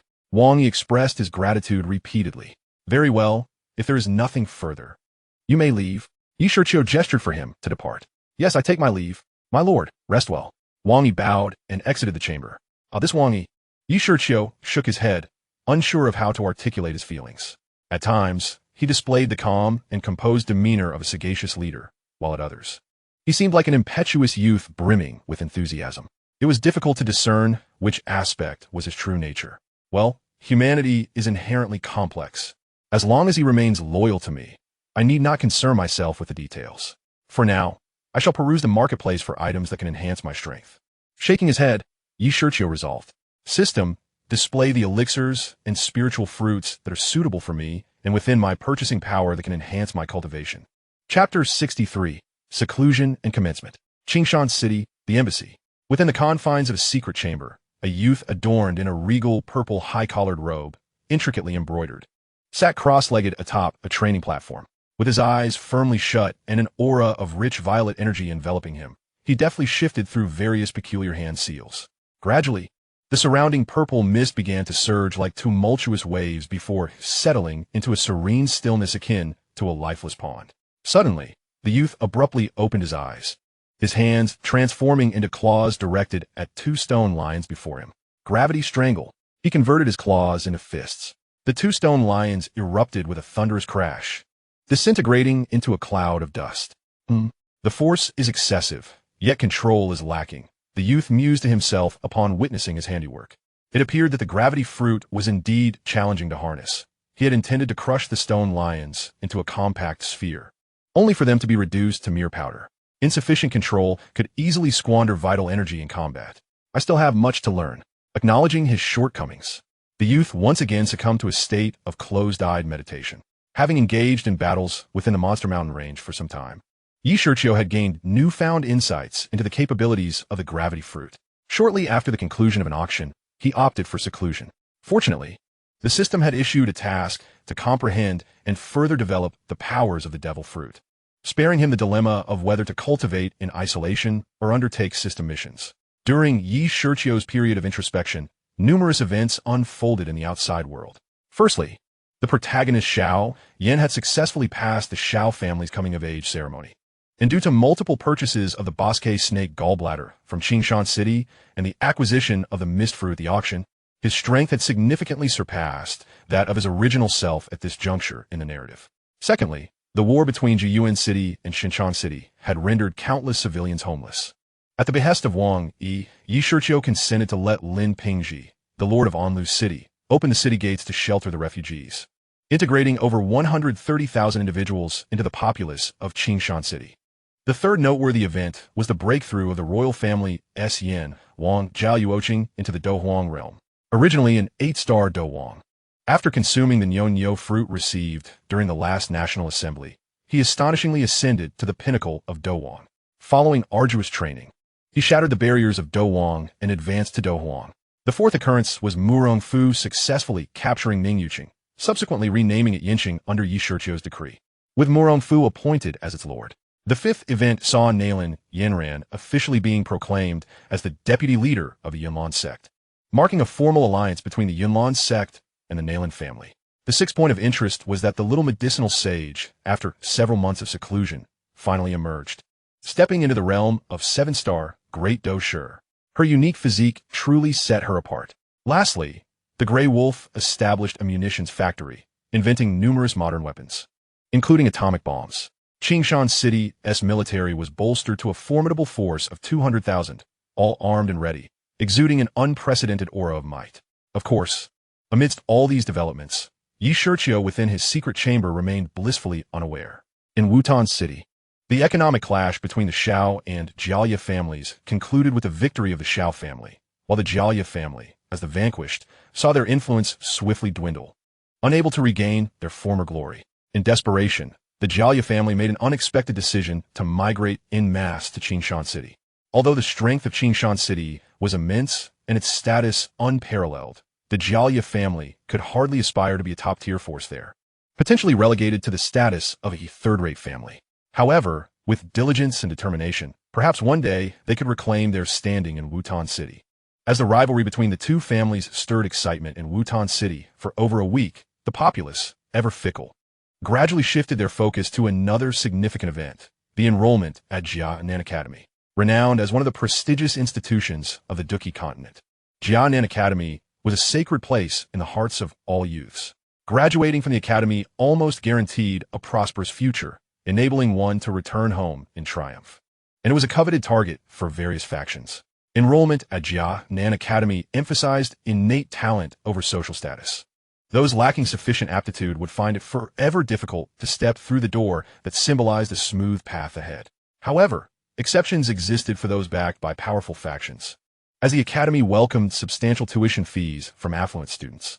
Consequently, in Wutan City, even young beggars and petty thieves eagerly awaited the arrival of the enrollment instructors, hoping for a stroke of luck that could elevate them from their lowly, scorned positions to respected fighters. This prevailing sentiment rendered the atmosphere in Wutan City more vibrant than during festive seasons, with individuals stationed at the city gates daily, eagerly anticipating news. Yet, with the presence of the medicinal elder, Shiao Yen remained indifferent to the enrollment at Jia Nan Academy. He veered into a narrow path leading to a garden at the back of the courtyard, where he spotted a familiar silhouette of a young girl standing amidst a sea of blossoms, radiating extraordinary beauty. As he squinted at her perfectly curved figure, a gentle smile graced Shiao Yan's face as he sauntered towards the girl, who appeared lost in thought, gazing at a willow tree. "Brother Shiao Yen, are you about to leave?"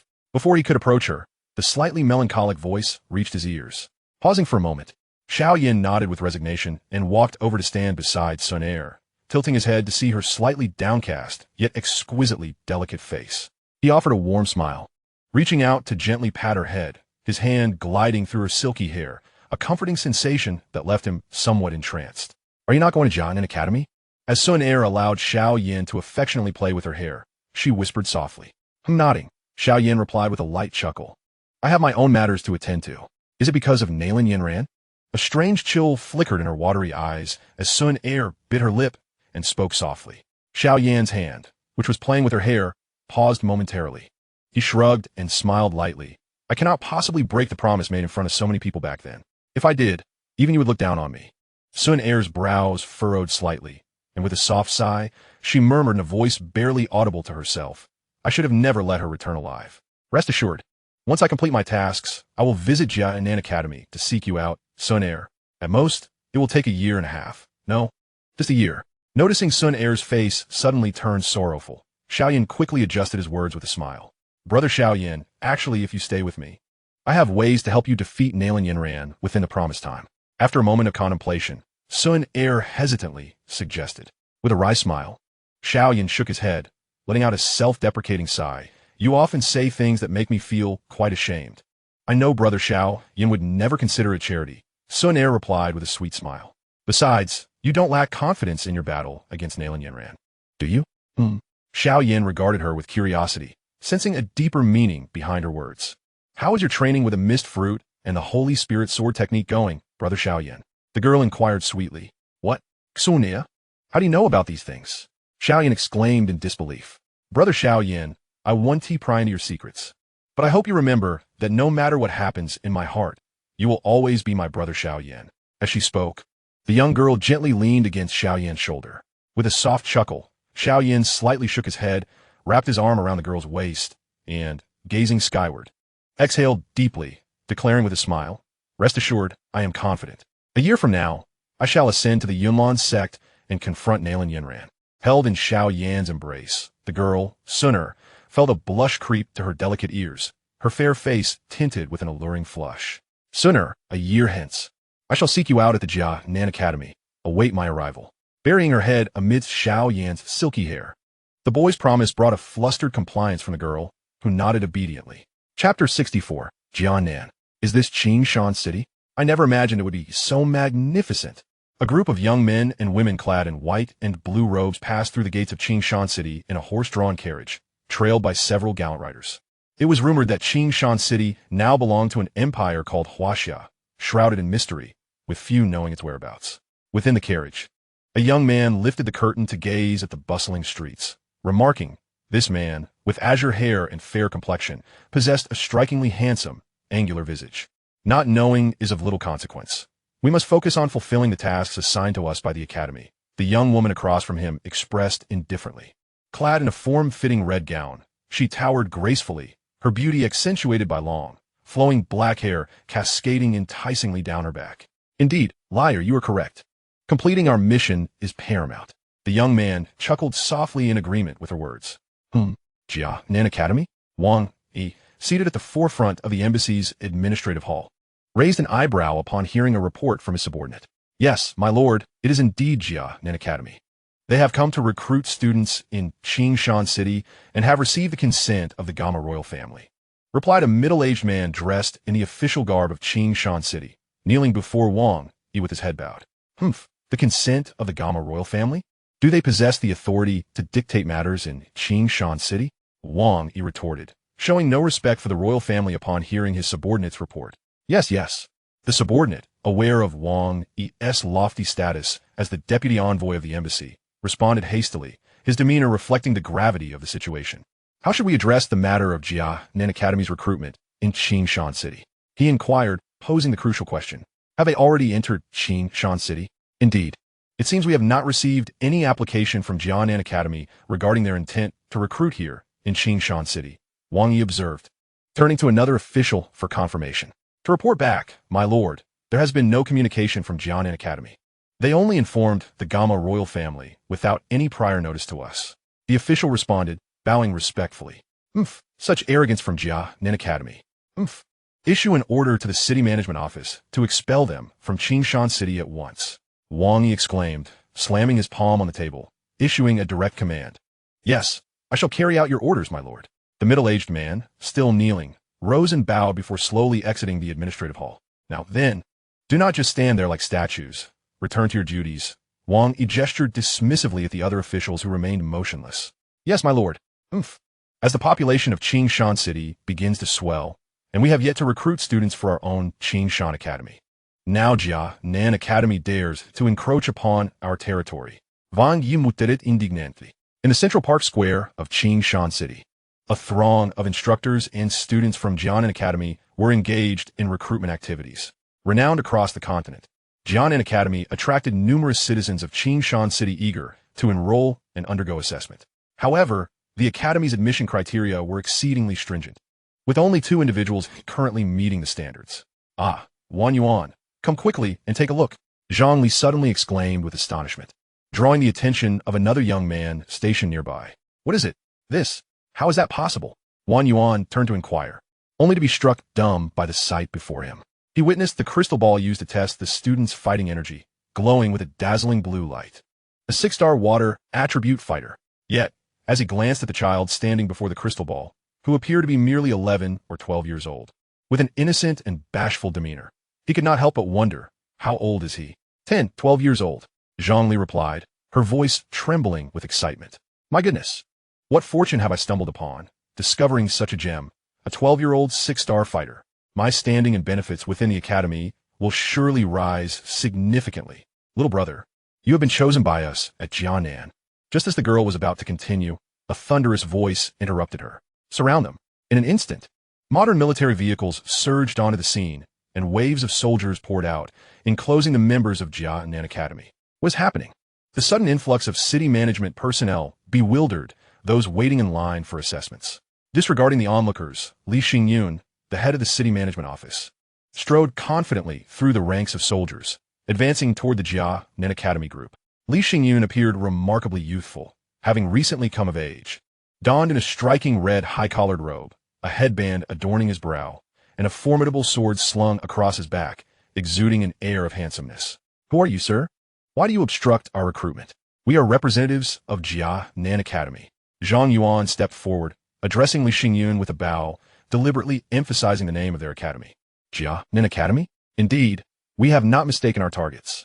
Li Xingyun replied with a slight smile, flexing his fingers.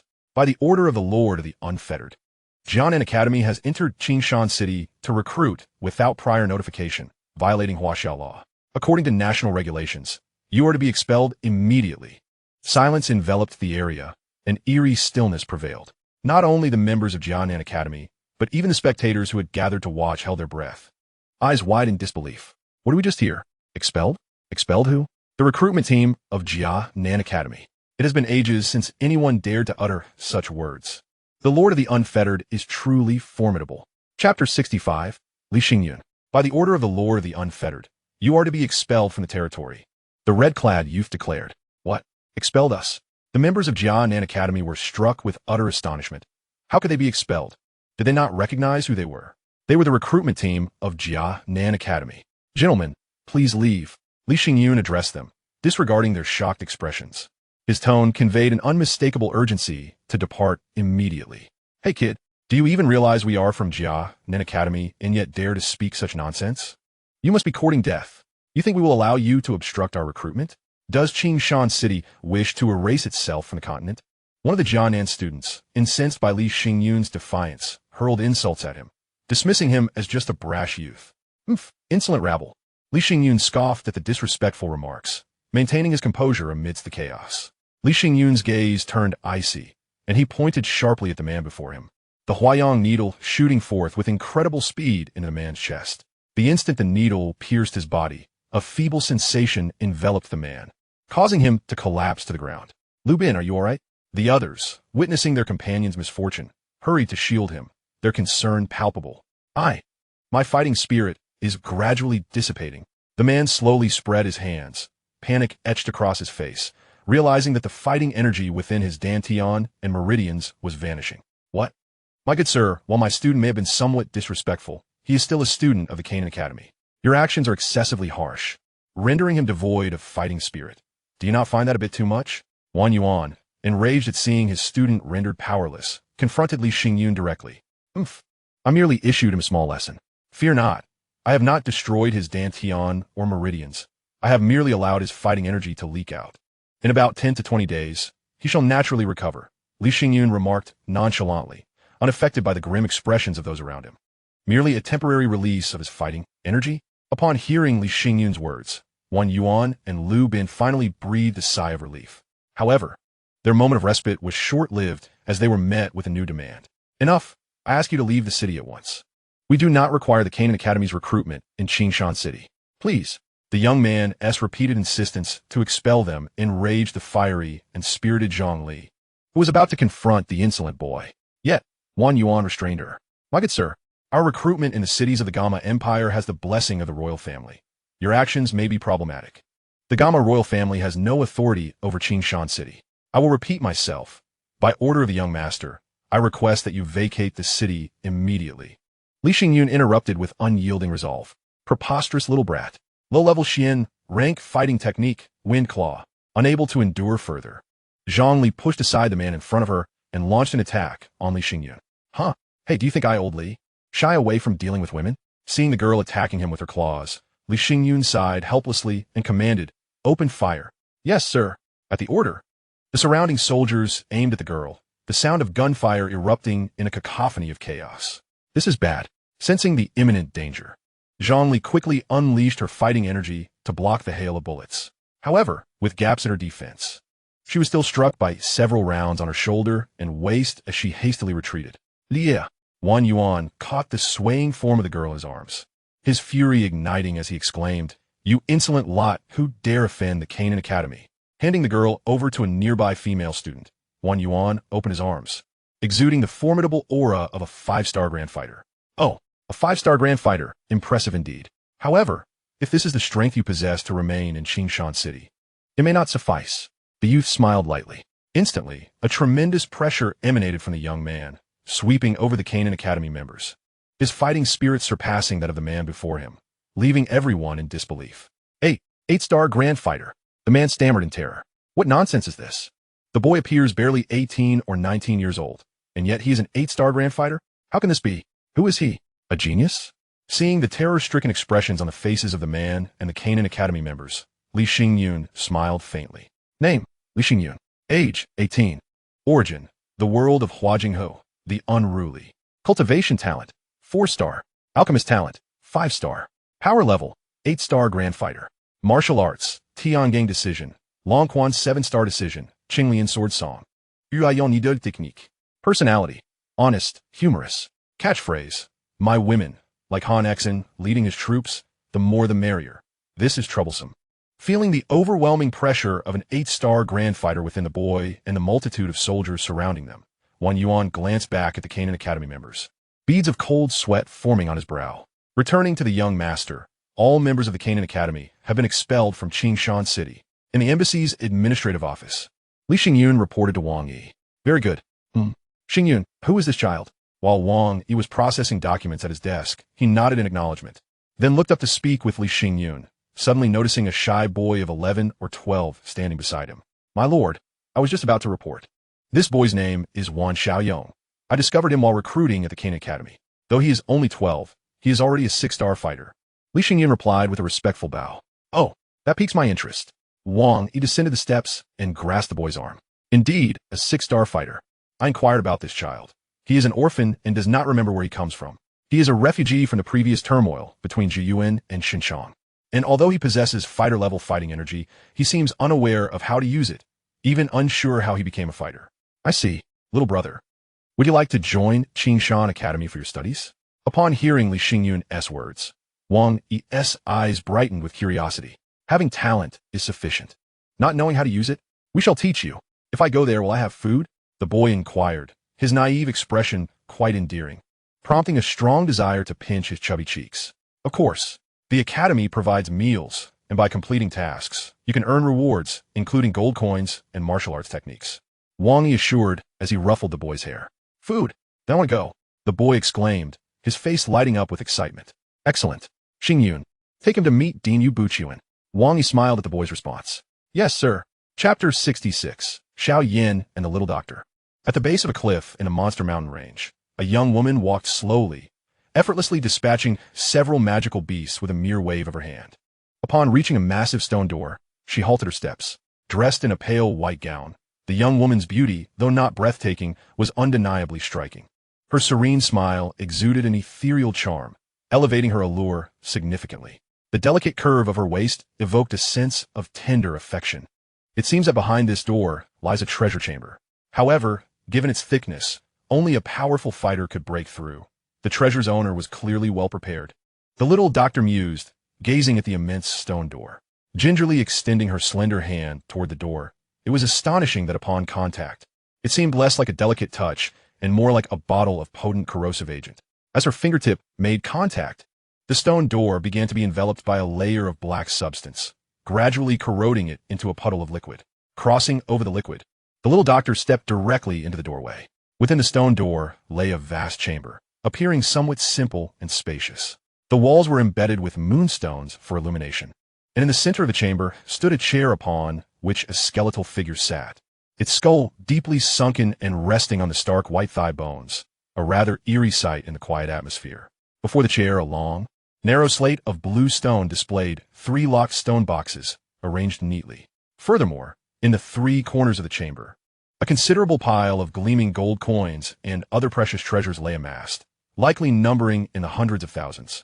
Wealth and riches are not in short supply for the young healer, who observes that the original owner of these treasures also displayed them with a certain nonchalance, suggesting they did not hold these golden and silver items in particularly high regard.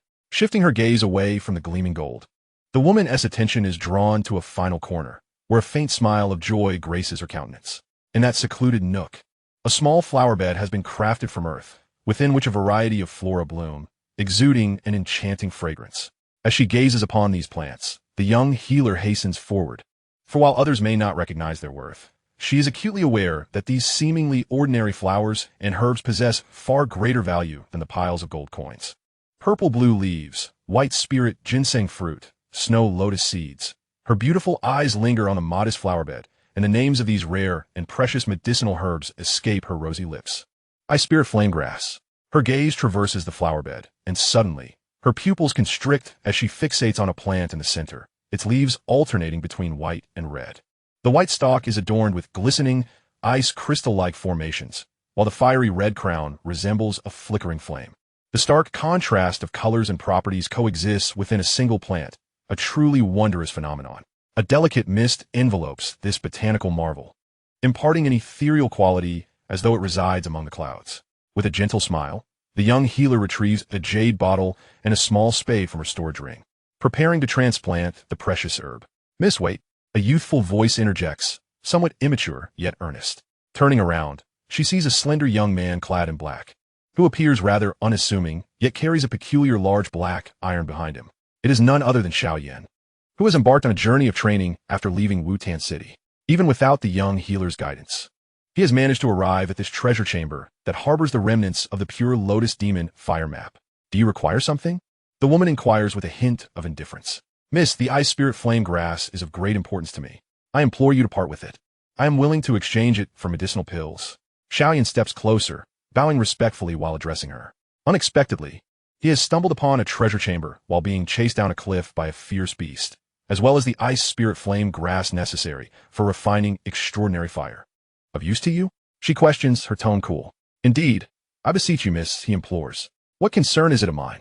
She replies dismissively, Resuming her task of transplanting the herb, a Shiao Yen feels a flush of embarrassment at being rebuffed by a woman.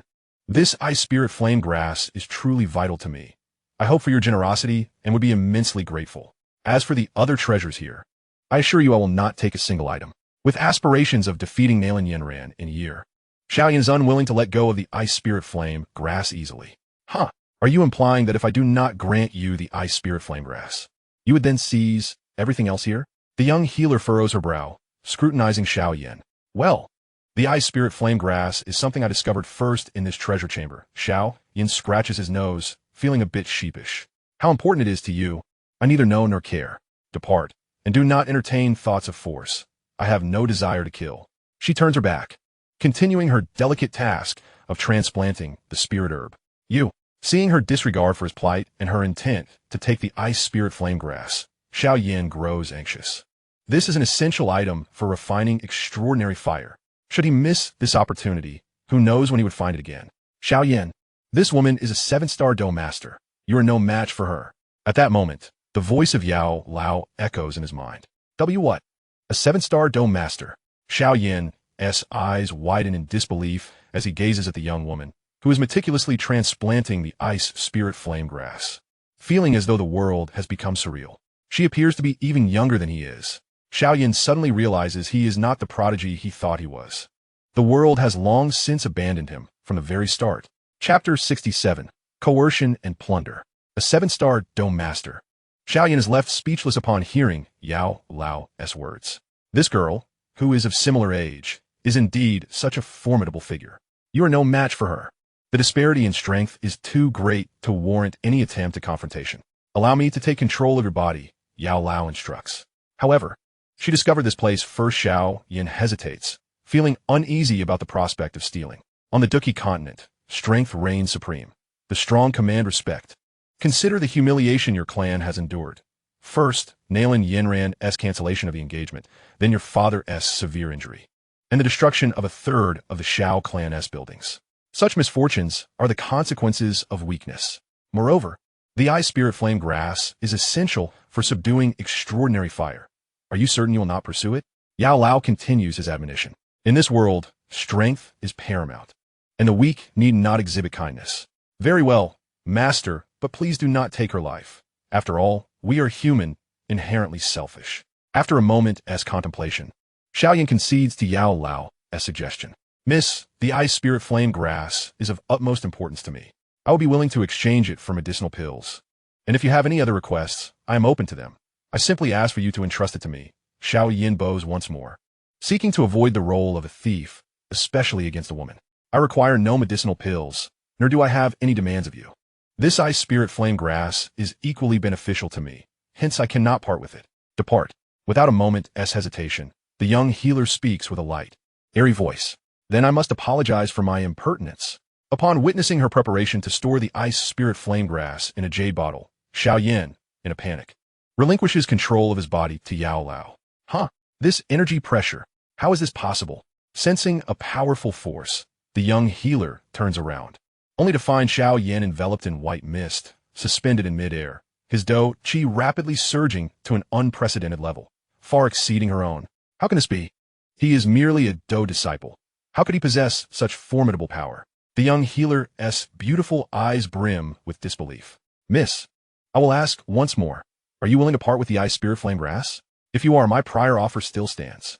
Shiao Yen, now hovering in the air, calls out. A brigand seeking to seize the ice spirit flame grass? Dream on. Water dragon, overwhelming waves. The young healer, inherently kind-hearted, detests those who bully the weak and employ coercion. She immediately unleashes the high-tier, Shin-level Dou technique, water dragon, overwhelming waves. A colossal water dragon materializes from thin air, charging directly at Shiao Yen. Unfazed, Shiao Yen, nay, Yao Lao, confronts the oncoming water dragon with a punch, shattering it into a myriad of dispersing droplets throughout the cavern. This guy. From the earlier exchange, Shiao Yen can discern that the opponent's strength far exceeds his own, and he bites his lip in frustration. Must it truly come to this? It seems the lady will not comply willingly. Shiao Yen shakes his head in resignation. Truth be told, he would prefer not to covet what others cherish. Yet the ice spirit flame grass is of utmost significance to him, hence he must apologize. With that, he unleashes a Dou Qi Vine Whip. What? How despicable! Poisonous liquid of calamity. Upon seeing the whip lash toward her, the young healer swiftly extends her hands, unleashing 2 streams of venom from her delicate fingertips. Shiao Yen, no. The medicinal elder's energy whip twisted forward like a long serpent, its speed extraordinarily swift. However, when it encountered the venom emitted by the little medical fairy, it was unexpectedly dissolved entirely. What poison is this? Its corrosive properties are astonishingly powerful. The cursed poison body. I never imagined I would encounter a cursed poison body in the Gama Empire. The medicinal elder remarked with a faint smile. You actually recognized the cursed poison body. Hearing his words, the little medical fairy was greatly astonished, for it was not the medicinal elder before her, but Shiao Yen. This Shiao Yen appeared to be of similar age to her, yet he possessed such formidable strength and could identify the cursed poison body. Who exactly is he? He. My dear lady, even though you are a cursed poison body, you are still rather young. Ignoring the astonished expression on the woman's face, the medicinal elder once again swung the whip, this time enveloped in a white flame. This was indeed the bone spirit cold fire. As the energy whip struck the venom, it swiftly incinerated it into nothingness. After neutralizing the venom, Shiao Yen waved his hand, dispersing the extraordinary flame on the energy whip, which then quickly ensnared the woman's hands and legs, rendering her immobile on the ground. How is this possible? What is happening? The little medical fairy was filled with terror as she witnessed the youth's attack not only break through, but directly incinerate her venom, instantly binding her. The ice spirit flame grass, I shall take it. Under the furious gaze of the woman, Shiao Yen slowly approached the jade bottle containing the ice spirit flame grass. You! Whoosh! Before the little medical fairy could complete her curse, Shiao Yen deftly pointed, sealing her acupoints so that she could not utter a word. There are 3 stone boxes here, and the keys are present. Glancing around, Shiao Yen noticed the withered bones clutching 3 keys. After some contemplation, he decided to approach the withered skeleton. Shiao Yen had not intended to offend her. He regarded the act of seizing treasures as somewhat dishonorable. However, since he had already committed to this course of action, he might as well see it through to the end. The treasures within these stone boxes should be of considerable value, especially since the ice spirit flame grass was merely left out in the open, while the others were locked away. Under the little medical fairy's furious gaze, Shiao Yen bowed 3 times towards the withered skeleton before retrieving the keys from its grasp. As he lifted the keys, Shiao Yen discovered something wedged between the bones of the skeleton. Shiao Yenzi, quickly extract that item and store it away, hurry. The medicinal elder urged excitedly at that moment. Oh, understood. Following the elder's words, Shiao Yen swiftly and discreetly stored the remnants of the pure Lotus Demon Fire's map from the withered skeleton into his storage ring, without alerting the little medical fairy. Turning back to look at the bound woman, whose eyes were reddened and glistening with tears, Shiao Yen felt a pang in his heart. Sigh, never mind. He placed the keys down and retrieved a bottle of second-tier recovery pills, the recovery pill. My lady, I sincerely apologize for any offense caused earlier. I hope you can forgive me. The ice spirit flame grass is of great importance to me, and it was under duress that I resorted to such measures. This bottle of second-tier recovery pills shall serve as my compensation. The energy whip binding you will dissipate in due time. I must take my leave. With that, Shiao Yen cast an apologetic glance at the woman, set down the recovery pills, and turned to exit the cave. The cave was left with only the little medical fairy, bound and unable to move or speak. Yet, Shiao Yen left, oblivious to the fact that the areas ensnared by the energy whip were gradually turning red and then blackened. Chapter 68. Exiting Seclusion and Anger. Gravitational Wave. In the secret chamber, Shiqiu suddenly spread his arms wide towards the front, and a series of purple energy rings surged upwards from beneath him, creating an eerie spectacle. The immense gravitational interference and pressure filled the entire chamber. Fortunately, it was constructed from a special alloy by the Grey Wolf. Otherwise, it would have likely collapsed instantly. The processes of binary star system revolutions, neutron star rotations, supernova explosions, and the theoretical formation of black holes, including the collision and capture of matter, all radiate substantial gravitational waves. Gravitational waves carry powerful radiation that can function as a formidable attack energy or serve as a disturbance to control the energy field, marking the prowess of the Gravity Fruit's exceptional skill. Ding! Successfully developed the Gravity Fruit to a higher level. Task complete. Reward: an A-grade character summoning card, an A-grade Devil Fruit summoning card, and 3 million realm coins. Rewards have been issued. The next task will be announced in 1 week. How exhausting. I have finally developed the gravity fruit to a commendable level. Now, I can enjoy a well-deserved rest. Hearing the system's voice, Shiqiu slowly retracted his arms, converged his energy, stood up, and stretched lazily. Name, Shiqiu. Age, 16. Talent, 6 stars. Realm, 3-star Great Fighter. Devil Fruit ability, Gravity Fruit. Bloodline limit, Crystal Release. Magic, Minor Light Magic, Healing Light. Skill, Fire Dragon Technique. Weapons, Heavenly Emperor Sword, Aluminum Alloy Sword, Purple Crystal Whip. Items, 2 low-level storage rings, 1 mid-level storage ring. Skills, 1 Yang Finger, Fire Release, Great Fireball, Wind Release, Great Breakthrough, Shadow Clone Technique, Water Flooding, Marvelous Dragon, 8 Extremities Collapse, 3 Yuan Barrier. Holy Spirit Sword Techniques. Pills, 31 Recovery Pills. Realm Coins, 62, 548. 16 years old. It seems I have missed my birthday during my seclusion. Gazing at his information. Shiqiu Seekit. Congratulations on your exit from seclusion. Shiqiu forcefully pushed open the stone door of the secret chamber and stepped outside, spreading his arms wide to inhale the fresh air. At that moment, Pegasus, who had been waiting outside, spoke. It has been a long time, Master. You have been in seclusion for over 3 months. I was terribly bored during your absence, and now that you are out, I am truly delighted, even more so to see you first. With a fond pat on the back of the Pegasus, Shiqiu smiled genuinely. This was the only companion who had shared in his battles. Indeed, Master, you have been in seclusion for over 3 months. Pegasus nodded in agreement. Over 3 months? Has it really been that long? Shiqiu, engrossed in studying the gravity fruit's abilities, had entirely lost track of time. 3 months. Shiqiu pondered while pacing back and forth. So Shiao Yen must have already left Wutan City, and the plot is officially beginning. After Shiao Yen, this great figure, departs Wutan City, opportunities will abound.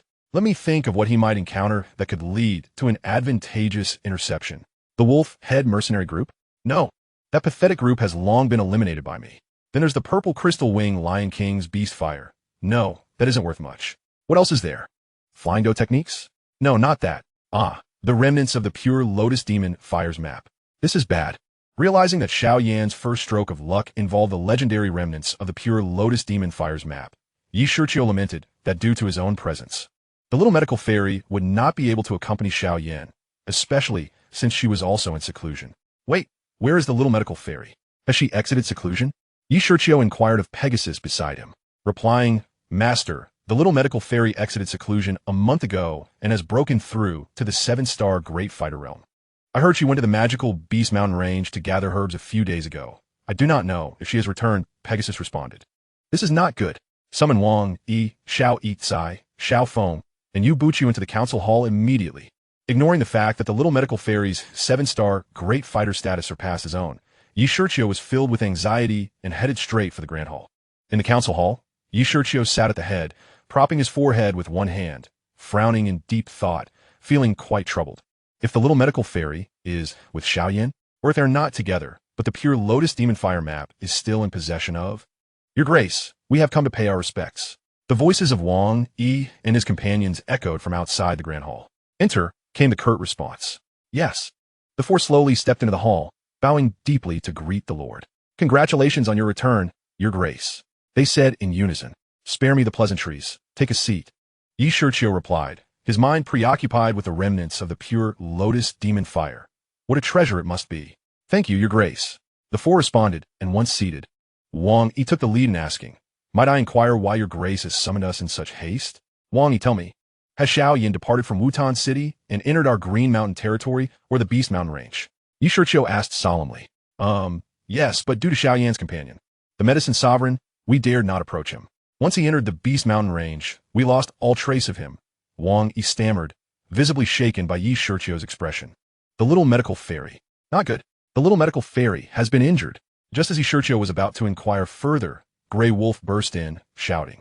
Grey Wolf, what manner of intrusion is this? Enough. Shiqiu interrupted the hypocritical ramblings of Yu Buqiu. Grey Wolf, you just mentioned the little medical fairy is in trouble? Indeed, the little medical fairy went out to gather herbs and returned injured, her body burning with fever that cannot be subdued, Grey Wolf said anxiously, clearly distressed for his friend. Let's go and see, Shiqiu declared, leading the way out of the Grand Hall. At the Green Mountain City Hospital, in the special ward, Shiqiu observed the blackened marks on the unconscious woman's arm and calf. This is the aftermath of the demon fire, he remarked coldly. Though the medicine elder's fiery vine had extinguished the demon's venom after burning it, the high temperature of the demon fire could not be disregarded. The little medical fairy has been afflicted by the heat toxin of the demon fire and is unable to expel it. What? Demon fire? The others gasped in shock. Having spent some time on the Dou Qi Continent, they were well aware of what demon fire entailed. My subordinate has already used ice cicada on the little medical fairy, but it died from the heat after absorbing her blood. Shuem Muhua, the king of hell from the Tianlong Babu world, informed Shiqiu. Ordinary ice cicadas cannot withstand the heat of the demon fire, especially that of the bone spirit cold fire, which ranks 11th on the list, Shiqiu commanded. Wang Yi, go and fetch 1,000-year-old Xianling ice silk. Yes. Wang Yi bowed and promptly made his way to the treasury. Shiao Yen, Shiqiu clenched his fists and, after uttering the name in anger, turned to leave. Chapter 69. Admiral Akinu of the Navy Headquarters. System. Use the A-level character summoning card. Shiqiu sat alone in the hall, communicating with the system. Ding. Congratulations, host. You have obtained the summoning card for Akinu from the world of pirates. Shall I initiate the summoning now? Summon. With a flash of golden light, a middle-aged man adorned with numerous tattoos, a sword on his right arm, roses and cherry blossoms from his left shoulder to elbow, wearing a naval cap and a justice cloak, stepped forth with a fierce appearance. Sakazuki greets your grace. Upon emerging from the light, Akinu knelt on one knee before Shiqiu. Rise. Yes. It must be noted that despite Akinu's ruthless nature, he adhered strictly to military etiquette, even standing up with a soldier's posture. Sakazuki, there is a task that requires your completion, and it must succeed. Shiqiu instructed. Please issue your command. Akinu nodded. Locate the person in this photograph and administer a lesson. Just ensure he remains alive. The rest is up to you. Also, retrieve the remnants of the pure lotus demon fire for me. Shiqiu slammed his palm onto the armrest of his chair, speaking sternly. Understood, I will comply. Accepting the photograph of Shiao Yen, Akinu nodded, but then asked, however, Your Grace, I am not adept at finding people. I am unaware of his current whereabouts. He should be within the Beast Mountain range. Even if he is not, you are permitted to utilize the resources of Green Mountain and Anlu to accomplish this task. Bring me back the remnants of the map. Shiqiu granted Akinu considerable authority without imposing undue difficulty. Regardless, I expect you to retrieve the pure Lotus Demon Fire map. I shall faithfully execute your orders. I will commence the mission at once. Akinu took his leave from the Grand Hall, fully committed to the task of pursuing Shiao Yen. Poor Shiao Yen, unaware that he is now the target of Akinu. What fate awaits him? Alas, damn that fellow. If it weren't for the fear of disrupting the plot and causing harm to my interests, I would.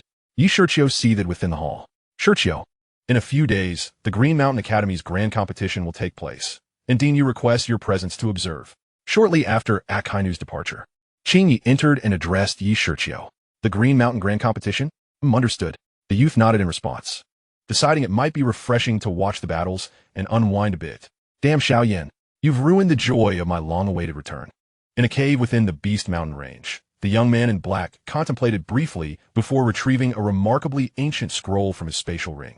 Examining the time-worn, yellowed scroll, Shiao Yen rubbed his hands in excitement, for it had been hidden in such a clandestine place by a predecessor. Surely it was no ordinary item. He unfurled the scroll, slowly revealing its contents. Upon gazing at the scroll, Shiao Yen was momentarily taken aback. What is this? Before him lay a piece of parchment made from an unknown material, upon which were inscribed seemingly random patterns. He traced a finger along one line, following it, yet it led off the parchment without revealing anything further. What on earth is this? He exclaimed, frowning at the cryptic markings that resembled a ghostly script. The dark ring on his finger trembled slightly, and the medicine elder unexpectedly materialized. Glancing over the ancient parchment, he furrowed his brow and murmured, It appears to be a fragment of a map. A map? And a fragment at that? Hearing this, Shiao Yen rolled his eyes, instantly losing interest. Ignoring Shiao Yan's lack of enthusiasm, the medicine elder gradually spread the parchment entirely. Scrutinizing it, suddenly, his gaze fell upon a blurred shape in the corner that bore resemblance to a lotus flower. His expression shifted subtly as he leaned closer for a meticulous examination. The lotus-like figure, perhaps due to the passage of time, appeared faintly yellowed and somewhat blurred, yet its general outline remained discernible. The lotus was black, seemingly coated with a thin layer of dark flames. Upon closer inspection, the entire flower exuded an eerie aura. Teacher, what have you discovered? Seeing the medicine elder's unusual demeanor, Shiao Yen felt a twinge of surprise. It was the first time he had witnessed such a reaction from him after their time together. Could this be the pure lotus demon fire? His eyes fixed intently on the strange black lotus. The medicine elder suddenly murmured in astonishment after careful observation. The pure lotus demon fire? Shiao Yen blinked in confusion and suddenly felt a surge of curiosity, tentatively asking, is it a type of demon fire? Indeed, this is a type of demon fire. And moreover, it is one of the most mysterious ones on the demon fire ranking, the medicine elder replied, his expression growing serious. The pure lotus demon fire, ranked third on the list of extraordinary flames, possesses the remarkable ability to purify all things. Anything that comes into contact with even the slightest trace of it will be rendered into nothingness, showcasing terrifying power. This extraordinary fire is exceedingly rare in the world, seemingly existing only in a handful of instances, though its precise location remains unknown. The origin of its documentation is equally enigmatic, as no one has ever truly witnessed it. My ability to recognize it is due to the superficial traces I encountered while searching for extraordinary flames. Could this map truly lead to the pure lotus demon fire? The elder pharmacist gazed at the ancient parchment with astonishment, exclaiming, alas, it is merely a fragmentary map. With such vague information, we are utterly unable to locate it.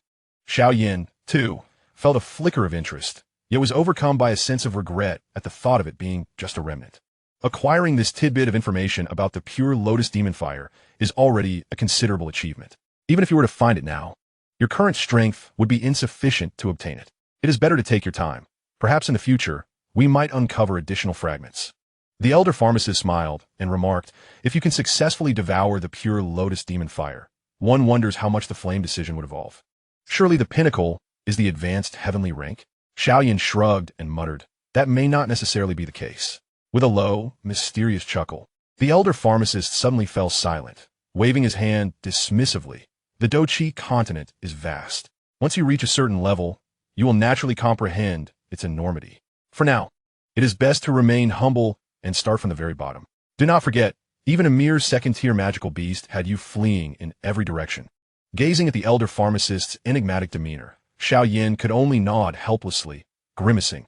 Who hasn't he climbed up from the bottom? The elder pharmacist chuckled, his body trembling slightly as he transformed into a streak of light and vanished into the ring, leaving behind a laugh. Take a day of rest. Tomorrow, the arduous training begins. At these words, Shiao Yen touched his face and grinned. I am eagerly looking forward to it. Little did he know, the bitter trials of his exiled life were on the horizon.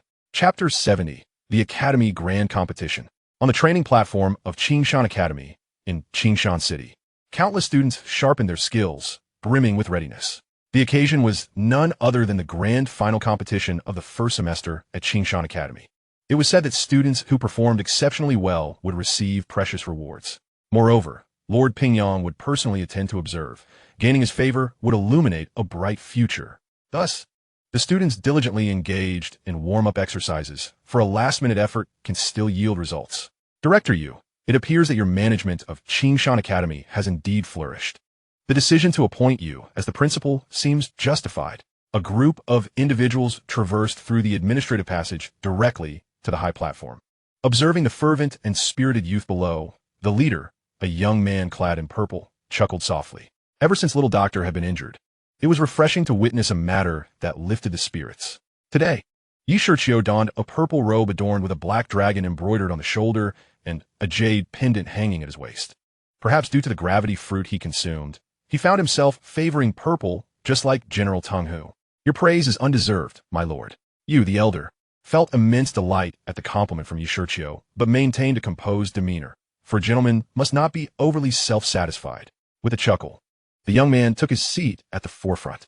The others, such as Fa Hai, Xiao Yicai, Xiao Feng, Yu Buchuan, and Wang Yi, followed suit. Let us see if we can discover some promising talents after several months of nurturing. I hope you all will be diligent in your guidance. Shiqiu addressed the group. Indeed, my lord. If we can properly cultivate these promising individuals, we will have capable aides, and everyone can enjoy a more relaxed time. Wang Yi quipped jovially. Several of you have made valid points. Let us observe if there are any exceptionally gifted individuals. Perhaps we can take them as disciples? Master Fai, you wish to take disciples as well? Wouldn't that mean they must adhere to a life of vegetarianism and celibacy? Shiqiu exclaimed in surprise upon hearing Fa Hai's words. If they possess talent and strength, they could be accepted as lay disciples. Fa Hai responded with a serene smile. Just then, a guard approached, kneeling before Shiqiu.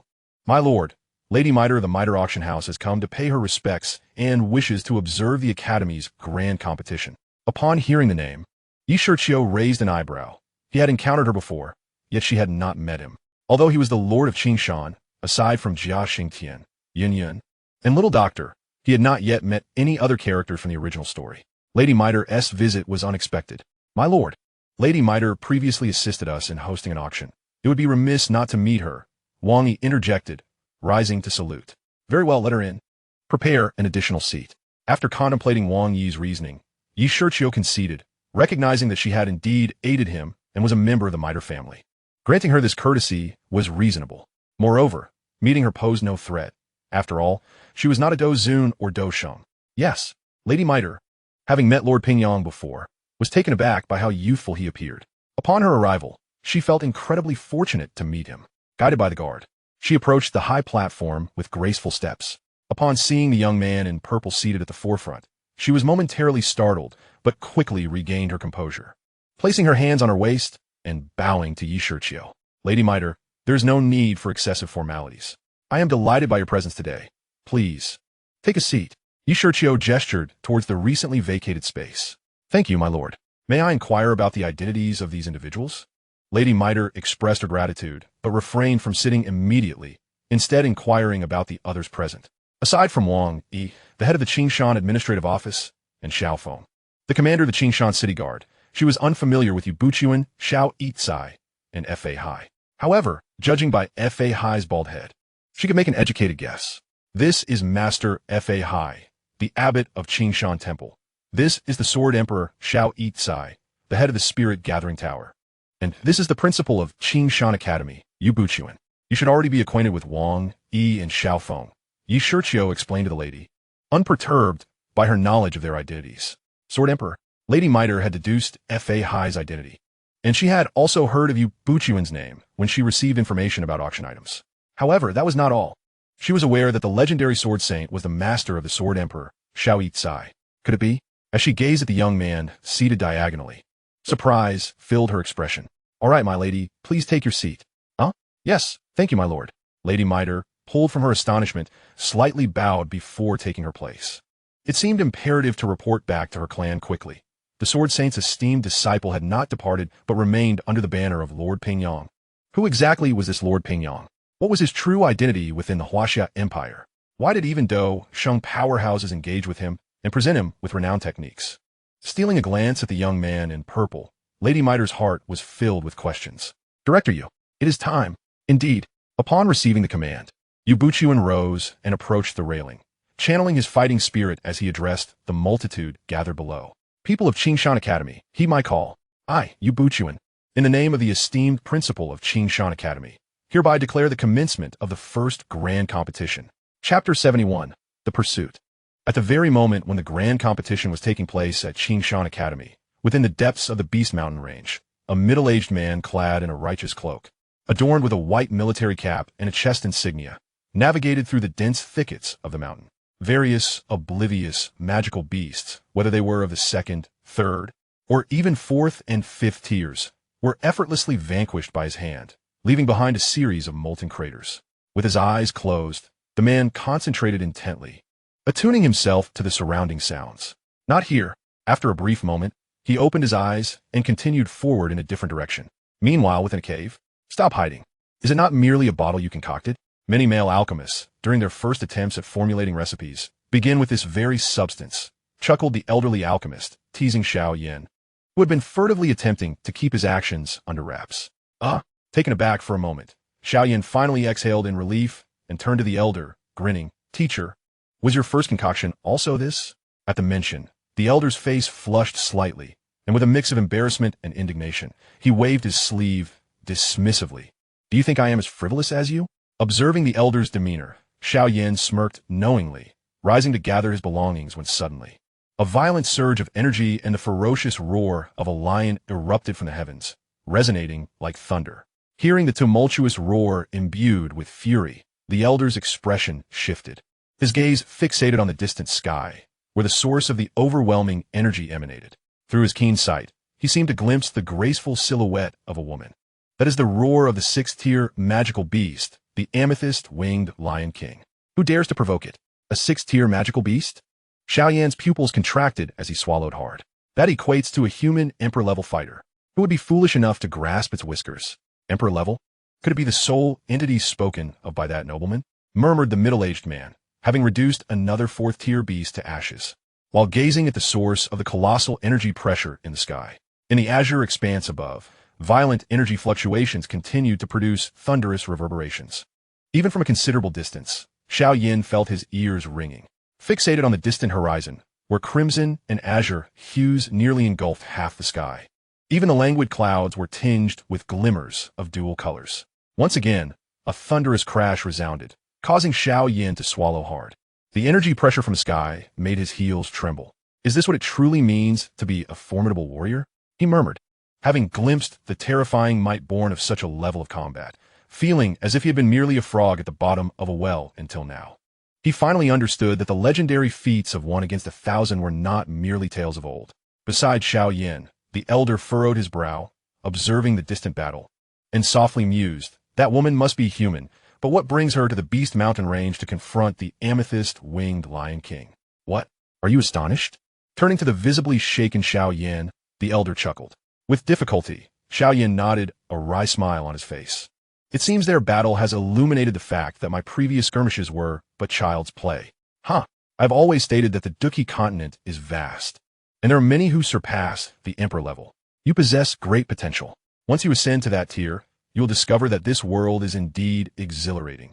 The elder replied with a smile. Despite being awed by the might of their confrontation, Shiao Yen resolved not to be overly ambitious, affirming, nevertheless, I shall steadily tread my own path.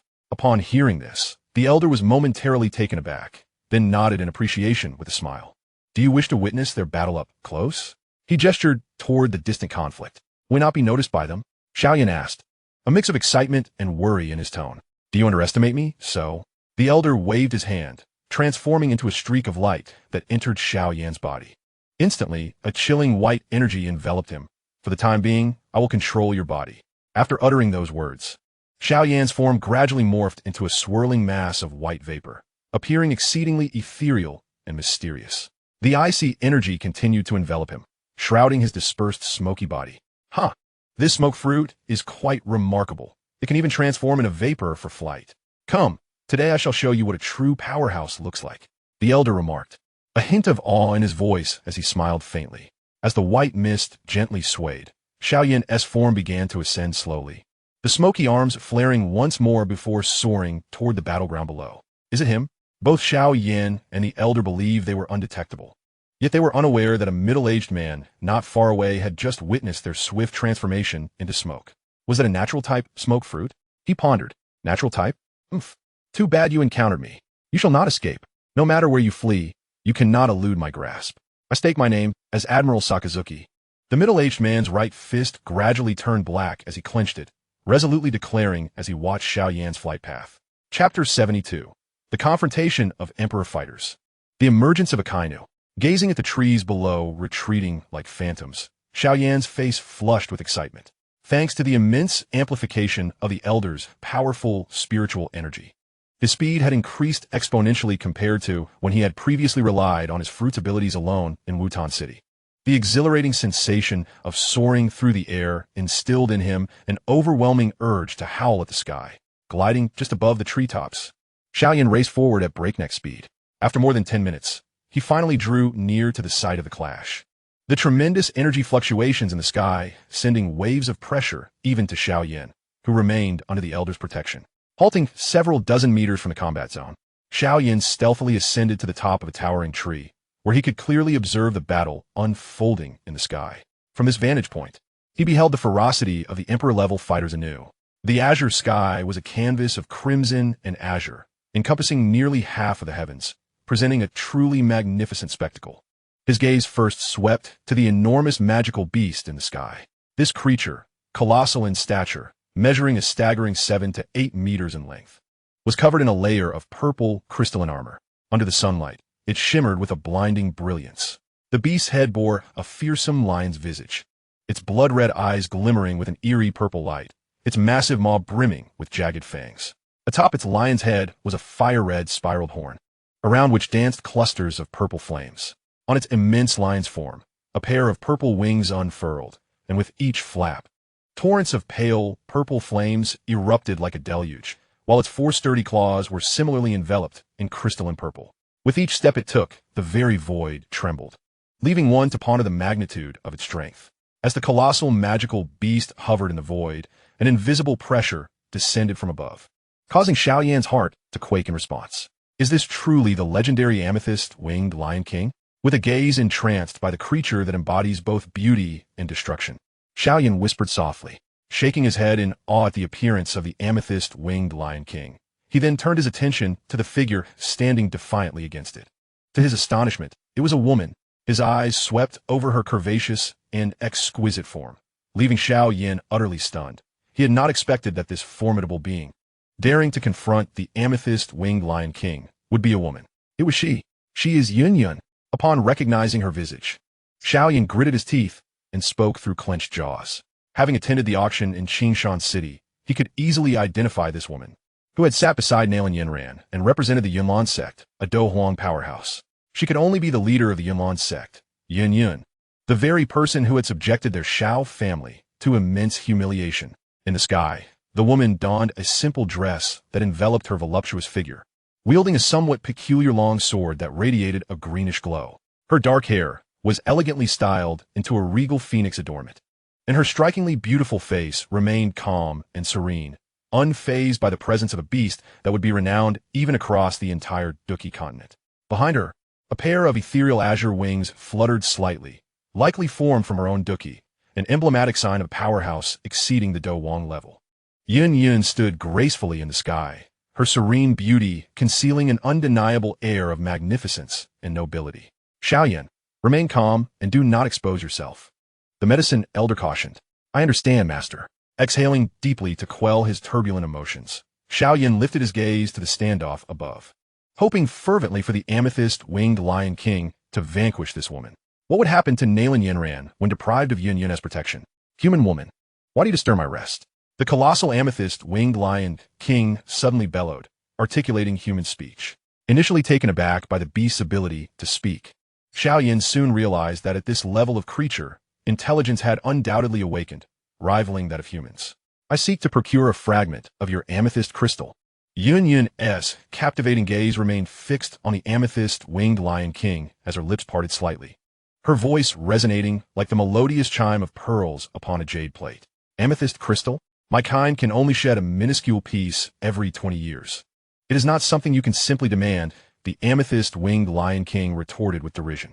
I am willing to exchange something you require. Yun appeared to harbor some trepidation toward this fearsome sixth-grade beast, her words lacking in forcefulness. Exchange? Huh, how delightful. I happen to be in the process of transformation. If you can procure a transformation pill for me, I shall grant you an amethyst crystal. What say you? At these words, the amethyst-winged Lion King erupted into laughter. Indeed, a lion's mouth is wide. The transformation pill can only be concocted by a seventh-grade alchemist. To barter it for a shard of amethyst crystal is preposterous. Unless that woman is a fool. The medicine elder scoffed at the Lion King's proposal. Blinking in bewilderment, Shiao Yen, hearing of this pill for the first time, inquired. From its name, the transformation pill should facilitate the transformation of a beast, correct? Is it truly that precious? With the transformation pill, a beast can fully assume human form. Once transformed, their cultivation can genuinely rival that of humans. Do you not consider that valuable? Shiao Yen nodded, somewhat speechless. Beasts already possessed significantly longer lifespans than humans. Although certain miraculous pills could extend life, they paled in comparison to the longevity of high-grade beasts. One could only imagine the might of a high-grade beast that successfully transformed and then cultivated safely for 100 or 80 years. As the medicine elder had anticipated, upon hearing the Lion King's demands, Yun's delicate brows furrowed slightly, and she shook her head, softly stating, I apologize. But such transformation pills are likely scarce, even within the Gama Empire. However, if you are willing, I can offer 3 fifth-grade magic nuclei and a high-tier mysterious cultivation technique in exchange. Not interested. If you cannot provide the transformation pill, then depart from the Beast Mountain Range. the amethyst-winged Lion King shook its massive head, its jaws parting slightly as it unhesitatingly rejected Yun Yun's proposal. With a gentle sigh, Yun Yun slowly raised her peculiar long sword, a hint of resignation in her voice. If this is the case, I shall have to take it by force. Huh, humans always behave this way.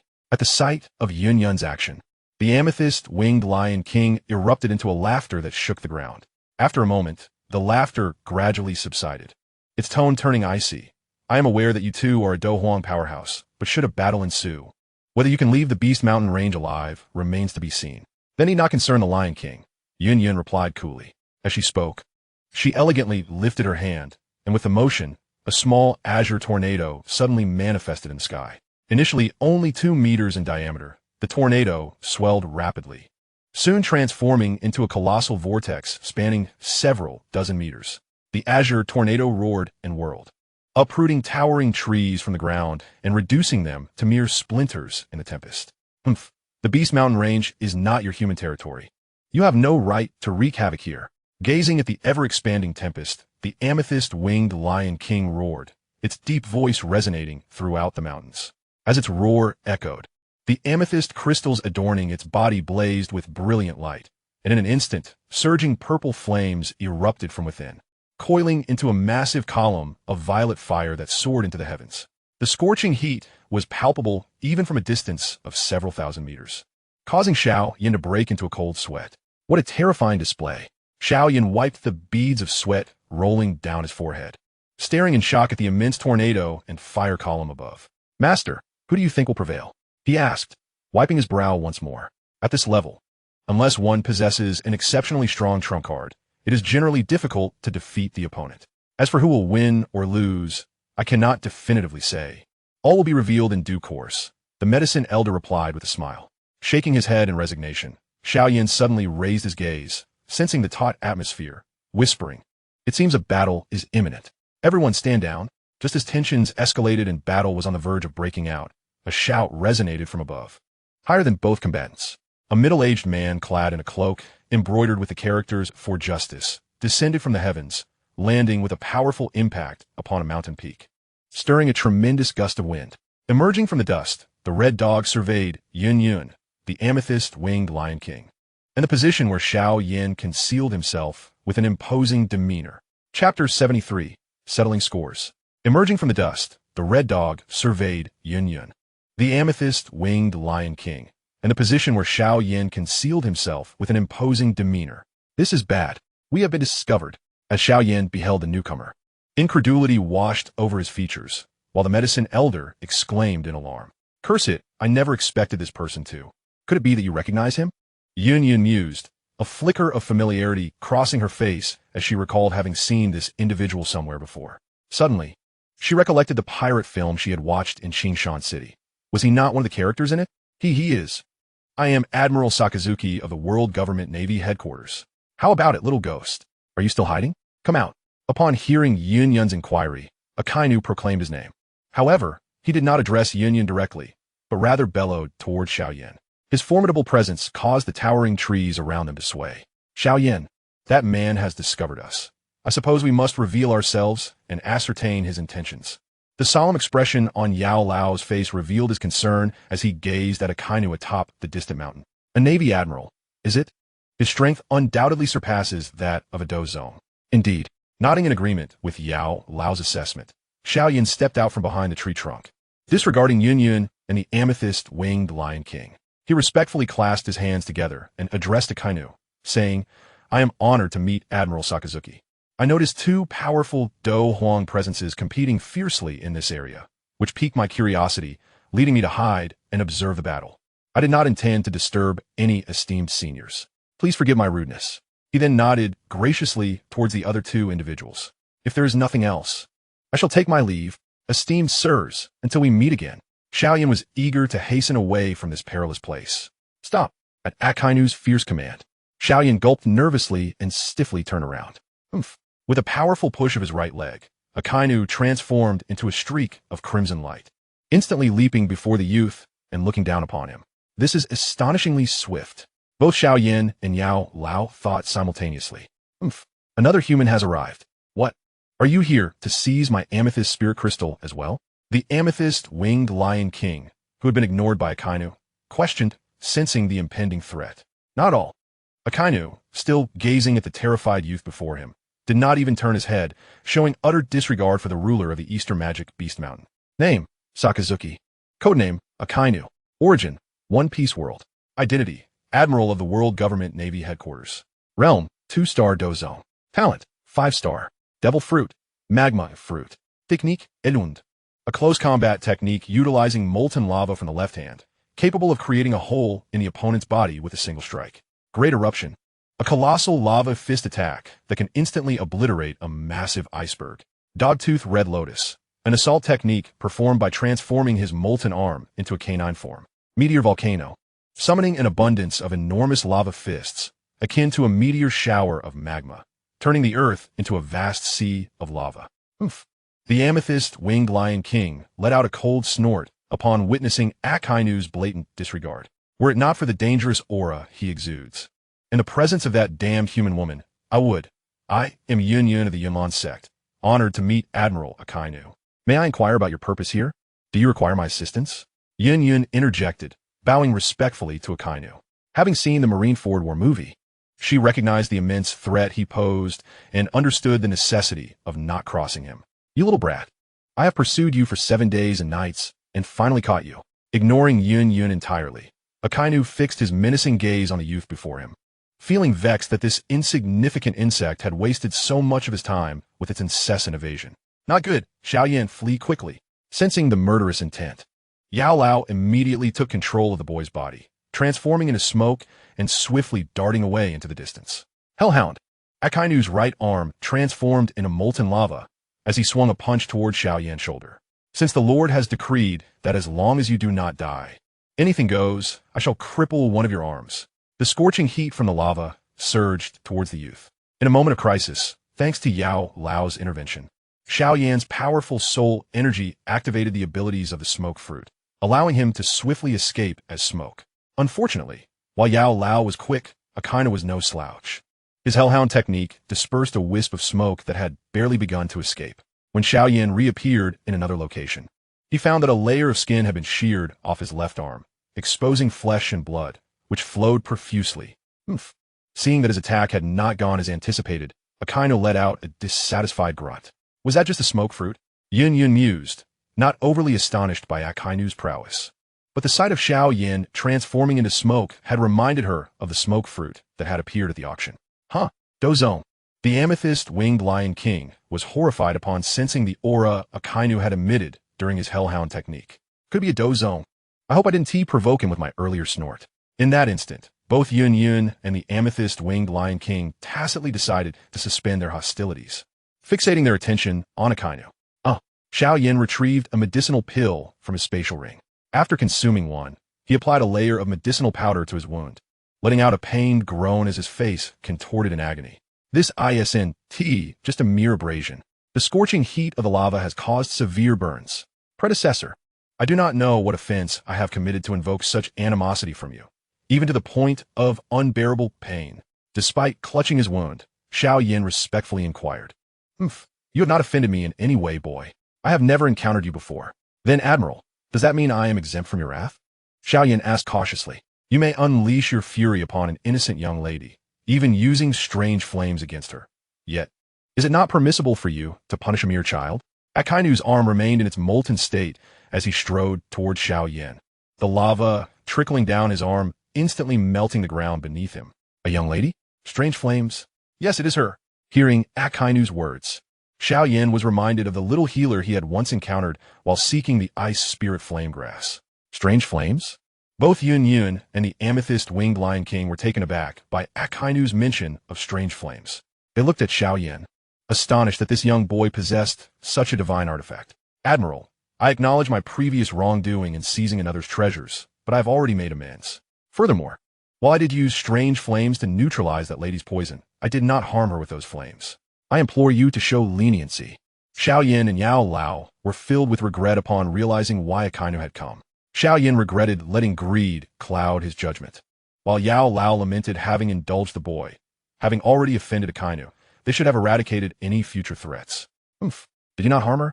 The strange flames, heat, and toxicity entering her body, the high temperature rendering even ice cicada ineffective. And you call that no harm? Akinu roared, irritated by Shiao Yan's flowery words. That little healer is still lying in the hospital. Were it not for the Millennium Xianling Ice Silk, I fear you would be brazenly lying before me, an admiral of the Navy. What? How could this be? Enough, boy. Let us dispense with the pleasantries. I shall cripple one of your arms, and you will return the treasures you have taken. I will spare your life, Akinu declared, shattering a nearby mountain peak with a single punch, his hands transforming into molten lava as he issued his ultimatum. A powerful pressure enveloped the surroundings, causing the sky to change color, with blue skies and white clouds slowly being replaced by ominous red clouds. The might of a Navy admiral was indeed formidable. Chapter 74, The Battle Begins. Enough, boy, let us dispense with the pleasantries. I shall cripple one of your arms, and you will return the treasures you have taken.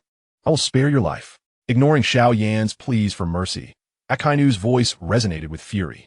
This little insect had caused the little healer to lie on a sickbed for so long, wasting his precious time, and yet he dared to ask for forgiveness. What was forgiveness to him? If he could show forgiveness, would he still be Akinu? What? Cripple one of my arms? Upon hearing Akinu's words, Shiao Yen gritted his teeth in frustration. What kind of jest is this? If I were to lose an arm, how could I possibly contend with Nalen Yenran over a year from now and restore the honor of the Shao clan? Admiral, I am willing to return the ice spirit flame grass and offer compensation for the unfortunate injury to that young lady, if only. It seems you have no intention of complying. Very well. Today, let me demonstrate the true might of a naval admiral. Release the soul within you. I have no interest in sparring with a mere fighter. Akinu interrupted Shiao Yen, shaking his head in resignation before addressing him sternly. What? Hearing Akinu's proclamation, Shiao Yen was taken aback, his heart racing in panic. His long-held secret was unexpectedly exposed. Huh. I never anticipated encountering a Dou Zong in such a remote corner of the Gama Empire. Just as Shiao Yen was at a loss for what to do, Yao Lao emerged from the ring, his translucent form hovering in the air, exuding an eerie presence. A soul body. Upon witnessing Yao Lao's sudden appearance, Yin Yun and the purple crystal-winged Lion King expressed their astonishment. A living soul body. How powerful must this individual have been in life? At this moment, these two Do Huangs had become mere spectators. Have you finally made your entrance? Seeing Yao Lao appear and shield Shiao Yen, Akinu scoffed. Esteemed one, although my disciple unintentionally harmed that young lady, he was unaware of your connection to her. Moreover, you just injured him as well. Why not let us return the ice spirit flame grass and compensate with a vial of 4th rank snow boosting pill for her recovery, and consider this matter settled. Yao Lao, not wishing to confront a Dou Zong in his current state, recalled that Akinu had several allies at his disposal, and thought it best to avoid conflict. Old fool. Since you wish to settle this matter so easily, why then do you feign ignorance? Hand over the remnants of the pure Lotus Demon fire map. Akinu showed no respect for the so-called medicine sovereign, deriding him as an old fool. The pure Lotus Demon fire. Both Yao Lao and Shiao Yen were filled with shock upon hearing this. How could he possibly know? Could it be that woman? No, that is impossible. She did not see it, and even if she had, how would she know it was the map of the pure Lotus Demon fire? Or rather, a fragment of it. The pure Lotus Demon fire? Hearing the exchange between Akinu and the soul body, Yin Yin questioned, perplexed. Although she was aware of the existence of strange fires, she did not know the name of the pure Lotus Demon fire. Old fool, surrender the fragment and let that boy sever an arm. I will spare your lives. Akinu glared at Yao Lao, completely disregarding him. Master? Hearing Akinu's arrogant tone, Shiao Yen felt a surge of dread and turned to Yao Lao with hopeful anticipation. He wished to know if his ever-reliant teacher could defeat Akinu and ensure his safety. Spare your lives? You are far too arrogant. Yao Lao Zito Angvili, a mere Dou Zong. In my prime, I could have effortlessly annihilated you. Back in your prime? A hero does not boast of past glories. It seems the so-called medicine sovereign is not much of a man after all, Akinu sneered. Since you refuse to comply, I have no choice but to act decisively. If it were merely an arm I were to sever, do not blame me if it is worse. Great fire eruption, transforming his arm into molten lava. Akinu unleashed a punch toward Yao Lao. A torrent of magma surged forth, boiling with the force of an impending catastrophe. When a strange fire appears, all flames bow before it. As Akinu initiated the attack, Yao Lao felt a twinge of uncertainty. Yet, Action was imperative. He waved his hand decisively. Bone spirit cold fire emanated forth, enveloping both himself and Shiao Yen, forming a protective circle of strange fire. As Akinu's colossal magma collided with the strange fire, a hissing sound erupted, and after a moment of stalemate, the magma began to be consumed by the strange fire. The remaining magma was diverted, encircling Shiao Yen and Yao Lao, leaving them an isolated sanctuary amidst a sea of lava, protected only by the bone spirit cold fire. Oh, is this the strange fire? It can actually burn my magma?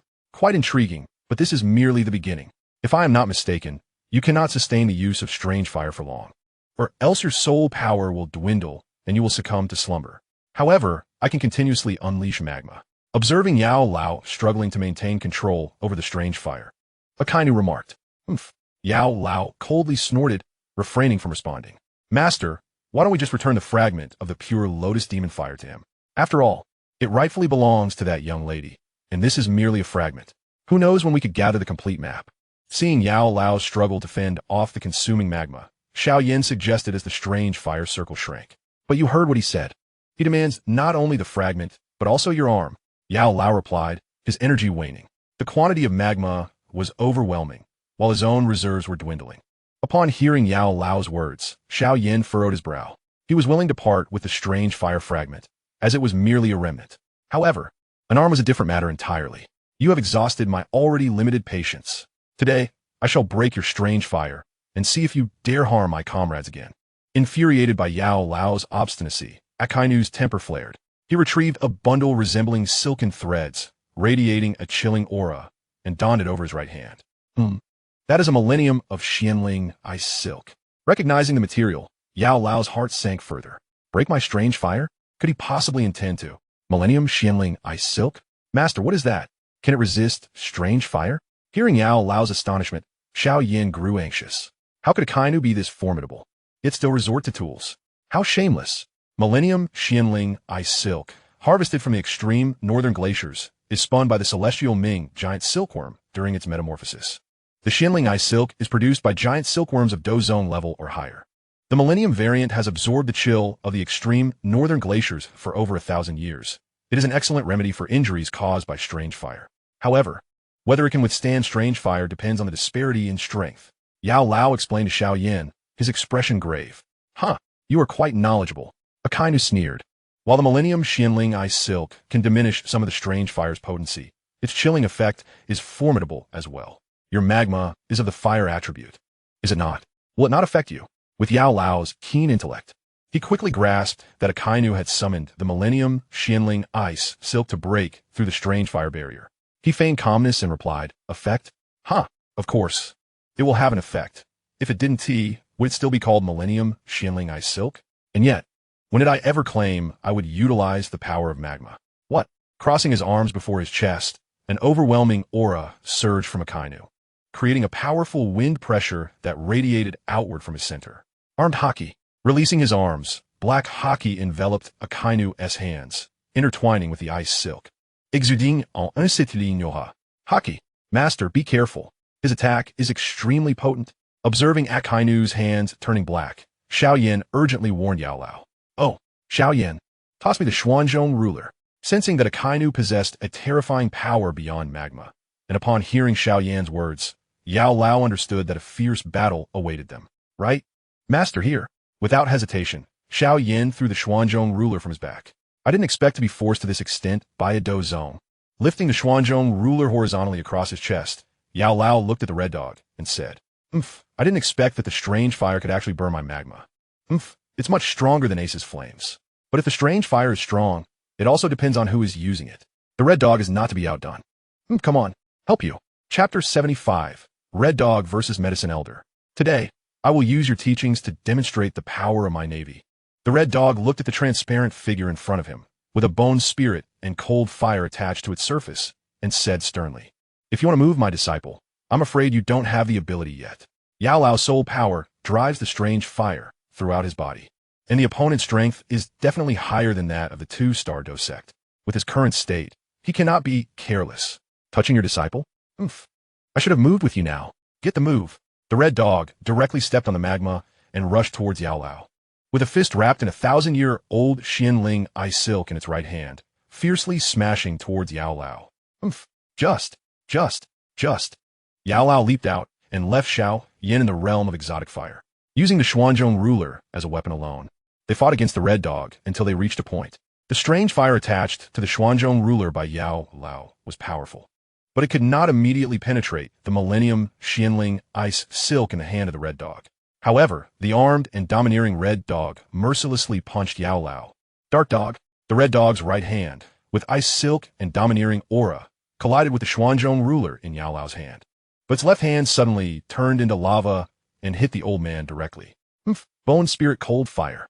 Yao Lao's fingers emitted a deep white flame, intending to grab the left fist of the red dog and completely devour him with strange fire.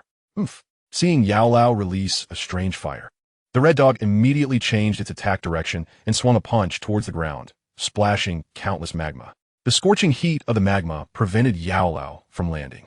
Armed and domineering armor piercing. After the blow, the red dog showed no intention of stopping. The black dominance rolled over the right fist of the red dog like seawater, directly hitting the Xuanzhong ruler heavily. Then, relying on elasticity, he leaped upwards, reversed his body, condensed his dominance on his foot, and kicked directly towards Yao Lao's body. Noticing something unusual, Yao Lao's body slightly deviated. He activated his soul power and waved his palm towards the red dog's kick. The two of them stepped back at first touch. The red dog landed safely, while Yao Lao took several steps back, his figure becoming somewhat dim. Yao Lao's body was originally a soul, but was hit by a domineering aura, and his current cultivation level is not as good as that of the red dog, naturally. Teacher, seeing that Yao Lao was at a disadvantage in the strange fire circle, Shiao Yen was extremely nervous and worried. Ignoring Shiao Yen, Yao Lao's face showed seriousness as he slowly lifted the black ruler in his hand. Above the ruler, the special patterns that had once made Shiao Yen feel strange emitted a fiery red light. The ruler crossed the void, and the surrounding space became somewhat unreal and blurred. Well, have you finally taken it seriously? Okay, that's the way it's interesting. Seeing Yao Lao, I wanted to expand my skills, and Red Dog also became interested. Finally, I can confront the experts on Dou Qi Continent. At that moment, he withdrew his ice silk gloves and swung his right fist, and the powerful magma power quickly condensed on his fist, grasping tightly the black ruler that had turned as fiery red as the setting sun. Yao Lao let out a low, soft drink from his mouth, and his figure suddenly moved. The sole of the foot slowly stepped on the void, and a lingering shadow appeared in the stunning sunset. Shocked, he looked at the remnants of the void. Shiao Yen was speechless for a while. He didn't expect the speed of Yao Lao to be so terrifying. Red Dog is not Shiao Yen. He wouldn't be shocked by such a small scene. With a right leg kick, the figure also turned into a remnant and attacked Yao Lao. The lingering shadows gradually dissipated, and the figures of Yao Lao and Red Dog appeared like teleportation on the towering tree that was hundreds of meters high. Compared with the towering tree, Yao Lao and Red Dog's tiny bodies were like ants on a painting, extremely inconspicuous. However, these two tiny figures, like ants, now carried a terrifying power that could sweep across the entire Warcraft mountain range. Not good. Sensing the powerful aura emanating from both of them, I knew they were about to take action. Yin Yun and the purple crystal-winged Lion King secretly say that they are not good, hurriedly waving both wings and shooting out. This place is really too dangerous. If they stay here any longer, they will also be implicated. Teacher. Watching Yao Lao and Red Dog fight fiercely, Yun Yun and the others ran away, while Shiao Yen felt bitter in his heart. The gust of wind blowing from the top of the tall tree did not make the two seemingly small bodies move at all. Suddenly rushing forward, his body stopped in an instant, his toes kicked in the void, and his body rotated 180 degrees in mid-air. The black ruler in Yao Lao's hand shone more and more brightly. In the end, the strong light made Shiao Yen, who was watching the battle below, have to squint his eyes. Ground-level combat technique. Flame division wave ruler. You overestimate your abilities. Big flame. With the help of his arm, the powerful lava condensed with countless hot gases, and a huge magma fist capable of destroying an iceberg was thrown out from the hand of the Red Dog. Confronting Yao Lao's flame from Wave Devourer. In the eastern part of the Warcraft Mountains, a thunderous roar suddenly erupted, followed by a surging heat wave that almost spread throughout the entire eastern mountain range. Boom! The forest, which was originally covered with towering trees, suddenly turned into a sea of fire, and a huge wind pressure swept around the two people, making it extremely spectacular. I'm done for. Watching the towering heat wave coming towards him, Shiao Yen felt bitter in his heart. How can we escape? Xiao Yanzi. During the battle, Yao Lao suddenly realized that his disciple had changed and was no longer Han Feng, who was at the peak of the fighting emperor, but a small fighter. It is impossible to survive from these magma waves and massive explosions. Yao Lao suddenly became very anxious. Not good. The Marquis said he couldn't die. Red Dog also remembered the little bug that could be killed with just one slap. What should I do now that I unconsciously ignored him, because there was medicine always there? If you die, how can you explain to the Marquis when you go back? My first task, shadow bondage. Just as the heat wave was about to engulf Shiao Yen, a black ray hit the huge wave, causing it to avoid Shiao Yen and surge towards both sides. Seeing this scorching heat wave, Shiao Yen was surprised and his eyes were filled with joy. Shiao Yen didn't know, but Yao Lao and Red Dog knew very well that someone was helping Shiao Yen and saving his life. Is it true that a powerful fighter is constantly pestering a small fighter? Is this the so-called Admiral of the Navy? In my opinion, it's just like that. Shocking laughter came from all directions. You rat with a hidden head and exposed tail. How dare you desecrate the World Navy? If you have the courage, stand up for me. I heard the other party mocking me and even pulling the entire Navy. The face of the Red Dog turned deformed and cursed loudly. Show up and show up. Others are afraid of you, but I am not afraid. A touch of black descended from the sky, and an old man in a black robe appeared in front of the three of them. It is Ling Ying, the bodyguard sent by Gu Suner to protect Shiao Yen, who is fighting against the Emperor. Chapter 76, The Ancient Tribe. Red Dog and Yao Lao withdrew from each other after a big move. Looking at the mysterious visitor who suddenly appeared to save Shiao Yen, their expressions were different. Yao Lao knew he was here to help Shiao Yen as soon as he heard the other party's words, so it should be that little girl who came. But he couldn't come. 7-star fighting emperor. A mere 7-star fighting emperor dared to insult this general and slander the Navy. I have to say, old man, you have a lot of courage. When he saw that boastful words slandering himself as a naval admiral, only a 7-star fighting emperor, Red Dog looked disdainful. To strike him is merely a matter of devoting a bit more time. Sometimes one's realm and strength do not signify everything. There are also the factions to consider. Facing Akinu's disdain, Ling Ying chuckled with a sense of grandeur. Factions? Who are you? This lad is someone my young lady has specifically tasked me to protect. Thus I cannot allow you to harm him further. Otherwise, I would find it difficult to explain myself to her. Ling Ying positioned himself protectively behind Shiao Yen as he addressed Akinu. My lady? The excruciating pain from the injuries inflicted by Akinu and the searing heat of the magma toxins left Shiao Yen slumped on the ground. However, upon hearing the black-robed elder refer to my lady, a hazy azure figure unconsciously surfaced in his mind. Your lady? My apologies. The Marine Admiral only heeds the commands of the Hasha sovereign nation and the world government. What lady? To me, she is of no consequence. Since you dare to obstruct my enforcement of the law, I shall deal with you as well. Akinu crossed his arms in disdain towards Ling Ying. A madman. Wait, the Hasha sovereign nation? Is the Admiral from Hasha? Did the Duke of Pingyang send you to avenge that lady? Is she also from Hasha? Hearing Akinu's words, Shiao Yen immediately inquired. Damn it, I should have thought of that sooner. Duke of Pingyang? Do you truly believe that a mere lad like you could attract the attention of a marquis from the Celestial Empire? I am here on orders from the world government to apprehend the scoundrel who stole the remnants of the pure Lotus Demon Fire and harmed government officials. I must retrieve the remnants. Akinu spoke his lies without a flicker of emotion. One must admit that a fierce-looking individual can indeed conceal their deceit well. World government officials? Shiao Yen could hardly believe his good fortune. His first robbery had led him to such significant figures, drawing the attention of the world government. Clenching his injured left arm, he wore a gloomy expression. But where is the world government, anyway? Pure Lotus Demon Fire. Upon hearing those 4 words, Ling Ying was astounded. Shiao Yen, do you possess the remnants of the pure Lotus Demon Fire? Yes, senior. As Ling Ying's eyes sparkled with excitement while gazing at him, Shiao Yen gulped nervously. Shiao Yen, after Akinu withdrew, Yao Lao calmed the turbulent soul energy within him and appeared before Shiao Yen, directly facing Ling Ying. This person is likely. Shiao Yen, hand over the remnants of the pure Lotus Demon Fire to me. This treasure is beyond your ability to safeguard. Surrender it to me, and I will ensure your safety. Ling Ying extended his right hand toward Shiao Yen. If the remnants of the pure Lotus Demon Fire were returned to his clan, his status would surely rise swiftly. Witnessing the elder who had saved him requesting the remnants, Shiao Yen felt immediate tension.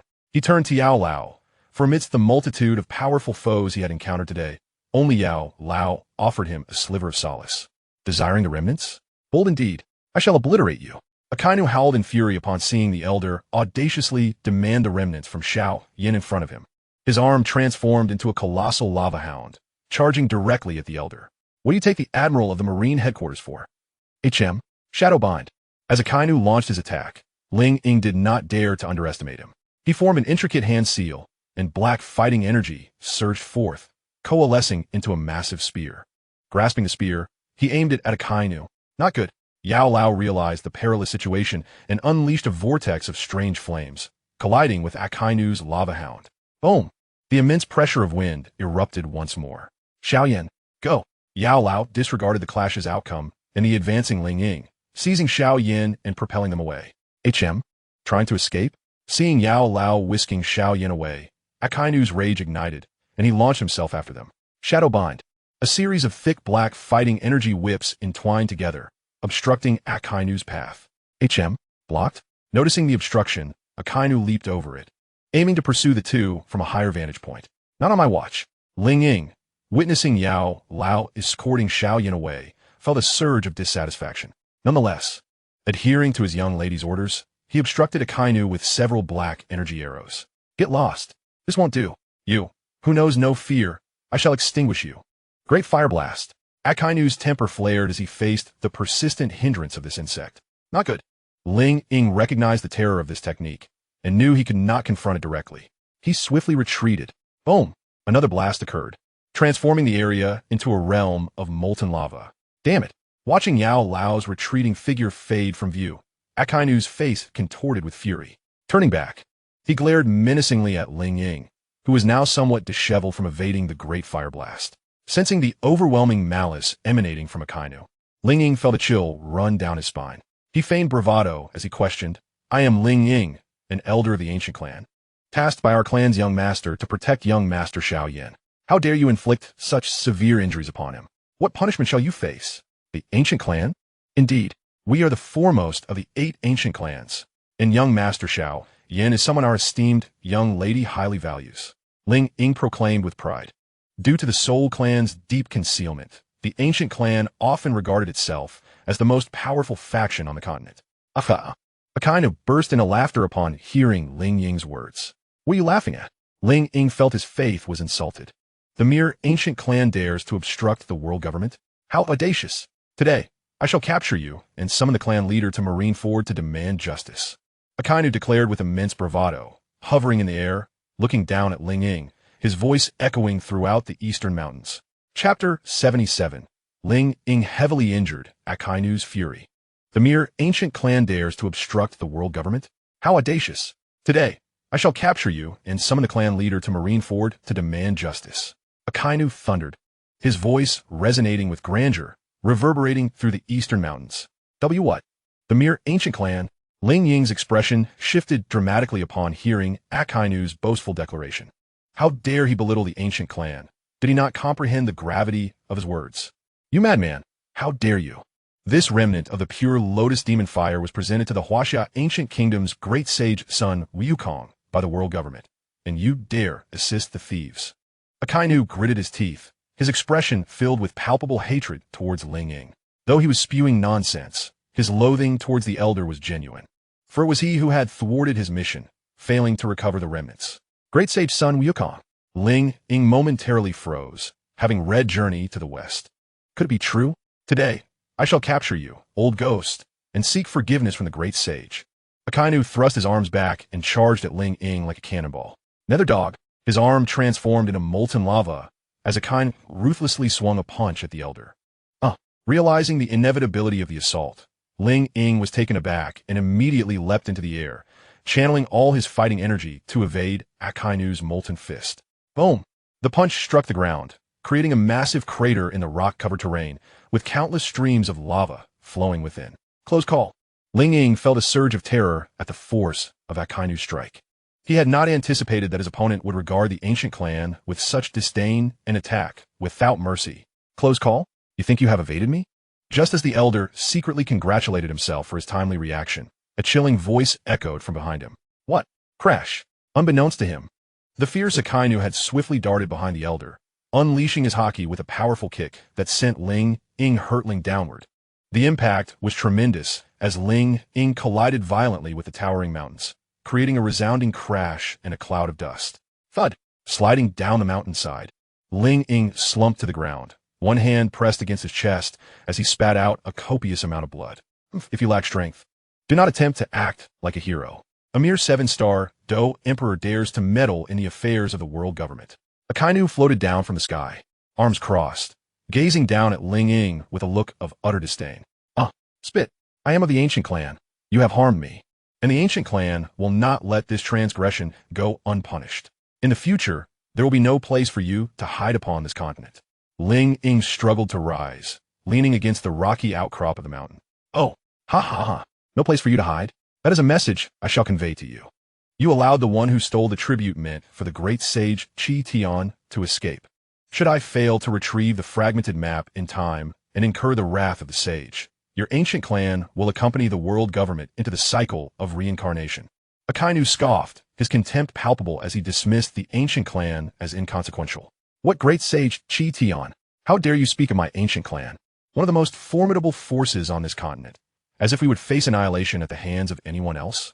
How could Ling Ying, who has always prided himself on being of the ancient clan, possibly endure such an affront? Outrageous! To blaspheme the name of the great sage. I shall extinguish you. With a furious roar, Akinu unleashed a catastrophic torrent of flames. The overwhelming force of the colossal magma vortex surged towards the elder, its might threatening to obliterate him utterly. Oh, this is bad. Shadow Fist. Realizing that his opponent had shifted from merely subduing him to seeking his utter destruction, Ling Ying felt a surge of terror. Ignoring his injuries, he hastily thrust both fists towards the heavens, channeling all the Dou Qi of 7-star Dou Emperor into them. The tumultuous black shadow Dou Qi surged and writhed, gathering around his fists. With a ferocious strike, he aimed to counter Akinu. Boom! The deafening explosion echoed throughout the Beast Mountain range. Following the fierce exchanges between Akinu, the Elder, and Ling Ying, the eastern region of the Beast Mountain range had been completely transformed into a desolate realm of lava, devoid of life. Puff! The force of the blast propelled Ling Ying, along with the mountain behind him, into the air. He coughed up more blood, his body battered. Oomph! Akinu, however, remained unfazed, wiping away a trace of blood from the corner of his mouth, still exuding an air of authority as he hovered in the sky. As for the blood, he had engaged in a fierce contest with the Elder's flame, devouring wave, and the strange fire, and had exchanged several blows with the old man. Releasing his most powerful attacks had drained his Dou Qi considerably, resulting in his previous strike being less potent. It appears your subordinates are far inferior to your talent for verbal sparring. Akinu sneered, observing the fallen Ling Ying, who lay in tatters, bloodied and broken. Such feeble attempts to challenge a marine admiral and obstruct his authority were laughable. Puff! Puff! Ling Ying spat out more blood, consumed by regret. Why did he involve himself in Shiao Yan's matters? After all, it was only stated that he would lose an arm. Now, Shiao Yen had escaped, and he feared for his own life. Now I shall send you off, raising his right palm towards the incapacitated Ling Ying. A surge of magma energy coalesced above it. Spare him. Whirlwind slash. Just as Akinu was about to deliver the final blow to the severely weakened Ling Ying, a voice of intervention echoed from afar, accompanied by a swirling Dou Qi blade that measured over 10 meters in length. Canine, tooth, red lotus. Akinu's fury ignited upon noticing another interference, this time retaliating with a furious punch that collided with the opposing Dou Qi blade. Boom! The explosion was no less than the previous one, but with Akinu's Dou Qi already depleted and his response hasty, he found himself at a disadvantage. Staggering back several paces from the resulting shockwave, his justice cloak had been tattered in multiple places. Ling Ying go, without a moment's hesitation for Akinu's potential injuries. A white-haired youth suddenly appeared beside the fallen Ling Ying, scooping him up and soaring into the sky. Ugh! Akinu waved away the dust swirling in front of him, the remnants of their earlier battle causing him discomfort as he gasped for breath. They've escaped again. He released his aura to disperse the surrounding dust, glaring at the spot where a person had once lain, now only marked by bloodstains and emptiness.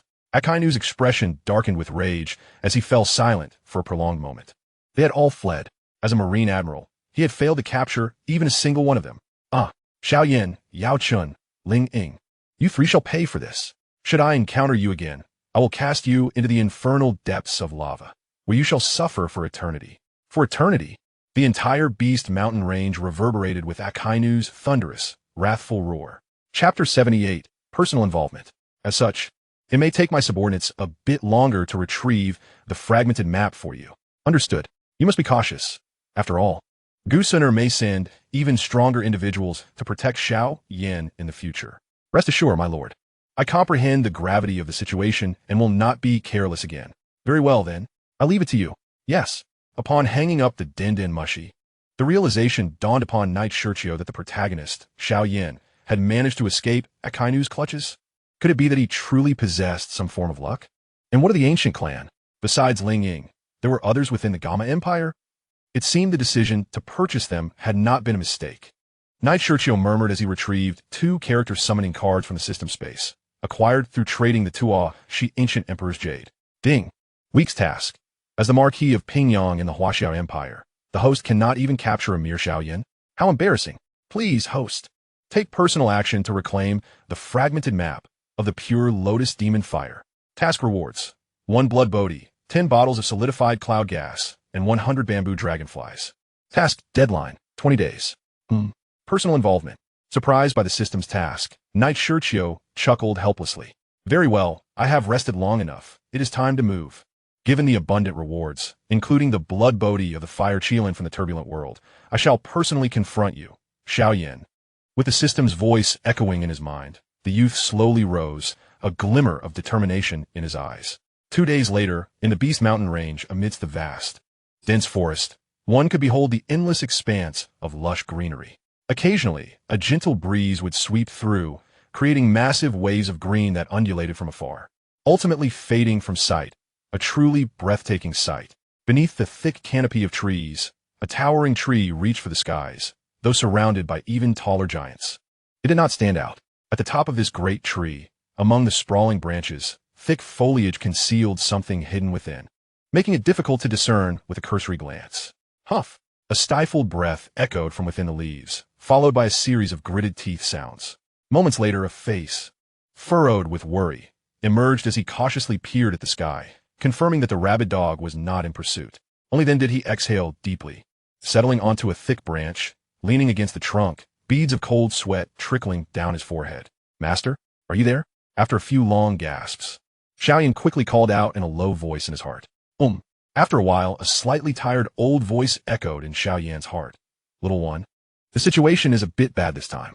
We have been using strange fire and ground-level fighting skills one after another, consuming a lot of soul power. If it weren't for that black robe man who appeared to block the red dog for us, I'm afraid even our master and disciple would not be able to defeat that guy today. From what you know in that movie, it seems that he belongs to some world government and has many helpers. What if?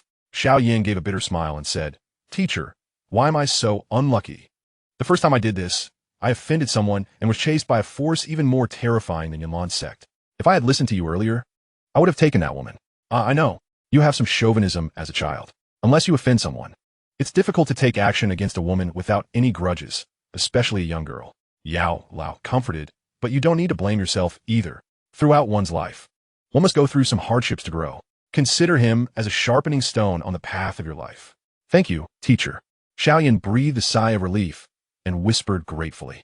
Do we still need to talk about thank you? Yao Lao smiled. Immediately, there was a hint of solemnity in the voice. Little one, we are still within the sphere of influence of Qingshan City. Based on the movie and what the Red Dog said, it is speculated that the Red Dog may have some connection with the Marquis of Pingyang in China, so he must leave as soon as possible. Although there is the Black Robe Man present, he is no match for the 7-star Fighting Emperor and is no match for the Red Dog. And because of the battle with the Red Dog, I consumed too much soul power. At least, we can no longer provide you with the energy to freely unleash it like before. Shiao Yen nodded silently. The fist gradually clenched tightly. Looking up, my gaze passed through the dense crevices of the leaves, gazing at the azure sky. He also knew in his heart the killing intent of the Red Dog towards him. At this moment, the Red Dog has probably defeated the old man in the black robe and is chasing after itself everywhere, right? Although no involvement of Qingshan City has been found so far, what if, as Mr. Yao said, Red Dog really has some relationship with Qingshan City? At that time, Qingshan City will also send strong men to chase after them, which will really be a big deal. Let's hide in this deep mountain first. The injuries I have suffered are not light now. If I don't take care of them first, I'm afraid even escaping will be a problem. Shiao Yen wiped away the bloodstains from the corner of his mouth, held his blood-stained left arm, and whispered, "Well, that's good. The alchemist doesn't have to worry about any injuries. Although you were seriously injured this time, haha, since I'm here, I will naturally help you recover as quickly as possible." Yao Lao smiled and said. Nodding, Shiao Yen had absolute confidence in Yao Lao's refining technique. He supported the tree trunk with his hand and slowly straightened up. Shiao Yen carefully sliced open the leaves and scanned the area below with caution. After there were no signs of danger, he quickly slid down, holding onto the tree trunk with both hands like a monkey. When there were still a few meters left from the ground, Shiao Yen relaxed his hands, kicked the tree trunk lightly with his feet, and rolled his body in midair. Then he landed on one knee, supporting the ground with both hands. And the sound of landing was almost inaudible. Sharp eyes quickly scanned the surroundings, and Shiao Yen stood up, about to head into a dense forest. However, at this moment, capturing dragon skill, just as Shiao Yen was about to enter the jungle, a strong suction force acted on him, and his body unconsciously flew back into the air. Not good. Sensing that their bodies were being controlled by something, Shiao Yen and Yao Lao both whispered to each other, "Break it. Immediately take over Shiao Yen's body." And Yao Lao doesn't care about anything anymore. He forcefully releases the strange fire and powerful soul power to break free from the constraints. The purple air comes from the east, a propitious omen, just as Yao Lao was helping Shiao Yen break free from the dragon catching technique. A huge purple pillar of air collided head-on as he was about to fly away. Strange fire appears, group fire worships. Yao Lao, who took over Shiao Yen's body, immediately waved his right hand, and the bone spirit cold fire surged upwards, facing the purple pillar of air. Boom! The huge wind pressure dispersed in all directions, and Shiao Yan's body was like a strand of floating duckweed, swaying and shaking. Super missile. Before fully recovering, an alloy fighter jet quickly flew over here. As soon as he arrived, he fired a missile at Shiao Yen. Damn it! Another fist of strange fire, another huge explosive impact. Without mentioning the soul power of Lao Yao, Shiao Yan's body became increasingly unable to sustain itself. The injuries are too severe and exhausting. I didn't expect that General Akatsugu's personal efforts were unsuccessful, and in the end, it was up to me to clean up the mess. Medicine Master and Shiao Yen. You really have them. Just as Shiao Yen was surrounded by Shao Feng, Yu Buchuan, and Grey Wolf flying fighter jets, feeling hopeless in his heart, a faint voice sounded. A gust of wind swept over. A young man wearing a purple robe, with a headband and two precious swords hanging from his waist, appeared in front of the two of them on a winged horse. Chapter 79, Deception and Covenant War. A gust of wind swept over. A young man wearing a purple robe, with a headband and two precious swords hanging from his waist, appeared in front of the two of them on a winged horse. First meeting, Master of Medicine, Shiao Yen. Looking at Shiao Yen in front of him, who was possessed by Yao Lao, Shiao smiled slightly at night. Judging from the blood and flesh on Shiao Yan's left arm, it seems that Red Dog has accomplished nothing. I'm sure this is the Marquis of Pingyang of the Chinese Empire. I wonder why my master and disciple stopped me here.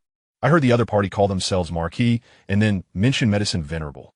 Yao Lao knew he had already been exposed, so he simply appeared and asked, "Teacher, just got out of the wolf's den and into the tiger's den." One after another, strong individuals appeared one after another. Shiao Yen has become accustomed to it now. Watching Yao Lao, it's obvious that I'll leave it to you, old man. Is this Shiao Yen? First time meeting, please give me more guidance. Without immediately answering Yao Lao's question, Shiqiu looked at the young man dressed in black with many bloodstains on his body. This is my first time meeting him. He is more interested in Shiao Yen than Yao Lao. This is a big loser. I dare not. Young man Shiao Yen has met the Marquis. I have never claimed to be my lord and have been accompanied by two experts, one of whom is Shao Feng, whom I have met once. The most important one is the alloy fighter jet of Grey Wolf. Seeing this, Shiao Yen still doesn't know the identity of the person in front of him. You don't have to be polite. Watching Shiao Yen endure the injury on his arm and surrender to himself, Shiao narrowed his eyes at night. With a wave of your big hand now, I admire Shiao Yan's heart. I'm not as good as him, at least in this aspect. The Marquis is here. I'm sure you've met the Red Dog General of the world government before, haven't you? Regarding their questions, Shiqiu asked in reverse. Red Dog General? Is the Marquis also here to kill the young man and seize the pure Lotus Demon fire remnants? Upon hearing Shiqiu's words, Shiao Yen was extremely nervous. Zio Yanzi, pull Shiao Yen behind and start a strange fire. Yao Lao has already planned to fight against the 5 great masters, including Shiqiu, especially Pegasus under Shiqiu's crotch. He can feel that this Warcraft is definitely a high-level fighting emperor with extraordinary origins. Venerable Medicine, I advise you not to waste your soul power anymore. The previous battle with Sikaski had already consumed a lot of your soul power. What can you do now, even if you fight to the death? Seeing the old medicine releasing strange flames, Autumn smiled slightly at night and said, with his current cultivation level, what can he do with strange fire? Marquis Pingyong. Shiao Yen knew he shouldn't have taken someone's treasure. Shiao Yen was willing to return the damaged image and let it fall. Please spare the master. In order to protect himself, the old man faced consecutive battles. Watching his gradually fading figure, Shiao Yen suddenly said, Zio Yanzi. Upon hearing Shiao Yan's words, Yao Lao immediately turned to look at him, his eyes filled with deep emotion. It seemed he had not ultimately erred in his choice. Indeed, the bond between master and disciple was profound. I harbor no desire to annihilate you completely. After all, it is the laws of the world government that you have transgressed, not those of my homeland, Huaxia. However, I must reclaim the remnants of the pure lotus demon fire. Upon hearing Shiao Yen express his willingness to surrender to Yao Lao, Shiqiu regarded him with newfound respect. He was indeed a person of loyalty and sentiment, albeit only towards those close to him. As for those unrelated to him, well, how amusing. Your Excellency, if I may be so bold, was it you who dispatched Admiral Akinu to pursue me? Shiao Yen inquired, recalling the mention of Akinu and the remnants of the pure lotus demon fire. No, Shiqiu replied without a hint of hesitation. The world government is affiliated with Wokaku. Although the Huaxia Empire is the sovereign of East Asia, I am merely a marquis and hold no authority to command a naval admiral. It is the command from Fleet Admiral Sengoku. Shiqiu audaciously laid the blame upon Sengoku, who is unknown to them. Is that so? Shiao Yen and Yao Lao showed no signs of doubt. Their lives were in the hands of another. What need was there for deception? The remnants of the pure lotus demon fire you seized are a possession of the world government, secured within that secret chamber. Shiqiu articulated the pretext he had prepared for sending Akinu. The world government? Yet, Your Excellency is not a member of the world government. Are you? Why then? Does it concern you? Shiao Yen pondered, acknowledging that even if this world contained Huaxia and the world government, the latter was likely an invention of Wokaku, thus irrelevant to the Grand Huaxia. I am a marquis of the Celestial Empire. How could I possibly be subordinate to the mere government of Wokaku? Shiqiu Sukofut. Then why, Your Excellency? Because the remnants of the pure lotus demon fire were presented to our great sage equal to heaven by the world government of Wokaku, and it was lost within my territory. Therefore, I bear a responsibility. Shiqiu asserted with a grave expression, as if this were a matter of great consequence. The great sage equal to heaven. Hearing Shiqiu's words, both Shiao Yen and Yao Lao were taken aback, particularly Shiao Yen. The great sage equal to heaven, could it be that I? The great sage equal to heaven, Sun Wukong. It suddenly dawned on Yao Lao, horrified.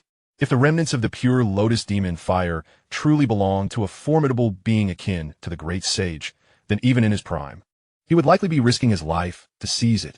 Thus, I have come personally. Shiqiu commanded. Shiao Yen, return the remnants at once. Shiao Yen, engulfed in infinite panic, realized I have actually stolen something from the Monkey King. The remnants, hand them over. Shiqiu reiterated. Oh yes, Your Excellency. I shall return the original item. This time, devoid of hesitation. Shiao Yen swiftly retrieved the remnants of the pure lotus demon fire from his storage ring and respectfully handed them to Shiqiu, with even Yao Lao refraining from interference. Your Excellency. Upon receiving the remnants, Shiao Yen placed them into Shiqiu's hands. Ding! Congratulations, host. Task completed. Successfully retrieve the remnants of the pure lotus demon fire. Rewards: 1 blood bodhi, 10 bottles of solidified cloud gas, 100 bamboo dragonflies. Rewards have been distributed. Please check your inventory. Very well, Shiao Yen, Yao Zun.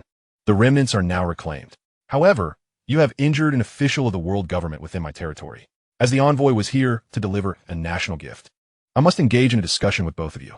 Xiao Feng, you Buchuan, subordinate present. Upon hearing Shiqiu's command, the two stepped forward and responded loudly.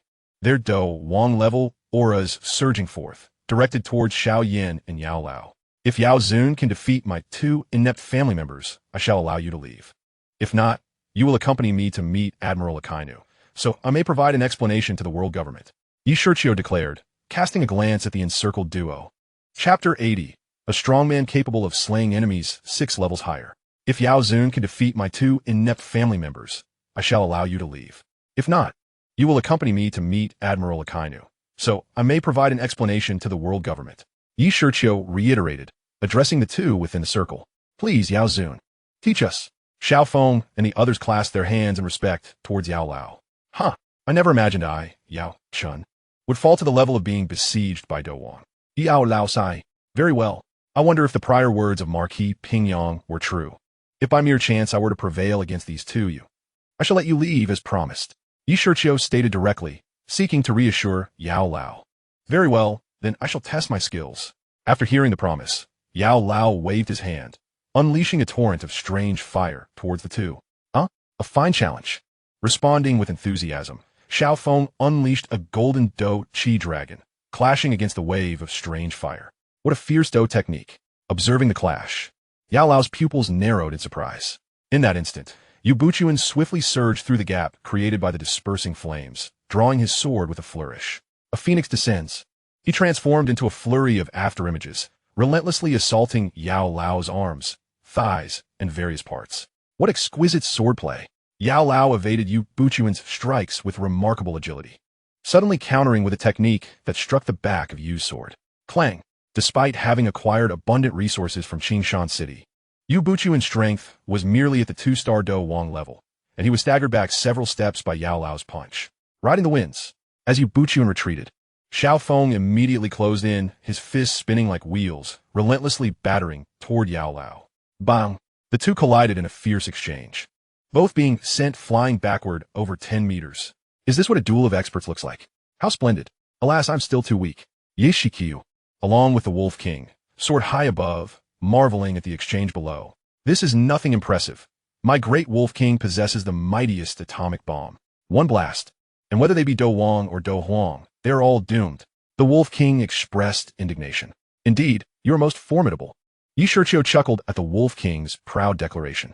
Nevertheless, the Wolf King had indeed accomplished remarkable feats, inventing numerous advanced technologies that, in some respects, surpassed even the assistance of Fahai and Akinu. Of course, I welcome all praise. The Wolf King readily accepted Yi Shiqiu's compliments. Riding the winds, purple qi from the east, flame dividing the waves. A tremendous explosion sent shockwaves outward, creating a 3-element barrier. Yi Shiqiu and the Wolf King quickly sheltered within the barrier, unwilling to be swept away. Oh no! Meanwhile, Shiao Yen, witnessing the shockwaves radiating outward, leaped onto the branch of a towering tree to take cover. This lad is quite clever. Dragon seizing skill. Seizing the opportunity as Yao Lao's spiritual power waned, Xiao Feng grabbed a nearby massive tree, hurling it directly at Yao Lao. Noticing the giant tree hurtling toward him, Yao Lao snorted coldly, palms engulfed in white flames as he met the assault head-on. With a powerful strike to the tree's top, he surged forward with Dou Qi.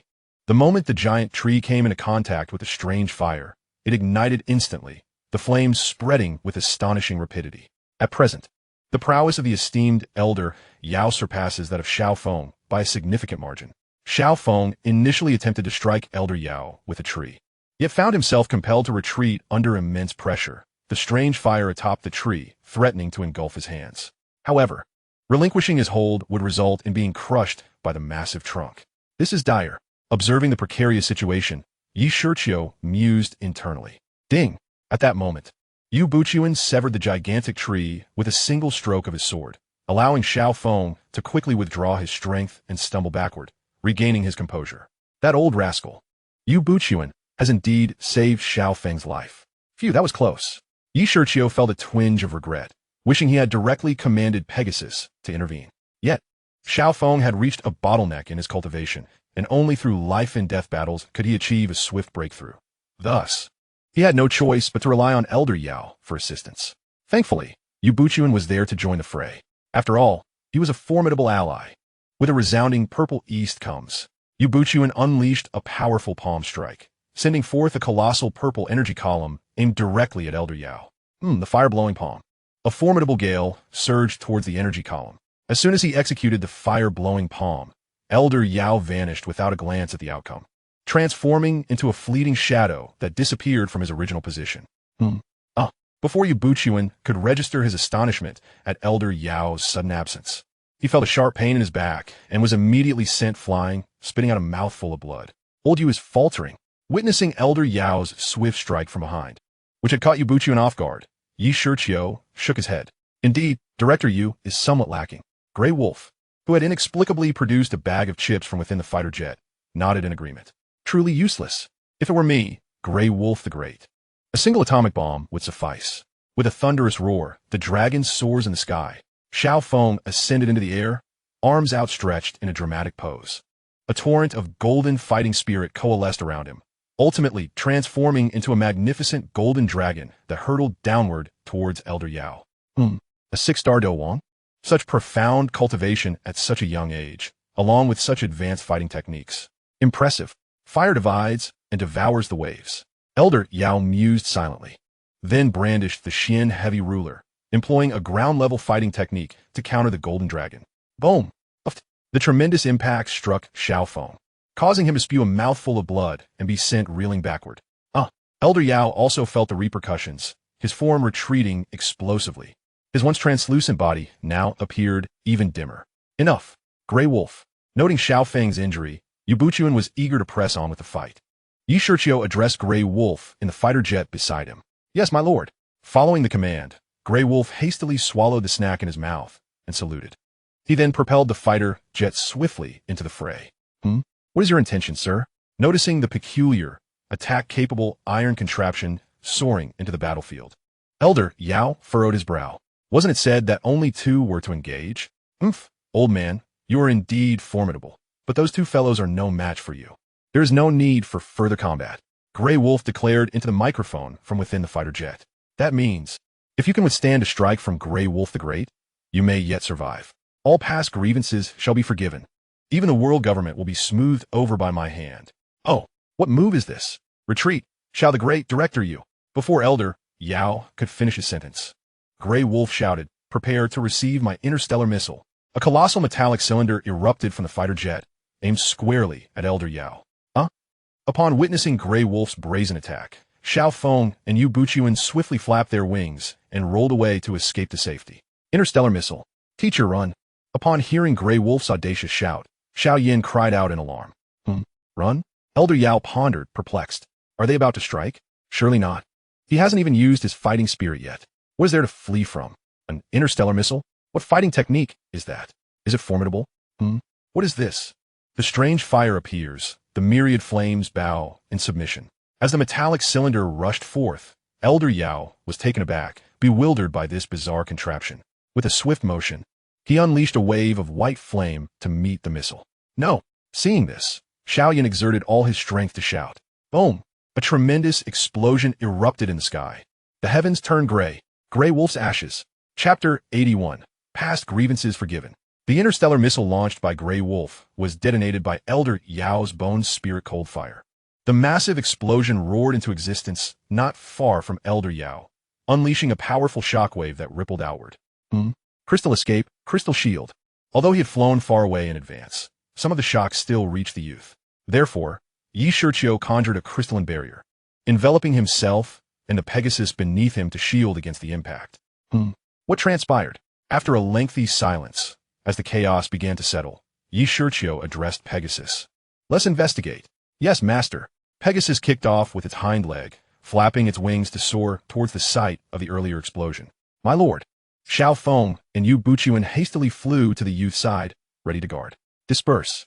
Pegasus forcefully flapped its wings, generating a mighty gust that swept away the remnants of the explosion, revealing the scene within. Teacher. As the dust settled, Shiao Yen leaped from a massive tree and transformed into smoke, racing towards the explosion site, visibly anxious. After all, that was an interstellar missile. Teacher, he won't. That is smoke. Observing Shiao Yen morphing into smoke, Shiqiu frowned. Cough, cough. Just as the group was about to enter the explosion zone, a feeble, aged cough reached their ears, accompanied by a boisterous curse. You old codger, you're still alive? Just how resilient are you? Gulme, receive this atomic bomb from this great king. I guarantee you'll be sent on your way. No need to thank me. What? Teacher. Hearing Grey Wolf's arrogant words, Shiao Yen panicked and dashed towards Elder Yao's direction, intent on rescuing him. An atomic bomb. Do you wish to annihilate us all? Are you planning to obliterate the entire Monster Mountain range, burying us in the process? Such audacity. Grey Wolf, cease this madness. Startled by Grey Wolf's words, Shiqiu quickly shouted to intervene. Shiao Yen and Elder Yao cannot perish. Otherwise, the narrative will undergo a drastic transformation. Who knows what calamity may ensue? Moreover, the Monster Mountain Range is the lifeblood of Qingshan City. What will become of the tens of thousands of mercenaries there? Will they be left to eat dirt? Stop, I understand. Hearing Shiqiu's call, Grey Wolf, albeit reluctantly, nodded, his wolf ears drooping in defeat. I was hoping to showcase my unparalleled atomic bomb to the entirety of the Gama Empire. Whoosh! In an instant, Shiqiu and the others shot towards Grey Wolf's fighter jet, gazing at Elder Yao and Shiao Yen, who was supporting him. At that moment, Elder Yao's form appeared exceedingly translucent, gasping for breath, and the strange fire flickered dimly. It seemed that due to the successive injuries, his spiritual power had significantly waned. To restore his former strength, without rare medicinal materials like the 7 illusions Qing Ling saliva, it would likely take him several years. Elder Yao is truly extraordinary, capable of enduring Grey Wolf's interstellar missile without faltering. Impressive, most impressive. Shiqiu clasped his hands and smiled. You, witnessing the other party, still smiling. Shiao Yen felt a surge of anger, but dared not vent it. Patting Shiao Yan's arm to calm him, Elder Yao turned his gaze towards Shiqiu, weakly stating, My lord, I have already engaged with those two and endured a strike from that Grey Wolf. You and Grey Wolf had previously discussed. Rest assured. My word is my bond. I shall honor my promise. I will allow you to depart, and I will take care of matters with the world government. All past grievances shall be forgiven. In the stillness of night, Shiqiu waved his hand and spoke loudly. Shiao Yen, having been skinned by Akinu and burned by lava, was nearly at his limit. After having dealt a few blows to the old man Yao, leaving him in a state of soul exhaustion, he deemed it sufficient. There was no need to continue this confrontation.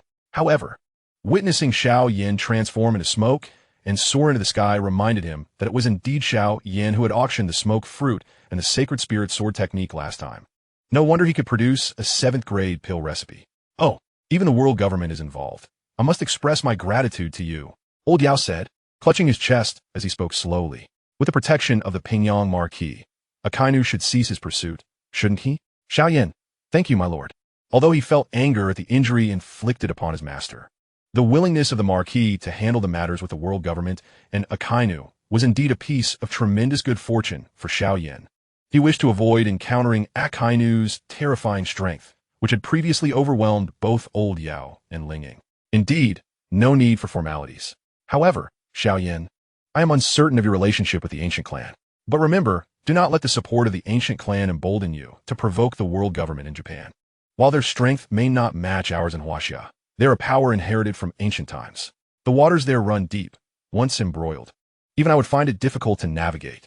After pondering for a moment, Shiqiu decided to convey a message through Shiao Yen to Gu Suna. The world government does not belong to Hasha. Hurting Shiao Yen had nothing to do with me. I only struck old Yao. Furthermore, the world government is formidable, so powerful that they do not fear the ancient clan. Of course, should you insist on seeking retribution, do not mention that this Marquis once spared you, lest it complicate matters. That is all. I must head to Wagwashan to deliver the remaining map to the great sage. Until we meet again. With that, he departed swiftly, leaving behind the severely injured Shiao Yen and the nearly exhausted old Yao. Master, do you think Akinu will still pursue us? Once Shiqiu and the others had left, Shiao Yen wiped the cold sweat from his forehead and inquired of the elder beside him. Compared to Shiqiu, he feared Akinu far more. It was like being crushed underfoot. Perhaps, did they not say that Japan is a vassal state of Hasha? Although the Pingyang Marquis claimed he has no authority over the admiral, he is still a Marquis. Akinu should give him some face, right? Old Yao was not entirely certain either. After all, Akinu had a temperament that was quick to bite and annihilate anyone in his path. Sigh. Oh, by the way, what is this ancient clan that the Pingyang Marquis mentioned? They are backing me? Hearing old Yao's uncertainty, Shiao Yen felt somewhat despondent, but quickly followed up with a question. You are still too early to know about this. In due time, you will come to understand. Now, let's find a place to rest. Your injuries must be treated promptly, otherwise you risk losing this arm. I must also quickly recover my spiritual power, or I will struggle to defeat even a Dou Wang in the future. After some contemplation, old Yao refrained from disclosing information about the ancient 8 clans and Gu Suna to Shiao Yen. Knowing such things too early could diminish the drive to forge ahead, as he might lose motivation once he learned of his support. All right then, let's depart. Noting old Yao's reluctance to share, Shiao Yen chose not to press further. silently committing the name of the ancient clan to memory. He could sense that this ancient clan was extraordinary and that he was somehow inexplicably connected to it. Chapter 82. A Visitor. In the noble hospital of Qingshan City, Shiqiu inquired of the two individuals before him who were recuperating. How are you both holding up? Are you well? Ah, thank you for your concern, my lord. I'm fine. After taking the medicinal pills, I merely need some rest. The battle with the esteemed elder, Yao, has indeed granted me some insights. I believe I will soon break through to the 7-star Dou Wang. Xiao Feng gradually gathered his Dou Qi back into his dantian, smiling heartily at the young man before him. That is good to hear. It seems Elder Yao has indeed helped us greatly. How about you, Director Yu? Shiqiu nodded at Xiao Feng's words, acknowledging that it was merely a matter of time before someone of Xiao Feng's talent reached the 7 stars. He then turned to the other injured individual to inquire. Thank you for your concern, my lord. I'm also well. Thankfully, Elder Yao's strike did not employ any strange fire. Otherwise, I fear I would not have even left the corpse. Yu Buqian lamented, never expecting that his self-castration for sword training would still leave him being beaten so thoroughly. Alas. Indeed, strange fire is indeed formidable. Shiqiu nodded in agreement, having no words to describe the power of strange fire. It was simply remarkable. Once you have recuperated, I shall present each of you with a beast fire as a weapon. I am quite pleased to have successfully retrieved the remnants of the pure lotus demon fire. With that, he began distributing rewards. Beast fire? Thank you, my lord. Upon hearing the young man's promise, both Xiao Feng and Yu Buqian were overjoyed. While it might not be strange fire, finding strange fire was no easy feat. Even possessing a beast fire would significantly enhance their strength. My lord, what about me? What shall I receive? Just as Xiao Feng and Yu Buqian were expressing their gratitude, the Grey Wolf leaped forth to question Shiqiu. As the king of the Grey Wolf, my contributions are the greatest. They are all injured, yet I fought valiantly against Elder Yao without defeat and with my self-created technique. The interstellar missile, I severely injured him. Surely my reward cannot be less than theirs. Shiqiu found himself in a bit of a quandary, gazing at the eagerly expectant Grey Wolf. The Grey Wolf did not possess Dou Qi, and its innate talent was only 1 star. Gifting a beast fire might risk setting itself ablaze. A thought struck him. Grey Wolf, how about I grant you 100 soldiers as your escort? Shiqiu similed lightly. The wolf had one flaw. It was overly proud. With so many followers accompanying it, it would surely feel quite grand. An escort of 100 soldiers? Excellent. Thank you, my lord. Thank you, my lord.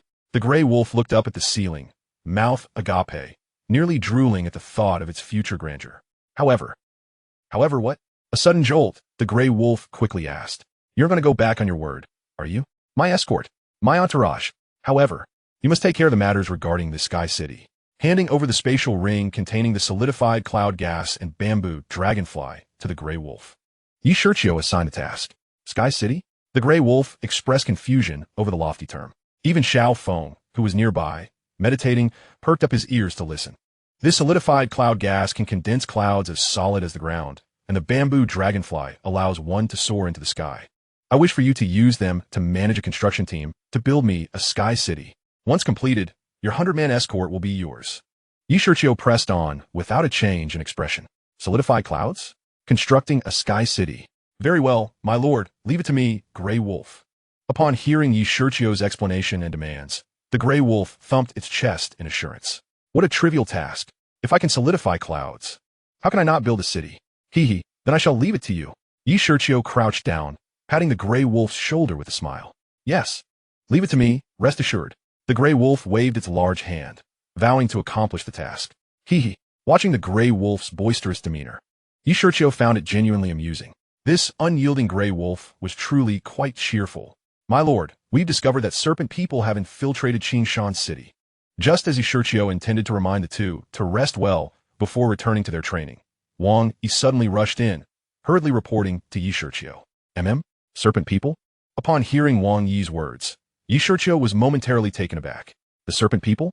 But this is the heartland of the Gama Empire, far from the Taggart Desert. What would they be doing here? Indeed, they possess a Do Huang-level powerhouse among them. My subordinates do not dare to engage, and we have already sent someone to summon Master Fa Hai. We request your judgment. Having been in the Gama Empire for a while, Wang Yi had gathered some knowledge about the Serpent People. They harbored a deep-seated enmity with the inhabitants of the Gama Empire. Now, upon their arrival at Qingshan City, a sense of dread loomed. Could it be a battle emperor? A serpent person? Upon hearing Wang Yi refer to their adversary as a serpent person and a battle emperor, Yi Shiqiu's fingers involuntarily trembled, and a bead of cold sweat trickled down his forehead. Could it truly be? At this moment, before the embassy in Qingshan City, countless soldiers formed an impenetrable barricade, their mortars and machine guns at the ready. Within the encircled area stood a middle-aged monk, gripping a meditation staff, casting an indignant glare at the female serpent person before him. The serpent person, adorned with a phoenix crown and draped in an opulent purple brocade robe, possessed a figure that was both voluptuous and graceful, reminiscent of a ripe peach, exuding a subtle allure. Her long, flowing hair cascaded down her slender shoulders, framing her delicate waist. Beneath the luxurious robe, a segment of a purple serpentine tail was visible, gently swaying, emanating a wild and enchanting temptation that left the surrounding soldiers inexplicably flushed. Fa Hai's gaze swept over the near-perfect form of the serpent person, lingering on her exquisite visage.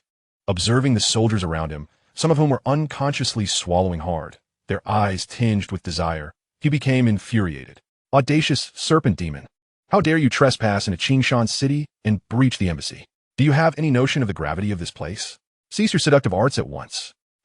Great monk, I have employed no such arts, nor do I possess them. It is merely that your subordinates lack competence, the woman retorted, her demeanor radiating an air of nobility and superiority. The purifying mantra of the mind. With a disgruntled snort, Fa Hai extended his fingers, invoking the Buddhist calming incantation to pull everyone back from the throes of desire. Oh, you possess such capabilities? The woman was taken aback, witnessing Fa Hai not only resisting her allure, but also restoring others to reality. It appears that the serpent demons of today have grown exceedingly reckless, daring to enter human cities in their true forms and brazenly intruding upon my Huaxia embassy. In the past, I subdued the enchanting Baisuzhen who flooded the Jinshan. Today, I shall capture you and see if any serpent demon dares to act up again. As he gazed at the woman, Fa Hai retracted his prayer beads and raised his meditation staff to his chest, bellowing in anger. Baisuzhen? I have never heard of her. However, I have not come here to engage in battle with you humans. I have matters to discuss with your Huaxia's Lord Pingyang. Inform him at once, the woman replied calmly, showing no sign of tension despite being encircled. To meet the Lord? Hearing the serpent person's words, Fa Hai was furious. To forcefully invade Qingshan City and injure countless soldiers. And yet you expect to be reported? What nonsense! If you wish to see the Lord, very well. I shall capture you and present you before him. Prepare to face my staff technique. Chapter 83, The Intent. To meet the Lord? Very well. I shall capture you and present you before him. Prepare to receive my staff technique. Fa Hai's fury reached its zenith as he swung his meditation staff. A powerful aura surged forth from the staff, projecting a massive shockwave that sent numerous blue stone slabs crashing towards the woman. The Medusa queen scoffed at the bald man daring to attack her. It seemed that the prolonged absence of assaults on the Gama Empire had caused these humans to forget her terror. With a swift unfurling of her wings, she ascended into the air, evading Fa Hai's strike. Purple spirit poison palm. As she evaded the monk's blow, Medusa quickly formed seals in midair, purple energy coiling around her delicate hand like a serpent. With a graceful leap, she looked down at the ground and unleashed a palm strike. A torrent of poisonous, purple energy descended like a mountain, enveloping not only Fa Hai, but also the surrounding soldiers. Not good. Fire the cannons. Mortars, launch immediately. The military commanders shouted in alarm upon witnessing the impending purple palm strike. Yes, the soldiers were equally terrified.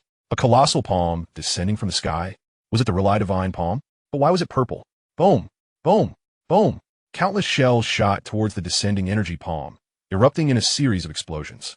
Unfortunately, while the mortars managed to chip away at the purple palm, they could not dissipate it. It continued its relentless descent towards the earth. Demon, do not act so arrogantly, Fa Hai shouted as the toxic palm neared the ground. He retrieved a golden bowl from his storage ring and hurled it into the sky. Buddha's light illuminate. Fa Hai raised his meditation staff, hands clasped in prayer, channeling the golden bowl hovering above.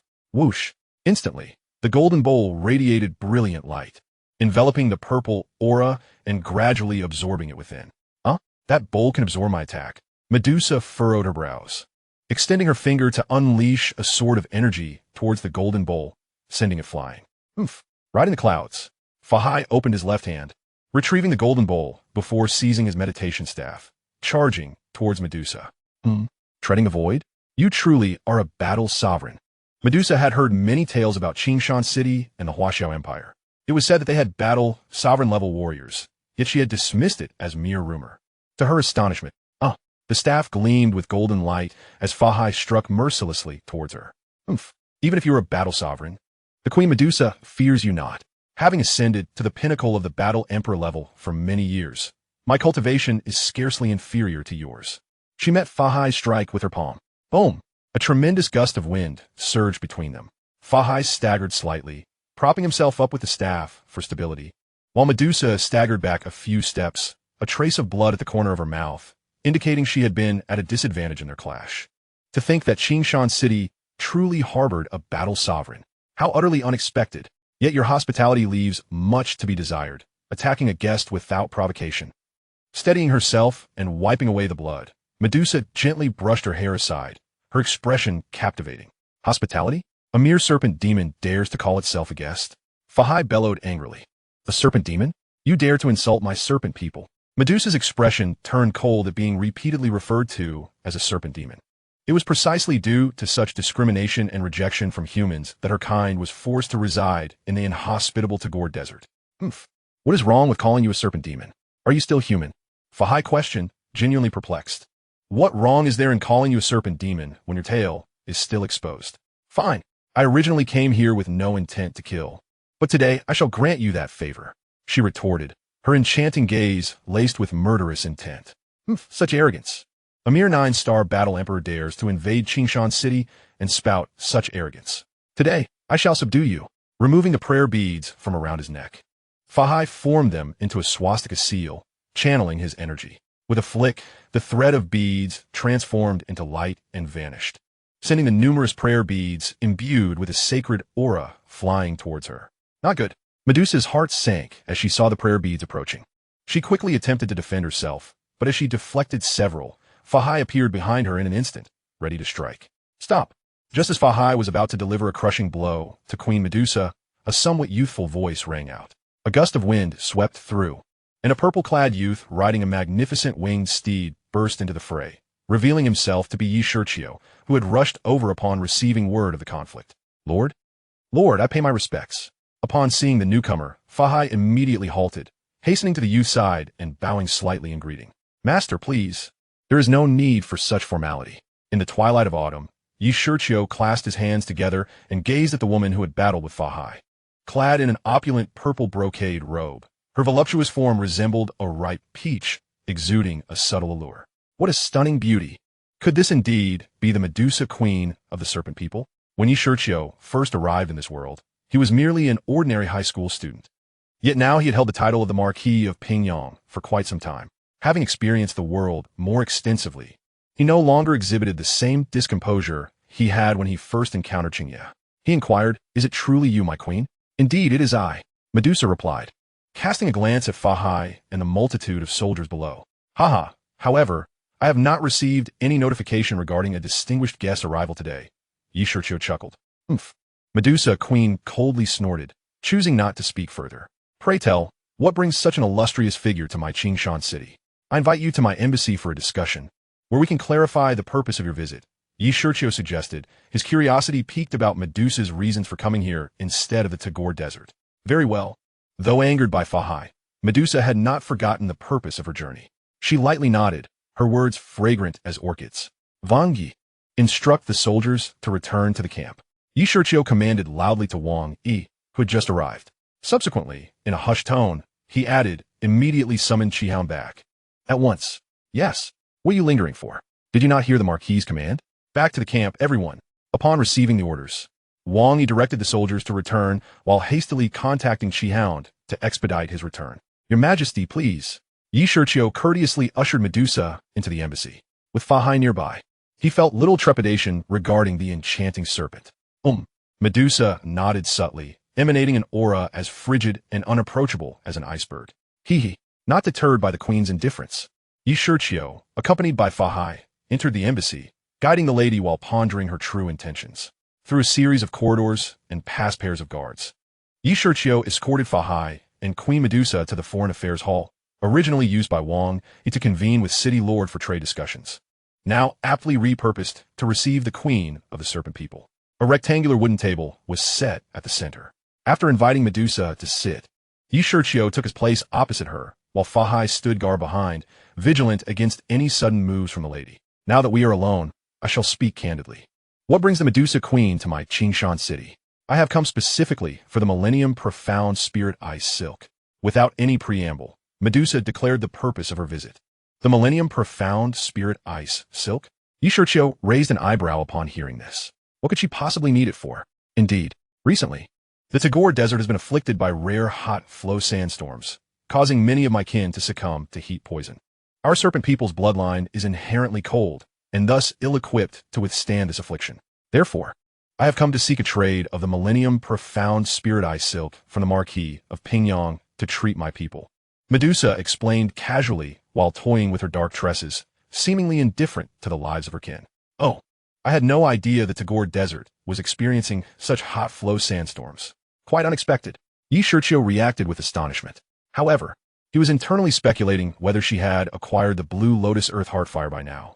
Was her request for the Millennium Profound Spirit Ice Silk to facilitate the collection of exotic fires or to lessen the torment during her evolution? Thus, I wonder if the Marquis would be willing to part with some? I am prepared to exchange a volume of advanced Xian-level martial arts for a box of ice silk. Medusa inquired with a calm demeanor. Well, just as Shiqiu was about to extract more information from her regarding whether she had secured the exotic fire, his mobile phone in his pocket suddenly chimed. Thanks to the assistance of Grey Wolf, the entire Qingshan city was now networked, and naturally, his phone was operational. Wang Yi. Seeing the incoming call, Shiqiu donned his Bluetooth headset and pressed the answer button. How does the Marquis perceive this? Although Medusa was intrigued by Shiqiu's actions and the sound emanating from the device, she sensed no hostile energy from him, and thus dismissed it. She continued her inquiry. The Millennium Profound Spirit Ice Silk is exceedingly precious, my queen. Please allow me a moment to deliberate. Shiqiu replied with a smile, feigning contemplation. She scoffed, offering no further comment. My lord, as you predicted, in addition to the Medusa Queen, 3 formidable Dou Wang from the Serpent People have also arrived, hiding near the treasury. It appears they intend to seize our treasures while we are preoccupied with the queen. Wang Yi's voice relayed through the headset. Upon receiving this news, Shiqiu's heart sank. Initially, he had hoped to stabilize the situation to prevent a clash between Fa Hai and Medusa from jeopardizing the soldiers around them. Yet, it seemed Medusa was cooperating, not intending to engage in combat, which puzzled him. Was this renowned beauty truly as menacing as her reputation suggested? Why was she being so compliant? Master, do you know when General Qihound will return? He suddenly turned to Fa Hai and inquired. Ba, my lord, I am unaware. Fa Hai replied. General Qihound has returned to the city, and Lord Xiao Yitsai has already departed from the Gathering Spirit Tower and will arrive shortly. We have encircled the area where the 3 Dou Wang are located. Awaiting your command, Wang Yi reported. Oh, you're not aware, master? By the way, regarding those who violated the Buddhist principles, I have given it some thought. I would like you to apprehend them as well for proper retribution. What do you think? Shiqiu chuckled it. Despite the treasures being mostly in his possession, the treasury still contained various valuable items, including the Millennium Profound Spirit Ice Silk and several demon fruits. Ba, I believe that is quite appropriate. I shall carry out your orders. General Qihound has arrived. We shall apprehend him at once. With a general present, we are assured of success, so please do not worry. My lord, Wang Yi concluded the call, indicating that action was imminent. Then here, what are you two prattling on about? Marquis of Pingyang, will you provide the Millennium Profound Spirit Ice Silk or not? I demand a clear answer. Medusa Queen interjected, her brows furrowing at the sight of the young man, contemplating while engaging in incomprehensible dialogue with the bald monk who had previously insulted her. Aha, my queen. I apologize for my delay. Regarding your earlier proposition, I have given it considerable thought and have reached a decision, Shiqiu stated with a serious expression, as though he had made a monumental resolution. Oh, what is the decision of the Marquis of Pingyang? Medusa's lips curled slightly, her gaze fixed on Shiqiu with intrigue. Her flawless visage, adorned with a soft smile, was utterly enchanting. Sigh, if it were possible, I truly would prefer not to proceed in this manner. Yet, circumstances have compelled me, as you have intruded upon my domain and have set your sights on my savings. Thus, I have no choice, Shiqiu lamented before abruptly shouting. Attack! Yes, retreat. As soon as the young man commanded an assault, Fahai seized Shiqiu's shoulder, swiftly pulling him back. Ninjutsu. 4 purple flame formation. 4 guards clad in black garb surged forth from the shadows of the hall, collaboratively forming a barrier. 4 semi-transparent purple walls materialized around Medusa, ultimately enclosing her within, sealing her completely. What is the meaning of this, Marquis of Pingyang? I didn't expect someone to be hiding in the hall. I seem to be trapped by a formation. Medusa stood up and made a defensive posture, sternly asking. Seeing the successful launch of the 4 purple flame formation, Shiqiu breathed a heavy sigh of relief. If we don't trap her and start fighting, although Fahai can also subdue her, this embassy may not be able to accommodate anyone. I've been living here for so long, and now that I have feelings, I don't want to move. What do you mean? Why should the queen ask knowingly? You broke into my Qingshan city without permission and injured countless soldiers. The 4 purple flame formation has already been activated, and there is a sea of law here. At night, Chiu simply spoke up. I have something to find you for, but those things that are not visible. I haven't received any notification, and the queen, you're not the only one who came my Green Mountains, are you? At night, Chiu interrupted immediately. Is it still necessary for this beautiful snake to procrastinate here? What do you mean? Upon hearing the young man's words, Medusa furrowed her brow with a sense of foreboding. The meaning is that they should have been taken down by now. That's what it means. Shiqiu tidied up the clothes that had been pulled back and messed up by Fahera just now, and said slowly, What? Impossible. There is only one Dozong in your Green Mountains. He is here. How could he possibly take over? Upon hearing what Shiqiu said, Queen Medusa was initially nervous. But then she saw Fahai behind the young man, showing a look of disbelief. You must have been showing off your strength. Who told the queen that I only have Master Fahai, a master of the Dozong sect, in Qingshan? You, this marquis, 1 Dozong, 1 Do Huang. These are not enough to defeat just 3 Do Wangs, and that marquis has no face to rule over Qingshan. At night, Chiu smiled slightly. Unexpectedly, without doing anything, several 5th Order snake people came to his door and happened to have peeled off their skin to make snakeskin wallets. What? I didn't expect that just a Green Mountain city would have so many strong people. However, Marquis Pingyang, do you think that even with such a barrier, we can still trap the king? Upon hearing the young man's words, Queen Medusa also knew that their actions had been exposed, and it was probably impossible to obtain the Millennium Profound Eye Silk. We can only find a way to escape now and plan for the future. Queen, give a try. At night, Autumn makes a gesture of invitation. Purple crystal poison palm. With a cold snort, the woman's palms entwined with knots and suddenly exploded. The powerful energy palm landing on the purple screen did not cause a ripple, but was instead consumed by the purple flames on the screen. Seeing herself unable to break this barrier, Queen Medusa finally showed a nervous expression. This 4 purple flame formation is not so easy to break, Queen. You still have time. You can try it slowly. I want to go and deal with those fanatics who dare to seize my Qingshan mansion first. Then I will talk to the queen about today's matter and seek an explanation. Excuse me. At night, Chiu waved his sleeve and strode out of the hall with Fahai. You pointed at the back of the boy, and there was a hint of anger on Queen Medusa's perfect face. We must not slack off in our supervision. We will strictly abide by the instructions. The 4 people who set up the 4 purple flame formation responded in unison, displaying a chilling and terrifying aura. They're all powerful fighters. Chapter 85. The Use of Punishments. I'll ask you again, has Queen Medusa obtained the flame? Say it. Qingshan City Prison. On the 6th floor underground. The red dog held a leather whip and shouted sternly at a middle-aged male snake man whose hands and feet were tied with alloy chains on the wall, his fighting spirit sealed, and his body covered in blood and flesh. Isn't that right?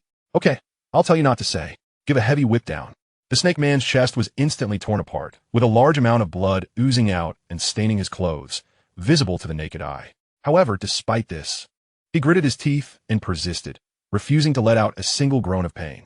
This appearance made his 2 companions who were also in prison around him feel very sad and angry. They were originally tribal leaders of the snake tribe, but today they were knocked down by the person in front of them, and now they have become prisoners, tortured and interrogated. When MOBAs can't hold on anymore, they'll be the ones next.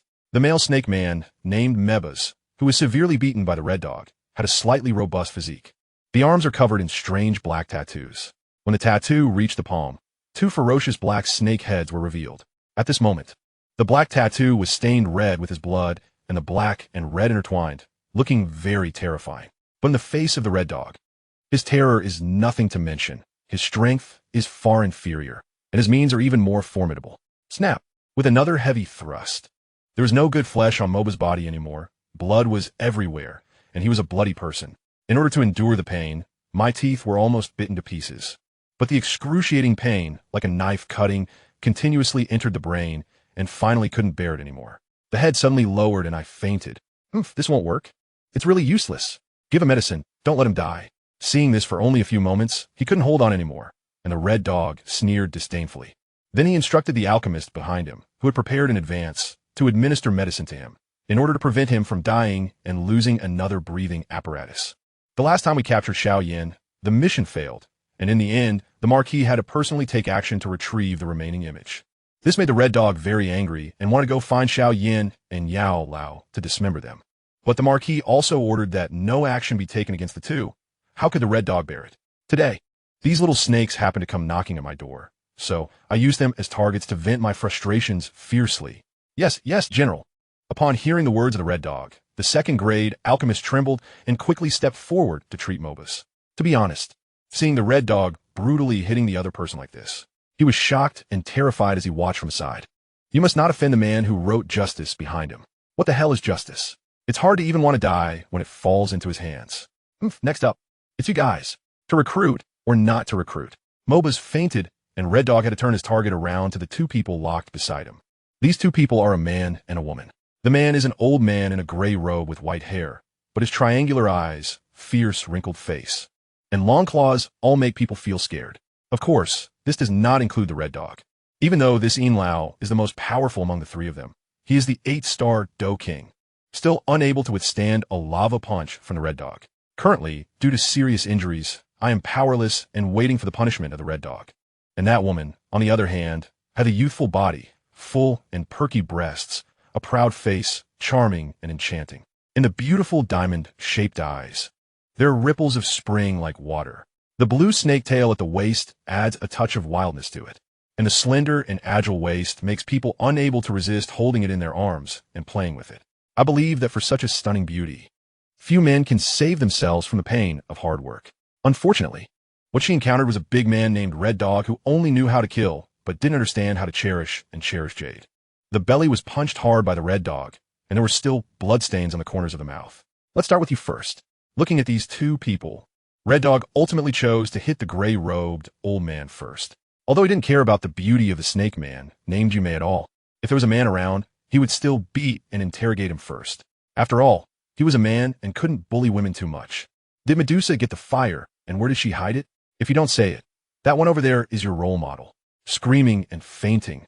The Red Dog spoke sternly in the midst of being treated in MOBAs. I don't know. Even if you knew, you wouldn't say it out loud. Why don't you give up this heart? Faced with the threat of the Red Dog, the old man was not afraid at all and said calmly. After enduring years of brutal conflict with the Gama Empire, he had long since cast aside any regard for life or death. To perish at the hands of a Dozong master might well be the finest conclusion for someone of his ilk. Yet another tough nut to crack. With a swift crack of the whip, a fissure appeared on the old man's body, blood gushing forth as if it were free. Upon witnessing the torment inflicted upon the elder, who had succeeded Mebas, Yin Lao could not suppress a sound of sorrow. After all, this elder was not only a companion, but also a mentor who had watched him grow. Oh, who would have thought that despite your advanced age, your resolve remains as unyielding as that of the young man before?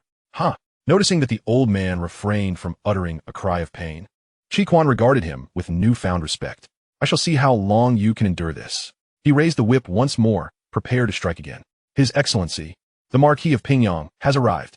Just as Shiqiu was about to continue his brutal interrogation, a booming voice echoed from the entrance of the 6th-level prison. Hearing the voice, Shiqiu let out a huff of annoyance directed at the elder, forcefully discarding the whip onto the floor before striding out of the cell toward the corridor. Subordinate Sakaski, at your service, my lord. A young man in purple robes surveyed the surroundings with the curiosity of a tourist, slowly making his way toward them. Shiqiu immediately knelt on one knee, his voice resonating with authority. General Sakaski, no need for such formalities. Please rise. Drawn back from his curiosity by Shiqiu's words, Shiqiu smiled and addressed him. Yes. Thank you, my lord. After expressing his gratitude, Shiqiu stood upright. My lord, the snake men are confined within. I have already subjected them to interrogation, yet they refuse to divulge any information. Admitting this, Shiqiu felt a twinge of embarrassment. The last time he had mentioned needing more time regarding the fragmented map. He found himself in a similar predicament once more. No matter, slapping Qi Quan on the shoulder to convey reassurance. Shiqiu indicated that there was no need for self-reproach. In truth, he held little concern regarding the Qinglian Earth Heart Fire. Based on the original narrative, the strongest contenders for its acquisition were merely the likes of Yao Lao and Yun. They posed no significant threat. Securing it was merely a matter of time. Even if it eluded him now, it was of little consequence. Let us proceed to examine those 3 snake men Dou Kings. With 2 Dou King guards following closely behind, Shiqiu entered the prison cell alongside Qi Quan. Upon entering, they were greeted by the sight of Mebas, bloodied and barely conscious, chained to the wall. Shiqiu was momentarily taken aback. 3 individuals, and one had fallen so swiftly. He had taken lives before, but this level of brutality left him feeling rather young and overly compassionate. Comrade Qi Quan, to reach your level, I must train diligently. My lord, do not be alarmed. They have had their Dou Qi sealed and are restrained with alloy chains, rendering them immobile. Even if they were to break free from their seals, with me present, they could not harm you. The unfortunate Qi Quan failed to realize that Shiqiu was not afraid of them. Rather, he was intimidated by Qi Quan's methods. I see. Is he dead? Shiqiu took a breath to steady himself and inquired. Reporting to my lord, this man is still alive, though gravely injured and unconscious.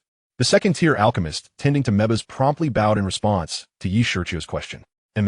Nodding, Shiqiu stepped forward to scrutinize the remaining 2 individuals.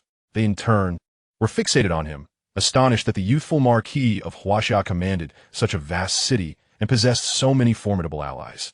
You 2 must be the leaders of the Snake Men? Shiqiu directly queried, observing the restrained figures. Indeed, we are. Who would have thought that you, so young, could command the loyalty of a Dozong master? The elder Yao Lao spoke slowly, recognizing that the true authority stood before him, which meant that the queen must be involved. Merely luck. With a smile, Shiqiu addressed the 2. You have trespassed into my Qingshan city with the intent to seize the Millennium Xianling Ice Silk. Are you aware of the gravity of your transgression? What transgression? It all amounts to death in the end.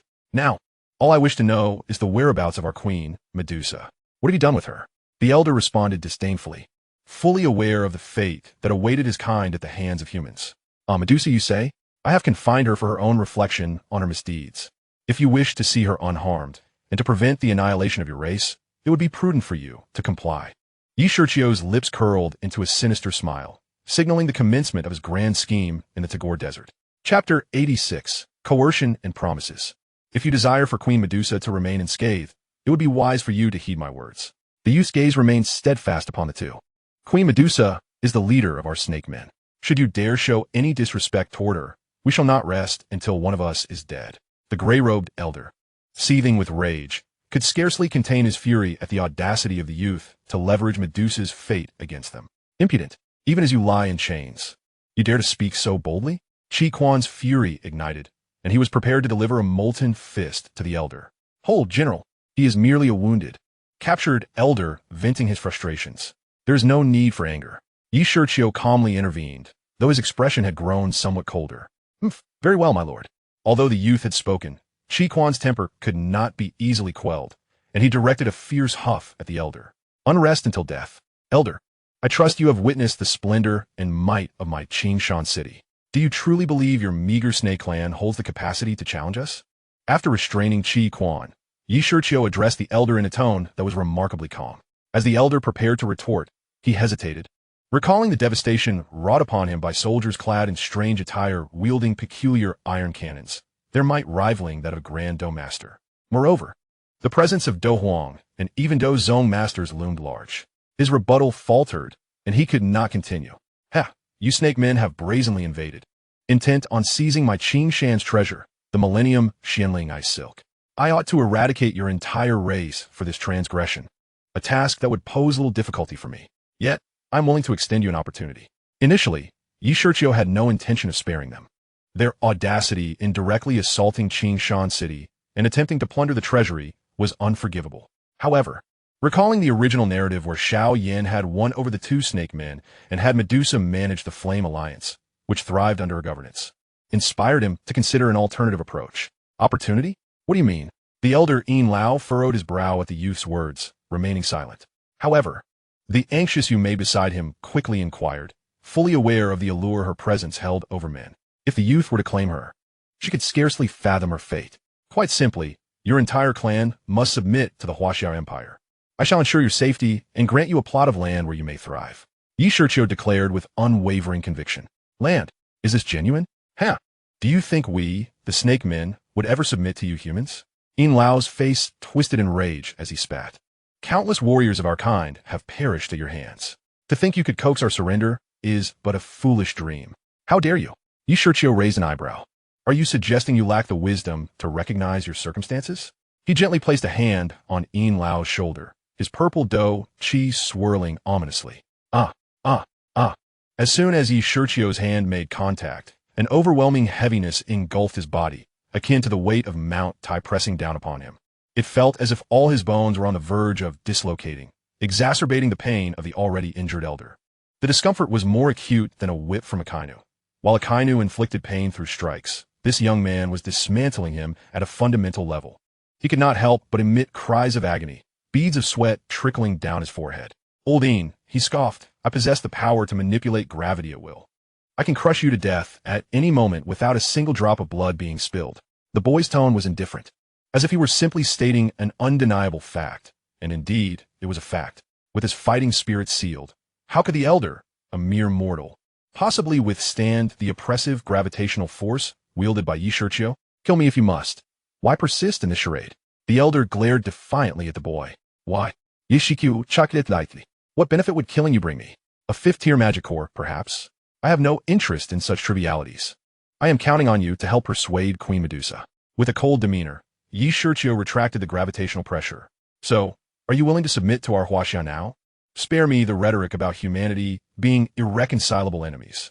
We Huaxia have never harmed a single serpent person. Do not drag the entire human race into your blood feud with the humans of the Gama Empire. Even so, you are still human. Not a single one among you is virtuous, the elder retorted. 8 extremities collapse. A punch connected with the old man's abdomen, dark energy surging forth, corroding his internal organs. Poof! A mouthful of blood erupted from the elder, staining his gray robe crimson.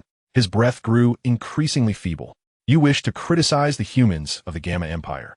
I cannot be bothered, but I must insist, do not implicate the entire human race. We Huaxia have done nothing to harm you. Quite the contrary. It was you who intruded upon my Qingshan city, injuring countless soldiers while attempting to seize the millennia-old mystic ice silk.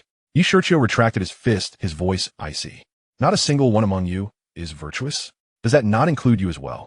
With a disdainful grunt, the elder ceased to speak, perhaps recognizing his own shortcomings or simply finding himself outmatched.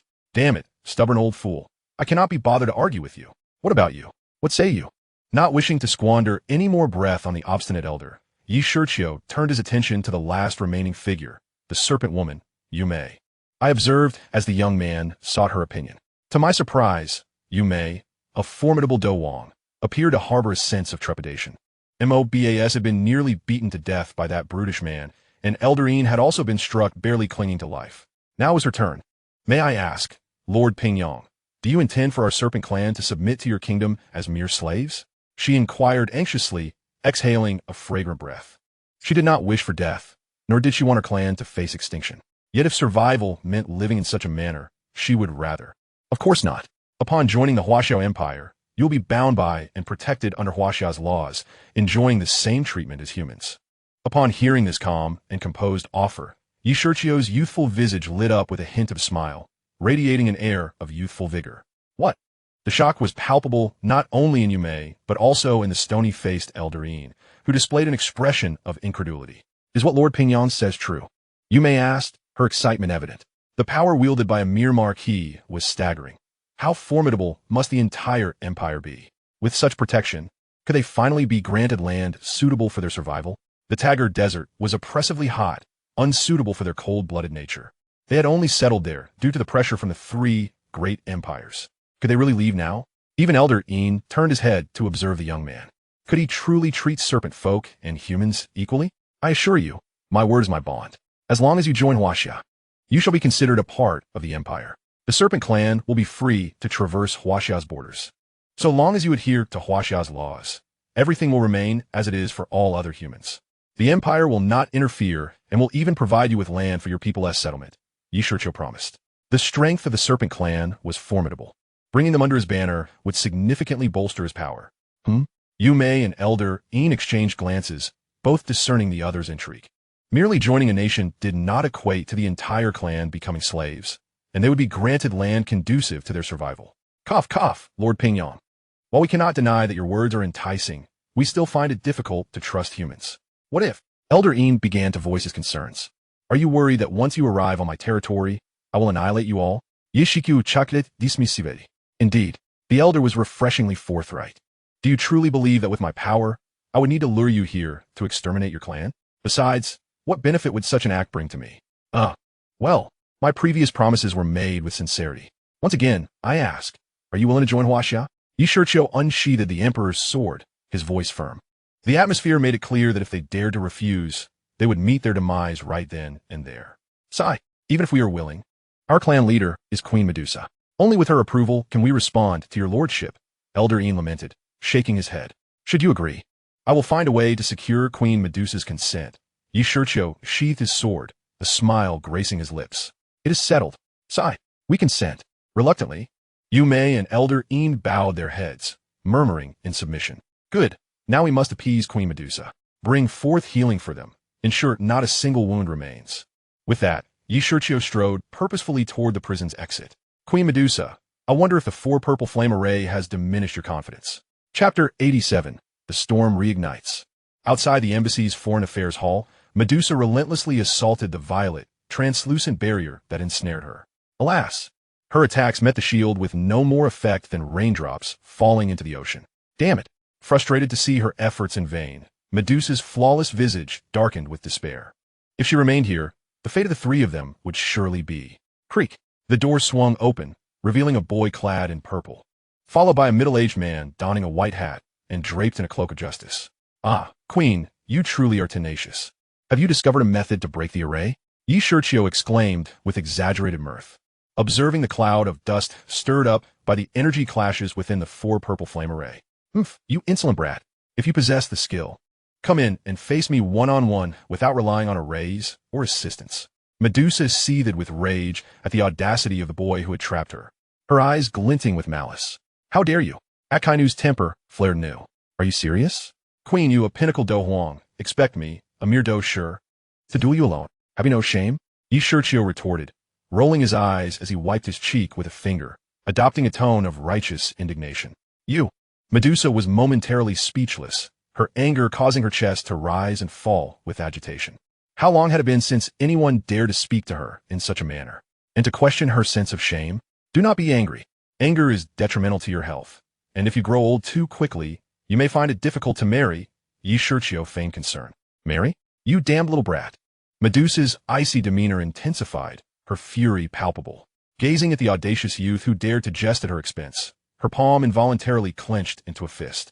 Had it not been for the barrier of the screen before her, she would likely have erupted in fury, seizing the boy and delivering a merciless thrashing until he was unrecognizable. What?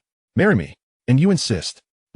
Although her temper was somewhat volatile, her beauty and figure were undeniably exquisite. Very well, I concede to wed you. The youth sidestepped, brazenly scrutinizing the woman's delicate form under her scornful glare. One could not deny that among all the women knights Shiqiu had encountered, none could rival Medusa's stunning visage and alluring physique. With a grand flourish of his hand, he seemed to have claimed a significant advantage over her. You insufferable brat, today you shall meet your demise. Purple spirit poison palm. Upon hearing the proclamation of marriage, Medusa's face flushed momentarily before an icy rage replaced it. Channeling her fighting spirit, she unleashed a powerful palm strike towards the youth. Bang! Once again, her attack collided with the screen of the 4 purple flames array, failing to even slightly shake the barrier. Indeed, her temper was formidable. Observing this, the youth nodded, confirming his own discernible talent. You insolent little wretch, still in your youth. How dare you utter such words to me, the great king? Aren't you afraid that I shall dismember you once I break free? Realizing her inability to breach the purple flame barrier, Medusa chose to withdraw her assault. Coldly addressing Knight Shiqiu, how could the illustrious Queen Medusa tolerate being toyed with by an immature brat? I'm not afraid. Knight Shiqiu replied earnestly, shaking his head. I simply do not fear you, so what? Our Qingshan city is teeming with experts. Any one of them could easily defeat you. My lady, pray tell, how do you intend to kill me? Sukaruensa. Even if that bald-headed Dozong is by your side, he cannot remain with you indefinitely. Should I catch a glimpse of opportunity, I shall not hesitate. Medusa's disdain was palpable. Experts abound? If there are truly experts, how could you have been beaten all the way to the embassy? If that bald fool had arrived merely a moment later, I would have dismantled this castle. Sakasuki. Medusa had not finished her retort when Knight Shiqiu barked sharply. At your service. Sakasuki stepped forward, responding loudly. Since the queen doubts the prowess of our Qingshan city and deems us arrogant, let her seek guidance from the queen. Perhaps she might learn a thing or two. Knight Shiqiu crossed his arms, a spectator's expression on his face. Yes, woman, how dare you underestimate me and my Qingshan city? Today, I shall teach you the true meaning of power. Nodding, Sakasuki strode confidently into the 4 purple flames array. As this particular array was cast in reverse, those within could not exit, but those outside were free to enter. Spirit Serpent Bind. As Sakasuki's form barely emerged, Queen Medusa instantaneously launched her attack. Countless serpentine tendrils of purple fighting spirit shot forth like daggers towards him. Within this realm, attack shall not affect the outside or the embassy, thus, unleash the inferno. A massive vortex of lava erupted from Sakasuki's fist, continuously spewing forth like a waterfall, instantly incinerating Medusa's spirit serpent bind. Witnessing the molten rock breach her defenses, Medusa gasped in shock. This individual is also a Dozong powerhouse. She quickly ascended into the air to evade. But the ceiling above was also covered by the 4 purple flames array, the space constricting her options to escape. Reluctantly, she braced herself to withstand the impending blow. The explosive shockwave forced her back several steps, clutching her abdomen, blood staining her lips. My queen, General Sakasuki's cultivation, is at the 2-star Dozong level. Yet should she choose to confront him head-on without evasion, even a 3- or 4-star Dozong may not guarantee victory. Moreover, the lava's affinity is particularly detrimental to the queen's serpentine lineage, is it not? Observing Medusa's injury, Knight Shiqiu raised an eyebrow, offering a reminder. She scoffed coldly. What of it? If I cannot defeat him, then death is my only recourse. Do you expect the great Queen Medusa to plead for mercy from mere humans? Alas! Sakasuki, restrain the queen's fighting spirit and bring her to the 6th level of the prison, along with her 3 subordinates, lest others accuse me of lacking compassion. Knight Shiqiu shook his head. It was impossible to negotiate with someone as resolute and ruthless as Queen Medusa regarding the integration of the Serpent Clan into Hasha. Perhaps you may and Inshur could persuade her. After all, he harbored great expectations for the battle prowess of the Serpent Clan and Medusa's evolved form. The 7-colored or even 9-colored devouring python. Yes, my lord. Upon receiving the command, Sakasuki's figure flickered. You dare. Medusa had yet to finish her sentence when, due to her injury, her movements slowed, leaving her unable to evade. Sakasuki sealed her fighting spirit with the power of lava, binding her in metallic chains. What would I not dare to do? After subduing the woman, Sakasuki stood before her, disdain evident in his demeanor. As a naval admiral, there is nothing beyond my capability. You scoundrel, you enough. My queen, cease your futile vitriol. General Sakasuki is not one to tolerate such insolence. Take her to the realm of the shadows, where she may keep her subordinates company. Noticing her continued attempts to speak down to him, Knight Shiqiu rubbed his forehead in exasperation, instructing Sakasuki to escort her away. Though she was seething with anger, Medusa recognized that Sakasuki was a formidable opponent. Provoking him further was unwise. With a cold snort, she fell silent. Very well. Observing that the woman had enough sense not to continue her insults, Sakasuki bowed to Knight Shiqiu and accepted his orders. At this moment, atop the walls of Qingshan City, a soldier in a military uniform knelt before the imposing figure of a black-clad man engrossed in ancient texts. Reporting to Commander Shiao, the energy detection device indicates a colossal energy source approaching us. Having previously suffered the humiliation of Medusa breaching the city gates and advancing to the embassy, Knight Shiqiu was enraged. How could we be defeated so swiftly, even against a peak Dowang? Are my soldiers truly so inept? He immediately commanded the latest energy detection devices and laser cannons from the Grey Wolf Armory to be transported to the city walls, reinforcing the troops by 20,000 and ordering Commander Xiao Feng to personally oversee the defenses. Oh, just as we dealt with Medusa, now another presence approaches. Do they truly believe Qingshan City is a soft target to be manipulated at will? A sleeping lion mistaken for a feeble cat? Come, let us see who dares to approach. Upon hearing his subordinate's report, Xiao Feng furrowed his brow, casting aside the text in his hands as he strode towards the city walls. Standing at the forefront, with thick eyebrows and piercing eyes, Xiao Feng gazed towards the distant horizon. Moments later, a small yellow dot abruptly appeared at the edge of the sky. In the blink of an eye, it hurtled towards the majestic city, accompanied by a sharp, whistling sound. As the yellow speck emerged, the guards atop the city walls immediately raised the alarm, adjusting the laser cannons to target the newcomer. Countless soldiers raised their machine guns, poised to shoot down the approaching figure at a moment's notice. As the yellow silhouette neared within 100 meters of the city, it suddenly halted mid-air. A slightly haughty voice thundered forth. From the royal family of Jiamar, Prince Yen, Jiao Yuoqing comes to pay respects to the Duke of Pingyang of the Hasha Empire. Chapter 88. The Prince Jiao Yuoqing, who merely came to run errands.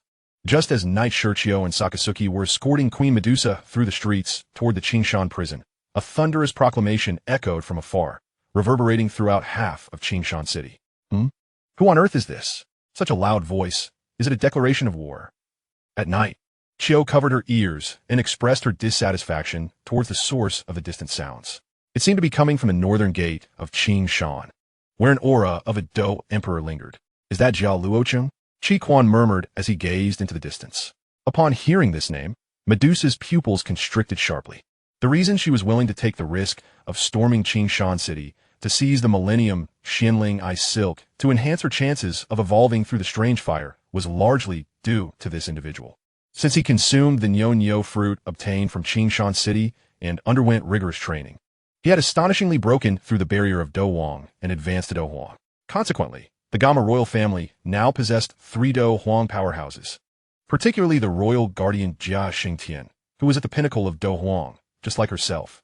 This development instilled immense pressure upon the Serpent clan, who harbored a deep-seated enmity towards the Gama Empire, leaving them no choice but to venture into Qingshan City, risking it all. Now that he had arrived at Qingshan City, was it not for? Casting a glance at the dissatisfied youth with a pouting expression and the menacing Qi Quan, a myriad of thoughts flashed through Medusa's mind. Perhaps the situation would not be as dire as she feared.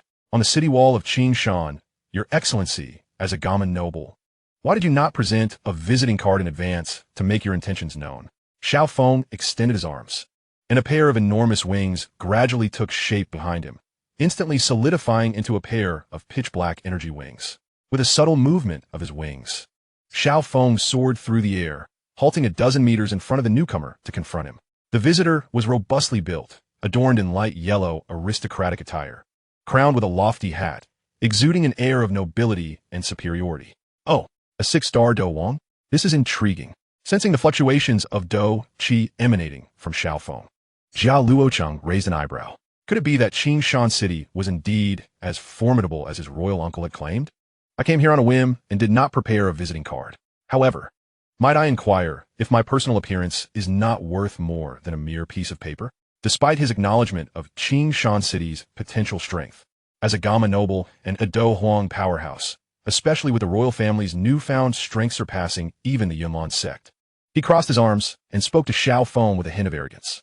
Apologies, but anyone wishing to meet the Marquis must present a visiting card in advance. Otherwise, entry is denied to all. You may take your leave, my lord. Xiao Feng shook his head and gestured with his right hand as if to invite him to depart. Impudent.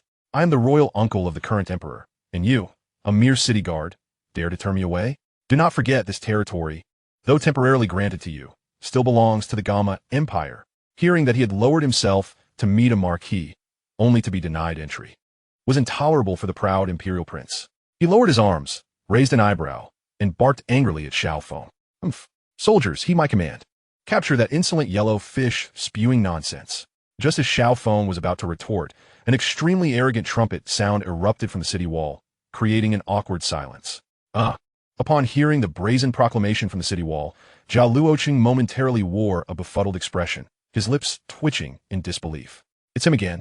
Recognizing the boisterous voice, Xiao Feng did not even need to turn around. He simply rubbed his forehead with a resigned expression. Who else would dare to call themselves a king and threaten to take someone down in Qingshan City, if not that audacious character? At this moment, a wolf adorned with a patchwork hat had somehow made its way to the city wall, perched on the neck of a soldier, holding a large trumpet and pointing at Jia Luocheng, shouting loudly, "Activate the laser cannon and bring down that raucous yellow fish for this king." "Yes, doctor." The soldier in charge of the laser cannon saluted the gray wolf seated on the soldier's shoulder and immediately began preparations to fire. "What? A laser cannon? You rascal!" Gray wolf. Hearing the brash command, Xiao Feng turned sharply, his face filled with exasperation. "I'm so close to him. Are you planning to take me down too? Xiao Han, stop talking nonsense with that yellow fish and come back. Let this king deal with him." A small red flag appeared in the laser cannon operator's hand, and Gray Wolf waved it forward, exuding a leader's charisma. "Fire! Gray Wolf, you scoundrel!" Upon seeing Gray Wolf order the cannon to fire, Xiao Feng immediately retaliated. Gray Wolf's reckless nature could indeed lead to such actions. The laser cannon was no trifling matter. Boom! A blue beam of laser light, resembling a long serpent, shot forth, aimed directly at Jia Luocheng. Humph. This mere wolf dares to confront me with a blue beam? Jia Luocheng scoffed. "Is that all? It looks impressive. But the level of Dou Qi it carries is feeble. How much power could it possibly wield?" He promptly extended his right fist, gathering earthy yellow Dou Qi upon it, and casually swung it towards the incoming beam. Bang! A tremendous explosion erupted in the air 100 meters away from the city wall. A dazzling blue light illuminating the sky, while a fierce shockwave rolled outward in all directions. My wolf, even at a distance of 100 meters. The soldiers on the wall were still struck by the shockwave, feeling pain in their chests and being pushed back. Gray Wolf, at the forefront, bore the brunt of it. The wind pressure pushed him, twisting his face, and he was fortunate to grab the hair of the soldier beneath him at the critical moment. Otherwise, he might have found himself reenacting a scene of "I'll be back" on this Dou Qi Continent. The unfortunate souls below not only suffered chest pains, but also experienced scalp aches, lamenting silently in their hearts that they would never again serve as a wolf's mount. Phew! That was close. This king nearly had a heart attack. Next time, I cannot let anyone come this close before firing, or else this king might just develop a heart condition. As the shockwave subsided, the scene calmed down. Gray Wolf leaped down, collapsing onto the ground, panting heavily, drenched in sweat. "What? You still want it next time?" A furious voice echoed in the wolf's ears. Who? Step forward, this king commands you." Gray Wolf sprang up, prepared for another round. "I'll laser you to death." A dust-covered man clad in black climbed up the city wall. Upon hearing Gray Wolf's words, he spat out a mouthful of old blood and lunged towards Gray Wolf, seizing him by the neck and squeezing fiercely. Xiao Feng was utterly exasperated.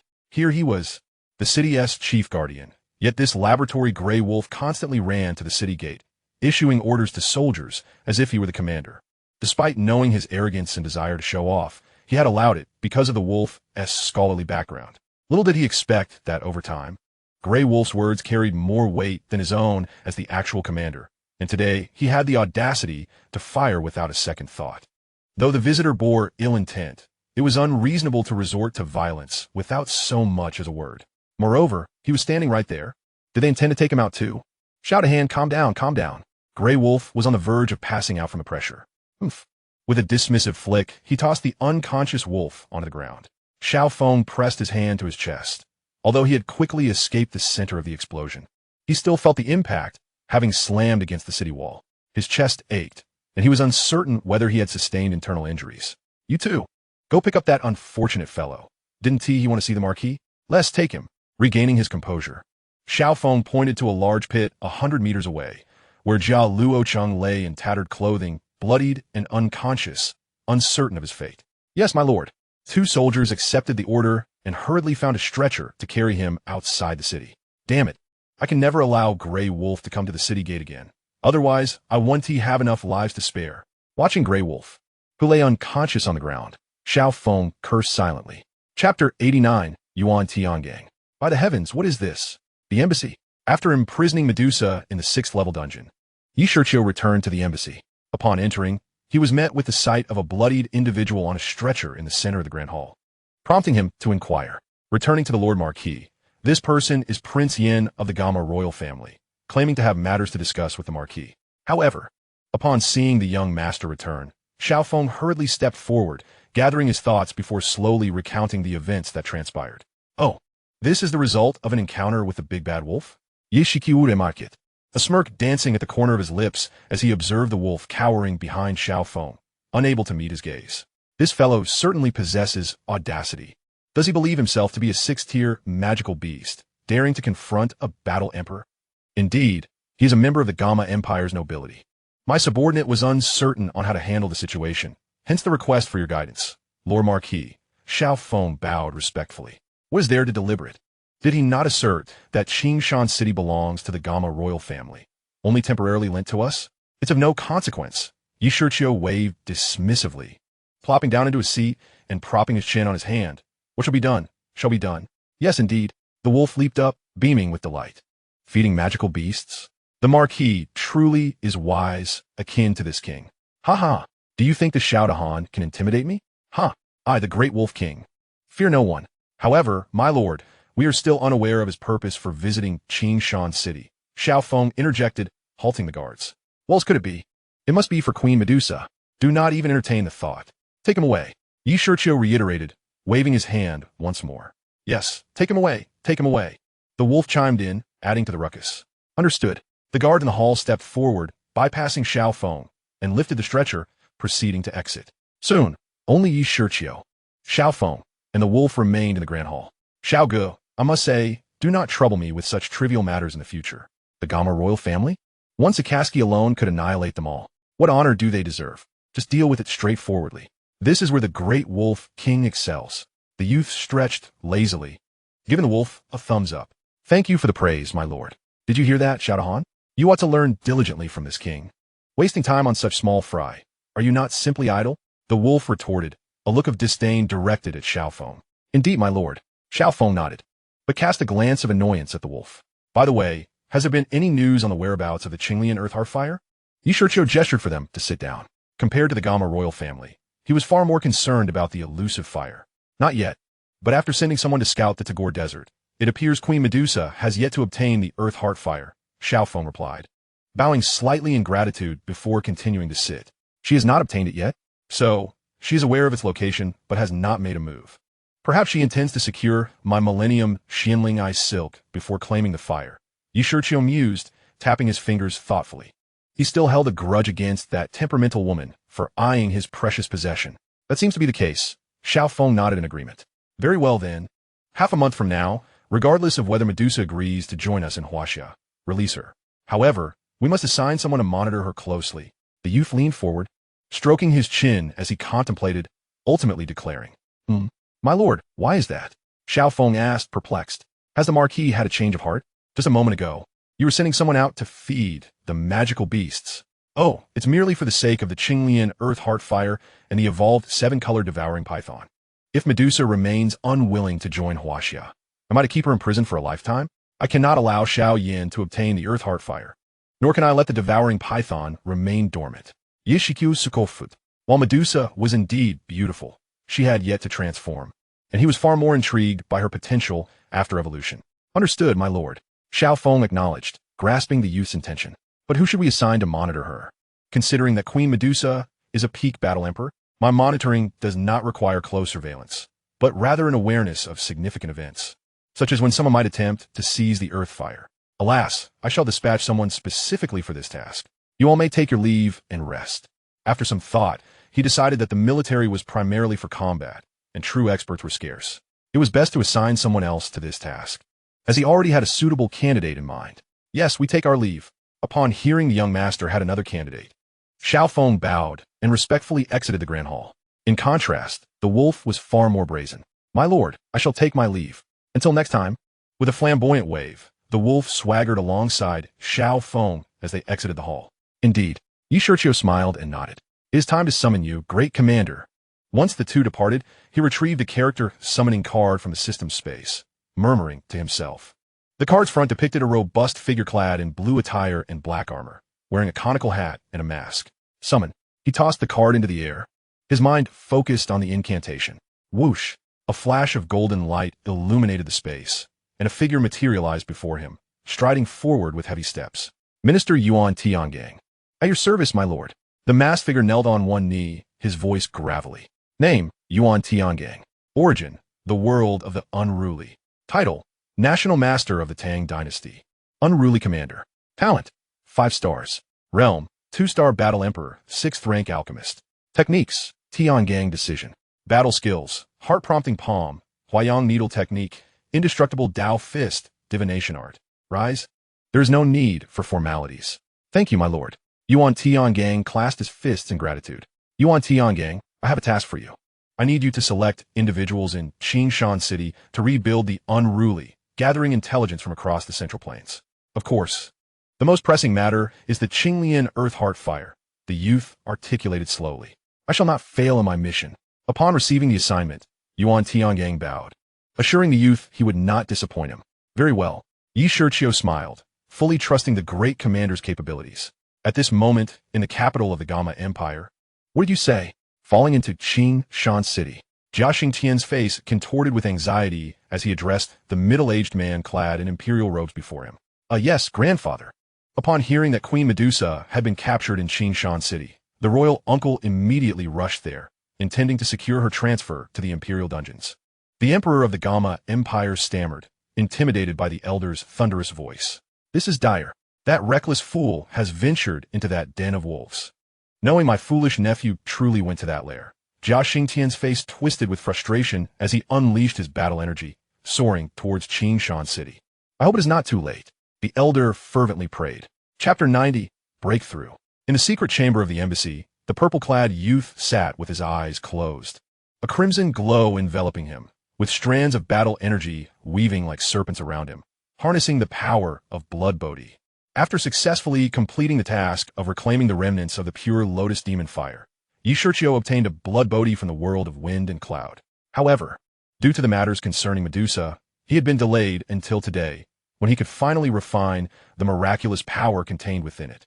The blood Bodhi, nurtured by the blood of the fire Qilin in the world of wind and cloud, possesses the remarkable ability to heal injuries and enhance strength. Upon swallowing the blood Bodhi, the young man could distinctly feel his fighting spirit rapidly increasing, expanding his meridians. I am on the verge of a breakthrough, he murmured.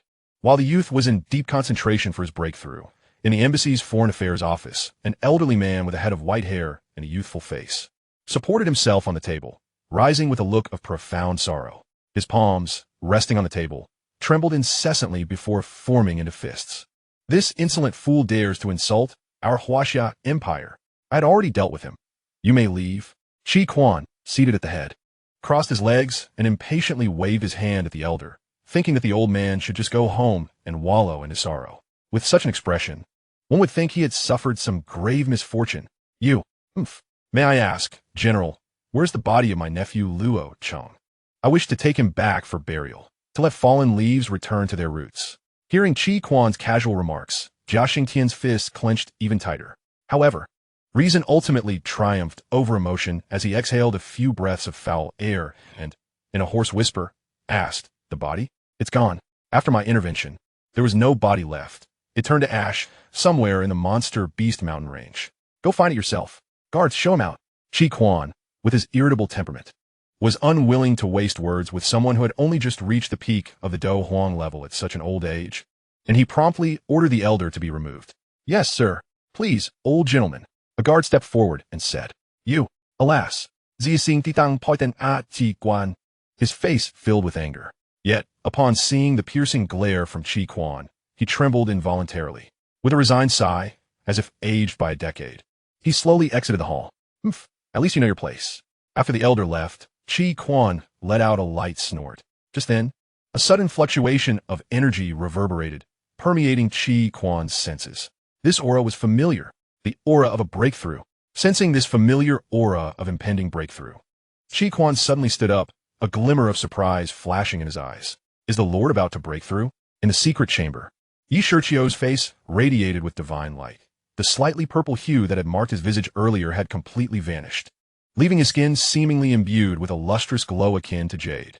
The Lord has indeed broken through, murmured a middle-aged monk reciting scriptures in the Qingshan temple, slowly opening his eyes.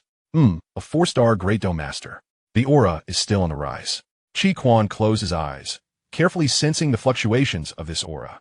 Under the perception of 2 Dou Zone powerhouses, Shiqiu's aura gradually ascended from a 3-star Great Dome Master to a 4-star, then to a 6-star. The young man's complexion flushed once more. Amisti aura erupted explosively. Another breakthrough. Qi furrowed his brow. Such rapid advancement is not a good sign. It can easily lead to an unstable mindset and result in a lifetime of stagnation.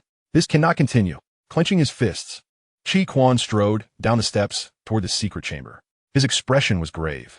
Should the Lord be unable to resist the allure of such a surge in power, his achievements would likely be limited merely because of an easily obtained strength that could lead to a loss of essence. My lord, you have sworn your loyalty to me. Sakaski, do not disappoint me. The power is coming too fast. Compress it. Sensing the growth of his fighting spirit far surpassed his initial expectations, Shiqiu hurriedly compressed it, lest it continue to widen his meridians and hinder future progress. Master, you have arrived as well. As Qi Quan rushed through the passage, he encountered Fa Hai, who had hurried over from Qingshan Temple. The Lord's cultivation is advancing too quickly. This uncontrollable power will prevent him from progressing further. We must stop it immediately. Both men raced toward the secret chamber. Outside the chamber, Qi Quan and Fa Hai finally arrived, their gazes fixed intently on the stone door, their faces marked by seriousness and tension. Master? Qi Quan took a step forward, glancing back at Fa Hai. Sensing Qi Quan's inquiry, Fa Hai note that. The two then approached the stone door, preparing to force it open and halt Shiqiu's breakthrough. Bang! Just as they were about to break through the stone door, a strange muffled sound suddenly emanated from within the secret chamber, causing the two outside to immediately withdraw their hands, their eyes lighting up with joy. The young man's complexion abruptly turned a deep shade of purple, and as Shiqiu's expression fluctuated, his surging aura began to diminish. Sensing the weakening aura within the secret chamber, both Qi Quan and Fa Hai breathed a sigh of relief. Fortunately, the Lord had managed to maintain his composure amidst the allure of this power. Shiqiu's aura rapidly diminished, and within a few short minutes, it fell from a 9-star Great Dou Master level to around 5 stars. Of course, this 5-star level, having been forcefully compressed, was not at all comparable to that of an ordinary person. While their levels were the same, there was an almost qualitative difference between them. The Lord has indeed compressed it fiercely. However, such a method may lead to backlash. Qi Quan clicked his tongue, surprised that Shiqiu had managed to compress his aura from 9 stars back down to 5. Just as this thought crossed Qi Quan's mind, Shiqiu's aura, now constrained to 5 stars, began to rebound once more, albeit at a noticeably slower pace. 6 stars, 7 stars, 8 stars, the aura steadily climbed, ultimately rebounding slowly back to the 8-star level. When a young man's aura reached 8 stars, his expression shifted again. The recently ascended aura was forcibly compressed downward. However, this time, once it reached the peak of 6 stars, it could no longer be lowered. After all, the power of the Blood Bodhi was still far too formidable for someone at the Great Dou Master level. The energy was too concentrated. There would inevitably be some backlash, but this should be the last occurrence. Observing the fluctuating aura within the secret chamber, Qi Quan nodded slightly, given the current situation. All changes appeared to be under the young man's control, which eased his mind considerably. The Lord's performance this time had earned his admiration. Fa Hai beside him also smiled and nodded. The energy Shiqiu absorbed from the Blood Bodhi was immense, yet had also rendered his fighting spirit unstable. He would need to undergo multiple rounds of condensation and compression to restore his fighting spirit to its former solidity. Crack! The sturdy stone chamber began to fracture under the pressure of the young man's overflowing aura, and after a brief pause, it once again exhibited signs of swelling. In less than 5 minutes, he effortlessly broke through to the 6-star level, reaching the 7-star tier, and ultimately, he came to a complete stop at the peak of the 7-star level. 7 stars at the peak. Feeling the stabilized aura within the confines of the chamber, Akinu and Fa Hai secretly exhaled a sigh of relief. With the elevation to the rank of 4-star Great Fighter, it was fortunate that this level of power should remain within the boy's grasp. Amidst the surging intensity, Shiqiu discovered the most suitable equilibrium for himself. As the youth's aura finally settled, his tightly shut eyes, which had remained closed for several hours, began to tremble slightly. Moments later, they abruptly flew open. Upon the opening of his eyes, he unleashed a powerful punch. A violet gravitational fist surged forth from his hand like a tangible ribbon, shattering a stone lion within the chamber into dust with a resounding crash. Ha! 7-star Great Fighter, splendid. Celestial Lotus Earthfire, here I come. The boy's jubilant exclamation reverberated throughout the entire embassy.